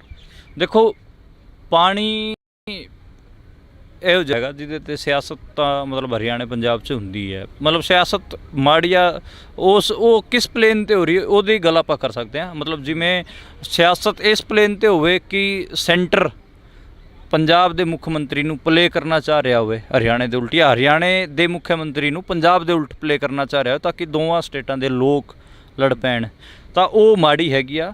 ਜੇ ਪਾਣੀ ਦੀ ਗੱਲ ਕਰੀਏ ਤਾਂ ਪਾਣੀ ਦਾ ਮੈਂ ਪਹਿਲਾਂ ਹੀ ਕਿਹਾ ਕਿ ਹੱਕ ਪੰਜਾਬ ਦਾ ਹੀ ਹੈ, ਕਿਉਂਕਿ ਉੱਥੋਂ ਦੀ ਰਿਵਰ ਉੱਥੇ ਹੀ ਜਾਂਦੀ ਹੈ, ਨਦੀ ਉੱਥੋਂ ਹੀ ਵਗਦੀ ਹੈ, ਅਤੇ ਉੱਥੋਂ ਦੇ ਲੋਕਾਂ ਦਾ ਹੀ ਪਹਿਲਾ ਹੱਕ ਉਸ 'ਤੇ ਬਣਦਾ ਹੈਗਾ। ਬਾਕੀ ਮਤਲਬ ਹਰਿਆਣੇ ਦੇ ਜਿਹੜੇ ਹਰਿਆਣੇ 'ਚ ਜਿਵੇਂ ਯਮੁਨਾ ਨਦੀ ਵੀ ਜਾਂਦੀ ਹੈਗੀ ਆ ਹਰਿਆਣੇ ਤੋਂ, ਲੇਕਿਨ ਉਹ ਅੱਗੇ ਚੱਲ ਕੇ ਉੱਤਰ ਪ੍ਰਦੇਸ਼ ਪਤਾ ਨਹੀਂ ਕਿਤੇ ਕਿਤੇ ਚਲੀ ਜਾਂਦੀ ਹੈ। ਜਿਹੜੀ ਨਦੀ ਖੁਦ ਹਰਿਆਣੇ ਤੋਂ ਵਗਦੀ ਹੈ ਉਹਦਾ ਪਾਣੀ ਦੇ ਦਿਓ ਯਾਰ ਜਿਹੜੇ ਸੂਬੇ ਨੂੰ। ਹਰਿਆਣੇ ਦੇ ਵਿੱਚ ਵੀ ਜਿਹੜੇ ਇਲਾਕੇ ਨੂੰ ਪਾਣੀ ਦੀ ਲੋੜ ਹੈਗੀ ਆ ਉਹ ਅਹੀਰਵਾਲ ਦਾ ਹੈਗਾ, ਜਿਹੜਾ ਕਿਸਾਨ ਅੰਦੋਲਨ ਵੀ ਨਹੀਂ ਆਇਆ ਸੀਗਾ। ਪਰ ਫਿਰ ਵੀ ਜੇ ਉਹਨਾਂ ਦਾ ਪਾਣੀ ਦਾ ਹੱਕ ਬਣਦਾ ਤਾਂ ਯਮੁਨਾ ਤੋਂ ਦੇ ਦਿਓ, ਗੰਗਾ ਤੋਂ ਦੇ ਦਿਓ। ਮਤਲਬ ਆਹ ਕਿਹੜੀ ਮਤਲਬ ਗੱਲ ਹੋਈ ਕਿ ਜਮਾ ਉਲਟ ਪੰਜਾਬ ਤੋਂ ਪਾਣੀ ਲੈ ਕੇ ਜਾਣਾ ਹੈ ਉਸ ਇਲਾਕੇ ਵਾਸਤੇ, ਅਤੇ ਉਹ ਮੈਨੂੰ ਲੱਗਦਾ ਕਿ ਠੀਕ ਨਹੀਂ ਹੈ। ਯਮੁਨਾ ਦਾ ਪਾਣੀ ਦੇ ਦਿਓ ਉਹਨਾਂ ਨੂੰ। ਪੁਨੀਆ ਸਾਹਿਬ, ਤੁਸੀਂ ਹਰਿਆਣੇ ਦੇ ਹੋ ਕੇ ਪੰਜਾਬ ਦੇ ਹੱਕ 'ਚ ਕਹਿ ਰਹੇ ਹੋ ਕਿ ਜਿਹੜਾ ਪਾਣੀ ਹੈ ਪੰਜਾਬ, ਮੈਂ ਮਤਲਬ ਬੇਸਿਕਲੀ ਮੇਰਾ ਸਟੈਂਡ ਕਲੀਅਰ ਹੈਗਾ ਕਿ ਮੈਂ ਫੈਡਰਲ ਇਸ਼ੂਜ਼ ਦੇ ਨਾਲ ਆਪਣੇ ਕੰਸਰਨ ਰੱਖਦਾ। ਮੈਂ ਪੰਜਾਬ ਨਾਲ ਇਸ ਕਰਕੇ ਖੜਾ ਕਿਉਂਕਿ ਉਹਦੀ ਵੀ ਆਪਣੀ ਅੱਡ ਨੈਸ਼ਨਲਿਟੀ ਵਾਲਾ ਜਿਹੜਾ ਮਾਮਲਾ ਹੈਗਾ। ਮਤਲਬ ਇਹ ਆਪਾਂ ਤਾਂ ਇਹ ਕਹਿੰਦੇ ਹਾਂ ਨਾ, ਯੂਨੀਅਨ ਆਫ ਸਟੇਟਸ ਹੈ, ਅੱਡ ਨੈਸ਼ਨਲਿਟੀਆਂ ਇਕੱਠੀਆਂ ਹੋਈਆਂ ਨੇ ਇੰਡੀਆ ਮੁਲਕ ਦੇ ਅੰਦਰ। ਤਾਂ ਮਤਲਬ ਇੰਡੀਆ ਕੋਈ ਇੱਕ ਆਈਡੈਂਟੀਟੀ ਨਹੀਂ ਹੈਗੀ ਹੈ ਕਿ ਕੋਈ ਇੱਕ ਇੰਡੀਆ ਕੋਈ ਇੱਕ ਆਈਡੈਂਟੀਟੀ, ਇਹ ਅੱਡ ਨੈਸ਼ਨਲਿਟੀਆਂ ਦੀ ਜਥੇਬੰਦਕ ਸਾਂਝ ਹੈਗੀ ਹੈ ਨਾ। ਸਾਂਝ ਹੈਗੀ ਆ, ਯੂਨੀਅਨ ਆਫ ਸਟੇਟਸ ਹੈਗੀ ਆ, ਅਤੇ ਫੈਡਰਲ ਇਸ਼ੂਜ਼ ਵੀ, ਫੈਡਰਲ ਸਟਰਕਚਰ ਤਾਂ ਹੀ ਤਾਂ ਆਪਾਂ ਕਹਾਂਗੇ ਇਹਨੂੰ। ਜੇ ਉਹ ਮਤਲਬ ਸੈਂਟਰ ਸਾਰੇ ਫੈਸਲੇ ਖੁਦ ਹੀ ਕਰੂਗਾ ਤਾਂ ਫਿਰ ਸੂਬਿਆਂ 'ਚ ਮੁੱਖ ਮੰਤਰੀ ਬਣਾਉਣ ਦੀ ਕੀ ਲੋੜ ਹੈ? ਸਵਾਇਤਤਾ ਦੀ ਜਿਹੜੀ ਆਪਾਂ ਗੱਲ ਕਰਦੇ ਹਾਂ ਫਿਰ ਉਹਦੀ ਕੀ ਲੋੜ ਹੈ? ਮਤਲਬ ਤੁਸੀਂ ਫਿਰ ਡਿਕਲੇਅਰ ਕਰੋ ਕਿ ਅਸੀਂ ਕੋਈ ਫੈਡਰਲੀ ਸਟਰਕਚਰ ਨਹੀਂ ਹੈਗਾ, ਕੋਈ ਅਸੀਂ ਫੈਡਰਲ ਇਸ਼ੂਜ਼ ਨੂੰ ਨਹੀਂ ਮੰਨਦੇ, ਉਹ ਡਿਕਲੇਅਰ ਕਰ ਦਿਓ। ਇਹ ਤਾਂ ਲਿਟਮਸ ਟੈਸਟ ਹੈਗਾ ਇੰਡੀਅਨ ਸਟੇਟ ਦਾ ਕਿ ਉਹ ਫੈਡਰਲ ਹੈਗਾ ਜਾਂ ਨਹੀਂ ਹੈਗਾ। ਜੇ ਉਹ ਫੈਡਰਲ ਹੈਗਾ ਤਾਂ ਫਿਰ ਪਾਣੀ ਦੇ ਜਿੰਨੇ ਵੀ ਫੈਸਲੇ ਨੇ ਉਹ ਪੰਜਾਬ ਨੂੰ ਹੀ ਕਰਨ ਦਊਗਾ। ਜੇ ਫੈਡਰਲ ਨਹੀਂ ਹੈਗਾ ਤਾਂ ਫਿਰ ਉਹ ਇਸ ਕਿਸਮ ਦੀ ਡਿਕਟੇਟਰਸ਼ਿਪ ਕਰੂਗਾ ਕਿ ਪਾਣੀ ਇਹਨੂੰ ਦਿਓ, ਫਲਾਣੇ ਨੂੰ ਦਿਓ, ਤਿਕੜੇ ਨੂੰ ਦਿਓ। ਜੇ ਪਾਣੀ ਮਤਲਬ ਪਾਣੀ ਦਾ ਮਸਲਾ ਹੈਗਾ ਨਾ, ਹਰਿਆਣਾ ਪੰਜਾਬ ਦੇ ਲੋਕ ਆਪਸ 'ਚ ਬੈਠ ਕੇ ਗੱਲ ਕਰ ਲੈਣਗੇ ਕਿਵੇਂ ਉਹਨੂੰ ਸੁਲਝਾਉਣਾ ਹੈਗਾ। ਸੈਂਟਰ ਕੌਣ ਹੋਊਗਾ ਸਾਨੂੰ ਦੱਸਣ ਵਾਲਾ? ਪੰਜਾਬ ਨੂੰ ਦੱਸਣ ਵਾਲਾ ਸੈਂਟਰ ਕੌਣ ਹੁੰਦਾ ਕਿ ਤੂੰ ਪਾਣੀ ਦੇ ਜਾਂ ਨਾ ਦੇ? ਇਹ ਗੱਲ ਹੈ। ਮਨਦੀਪ ਜੀ, ਜੇ ਅਸੀਂ ਗੱਲ ਕਰਦੇ ਹਾਂ ਪੰਜਾਬ ਦੀ ਸਿਆਸਤ ਦੇ ਵਿੱਚ ਯੂਨੀਵਰਸਿਟੀ ਦਾ ਬੜਾ ਵੱਡਾ ਰੋਲ ਹੁੰਦਾ, ਹਰਿਆਣੇ ਦੀ ਸਿਆਸਤ ਹੋਵੇ ਜਾਂ ਪੰਜਾਬ ਦੀ ਸਿਆਸਤ ਹੋਵੇ, ਸਟੂਡੈਂਟਾਂ ਦਾ ਬੜਾ ਵੱਡਾ ਰੋਲ ਹੁੰਦਾ। ਜਦੋਂ ਸਟੂਡੈਂਟਾਂ ਦੀ ਸਿਆਸਤ ਹੁੰਦੀ ਆ, ਆਪਾਂ ਸ਼ੁਰੂ ਦੇ ਵਿੱਚ ਗੱਲ ਕਰੀ ਸੀ ਕਿ ਥੋੜ੍ਹੀ ਬਹੁਤੀ ਗੱਲਬਾਤ ਇਹਦੇ 'ਤੇ ਵੀ ਕਰਾਂਗੇ। ਪੰਜਾਬ ਦੀ ਪੋਲੀਟਿਕਸ ਜਿੱਥੋਂ ਸ਼ੁਰੂ ਹੁੰਦੀ ਆ ਜਾਂ ਹਰਿਆਣੇ ਦੀ ਪੋਲੀਟਿਕਸ ਜਿੱਥੋਂ ਸ਼ੁਰੂ ਹੁੰਦੀ ਆ, ਕੀ ਲੱਗਦਾ ਤੁਸੀਂ ਤਾਂ ਇਸ ਯੂਨੀਵਰਸਿਟੀ ਦੇ ਵਿੱਚ ਤੁਰਦੇ ਫਿਰਦੇ ਰਹਿੰਦੇ ਹੋ ਜਾਂ ਇਹਨਾਂ ਸਟੂਡੈਂਟਾਂ ਦੇ ਨਾਲ ਬੈਠਦੇ ਹੋ, ਗੱਲਬਾਤ ਕਰਦੇ ਹੋ, ਕੀ ਲੱਗਦਾ ਜਿਹੜੀ ਸਟੂਡੈਂਟਾਂ ਦੀ ਪੋਲੀਟਿਕਸ ਆ ਉਹ ਕਿੱਥੇ ਜੇ ਨਜ਼ਰ ਆਉਂਦੀ ਆ ਜਾਂ ਕਿੱਦਾਂ ਦੀ ਨਜ਼ਰ ਆਉਂਦੀ ਆ? ਮੈਂ ਪਿਛਲੇ 10 ਦਿਨਾਂ ਤੋਂ ਇੱਥੇ ਗਰਾਊਂਡ ਰਿਪੋਰਟ ਕਰ ਰਿਹਾ। ਇੱਥੇ ਮੈਂ ਕਰੀਬ 23 ਦੇ ਨੇੜੇ ਤੇੜੇ ਇੰਟਰਵਿਊ ਕੀਤੇ ਨੇ ਅੱਡ ਜਥੇਬੰਦੀਆਂ ਦੇ, ਸਟੂਡੈਂਟ ਜਥੇਬੰਦੀਆਂ ਦੇ। ਇਸ ਵਾਰ ਖਾਸਾ ਪੰਜਾਬ ਯੂਨੀਵਰਸਿਟੀ ਦਾ ਜਿਹੜਾ ਪਲੇਨ ਹੈਗਾ ਸਟੂਡੈਂਟ ਪੋਲੀਟਿਕਸ ਦਾ ਉਹ ਬਦਲਿਆ। ਤੁਸੀਂ ਇਹ ਗੱਲ ਸਹੀ ਕਹੀ ਹੈ ਕਿ ਇੱਥੋਂ ਦੀ ਪੋਲੀਟਿਕਸ ਦਾ ਅਸਰ ਪੰਜਾਬ ਹਰਿਆਣੇ 'ਚ ਪੈਂਦਾ ਹੈ। ਇੱਥੇ ਜਿਹੜਾ ਟ੍ਰੈਂਡ ਸੈੱਟ ਹੁੰਦਾ ਪੰਜਾਬ ਯੂਨੀਵਰਸਿਟੀ ਉਹ ਪੰਜਾਬ 'ਚ ਫੈਲਦਾ, ਹਰਿਆਣੇ 'ਚ ਫੈਲਦਾ। ਜਿਵੇਂ ਇੱਥੇ ਇੱਕ ਟਾਈਮ ਗੈਂਗਸਟਰ ਕਲਚਰ ਆਇਆ ਤਾਂ ਉਹ ਗੈਂਗਸਟਰ ਕਲਚਰ ਪੂਰੇ ਪੰਜਾਬ 'ਚ ਫੈਲਿਆ, ਠੀਕ ਹੈ, ਹਰਿਆਣੇ 'ਚ ਵੀ ਫੈਲਿਆ ਉਹ। ਹੁਣ ਇੱਥੇ ਆਈਡੀਆਜ਼ ਤੇ ਪੋਲੀਟਿਕਸ ਹੋ ਰਹੀ ਹੈ, ਮਸਲ ਪਾਵਰ ਕਿਤੇ ਨਾ ਕਿਤੇ ਪਿੱਛੇ ਵੀ ਗਈ ਹੈ। ਜਿਵੇਂ ਇੱਥੇ SFS ਵਰਗੀ ਜਥੇਬੰਦੀ ਹੈਗੀ ਆ, CYSS ਜਿਹੜੀ ਆਮ ਆਦਮੀ ਪਾਰਟੀ ਦੀ ਸਟੂਡੈਂਟ ਵਿੰਗ ਹੈ, ABVP ਜਿਹੜੀ ਕਿ RSS ਦੀ ਜਥੇਬੰਦੀ ਹੈਗੀ ਆ, ਪੰਥਕ ਜਥੇਬੰਦੀ ਸੱਤ ਹੈਗੀ ਆ, ਸੋਈ ਹੈਗੀ ਆ, ਅਤੇ ਉਹ ਸਾਰੀਆਂ ਲੜ ਰਹੀਆਂ ਨੇ ਚੋਣਾਂ। ਪਿਛਲੇ 10 ਦਿਨਾਂ ਤੋਂ ਮੈਂ ਓਬਜ਼ਰਵ ਕਰ ਰਿਹਾ ਆਈਡੀਆਜ਼ ਦੇ ਪਲੇਨ 'ਤੇ ਗੱਲ ਹੋ ਰਹੀ ਹੈ। ABVP ਵੀ ਕਹਿ ਰਹੀ ਹੈ ਖੁੱਲ੍ਹ ਕੇ, ਉਹਦਾ ਜਿਹੜਾ ਪ੍ਰੈਜ਼ੀਡੈਂਟ ਕੈਂਡੀਡੇਟ ਹੈ ਕਿ ਅਸੀਂ ਯੂਨੀਵਰਸਿਟੀ ਨੂੰ ਭਗਵਾ ਕਰ ਦਾਂਗੇ। ਜਿਹੜੀ ਪੰਥਕ ਜਥੇਬੰਦੀਆਂ ਨੇ ਉਹ ਵੀ ਡਾਇਵਰਸਿਟੀ ਦੀ ਜਾਂ ਫਿਰ ਉਸ ਕਿਸਮ ਨਾਲ ਜਿਹੜੀ ਪੰਜਾਬ ਦੇ ਇਸ਼ੂਜ਼ ਨੇ ਉਹਨਾਂ ਨਾਲ ਖੇਬੜ ਰਹੀਆਂ ਨੇ। ਜਿਹੜੀ ਰੈਵੋਲੂਸ਼ਨਰੀ ਧਿਰਾਂ ਨੇ ਉਹ ਵੀ ਮਤਲਬ ਅਟੈਕ ਕਰ ਰਹੀਆਂ ਨੇ ਜਿਹੜਾ ਕਿ ਢਾਂਚਾ ਹੈਗਾ ਇੰਡੀਅਨ ਸਟੇਟ ਦਾ, ਜਿਹੜਾ ਕਿ ਹੁਣ ਲੋਕ ਵਿਰੋਧੀ ਦਿਖ ਰਿਹਾ ਉਹਦੇ 'ਤੇ। ਅਤੇ ਇਹ ਚੱਲ ਰਿਹਾ ਆਈਡੀਓਲੋਜੀਕਲ ਪਲੇਨ 'ਤੇ ਪਹਿਲੀ ਵਾਰ ਮੈਂ ਦੇਖ ਰਿਹਾ ਇੱਥੇ ਚੋਣਾਂ ਹੋ ਰਹੀਆਂ ਨੇ। ਬਾਕੀ ਸਭ ਤੋਂ ਜ਼ਿਆਦਾ ਜ਼ੋਰ ਆਮ ਆਦਮੀ ਪਾਰਟੀ ਦਾ ਇੱਥੇ ਲੱਗਿਆ ਹੋਇਆ। ਆਮ ਆਦਮੀ ਪਾਰਟੀ ਦੇ ਮੰਤਰੀ ਮੀਤ ਹੇਅਰ ਤੋਂ ਲੈ ਕੇ ਜਿਹੜੇ ਦੂਜੇ ਸਿੱਖਿਆ ਮੰਤਰੀ ਨੇ ਉਹ ਸਾਰੇ ਇੱਥੇ ਬੈਠੇ ਨੇ ਪੰਜਾਬ ਯੂਨੀਵਰਸਿਟੀ। ਰਿਸਰਚ ਸਕੋਲਰਾਂ ਨੂੰ ਅਤੇ ਸਟੂਡੈਂਟਾਂ ਨੂੰ ਇਕੱਲੇ ਨੂੰ ਫ਼ੋਨ ਕਰਕੇ ਕਹਿ ਰਹੇ ਨੇ ਕਿ ਵੋਟ ਸਾਨੂੰ ਪਾਓ, ਨਹੀਂ ਤਾਂ ਫਿਰ ਤੁਸੀਂ ਨੌਕਰੀ ਪੰਜਾਬ 'ਚ ਹੀ ਕਰਨੀ, ਫਿਰ ਦੇਖ ਲਓ ਜੇ ਸਾਨੂੰ ਵੋਟ ਨਹੀਂ ਪਾਈ ਤਾਂ। ਐਂ ਕਰਕੇ ਉਹ ਧਮਕੀਆਂ ਦੇ ਰਹੇ ਨੇ, ਇੱਥੇ ਬੈਠੇ ਨੇ। ਤੇ ਕਾਰਨ ਕੀ ਮੰਨਦੇ ਜਿਹੜੀਆਂ ਇਦਾਂ ਦੀਆਂ ਧਮਕੀਆਂ ਮਿਲ ਰਹੀਆਂ ਨੇ? ਸਰਕਾਰ ਪੰਜਾਬ ਦੇ ਲੋਕਾਂ ਨੇ ਚੁਣੀ ਕਿ ਚੰਡੀਗੜ੍ਹ ਦੀ ਯੂਨੀਵਰਸਿਟੀ ਦੀਆਂ ਚੋਣਾਂ ਦੇ ਲਈ ਚੁਣੀ ਸੀ ਸਰਕਾਰ? ਇਹ ਵੀ ਸਵਾਲ ਖੜੇ ਹੁੰਦੇ ਨੇ। ਨਹੀਂ, ਇਹ ਗੱਲ ਤਾਂ ਠੀਕ ਹੈ, ਪਰ ਉਹਨਾਂ ਦੀ ਜਿਹੜੀ ਸਟੂਡੈਂਟ ਜਥੇਬੰਦੀ ਹੈ ਉਹਦਾ ਪਹਿਲਾ ਇਲੈਕਸ਼ਨ ਹੈਗਾ ਪੰਜਾਬ 'ਚ, ਅਤੇ ਉਹ ਚਾਹਣਗੇ ਕਿ ਜਿੱਤ ਤੋਂ ਸ਼ੁਰੂਆਤ ਹੋਵੇ, ਇਸ ਕਰਕੇ ਉਹ ਸਾਰਾ ਕੁਝ ਕਰ ਰਹੇ ਨੇ। ਜਿਹੜਾ ਸਰਕਾਰ ਬਣਨ ਤੋਂ ਬਾਅਦ ਸੰਗਰੂਰ 'ਚ ਸਿਮਰਨਜੀਤ ਸਿੰਘ ਮਾਨ ਹੋਰਾਂ ਨੇ ਉਹਨਾਂ ਨੂੰ ਹਰਾ ਕੇ ਕੋਈ ਮੈਸੇਜ ਦਿੱਤਾ ਸੀਗਾ, ਸ਼ਾਇਦ ਜੇ ਇੱਥੇ ਵੀ ਉਹ ਹਾਰ ਗਏ ਫਿਰ ਮੈਸੇਜ ਤਾਂ ਵੱਡਾ ਜਾਣਾ, ਫਿਰ ਇਹਨਾਂ ਦੇ ਲਈ ਸਵਾਲ ਖੜਾ ਹੋ ਜਾਊਗਾ। ਇਸ ਕਰਕੇ ਉਹ ਐਡਾ ਜ਼ੋਰ ਲਾ ਰਹੇ ਨੇ ਕਿ ਇਹ ਸਟੂਡੈਂਟਾਂ ਵਿੱਚੋਂ ਇੱਥੋਂ ਜਿੱਤ ਕੇ ਜਾਈਏ। ਪਰ ਇੱਥੇ ਜਿਵੇਂ 1158 ਪ੍ਰੋਫੈਸਰਾਂ ਦੀ ਭਰਤੀ ਸੀਗੀ, ਉਹਨਾਂ ਦੇ ਜਿਹੜੇ ਕੈਂਡੀਡੇਟ ਸੀਗੇ ਉਹ ਵੀ ਇਸ ਯੂਨੀਵਰਸਿਟੀ ਦੇ ਸੀਗੇ ਬਥੇਰੇ, ਉਹ ਵੀ ਉਹਨਾਂ ਦੇ ਉਲਟ ਪ੍ਰਚਾਰ ਕਰ ਰਹੇ ਨੇ। ਐਡਾ ਸੌਖਾ ਨਹੀਂ ਹੈ CYSS ਵਾਸਤੇ। CYSS ਜ਼ੋਰ ਪੂਰਾ ਲਾ ਰਹੀ ਹੈ ਇੱਥੇ। CYSS ਮਤਲਬ ਜਿਹੜੀ ਆਮ ਆਦਮੀ ਪਾਰਟੀ ਦੀ ਸਟੂਡੈਂਟ ਵਿੰਗ ਹੈਗੀ ਆ, ਉਹ ਨਾਈਟ ਕਲੱਬਾਂ 'ਚ ਲੈ ਕੇ ਜਾਣਾ, ਟ੍ਰਿਪ ਲੈ ਕੇ ਜਾਣੇ, ਪੈਸੇ ਵੰਡਣੇ। ਪਹਿਲੀ ਵਾਰ ਪੰਜਾਬ ਯੂਨੀਵਰਸਿਟੀ ਦੇ ਇਲੈਕਸ਼ਨ 'ਚ ਇਹ ਹੋ ਰਿਹਾ ਕਿ ਇਕੱਲੇ ਜਵਾਕ ਨੂੰ ਵੀ ਜਾ ਕੇ ਪੈਸੇ ਆਫਰ ਕੀਤੇ ਜਾ ਰਹੇ ਨੇ। ਮਤਲਬ ਇਸ ਪਲੇਨ 'ਤੇ ਵੀ ਇਲੈਕਸ਼ਨ ਚੱਲ ਰਿਹਾ ਅਤੇ ਮਤਲਬ ਇਹ ਹੈਗੀ ਗੱਲ। ਅਤੇ ਬਾਕੀ ਮਤਲਬ ਜਿਹੜੀ ਪੰਜਾਬ ਯੂਨੀਵਰਸਿਟੀ ਨੂੰ ਕਿਹਾ ਜਾਂਦਾ ਸੀਗਾ ਕਿ ਇੱਥੇ ਡਿੰਪੀ ਚੰਦਵਾਨ ਵਰਗੇ, ਲਾਰੈਂਸ ਬਿਸ਼ਨੋਈ ਵਰਗੇ ਗੈਂਗਸਟਰ ਪੈਦਾ ਹੋਏ ਨੇ, ਮਤਲਬ ਮੈਨੂੰ ਲੱਗਦਾ ਕਿ ਹੁਣ ਪੰਜਾਬ ਯੂਨੀਵਰਸਿਟੀ ਦੀ ਸਟੂਡੈਂਟ ਪੋਲੀਟਿਕਸ ਰੈਵੋਲੂਸ਼ਨਰੀ ਜਾਂ ਫਿਰ ਪੰਜਾਬੀਅਤ ਦੀ ਗੱਲ ਕਰਨ ਵਾਲੇ ਜਾਂ ਹਰਿਆਣੇ ਦੀ ਗੱਲ ਕਰਨ ਵਾਲੇ ਵਧੀਆ ਤਾਕੜ ਲੀਡਰ ਵੀ ਦੇਊਗੀ, ਕਿਉਂਕਿ ਆਈਡੀਆਜ਼ ਦੇ ਪਲੇਨ 'ਤੇ ਹੁਣ ਇੱਥੇ ਗੱਲ ਹੋ ਰਹੀ ਹੈ। ਤੁਸੀਂ ਕਿਹਾ ਕਿ ਇੱਥੋਂ ਦੀ ਗੈਂਗਸਟਰ ਜਿਹੜਾ ਕਲਚਰ ਇੱਥੋਂ ਸ਼ੁਰੂ ਹੋਇਆ। ਜੇ ਆਪਾਂ ਗੱਲ ਕਰਦੇ ਹਾਂ ਗੈਂਗਸਟਰ ਕਲਚਰ ਦੇ ਵਿੱਚ ਧੱਕੇ ਚੜਿਆ ਸਿੱਧੂ ਮੂਸੇਵਾਲਾ। ਇੱਕ ਮਾਂ ਦਾ ਅਤੇ ਪਿਓ ਦਾ ਪੁੱਤ ਮਾਰ ਦਿੱਤਾ ਗਿਆ, ਨੌਜਵਾਨ ਸੀ ਜਿਹੜਾ ਹਾਲੇ ਤੱਕ ਇਨਸਾਫ ਨਹੀਂ ਮਿਲਿਆ। ਉਹਨਾਂ ਦੇ ਮਾਤਾ ਪਿਤਾ ਵੱਲੋਂ ਵੀ ਆਏ ਐਤਵਾਰ ਉੱਥੇ ਇਕੱਠ ਕਰਕੇ ਸਰਕਾਰ ਨੂੰ ਜਾਂ ਉਹਨਾਂ ਲੋਕਾਂ ਨੂੰ ਲਾਹਣਤਾਂ ਪਾਈਆਂ ਜਾਂਦੀਆਂ ਨੇ ਕਿ ਹਾਲੇ ਤੱਕ ਸਾਡੇ ਪੁੱਤ ਦਾ ਸਿਵਾ ਨਹੀਂ ਠੰਡਾ ਹੋਇਆ, ਸਾਡੇ ਹਿੱਕ ਦੇ ਵਿੱਚ ਜਿਹੜਾ ਸਾਡੇ ਦਿਲ ਦੇ ਵਿੱਚ ਉਹਦਾ ਛੇਕ ਆ ਉਹ ਬਲ ਰਿਹਾ ਗਾ। ਇਹ ਗੱਲ ਤਾਂ ਠੀਕ ਹੈ, ਮਤਲਬ ਉਹਨਾਂ ਦੇ ਮਾਤਾ ਪਿਤਾ ਦਾ ਦੁੱਖ ਜਾਇਜ਼ ਹੀ ਹੈ ਅਤੇ ਉਹ ਸਹੀ ਸਰਕਾਰ ਨੂੰ ਮਤਲਬ ਲਾਨਤਾ ਦੇ ਰਹੇ ਨੇ, ਕਿਉਂਕਿ ਪਿੱਛੇ ਜਿਹੜੀ ਕਸਟਡੀ 'ਚ ਉਹਨਾਂ ਨੇ ਗੈਂਗਸਟਰ ਭਜਾਤਾ ਜਿਹੜਾ ਕਿ ਇਸ ਸਿੱਧੂ ਮੂਸੇਵਾਲਾ ਦੀ ਮੌਤ 'ਚ ਸ਼ਾਮਿਲ ਸੀਗਾ, ਪੰਜਾਬ ਪੁਲਿਸ ਨੇ ਭਜਾਇਆ ਉਹਨੂੰ, ਅਤੇ ਉਹ ਸ਼ਰਮ ਵਾਲੀ ਗੱਲ ਸੀਗੀ। ਅਤੇ ਇਸ ਤੋਂ ਇਲਾਵਾ ਵੀ ਮਤਲਬ ਜਿਹੜੀ ਗੈਂਗਸਟਰ ਕਲਚਰ ਹੈਗਾ ਪੰਜਾਬ ਦਾ, ਉਹ ਮਤਲਬ ਉਸ ਕਿਸਮ ਦੀ ਰੋਕ ਨਹੀਂ ਲੱਗੀ, ਕਿਉਂਕਿ ਜੇਲਰਾਂ ਨੂੰ ਆਮ ਤੌਰ 'ਤੇ ਆਪਾਂ ਸੁਣਦੇ ਹਾਂ, ਉਹਨਾਂ ਨੂੰ ਜੇਲਰਾਂ ਨੂੰ ਹੀ ਧਮਕੀ ਦੇ ਰਹੇ ਨੇ ਗੈਂਗਸਟਰ, ਫੋਨਾਂ ਤੋਂ ਅੱਡ ਅੱਡ ਵਪਾਰੀਆਂ ਅਤੇ ਦੂਜਿਆਂ ਲੋਕਾਂ ਨੂੰ ਧਮਕੀਆਂ ਮਿਲ ਹੀ ਰਹੀਆਂ ਨੇ। ਅਤੇ ਇਹ ਤਾਂ ਮਤਲਬ ਠੀਕ ਹੈ ਗੱਲ ਕਿ ਜਸਟਿਸ ਸਿੱਧੂ ਮੂਸੇਵਾਲਾ ਨੂੰ ਉਦੋਂ ਹੀ ਮਿਲੂਗਾ ਜਦੋਂ ਇਹ ਸਾਰਾ ਜਿਹੜਾ ਔਰਗਨਾਈਜ਼ਡ ਕ੍ਰਾਈਮ ਸਿਸਟਮ ਚੱਲ ਰਿਹਾ ਪੰਜਾਬ 'ਚ, ਮਤਲਬ ਐਡਾ ਤਕੜਾ ਔਰਗਨਾਈਜ਼ ਕ੍ਰਾਈਮ ਤਾਂ ਮੈਨੂੰ ਮਤਲਬ ਜਿਹੜਾ ਉੱਤਰ ਪ੍ਰਦੇਸ਼ ਦਾ ਪੂਰਬੀ ਹਿੱਸਾ ਉੱਥੇ ਦਿਖਦਾ ਸੀਗਾ, ਪਰ ਪੰਜਾਬ 'ਚ ਵੀ ਉਸੇ ਸਕੇਲ 'ਤੇ ਔਰਗਨਾਈਜ਼ ਕ੍ਰਾਈਮ ਚੱਲ ਰਿਹਾ। ਅਤੇ ਮੈਨੂੰ ਲੱਗਦਾ ਕਿ ਉਹਦੇ 'ਤੇ ਰੋਕ ਲੱਗਣੀ ਚਾਹੀਦੀ, ਨੌਜਵਾਨ ਨਹੀਂ ਮਾਰੇ ਜਾਣੇ ਚਾਹੀਦੇ। ਇੱਥੋਂ ਦੇ ਜਿਹੜੇ ਪਹਿਲਾਂ ਵਿੱਕੀ ਮਿੱਡੂ ਖੇੜਾ ਜਿਨ੍ਹਾਂ ਦੇ ਮੌਤ ਤੋਂ ਬਾਅਦ ਵੀ ਸਿਆਸਤ ਗਰਮ ਹੋਈ ਸੀ, ਸੋਈ ਪਾਰਟੀ ਤੋਂ ਸੀਗੇ, ਉਹਨਾਂ ਦੀ ਵੀ ਮੌਤ ਹੋਈ ਹੈ। ਇਸ ਤੋਂ ਇਲਾਵਾ ਵੀ ਬਹੁਤ ਸਾਰੇ ਨੌਜਵਾਨ ਇਸ ਗੈਂਗਸਟਰ ਕਲਚਰ ਦੀ ਭੇਂਟ ਚੜ੍ਹੇ ਨੇ, ਇਹਦੇ 'ਤੇ ਰੋਕ ਲੱਗਣੀ ਚਾਹੀਦੀ। ਸ਼ਿਵਿਆਂ ਦੇ ਉੱਪਰ ਰੋਟੀਆਂ ਸੇਕੀਆਂ ਜਾਂਦੀਆਂ ਨੇ, ਕੋਈ ਵੀ ਪਾਰਟੀ ਦਾ ਹੋਵੇ ਜਾਂ ਕੋਈ ਵੀ ਨੁਮਾਇੰਦਾ ਹੋਵੇ ਜਾਂ ਇੱਕ ਪੰਥਕ ਨੁਮਾਇੰਦਾ ਹੋਵੇ ਜਾਂ ਫਿਰ ਇੱਕ ਕੋਈ ਗਾਇਕ ਹੋਵੇ, ਉਹਨਾਂ ਦੇ ਸ਼ਿਵਿਆਂ ਦੇ ਉੱਪਰ ਆਏ ਦਿਨ ਰੋਟੀਆਂ ਸੇਕਦੇ ਨੇ ਸਿਆਸਤਦਾਨ। ਕੀ ਇਹ ਜਾਇਜ਼ ਲੱਗਦਾ?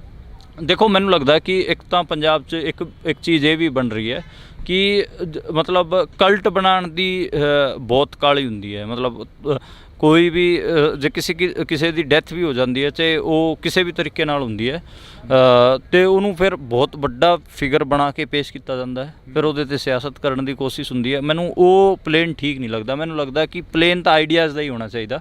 ਤੁਸੀਂ ਜੇ ਪੰਜਾਬੀ ਨੈਸ਼ਨਲ ਟੀਵੀ ਦੀ ਵੀ ਗੱਲ ਕਰਨੀ ਹੈ, ਰਾਈਟ ਟੂ ਸੈਲਫ ਡਿਟਰਮੀਨੇਸ਼ਨ ਦੀ ਵੀ ਗੱਲ ਕਰਨੀ ਹੈਗੀ ਆ, ਅਤੇ ਤੁਸੀਂ ਫਿਰ ਆਈਡੀਆ ਦੇ ਪਲੇਨ 'ਤੇ ਕਰੋ ਕਿ ਕਿਵੇਂ ਆ ਰਿਹਾ, ਕਿਵੇਂ ਆਪਾਂ ਅਚੀਵ ਕਰ ਸਕਦੇ ਹਾਂ, ਕਿਵੇਂ ਇਹਦੇ ਵਾਸਤੇ ਲੜਾਈ ਹੋ ਸਕਦੀ। ਤੁਸੀਂ ਕਿਸੇ ਨੂੰ ਕਲਟ ਬਣਾ ਕੇ ਉਹਦੀ ਮੌਤ ਤੋਂ ਬਾਅਦ ਉਹਦੇ 'ਤੇ ਸਿਆਸਤ ਨਹੀਂ ਕਰ ਸਕਦੇ, ਕਿਉਂਕਿ ਬੰਦਾ ਕੋਈ ਵੀ ਹੋ, ਚਾਹੇ ਉਹ ਜੀਵਨਤ ਹੋ ਚਾਹੇ ਮਰ ਗਿਆ ਹੋਵੇ, ਉਹ ਇੱਕ ਬਾਅਦ ਡਹਿ ਜਾਂਦਾ, ਥੋਟ ਜਿੰਦਾ ਰਹਿੰਦਾ, ਥੋਟ ਪ੍ਰੋਸੈਸ ਹੀ ਮਤਲਬ ਲੋਕਾਂ 'ਚ ਪਸਰਦਾ ਹੈਗਾ।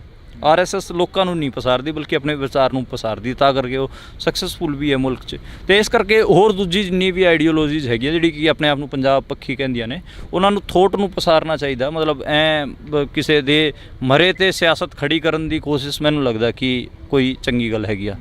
ਪੁਨੀਆ ਸਾਹਿਬ ਕਿਸਾਨ ਅੰਦੋਲਨ 'ਚ ਕਾਫੀ ਐਕਟਿਵ ਰਹੇ ਨੇ। ਜੇਕਰ ਅਸੀਂ ਗੱਲ ਕਰਦੇ ਹਾਂ ਪੰਜਾਬ ਦੀ ਜਾਂ ਕਿਸਾਨ ਅੰਦੋਲਨ ਦੀ, ਪੂਰੇ ਭਾਰਤ ਦਾ ਕਿਸਾਨ ਅੰਦੋਲਨ ਸੀ, ਉਸ ਦੇ ਉੱਪਰ ਸੁਣਿਆ ਸੀ ਤੁਸੀਂ ਕਿਤਾਬ ਲਿਖ ਰਹੇ ਹੋ, ਹੋਈ ਕੰਪਲੀਟ। ਉਸ ਦੇ ਵਿੱਚ ਕੀ ਜਿਹੜੇ ਖੁਲਾਸੇ ਨੇ, ਤੁਸੀਂ ਕਿਹਾ ਸੀ ਕਿ ਵੱਡੇ ਖੁਲਾਸੇ ਕਰਾਂਗੇ, ਕਿਹੜੇ ਖੁਲਾਸੇ ਨੇ ਜਿਹੜੇ ਉਸ ਦੇ ਵਿੱਚ ਹੋ ਰਹੇ ਨੇ ਸਾਹਮਣੇ? ਦੇਖੋ, ਮੈਂ ਕਿਤਾਬ ख़त्म ਕਰ ਲਈ ਹੈ। ਕਿਤਾਬ ਤਾਂ ਕਾਫੀ ਟਾਈਮ ਦੀ ख़त्म ਹੋ ਗਈ ਸੀਗੀ, ਉਹ ਆਣੀ ਸੀ ਉੱਦਾਂ, ਪਰ ਲੇਟ ਚੱਲ ਰਹੀ ਹੈ। ਮੈਂ ਥੋੜ੍ਹੇ ਫਾਈਨੈਂਸ਼ੀਅਲ ਕ੍ਰਾਈਸਿਸ 'ਚ ਫਸ ਗਿਆ ਸੀਗਾ ਪਿਛਲੇ ਟਾਈਮ। ਮੇਰੇ ਚੈਨਲ ਸਰਕਾਰ ਨੇ ਬੰਦ ਕਰਤੇ ਸੀ। ਇੱਕ ਤੋਂ ਜਨਪਤ ਕਰਕੇ ਸੀਗਾ ਸਾਡਾ YouTube 'ਤੇ, ਅਤੇ ਉਹ ਬੰਦ ਕਰਤਾ ਸੀਗਾ। ਕੁਛ ਸਾਡੇ ਮਤਲਬ ਇਹ ਲਾ ਲਓ ਕਿ ਵੀਡੀਓਜ਼ ਸੀ ਜਿਹੜੀਆਂ ਜ਼ਿਆਦਾ ਚੱਲੀਆਂ, ਉਹ ਉਹਨਾਂ ਨੇ ਉਡਾਤੀਆਂ। ਹੁਣ ਨਵਾਂ ਗਾਂव ਸਵੇਰਾ ਕਰਕੇ ਚੈਨਲ ਚਲਾਇਆ ਸੀਗਾ, ਉਹ ਵੀ ਉਹਨਾਂ ਨੇ ਡਾਊਨ ਕਰਤਾ ਸੀਗਾ। ਅਤੇ ਇਸ ਕਰਕੇ ਥੋੜ੍ਹਾ ਫਾਈਨੈਂਸ਼ੀਅਲ ਕ੍ਰਾਈਸਿਸ 'ਚ ਫਸਿਆ ਰਿਹਾ। ਇਸ ਕਰਕੇ ਮੈਂ ਟੋਟਲੀ ਡਿਪੈਂਡੈਂਟ ਨਾ ਪਬਲਿਸ਼ਰ 'ਤੇ। ਪਬਲਿਸ਼ਰ ਜਦੋਂ ਪਬਲਿਸ਼ ਕਰੂਗਾ ਉਦੋਂ ਹੀ ਕਿਤਾਬ ਸਾਹਮਣੇ ਆਊਗੀ। ਕਿਤਾਬ 'ਚ ਜਿਹੜੇ ਕੰਟੈਂਟ ਦੀ ਗੱਲ ਕਰੀਏ ਤਾਂ ਕੰਟੈਂਟ ਇਸੇ ਕਿਸਮ ਦਾ ਹੈਗਾ ਕਿ ਜਿਹੜੀ ਆਪਣੀ ਜਥੇਬੰਦੀਆਂ ਸੀਗੀਆਂ, ਉਹ ਕਿਸ ਟਾਈਮ ਕਿਹੜਾ ਸਟੈਂਡ ਲੈ ਰਹੀ ਸੀ, ਕਿਹਨਾਂ ਦੇ ਉਹਨਾਂ ਨੂੰ ਫੋਨ ਆ ਰਹੇ ਸੀ, ਅਤੇ ਉਹ ਕਿਵੇਂ ਪ੍ਰੋਟੈਸਟ ਨੂੰ ਬਿਲਡ ਕਰ ਰਹੀਆਂ ਸੀ ਜਾਂ ਫਿਰ ਉਹ ਤੋਂ ਪਿੱਛੇ ਹਟ ਰਹੀਆਂ ਸੀ। ਉਹ ਸਾਰੀ ਚੀਜ਼ਾਂ ਮੈਂ ਲਿਖੀਆਂ ਨੇ। ਰੋਜ਼ ਦੇ ਚੀਫ ਦੇ ਵੀ ਫੋਨ ਆਏ ਨੇ ਲੋਕਾਂ ਨੂੰ, ਉਹ ਵੀ ਮੈਂ ਸਾਰੇ ਉਸ 'ਚ ਸਾਂਝੇ ਕੀਤੇ ਨੇ। ਕਈ ਵਾਰ ਤਾਂ ਮਤਲਬ ਜਿਹੜੇ ਆਪਣੇ ਆਪ ਨੂੰ ਕਹਿੰਦੀਆਂ ਨੇ ਕਿ ਅਸੀਂ ਲੈਫਟ ਹੋਣ ਦਾ ਦਾਅਵਾ ਕਰਦੀਆਂ ਨੇ, ਉਹਨਾਂ ਜਥੇਬੰਦੀਆਂ ਨੇ ਵੀ ਬਹੁਤ ਜ਼ਿਆਦਾ ਬੈਕ ਮਾਰੀ ਹੈ, ਅਤੇ ਉਹ ਵੀ ਮੈਂ ਲਿਖਿਆ ਹੈ। ਅਤੇ ਬਾਕੀ ਪੰਥਕ ਜਥੇਬੰਦੀਆਂ ਜਿਹੜਾ ਸਟੈਂਡ ਸੀਗਾ, ਉਹ ਵੀ ਮੈਂ ਸਾਰਾ ਲਿਖਿਆ ਹੈ। ਅਤੇ ਉਹਦੇ 'ਚ ਬੇਸਿਕਲੀ ਉਹ ਪੋਲੀਟੀਕਲ ਲਾਈਨ ਦਾ 'ਤੇ ਹੀ ਹੈਗੀ ਆ ਸਾਰੀ ਕਿਤਾਬ। ਉਹ ਰਿਪੋਰਟਾਜ ਹੈਗਾ ਬੇਸਿਕਲੀ। ਉਹਦੇ 'ਤੇ ਮੈਂ ਇਹੀ ਕੋਸ਼ਿਸ਼ ਕੀਤੀ ਕਿ ਅਲੱਗ ਧਿਰ ਪੰਜਾਬ ਦੀ ਉਹ ਕੀ ਸਟੈਂਡ ਲੈ ਰਹੀ ਸੀ, ਕਿਵੇਂ ਪ੍ਰੋਟੈਸਟ ਨੂੰ ਉਹ ਕਿਵੇਂ ਦੇਖਦੀ ਸੀਗੀ, ਅਤੇ ਕਿਵੇਂ ਲੜਨ ਦਾ ਪਬਲਿਕ 'ਚ ਕੀ ਦਾਅਵਾ ਕਰ ਰਹੀ ਸੀ, ਅਸਲ 'ਚ ਉਹ ਕਰ ਕੀ ਰਹੀ ਸੀ। ਉਹ ਮੈਂ ਕੋਸ਼ਿਸ਼ ਕੀਤੀ ਉਹ ਸਾਰੇ ਨੂੰ ਸਮੇਟਣ ਦੀ। ਕਿਹੜੀਆਂ ਪਾਰਟੀਆਂ ਸੀ ਜਾਂ ਕਿਹੜੀਆਂ ਜਥੇਬੰਦੀਆਂ ਸੀ ਜਿਹੜੀਆਂ ਬੈਕ ਫੁੱਟ 'ਤੇ ਹੋਈਆਂ ਸੀ, ਅਤੇ ਕਿਹੜੀਆਂ ਜਥੇਬੰਦੀਆਂ ਸੀ ਜਿਹੜੀਆਂ ਅਗਲੇ ਫੁੱਟ 'ਤੇ ਹੋਈਆਂ ਸੀ? ਕਿਹੜੀਆਂ ਜਥੇਬੰਦੀਆਂ ਨੂੰ ਕਿੰਨੇ ਕੁ ਫੋਨ ਆਏ ਸੀ? ਜੇਕਰ ਤੁਸੀਂ ਗੱਲ ਕਰੀ ਆ ਤਾਂ ਕਿ ਜਿਹੜੀਆਂ ਅੱਜ ਮੀਡੀਆ ਦੇ ਵਿੱਚ ਗੱਲਾਂ ਹੋ ਰਹੀਆਂ ਨੇ ਜਾਂ ਜਿਹੜੀਆਂ ਅੱਜ ਪ੍ਰੈਸ ਕਾਨਫਰੰਸਾਂ ਹੋ ਰਹੀਆਂ ਨੇ, ਡੱਲੇਵਾਲ ਸਾਹਿਬ ਦੇ ਵੱਲੋਂ ਸ਼ਰੇਆਮ ਦੋਸ਼ ਲਾਏ ਗਏ ਨੇ ਕਿ 3000 ਕਰੋੜ ਦੇ ਵਿੱਚ ਮੋਰਚਾ ਵੇਚ ਦਿੱਤਾ ਗਿਆ, ਕੀ ਇਹ ਬਾਕੀ ਸਹੀ ਆ? ਮੈਂ ਮਤਲਬ ਪੈਸੇ ਵੈਸੇ ਦਾ ਤਾਂ ਮੈਨੂੰ ਨਹੀਂ ਪਤਾ, ਪਰ ਮਤਲਬ ਮੈਂ ਇਹ ਕਹਿ ਸਕਦਾ ਕਿ ਜਿਹੜੇ ਕੀ ਲੀਡਰ ਸੀਗੇ ਉਹਨਾਂ ਦੀ ਭੂਮਿਕਾ ਠੀਕ ਨਹੀਂ ਰਹੀ। ਪੰਜਾਬ ਇਲੈਕਸ਼ਨ ਲੜਨ ਦੇ ਚੱਕਰ 'ਚ ਉਹਨਾਂ ਨੇ ਖਾਸਾ ਨੁਕਸਾਨ ਕਰਿਆ। ਮਤਲਬ ਈਵਨ ਰਾਜੇਵਾਲ ਸਾਹਿਬ ਹੋਰਾਂ ਨੇ ਵੀ ਬਹੁਤ ਜਗ੍ਹਾ ਤੇ ਆਪਣੇ ਪੈਰ ਪਿੱਛੇ ਖਿੱਚੇ ਨੇ। ਉਹਨਾਂ ਨੇ ਮਤਲਬ ਕਲੀਅਰ ਮੈਸੇਜ ਵੀ ਦਿੱਤੇ ਨੇ ਕਿ ਅਸੀਂ ਬਈ ਇੰਡੀਅਨ ਸਟੇਟ ਦਾ ਜਿਹੜਾ ਦਾਇਰਾ ਹੈਗਾ ਉਹਦੇ 'ਚ ਰਹਿ ਕੇ ਹੀ ਅਸੀਂ ਪ੍ਰੋਟੈਸਟ ਕਰਨਾ ਹੈਗਾ। ਜਿਵੇਂ ਲੋਕਾਂ ਜਿਹੜੀ ਕਾਲ ਸੀਗੀ ਉਹ ਸੀਗੀ ਪਰੇਡ ਦੀ, ਦਿੱਲੀ ਪਰੇਡ ਦੀ 26 ਜਨਵਰੀ ਨੂੰ, ਉਹਨਾਂ ਨੂੰ ਕਿਸਾਨ ਗਣਤੰਤਰ ਪਰੇਡ ਕੀਤਾ।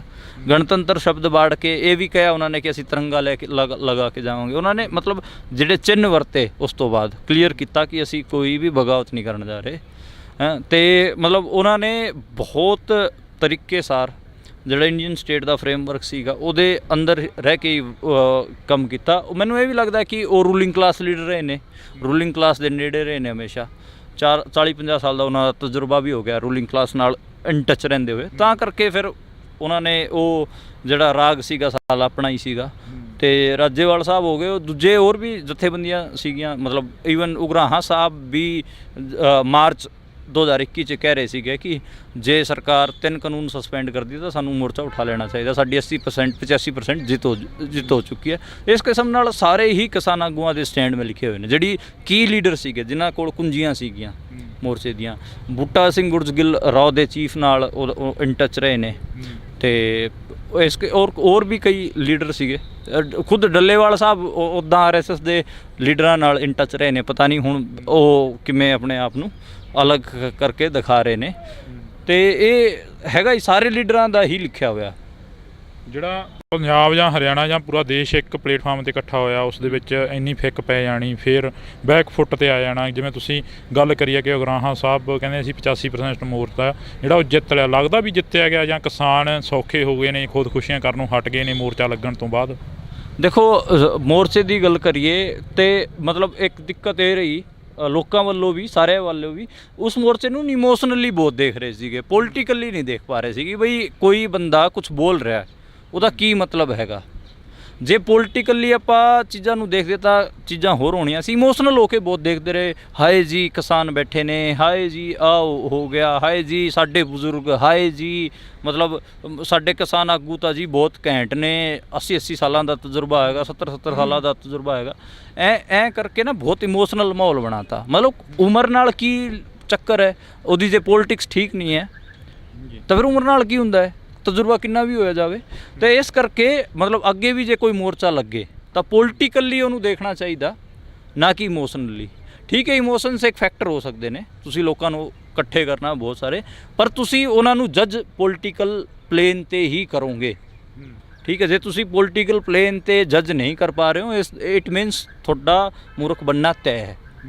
ਠੀਕ ਹੈ, ਤੇ ਐਡਾ ਵੱਡਾ ਮੋਰਚਾ ਬਣਿਆ ਸੀਗਾ, ਐਡਾ ਸਾਰਾ ਕੁਝ ਬਣਿਆ ਸੀਗਾ, ਹੁਣ ਕਿਉਂ ਲੋਕ ਇੰਟਰਸਟ ਨਹੀਂ ਲੈ ਪਾ ਰਹੇ? ਕਲੀਅਰਿਟੀ ਨਹੀਂ ਹੈ ਕਿ ਇਹਨਾਂ ਨੇ ਕੀ ਕੀਤਾ, ਕਿਵੇਂ ਹੋਇਆ, ਕਿਵੇਂ ਨਹੀਂ ਹੋਇਆ। ਇਸ ਕਰਕੇ ਮਤਲਬ ਹੁਣ ਜੋ ਇਲੈਕਸ਼ਨ ਲੜਨ ਵਾਲਾ ਵੀ ਸੀਗਾ ਉਹਦੇ ਕਰਕੇ ਵੀ ਮੋਰਚਾ ਖਾਸਾ ਪਿੱਛੇ ਗਿਆ। ਜੇ ਕਿਸਾਨ ਆਗੂ ਇਲੈਕਸ਼ਨ ਨਾ ਲੜਦੇ ਤਾਂ ਮੈਨੂੰ ਲੱਗਦਾ ਕਿ ਦੁਬਾਰੇ ਉਹ ਇਸ ਵਰਗਾ ਮੋਰਚਾ ਬਣਾ ਸਕਦੇ ਸੀਗੇ। ਉਹਨਾਂ ਨੇ ਠੀਕ ਜਿਹੜੀ ਕਿਸਾਨੀ ਮੂਵਮੈਂਟ ਸੀਗੀ ਉਸ ਨੂੰ ਜਿਹੜੇ ਲੀਡਰਾਂ ਨੇ ਚੋਣਾਂ ਲੜੀਆਂ ਉਹਨਾਂ ਨੇ ਖਾਸਾ ਪਿੱਛੇ ਧੱਕਿਆ ਹੈਗਾ, ਇਹ ਮੇਰਾ ਮੰਨਣਾ ਹੈ। ਕੀ ਲੱਗਦਾ ਹਰ ਇੱਕ ਜਗ੍ਹਾ ਤੇ ਝੰਡੇ ਚੁੱਕ ਕੇ ਬੈਠ ਜਾਣਾ ਜਾਂ ਹਰ ਇੱਕ ਜਗ੍ਹਾ ਤੇ ਧਰਨੇ ਲਗਾ ਦੇਣੇ, ਕੀ ਇਹ ਜਾਇਜ਼ ਆ? ਨਹੀਂ, ਬਿਲਕੁਲ ਜਾਇਜ਼ ਹੈ। ਰੈਜ਼ਿਸਟੈਂਸ ਦੀ ਪੋਲੀਟਿਕਸ ਨਾਲ ਹੀ ਤਾਂ ਥੋਟ ਗਰੋ ਕਰੂਗਾ। ਮਤਲਬ ਤੁਸੀਂ ਜੇ ਕੋਈ ਥੋਟ ਫਲਾਣਾ ਵੀ ਅਲਟਰਨੇਟ ਥੋਟ ਫਲਾਣਾ, ਤੁਸੀਂ ਇਹ ਤਾਂ ਮਤਲਬ ਇੱਕ ਮੋਟਾ ਨਾ ਪੋਲੀਟਿਕਸ 'ਚ ਤੁਸੀਂ ਥੀਸਿਸ ਬਣਾ ਕੇ ਬੈਠਦੇ ਹੋ। ਮਤਲਬ ਆਪਣੇ ਤੁਸੀਂ ਇਹ ਮੰਨ ਰਹੇ ਹੋ ਕਿ ਇੰਡੀਅਨ ਸਟੇਟ ਤੁਹਾਡਾ ਭਲਾ ਨਹੀਂ ਕਰ ਰਿਹਾ, ਨਾ ਤੁਹਾਨੂੰ ਰੂਰਲ ਕ੍ਰਾਈਸਿਸ ਤੋਂ ਕੱਢ ਰਿਹਾ ਹੈ, ਨਾ ਤੁਹਾਡੇ ਜਿਹੜੇ ਨੈਸ਼ਨਲਿਟੀ ਦੇ ਇਸ਼ੂਜ਼ ਨੇ ਉਹਨਾਂ ਨੂੰ ਰਿਜ਼ੋਲਵ ਕਰ ਰਿਹਾ ਹੈ। ਅਤੇ ਫਿਰ ਤੁਹਾਨੂੰ ਉਹਦੇ ਅਲਟਰਨੇਟ ਕੋਈ ਥੋਟ ਵੀ ਫਲਾਣਾ ਪਊਗਾ। ਉਹ ਫਲਾਣ ਦਾ ਤਰੀਕਾ ਇਹੀ ਹੋ ਸਕਦਾ ਕਿ ਜਿਹੜੇ ਧਰਨੇ ਚੱਲਦੇ ਨੇ ਜਾਂ ਲੋਕ ਜਿਹੜੇ ਕਿ ਮੁਸੀਬਤਾਂ 'ਚ ਹੈਗੇ ਆ ਉਹਨਾਂ ਵਾਸਤੇ ਲੜਾਈ ਲੜੀ ਜਾਵੇ। ਅਤੇ ਉਸ ਲੜਾਈ ਲੜਦੇ ਹੀ ਜਿਹੜੇ ਕਿ ਨੈਸ਼ਨਲਿਟੀ ਦੇ ਸਵਾਲ ਨੇ ਜਾਂ ਫਿਰ ਦੂਜੇ ਰੂਰਲ ਕ੍ਰਾਈਸਿਸ ਦੇ ਸਵਾਲ ਨੇ ਉਹ ਲੋਕਾਂ 'ਚ ਪਸਾਰੇ ਜਾਣ। ਮੈਨੂੰ ਤਾਂ ਇਹੀ ਰਸਤਾ ਦਿਖਦਾ। ਆਮ ਲੋਕਾਂ ਨੂੰ ਪਰੇਸ਼ਾਨੀਆਂ ਆਉਂਦੀਆਂ ਨੇ ਜਿਹੜੀਆਂ, ਜਿਵੇਂ ਹੁਣ ਸੜਕਾਂ नहीं, ਰੋਡ आम लोग तो उनका भी ਬਲੌਕ परेशान- ਕਰ देखो एक चक्कर ये है मतलब रेजिस्टेंस तो ना किसी ਨੂੰ ਕੋਈ ਪਰੇਸ਼ਾਨੀ ਨਹੀਂ ਹੁੰਦੀ, ਆਮ ਲੋਕ ਤਾਂ ਉਹ ਵੀ ਪਰੇਸ਼ਾਨ ਨੇ। ਠੀਕ ਹੈ, ਜੇ ਉਹ ਆਪਣੇ ਵਾਸਤੇ ਸੰਘਰਸ਼ ਕਰਨਗੇ ਤਾਂ ਫਿਰ ਤਾਂ ਉਹਨਾਂ ਨੂੰ ਤਾਂ ਮਤਲਬ ਇੱਕ ਤਗੜੇ ਹੋਰ ਬਣਦੇ ਨੇ ਸੰਘਰਸ਼ ਰਾਹੀਂ, ਪੋਲੀਟੀਕਲੀ ਵੀ ਮਜ਼ਬੂਤ ਹੋ ਰਹੇ ਨੇ। ਠੀਕ ਹੈ, ਇਹ ਪਰੇਸ਼ਾਨੀ ਤੁਸੀਂ ਕਿਹਨੂੰ ਕਹਿੰਦੇ ਹੋ ਇਹ ਵੀ ਦੇਖਣਾ ਪਊਗਾ। ਜੇ ਇਸ ਕਿਸਮ ਦੇ ਮਤਲਬ ਧਰਨੇ ਲੱਗਦੇ ਨੇ ਜਿਨ੍ਹਾਂ 'ਚ ਪੋਲੀਟੀਕਲ ਐਜੂਕੇਸ਼ਨ ਹੁੰਦੀ ਹੈ, ਪੋਲੀਟੀਕਲ ਟ੍ਰੇਨਿੰਗ ਹੁੰਦੀ ਹੈ ਬੰਦਿਆਂ ਦੀ, ਉਹਨੂੰ ਜੇ ਤੰਗ ਹੋਣਾ ਕਹਿੰਦੇ ਹੋ ਤਾਂ ਮੈਨੂੰ ਲੱਗਦਾ ਕਿ ਇਹ ਠੀਕ ਹੈ। ਬਲਕਿ ਉਹ ਤਾਂ ਸ਼ਾਰਪ ਹੋਰ ਹੋ ਰਹੇ ਨੇ ਪੋਲੀਟੀਕਲੀ, ਮਤਲਬ ਜਿੰਨਾ ਪੰਜਾਬ ਦਾ ਯੂਥ, ਪੰਜਾਬ ਦੇ ਲੋਕ ਇਸ ਕਿਸਾਨੀ ਧਰਨੇ 'ਚ ਸ਼ਾਰਪ ਹੋਏ ਨੇ, ਮੈਨੂੰ ਨਹੀਂ ਲੱਗਦਾ ਕਿ ਪਿਛਲੇ 10 ਸਾਲ 'ਚ ਦਿਖਾ ਦਿਓ ਕਿਹੜਾ ਇਹੋ ਜਿਹਾ ਮੋਰਚਾ ਆ ਉਹ ਧਰਨਾ ਹੋਇਆ ਸੀਗਾ ਜਿਹਦੇ 'ਚ ਇੰਨੇ ਸ਼ਾਰਪ ਬਣ ਕੇ ਨਿਕਲੇ ਪੋਲੀਟੀਕਲ। ਈਵਨ ਜਿਹੜੇ ਉਸ ਕਿਸਾਨ ਮੋਰਚੇ ਨੂੰ ਲੀਡ ਕਰ ਰਹੇ ਸੀਗੇ ਅੱਜ ਉਸ ਦੌਰਾਨ, ਅੱਜ ਨੌਜਵਾਨ ਉਹਨਾਂ ਨੂੰ ਵੀ ਸਵਾਲ ਪੁੱਛ ਰਹੇ ਨੇ। ਤੇ ਇਹ ਸਵਾਲ ਪੁੱਛਣ ਦੀ ਸਮਰੱਥਾ ਕਿੱਥੋਂ ਆ ਰਹੀ ਹੈ, ਇਹ ਪੋਲੀਟੀਕਲ ਸਮਝ ਕਿੱਥੋਂ ਆ ਰਹੀ ਹੈ? ਇਕੱਠੇ ਬੈਠੇ ਗੱਲਬਾਤ ਚੱਲੀ, ਉਹ ਬੇਸਿਕਲੀ ਸਕੂਲ ਵੀ ਹੁੰਦਾ ਹੈਗਾ ਥੋਟ ਦਾ, ਜਿਹੜਾ ਪ੍ਰੋਟੈਸਟ ਹੁੰਦਾ ਨਾ ਉਹ ਇੱਕ ਹਿਸਾਬ ਨਾਲ ਯੂਨੀਵਰਸਿਟੀ ਵਾਂਗ ਕੰਮ ਕਰਦਾ ਹੈ। ਉਹਦੇ 'ਚ ਥੋਟ ਆਈਡੀਆ ਫੈਲਦੇ ਨੇ, ਗੱਲਬਾਤ ਕਰਦੇ ਨੇ ਲੋਕ, ਕਈ ਆਈਡੀਆ ਭਿੜਦੇ ਨੇ ਉੱਥੇ। ਤੇ ਮੈਨੂੰ ਲੱਗਦਾ ਕਿ ਲੱਗਦੇ ਹੀ ਰਹਿਣੇ ਚਾਹੀਦੇ ਮੋਰਚਾ ਕੋਈ ਚੱਕਰ, ਔਰ ਅੱਗੇ ਵੀ ਲੱਗਣਗੇ ਕਿਉਂਕਿ ਜਿਹੜਾ ਪਾਣੀ ਦਾ ਇਸ਼ੂ ਹੈਗਾ ਇੰਡੀਅਨ ਸਟੇਟ ਦਾ ਟੈਸਟ ਹੀ ਹੋ ਰਿਹਾ ਕਿ ਉਹ ਫੈਡਰਲ ਹੈ ਨਹੀਂ ਹੈ। ਜੇ ਉਹ ਫੈਡਰਲ ਨਹੀਂ ਨਿਕਲਿਆ ਤਾਂ ਫਿਰ ਪੰਜਾਬ ਵਾਲੇ ਤਾਂ ਲੋਕ ਉੱਠਣਗੇ ਹੀ, ਉਦੋਂ ਸਟਰਗਲ ਕਰਨਗੇ ਹੀ, ਉਹ ਤਾਂ ਮਤਲਬ ਰੈਜ਼ਿਸਟੈਂਸ ਤਾਂ ਬਿਲਡ ਹੋਊਗਾ ਹੀ ਸਟੇਟ, ਔਰ ਮੋਰਚੇ ਤਾਂ ਲੱਗਣਗੇ ਹੀ। ਮੈਨੂੰ ਤਾਂ ਇਸ 'ਚ ਕੋਈ ਗਲਤ ਨਹੀਂ ਲੱਗਦਾ। ਜੇ ਪੰਜਾਬ ਦੀ ਤੁਸੀਂ ਗੱਲ ਕਰੀ ਹੈ, ਪੰਜਾਬ ਦੇ ਵਿੱਚ ਇੱਕ ਟਾਈਮ ਅਜਿਹਾ ਸੀ ਜਦੋਂ ਬੀਜੇਪੀ ਨੂੰ ਕੋਈ ਖੜਨ ਨਹੀਂ ਸੀ ਦਿੰਦਾ, ਬੀਜੇਪੀ ਦੇ ਲੀਡਰਾਂ ਨੂੰ ਭਜਾ ਦਿੰਦੇ ਸੀ। ਪਰ ਸੰਗਰੂਰ ਦੀ ਗੱਲ ਕਰੀ ਸੀ, ਸੰਗਰੂਰ ਦੀਆਂ ਚੋਣਾਂ ਦੇ ਵਿੱਚ ਬੀਜੇਪੀ ਦਾ ਜਿਹੜਾ ਲੀਡਰ ਉਹ ਤੀਜੇ ਨੰਬਰ 'ਤੇ ਆਉਂਦਾ, ਜਿਹੜੀ ਪੰਜਾਬ ਦੀ ਖੇਤਰੀ ਪਾਰਟੀ ਹੁੰਦੀ ਆ ਅਕਾਲੀ ਦਲ ਬਾਦਲ, ਉਹ ਚੌਥੇ ਨੰਬਰ 'ਤੇ ਚਲੀ ਜਾਂਦੀ ਆ। ਇਸੇ ਤਰ੍ਹਾਂ ਹੀ ਪੰਜਾਬ ਯੂਨੀਵਰਸਿਟੀ ਦੀ ਅਸੀਂ ਗੱਲ ਕਰ ਲਈਏ, ਪੰਜਾਬ ਯੂਨੀਵਰਸਿਟੀ ਦੇ ਵਿੱਚ ਵੀ ਜਿਹੜੇ ਇਲੈਕਸ਼ਨਾਂ ਹੋ ਰਹੀਆਂ ਨੇ, ਇਲੈਕਸ਼ਨਾਂ ਦੇ ਵਿੱਚ ਜਿਹੜੇ ਬੀਜੇਪੀ ਦੇ AVP ਵਾਲੇ ਵੱਧ ਚੜ੍ਹ ਕੇ ਹਿੱਸਾ ਲੈ ਰਹੇ ਨੇ, ਵੱਧ ਚੜ੍ਹ ਕੇ ਨੌਜਵਾਨਾਂ ਨਾਲ ਜਿੱਤਣ ਦੀ ਪੋਜੀਸ਼ਨ 'ਚ ਨੇ। ਉਹਦਾ ਕੀ ਕਾਰਨ ਆ ਫਿਰ, ਜਿੱਥੇ ਇੱਕ ਟਾਈਮ ਦੇ ਲਈ ਪੂਰੇ ਦੇਸ਼ ਦੇ ਵਿੱਚ ਬੀਜੇਪੀ ਨੂੰ ਕੋਈ ਦੇਖਣਾ ਪਸੰਦ ਨਹੀਂ ਸੀ ਕਰਦਾ? ਨਹੀਂ, ਮਤਲਬ ਇਹ ਵੀ ਦੇਖਣਾ ਪਊਗਾ ਕਿ ਸਾਰਾ ਹੀ ਦੇਸ਼ ਐਂ ਕਰ ਰਿਹਾ ਸੀਗਾ, ਸਾਰੇ ਲੋਕ ਕਰ ਰਹੇ ਸੀਗੇ, ਜਾਂ ਫਿਰ ਖਾਲੀ ਜਿਹੜੇ ਉਸ ਧਰਨੇ 'ਚ ਸ਼ਾਮਿਲ ਸੀ ਉਹ ਸੀਗੇ। ਮਤਲਬ ਮੈਨੂੰ ਲੱਗਦਾ ਕਿ ਇੱਕ ਤਾਂ ਆਪਾਂ ਨੂੰ ਕੋਈ ਵੱਡਾ ਫਿਨੋਮੇਨਾ ਵਾਪਰਦਾ ਤਾਂ ਆਪਾਂ ਸਾਰਿਆਂ ਨੂੰ ਹੀ ਲਪੇਟ ਲੈਂਦੇ ਉਹਦੇ 'ਚ, ਬਹੁਤ ਸਾਰੇ ਲੋਕ ਉਹਨੂੰ ਬੈਠ ਕੇ ਦੇਖ ਰਹੇ ਹੁੰਦੇ ਨੇ। ਤੇ ਇਸ ਕਰਕੇ ਪੰਜਾਬ 'ਚ ਵੀ ਇਹ ਨਹੀਂ ਸੀ ਕਿ ਬੀਜੇਪੀ ਦੀ ਸਪੇਸ ਖਤਮ ਹੋ ਗਈ। ਜੇ ਖਤਮ ਹੋ ਜਾਂਦੀ ਤਾਂ ਫਿਰ ਕੈਪਟਨ ਵਰਗੇ ਦੂਜੇ ਵੱਡੇ ਲੀਡਰ ਜਾਂਦੇ ਨਹੀਂ। ਤੇ ਜਿਵੇਂ ਤੁਸੀਂ ਖੁਦ ਹੀ ਆਪਣੇ ਮੂੰਹੋਂ ਕਹਾ ਤੀਜੇ ਨੰਬਰ 'ਤੇ ਨਾ ਹੁੰਦੀ। ਹੁਣ ਪੰਜਾਬ ਯੂਨੀਵਰਸਿਟੀ 'ਚ ABVP ਟੌਪ 2 ਪਾਰਟੀ 'ਚ ਚੱਲ ਰਹੀ ਹੈ, ਸ਼ਾਇਦ ਜਿੱਤ ਵੀ ਜਾਵੇ ਚੋਣਾਂ, ਜਦਕਿ ਉਹ ਸ਼ਰੇਆਮ ਭਗਵਾਨ ਲਹਿਰਾਣ ਦੀ ਗੱਲ ਕਰ ਰਹੇ ਨੇ। ਉਹਦਾ ਰੀਜ਼ਨ ਇਹੀ ਹੈ ਕਿ ਜਿਹੜੇ ਆਪਣੇ ਅਲਟਰਨੇਟ ਥੋਟ ਸੀਗੇ ਉਹ ਪ੍ਰੋਪਰ ਤਰੀਕੇ ਨਾਲ ਫੈਲੇ ਹੀ ਨਹੀਂ, ਮਤਲਬ ਰੈਜ਼ਿਸਟੈਂਸ ਵਾਲੇ ਵੀ ਨਹੀਂ ਫੈਲੇ, ਰੈਵੋਲੂਸ਼ਨਰੀ ਧਿਰਾਂ ਨੇ ਵੀ ਠੀਕ ਤਰੀਕੇ ਨਾਲ ਕੰਮ ਨਹੀਂ ਕੀਤਾ। ਜਿਹੜਾ ਪੰਜਾਬੀ ਨੈਸ਼ਨਲਿਟੀ ਦਾ ਸਵਾਲ ਸੀਗਾ ਉਹਨੂੰ ਵੀ ਬਹੁਤ ਥੋੜ੍ਹੇ ਪਲੇਨ 'ਤੇ ਵਿਚਾਰਿਆ ਗਿਆ, ਉਹਨੂੰ ਵੱਡੇ ਪਲੇਨ 'ਤੇ ਨਹੀਂ ਵਿਚਾਰਿਆ ਗਿਆ। ਰਾਈਟ ਟੂ ਸੈਲਫ ਡਿਟਰਮੀਨੇਸ਼ਨ, ਇਸ ਕਿਸਮ ਦੇ ਸਵਾਲ ਕਿੱਥੋਂ ਪੈਦਾ ਹੋਏ ਨੇ, ਇਹਨਾਂ 'ਤੇ ਪ੍ਰੋਪਰ ਚਰਚਾ ਨਹੀਂ ਚੱਲੀ। ਕਿਵੇਂ ਮਤਲਬ ਇਕਨੋਮਿਕ ਕ੍ਰਾਈਸਿਸ, ਪੰਜਾਬ ਦੇ ਰੂਰਲ ਕ੍ਰਾਈਸਿਸ ਕਿਵੇਂ ਸੋਲਵ ਹੋਣਗੇ, ਕਿਵੇਂ, ਜੇ ਇਹ ਆਈਡੀਆ ਚੰਗੇ ਤਰੀਕੇ ਨਾਲ ਲੋਕਾਂ 'ਚ ਨਹੀਂ ਪਸਰਨਗੇ ਤਾਂ ਫਿਰ ਸੰਘ ਦੀ ਆਈਡੀਓਲੋਜੀ ਗਰੋ ਕਰੂਗੀ। ਉਹਦਾ ਰੀਜ਼ਨ ਕੀ ਹੈ? ਉਹ ਜਿਹੜੀ ਆਈਡੀਓਲੋਜੀ ਹੈਗੀ ਆ ਉਹ ਇੰਨੀ ਸਿੱਧੀ ਹੈ ਕਿ ਤੁਸੀਂ ਮਤਲਬ ਉਹ ਕੰਪਲੈਕਸਿਟੀਜ਼ ਨਾਲ ਤਾਂ ਡੀਲ ਹੀ ਨਹੀਂ ਕਰਦੀ, ਬਲਕਿ ਬੰਦੇ ਦੇ ਅੰਧ ਵਿਸ਼ਵਾਸ ਨਾਲ ਡੀਲ ਕਰਦੀ ਹੈ। ਅੰਧ ਵਿਸ਼ਵਾਸ ਨਾਲ ਜਿਹੜੀ ਵੀ ਆਈਡੀਓਲੋਜੀ ਡੀਲ ਕਰੂਗੀ ਉਹ ਜਿਹੜੇ ਰੈਵੋਲੂਸ਼ਨਰੀ ਥੋਟ ਹੁੰਦੇ ਨੇ ਜਾਂ ਫਿਰ ਦੂਜੇ ਥੋਟ ਹੁੰਦੇ ਨੇ ਉਹਨਾਂ ਨੂੰ ਗਰੋ ਕਰਨ ਦੀ ਸਪੇਸ ਨਹੀਂ ਦਿੰਦੀ। ਹੁਣ ਮਤਲਬ ਤੁਸੀਂ ਕਿਸੇ ਆਟੋ ਵਾਲੇ ਨਾਲ ਗੱਲ ਕਰੋਗੇ ਤੇ ਰਾਮ ਮੰदिर ਦਾ ਤੁਸੀਂ ਜ਼ਿਕਰ ਕਰੋਗੇ, वो सीधा आए कहेगा कि भैया राम मंदिर अगर अयोध्या में नहीं बनेगा तो कहाँ बनेगा। अब ये सुनने में तो लाइन बहुत सही लगेगी आपको, सही बात है हैं, लेकिन इसमें कॉम्प्लेक्सिटीज़ बहुत छुपी हुई हैं। वो कौन सी अयोध्या है, क्या रामायण ऐतिहासिक किताब है या फिर महाकाव्य पोइट्री है, महाकाव्य है, ਇਹ ਸਮਝਣ ਦੀ ਲੋੜ ਪਊਗੀ। ਜਿੱਥੇ ਬਾਬਰੀ ਮਸਜਿਦ ਸੀ ਕਿ ਉਹਦੇ ਨੀਚੇ ਸੀਗਾ ਕੁਛ, ਕਿਉਂਕਿ ਈਵਨ ਹਰਿਆਣਾ ਦੇ ਜਿਹੜੇ ਆਰਕੋਲੋਜਿਸਟ ਸੀਗੇ ਡਾਕਟਰ ਸੂਰਜਬਾਨ ਜੀ, ਉਹਨਾਂ ਨੇ ਹੀ ਖੋਦ ਕੇ ਦੇਖਿਆ ਸੀਗਾ, ਨਹੀਂ ਸੀ ਉੱਥੇ ਕੋਈ ਵੀ ਮੰਦਰ। ਤੇ ਇੰਨੀ ਕੰਪਲੈਕਸਿਟੀ 'ਚ ਕੋਈ ਜਾਣਾ ਨਹੀਂ ਚਾਹੁੰਦਾ, ਕੋਈ ਨਹੀਂ ਜਾਣਾ ਚਾਹੁੰਦਾ। ਫਿਰ ਇਸ ਕਰਕੇ ਜਿਹੜਾ ਕਿ ਅੰਧ ਵਿਸ਼ਵਾਸ ਵਾਲਾ ਥੋਟ ਹੈਗਾ ਉਹ ਜ਼ਿਆਦਾ ਫੈਲਦਾ ਹੈ। ਸ਼ਾਇਦ ਪਹਿਲੀ ਵਾਰ ਅੱਜ ਮਨਦੀਪ ਪੁਨੀਆ ਨੇ ਇਹ ਗੱਲ ਕਰੀ ਹੋਣੀ ਆ ਕਿ ਜਿਹੜਾ ਥੱਲਿਓਂ ਖੋਦ ਕੇ ਬਾਬਰੀ ਮਸਜਿਦ ਨੂੰ ਦੇਖਿਆ ਗਿਆ ਸੀਗਾ ਤੇ ਉਹਦੇ ਥੱਲੇ ਕੋਈ ਮੰਦਿਰ ਨਹੀਂ ਸੀ। ਉਸ ਬਾਬਰੀ ਮਸਜਿਦ ਦੇ ਉੱਪਰ ਸਿਆਸਤ ਹੁੰਦੀ ਹੈਗੀ ਲਗਾਤਾਰ, ਜਦੋਂ ਕਾਂਗਰਸ ਹੁੰਦੀ ਆ ਉਹ ਸਿਆਸਤ ਕਰਦੀ ਆ, ਜੇ ਬੀਜੇਪੀ ਹੁੰਦੀ ਆ ਉਹ ਕੁਛ ਸਿਆਸਤ ਕਰਦੀ ਆ, ਜੇ ਕੋਈ ਹੋਰ ਪਾਰਟੀ ਹੁੰਦੀ ਆ ਉਹ ਸਿਆਸਤ ਕਰਦੀ ਹੈ। ਹਾਂ, ਸਾਰੇ ਹੀ ਸਿਆਸਤ ਕਰਦੀਆਂ ਨੇ।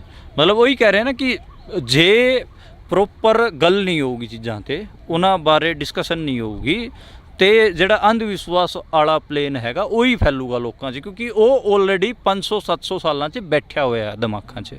ਨਏ ਆਈਡੀਆ ਦੀ ਸਪੇਸ ਤਾਂ ਹੀ ਬਣੂਗੀ ਜੇ ਲੋਕ ਰੈਜ਼ਿਸਟੈਂਸ ਜਾਂ ਫਿਰ ਧਰਨਿਆਂ 'ਚ ਮਿਲਣਗੇ, ਇਕੱਠੇ ਹੋਣਗੇ, ਡਿਸਕਸ ਕਰਨਗੇ ਕਿ ਸਾਡੇ 'ਤੇ ਕੀ ਜ਼ੁਲਮ ਹੋ ਰਿਹਾ। ਕਿਸਾਨ ਅੰਦੋਲਨ ਦੀ ਬਦੌਲਤ ਲੋਕਾਂ ਨੂੰ ਸਮਝ ਆਇਆ ਕਿ ਸਰਕਾਰਾਂ ਕਿਵੇਂ ਲੋਕਾਂ 'ਤੇ ਲਾਠੀਚਾਰਜ ਕਰਦੀਆਂ ਨੇ, ਕਿਵੇਂ ਲੋਕਾਂ ਨੂੰ ਦਬਾਉਣ ਤੱਕ ਜਾਂਦੀਆਂ ਨੇ, ਤੇ ਇਹੋ ਜਿਹੇ ਕਾਨੂੰਨ ਕਿਵੇਂ ਬਣਾਉਂਦੀਆਂ ਨੇ ਜਿਹੜੇ ਕਿ ਲੋਕਾਂ ਦੇ ਉਲਟ ਹੁੰਦੇ ਨੇ। ਪਹਿਲਾਂ ਤਾਂ ਲੋਕ ਸਮਝਦੇ ਸੀਗੇ ਕਿ ਸਾਰਾ ਜੇ ਕਾਨੂੰਨ ਬਣ ਗਿਆ ਤਾਂ ਕੁਝ ਠੀਕ ਹੀ ਹੋਊਗਾ, ਲੇਕਿਨ ਅੱਜ ਕੱਲ੍ਹ ਲੋਕ ਜਿਹੜੇ ਇੰਡੀਅਨ ਸਟੇਟ ਜਿਹੜਾ ਕਾਨੂੰਨ ਬਣਾ ਰਿਹਾ ਉਹਨਾਂ ਨੂੰ ਵੀ ਚੈਲੰਜ ਕਰ ਰਹੇ ਨੇ। ਤੇ ਇਹ ਇਸ ਲੈਵਲ ਦੀ ਜਾਗਰੂਕਤਾ ਕਿਵੇਂ ਹੋਈ? ਉਸ ਧਰਨੇ ਕਰਕੇ ਵੀ। ਪੰਜਾਬ ਮੈਂ ਇਹ ਬਾਰ-ਬਾਰ ਕਿਉਂ ਕਹਿ ਰਿਹਾ, ਇਸ ਕਰਕੇ ਕਹਿ ਰਿਹਾ ਕਿ ਕਿਉਂਕਿ ਅਗਲਿਆਂ ਦਾ ਪ੍ਰੋਜੈਕਟ ਹੈਗਾ 2025 'ਚ 100 ਸਾਲ ਹੋ ਰਹੇ ਨੇ RSS ਦੇ, ਉਸ ਟਾਈਮ ਹਿੰਦੂ ਰਾਸ਼ਟਰ ਡਿਕਲੇਅਰ ਕਰ ਦੇਣਗੇ। ਠੀਕ ਹੈ, ਕਿੰਨੇ ਸਾਲ ਬਚੇ ਨੇ? 3 ਸਾਲ ਬਚੇ ਨੇ। ਜਿਹੜੇ ਵੀ ਖਿੱਤਿਆਂ 'ਚ ਨੈਸ਼ਨਲਟੀਜ਼ ਦੇ ਇਸ਼ੂਜ਼ ਨੇ, ਚਾਹੇ ਕਸ਼ਮੀਰ ਹੋਵੇ, ਪੰਜਾਬ ਹੋਵੇ, ਜਾਂ ਫਿਰ non Hindi speaking states, north east ਵਾਲੇ ਸਟੇਟਸ ਹੋਣ, ਕੋਈ ਹੋਰ ਵੀ ਹੋਵੇ, ਜਿੱਥੇ ਵੀ ਨੈਸ਼ਨਲਟੀਜ਼ ਦੇ ਸਵਾਲ ਖੜੇ ਨੇ ਉਹਨਾਂ ਨੂੰ ਸ਼ਾਰਪਲੀ ਗੱਲਬਾਤ ਕਰਨੀ ਸ਼ੁਰੂ ਕਰ ਦੇਣੀ ਚਾਹੀਦੀ ਹੈ ਆਪਣੇ ਇਸ਼ੂਜ਼ ਤੇ ਸਵਾਲਾਂ 'ਤੇ, ਤੇ ਨਾਲੇ ਉਹ ਆਈਡੀਆ ਦੇ ਪਲੇਨ 'ਤੇ ਹੀ ਹੋਵੇ, ਅੰਧ ਵਿਸ਼ਵਾਸ ਦੇ ਪਲੇਨ 'ਤੇ ਨਾ ਹੋਵੇ। ਇਹ ਮੈਂ ਇਸ ਕਰਕੇ ਕਹਿ ਰਿਹਾ ਕਿਉਂਕਿ ਪੰਜਾਬ 'ਚ ਕੀ ਹੁੰਦਾ ਕਿ ਜਦੋਂ ਪੰਜਾਬੀ ਨੈਸ਼ਨਲਿਟੀ ਦਾ ਸਵਾਲ ਹੁੰਦਾ ਨਾ, ਤੇ ਪੋਸਟ ਮੋਡਰਨਿਜ਼ਮ ਦੇ ਥੋਟ 'ਤੇ ਸ਼ਿਫਟ ਕਰ ਦਿੰਦੇ ਨੇ ਸਾਰੀ ਪੋਲੀਟਿਕਸ ਨੂੰ। ਮੋਡਰਨਿਟੀ ਨਾਲ ਉਹ ਖੇਬੜਦੇ ਹੀ ਨਹੀਂ, ਮਤਲਬ ਸਾਰੇ 17ਵੀਂ 18ਵੀਂ ਸ਼ਤਾਬਦੀ 'ਚ ਲੱਭਣ ਲੱਗ ਜਾਂਦੇ ਨੇ, ਉਹ ਠੀਕ ਨਹੀਂ ਹੈ। ਉਸ ਤੋਂ ਬਾਅਦ ਵੀ ਜਿਹੜਾ ਥੋਟ ਪ੍ਰੋਸੈਸ ਦੀ ਡਿਵੈਲਪਮੈਂਟ ਹੈਗੀ ਆ, ਪੋਲੀਟੀਕਲ ਥੋਟ ਦੀ ਜਿਹੜੀ ਡਿਵੈਲਪਮੈਂਟ ਹੈਗੀ ਆ, ਉਹਨੂੰ ਵੀ ਪੜ੍ਹਨ ਦੀ ਲੋੜ ਹੈਗੀ ਆ, ਤੇ ਉੱਥੋਂ ਆਪਾਂ ਆਪਣੇ ਵਾਸਤੇ ਕੀ ਨਿਕਾਲ ਸਕਦੇ ਹਾਂ, ਜਿਹੜੇ ਕਿ ਕੱਲ੍ਹ ਨੂੰ ਜੇ ਕੋਈ ਮੂਵਮੈਂਟ ਖੜੀ ਹੁੰਦੀ ਹੈ ਤੇ ਉਹਦੇ ਵਾਸਤੇ ਉਹਨੂੰ ਕਿਵੇਂ ਹੈਲਪ ਕਰੂਗਾ, ਉਹ ਬਹੁਤ ਜ਼ਰੂਰੀ ਹੈ।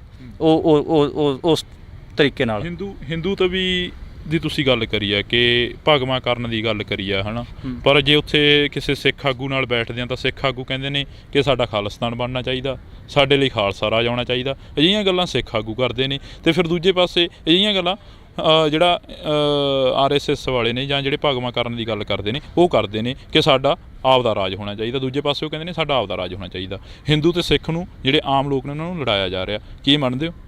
ਨਹੀਂ, ਦੇਖੋ ਮੈਂ ਇਸ ਵਿੱਚ ਅੱਡ ਕਰਦਾ ਕਿ ਪੰਜਾਬੀ ਨੈਸ਼ਨਲਿਟੀ ਦਾ ਸਵਾਲ ਹੈ ਉਹ ਅੱਡ ਸਵਾਲ ਹੈ, ਔਰ ਜਿਹੜਾ ਹਿੰਦੂਤਵਾ ਦਾ ਪ੍ਰੋਜੈਕਟ ਹੈ ਉਹ ਬਿਲਕੁਲ ਅੱਡ ਹੈ। ਦੋਵਾਂ ਨੂੰ ਜੇ ਇੱਕ ਪਲੇਨ 'ਤੇ ਰੱਖ ਕੇ ਦੇਖੋਗੇ ਤਾਂ ਤੁਸੀਂ ਮਾਰ ਖਾ ਜਾਓਗੇ, ਕਿਉਂਕਿ ਜਿਹੜਾ ਪੰਜਾਬੀ ਨੈਸ਼ਨਲਿਟੀ ਦਾ ਸਵਾਲ ਹੈਗਾ ਉਹਦੇ 'ਚ ਮਤਲਬ ਇੱਕ ਖਾਲਸਾ ਰਾਜ ਦੀ ਗੱਲ ਹੁੰਦੀ ਹੈ। ਮਤਲਬ ਉਹ ਰਣਜੀਤ ਸਿੰਘ ਦਾ ਜਿਹੜਾ ਰਾਜ ਸੀਗਾ ਉਹਦੇ ਨਾਲ ਉਹਨੂੰ ਕੰਪੇਅਰ ਕਰਕੇ ਦੇਖਿਆ ਜਾਂਦਾ ਹੈ। ਮਤਲਬ ਉਹਦੇ 'ਚ ਮਤਲਬ ਉਸ ਥੋਟ ਪ੍ਰੋਸੈਸ, ਕਿਉਂਕਿ ਡਾਕੂਮੈਂਟ ਉਹਦੇ ਬਾਰੇ ਇੰਨੇ ਅਵੇਲੇਬਲ ਹੈ ਨਹੀਂ, ਹਾਲਾਂਕਿ ਅੱਡ ਧਿਰਾਂ ਨੇ, ਜਿਵੇਂ ਜਿਹੜੀ ਬਿੱਟੂ ਹੁਣਾਂ ਦੀ ਜਿਹੜਾ ਉਹ ਹੈਗਾ ਖਾਲਸਾ ਦਲ ਖਾਲਸਾ ਜਿਹੜਾ ਹੈਗਾ, ਜਾਂ ਫਿਰ ਦੂਜੇ ਪ੍ਰਭ ਸਰਣਵੀਰ ਹੋਰੀ ਕੋਈ ਹੋਰ ਆਈਡੀਆ ਪੇਸ਼ ਕਰਦੇ ਨੇ। ਅੱਡ ਧਿਰਾਂ ਨੇ ਜਿਹੜੇ ਕਿ ਪੰਥਕ ਜਥੇਬੰਦੀਆਂ ਤੇ ਉਹ ਅੱਡ ਆਈਡੀਆ ਪੇਸ਼ ਕਰਦੇ ਨੇ ਉਹਦੇ ਬਾਰੇ, ਪਰ ਮੋਟੀ ਸਭ ਦੀ ਸਹਿਮਤੀ ਇਹ ਜ਼ਰੂਰ ਬਣਦੀ ਹੈ ਕਿ ਡਾਇਵਰਸਿਟੀ ਦੀ ਵੀ ਗੱਲ ਹੋ ਰਹੀ ਹੈ। ਬਾਕੀ ਉਸ ਥੋਟ ਦੇ ਜਿੱਥੇ ਲੋਕ ਮਤਲਬ ਕਿ ਬਾਹਰ ਤੋਂ ਦੇਖਣ ਵਾਲੇ ਪੋਲੀਟੀਕਲ ਥਿੰਕਰਸ ਜਿੱਥੇ ਉਹਦੀ ਕਮੀ ਦੱਸਦੇ ਨੇ, ਉਹ ਪੋਸਟ ਮੋਡਰਨਿਸਟ ਥੋਟ 'ਤੇ ਸ਼ਿਫਟ ਹੋਣ ਵਾਲੀ ਹੀ ਕਮੀ ਦੱਸਦੇ ਨੇ। ਮਤਲਬ ਜੇ ਤੁਸੀਂ ਓਰੀਜਨਲੀ ਦੇਖੋ ਤਾਂ ਪੰਜਾਬ ਦੀ ਜਿਹੜੀ ਇਹ ਇੰਨੇ ਕੰਪਲੈਕਸ ਇਸ਼ੂਜ਼ 'ਚ ਸਿੰਪਲੀ ਕੀ ਕਰਦੇ ਨੇ, ਜਿਹੜੇ ਸਿੱਖ ਪੰਥਕ ਜਿਹੜੇ ਆਈਡੀਓਲੋਗ ਹੋ ਗਏ ਤੇ ਦੂਜੇ ਕਾਮਰੇਡ ਆਈਡੀਓਲੋਗ, ਉਹਨੂੰ ਸਿੱਖ ਵਰਸਿਸ ਲੈਫਟ ਬਣਾ ਦਿੰਦੇ ਨੇ, ਜਿਹੜੀ ਕਿ ਗਲਤ ਹੈ। ਬਲਕਿ ਜਿਹੜਾ ਕਿ right to self determination document ਹੈਗਾ ਉਹ ਲੈਨਿਨ ਦਾ ਲਿਖਿਆ ਹੋਇਆ ਹੈ। ਇਸ ਕਰਕੇ ਮਤਲਬ ਲੈਫਟ ਵਰਸਿਸ ਸਿੱਖ ਬਣਾਉਣ ਦੀ ਕੋਈ ਜ਼ਰੂਰਤ ਨਹੀਂ ਹੈ ਇਸ ਚੀਜ਼ ਨੂੰ। ਇਹ ਸਵਾਲਾਂ ਨੂੰ ਸੀਰੀਅਸਲੀ ਇਹ ਦੇਖਣਾ ਪਊਗਾ ਕਿ ਕਿਹੜੇ ਚੀਜ਼ ਦਾ ਕਿਵੇਂ ਹੱਲ ਦੱਸਿਆ ਗਿਆ ਹੈ ਪਿਛਲੇ ਕੁਝ ਸਾਲਾਂ 'ਚ, ਜਾਂ ਫਿਰ ਪੋਲੀਟੀਕਲ ਥੋਟਸ ਕਿਵੇਂ ਡਿਵੈਲਪ ਹੋਏ ਨੇ ਇਹਦੇ ਆਲੇ ਦੁਆਲੇ। ਹੁਣ ਦੇਖੋਗੇ ਤਾਂ ਦੁਨੀਆ 'ਚ ਸਭ ਤੋਂ ਜ਼ਿਆਦਾ ਜੇ ਰਾਈਟ ਟੂ ਸੈਲਫ ਡਿਟਰਮੀਨੇਸ਼ਨ ਦੀ ਲੜਾਈਆਂ, ਨੈਸ਼ਨਲਿਟੀਜ਼ ਦੀ ਲੜਾਈਆਂ ਲੈਫਟ ਨੇ ਲੜੀਆਂ ਨੇ, ਵੀਅਤਨਾਮ ਤੋਂ ਲੈ ਕੇ ਅਫਰੀਕਨ ਕੰਟਰੀਜ਼ ਤੋਂ ਲੈ ਕੇ, ਉੱਥੇ ਉਹ ਜਿਹੜਾ ਰਾਈਟ ਟੂ ਸੈਲਫ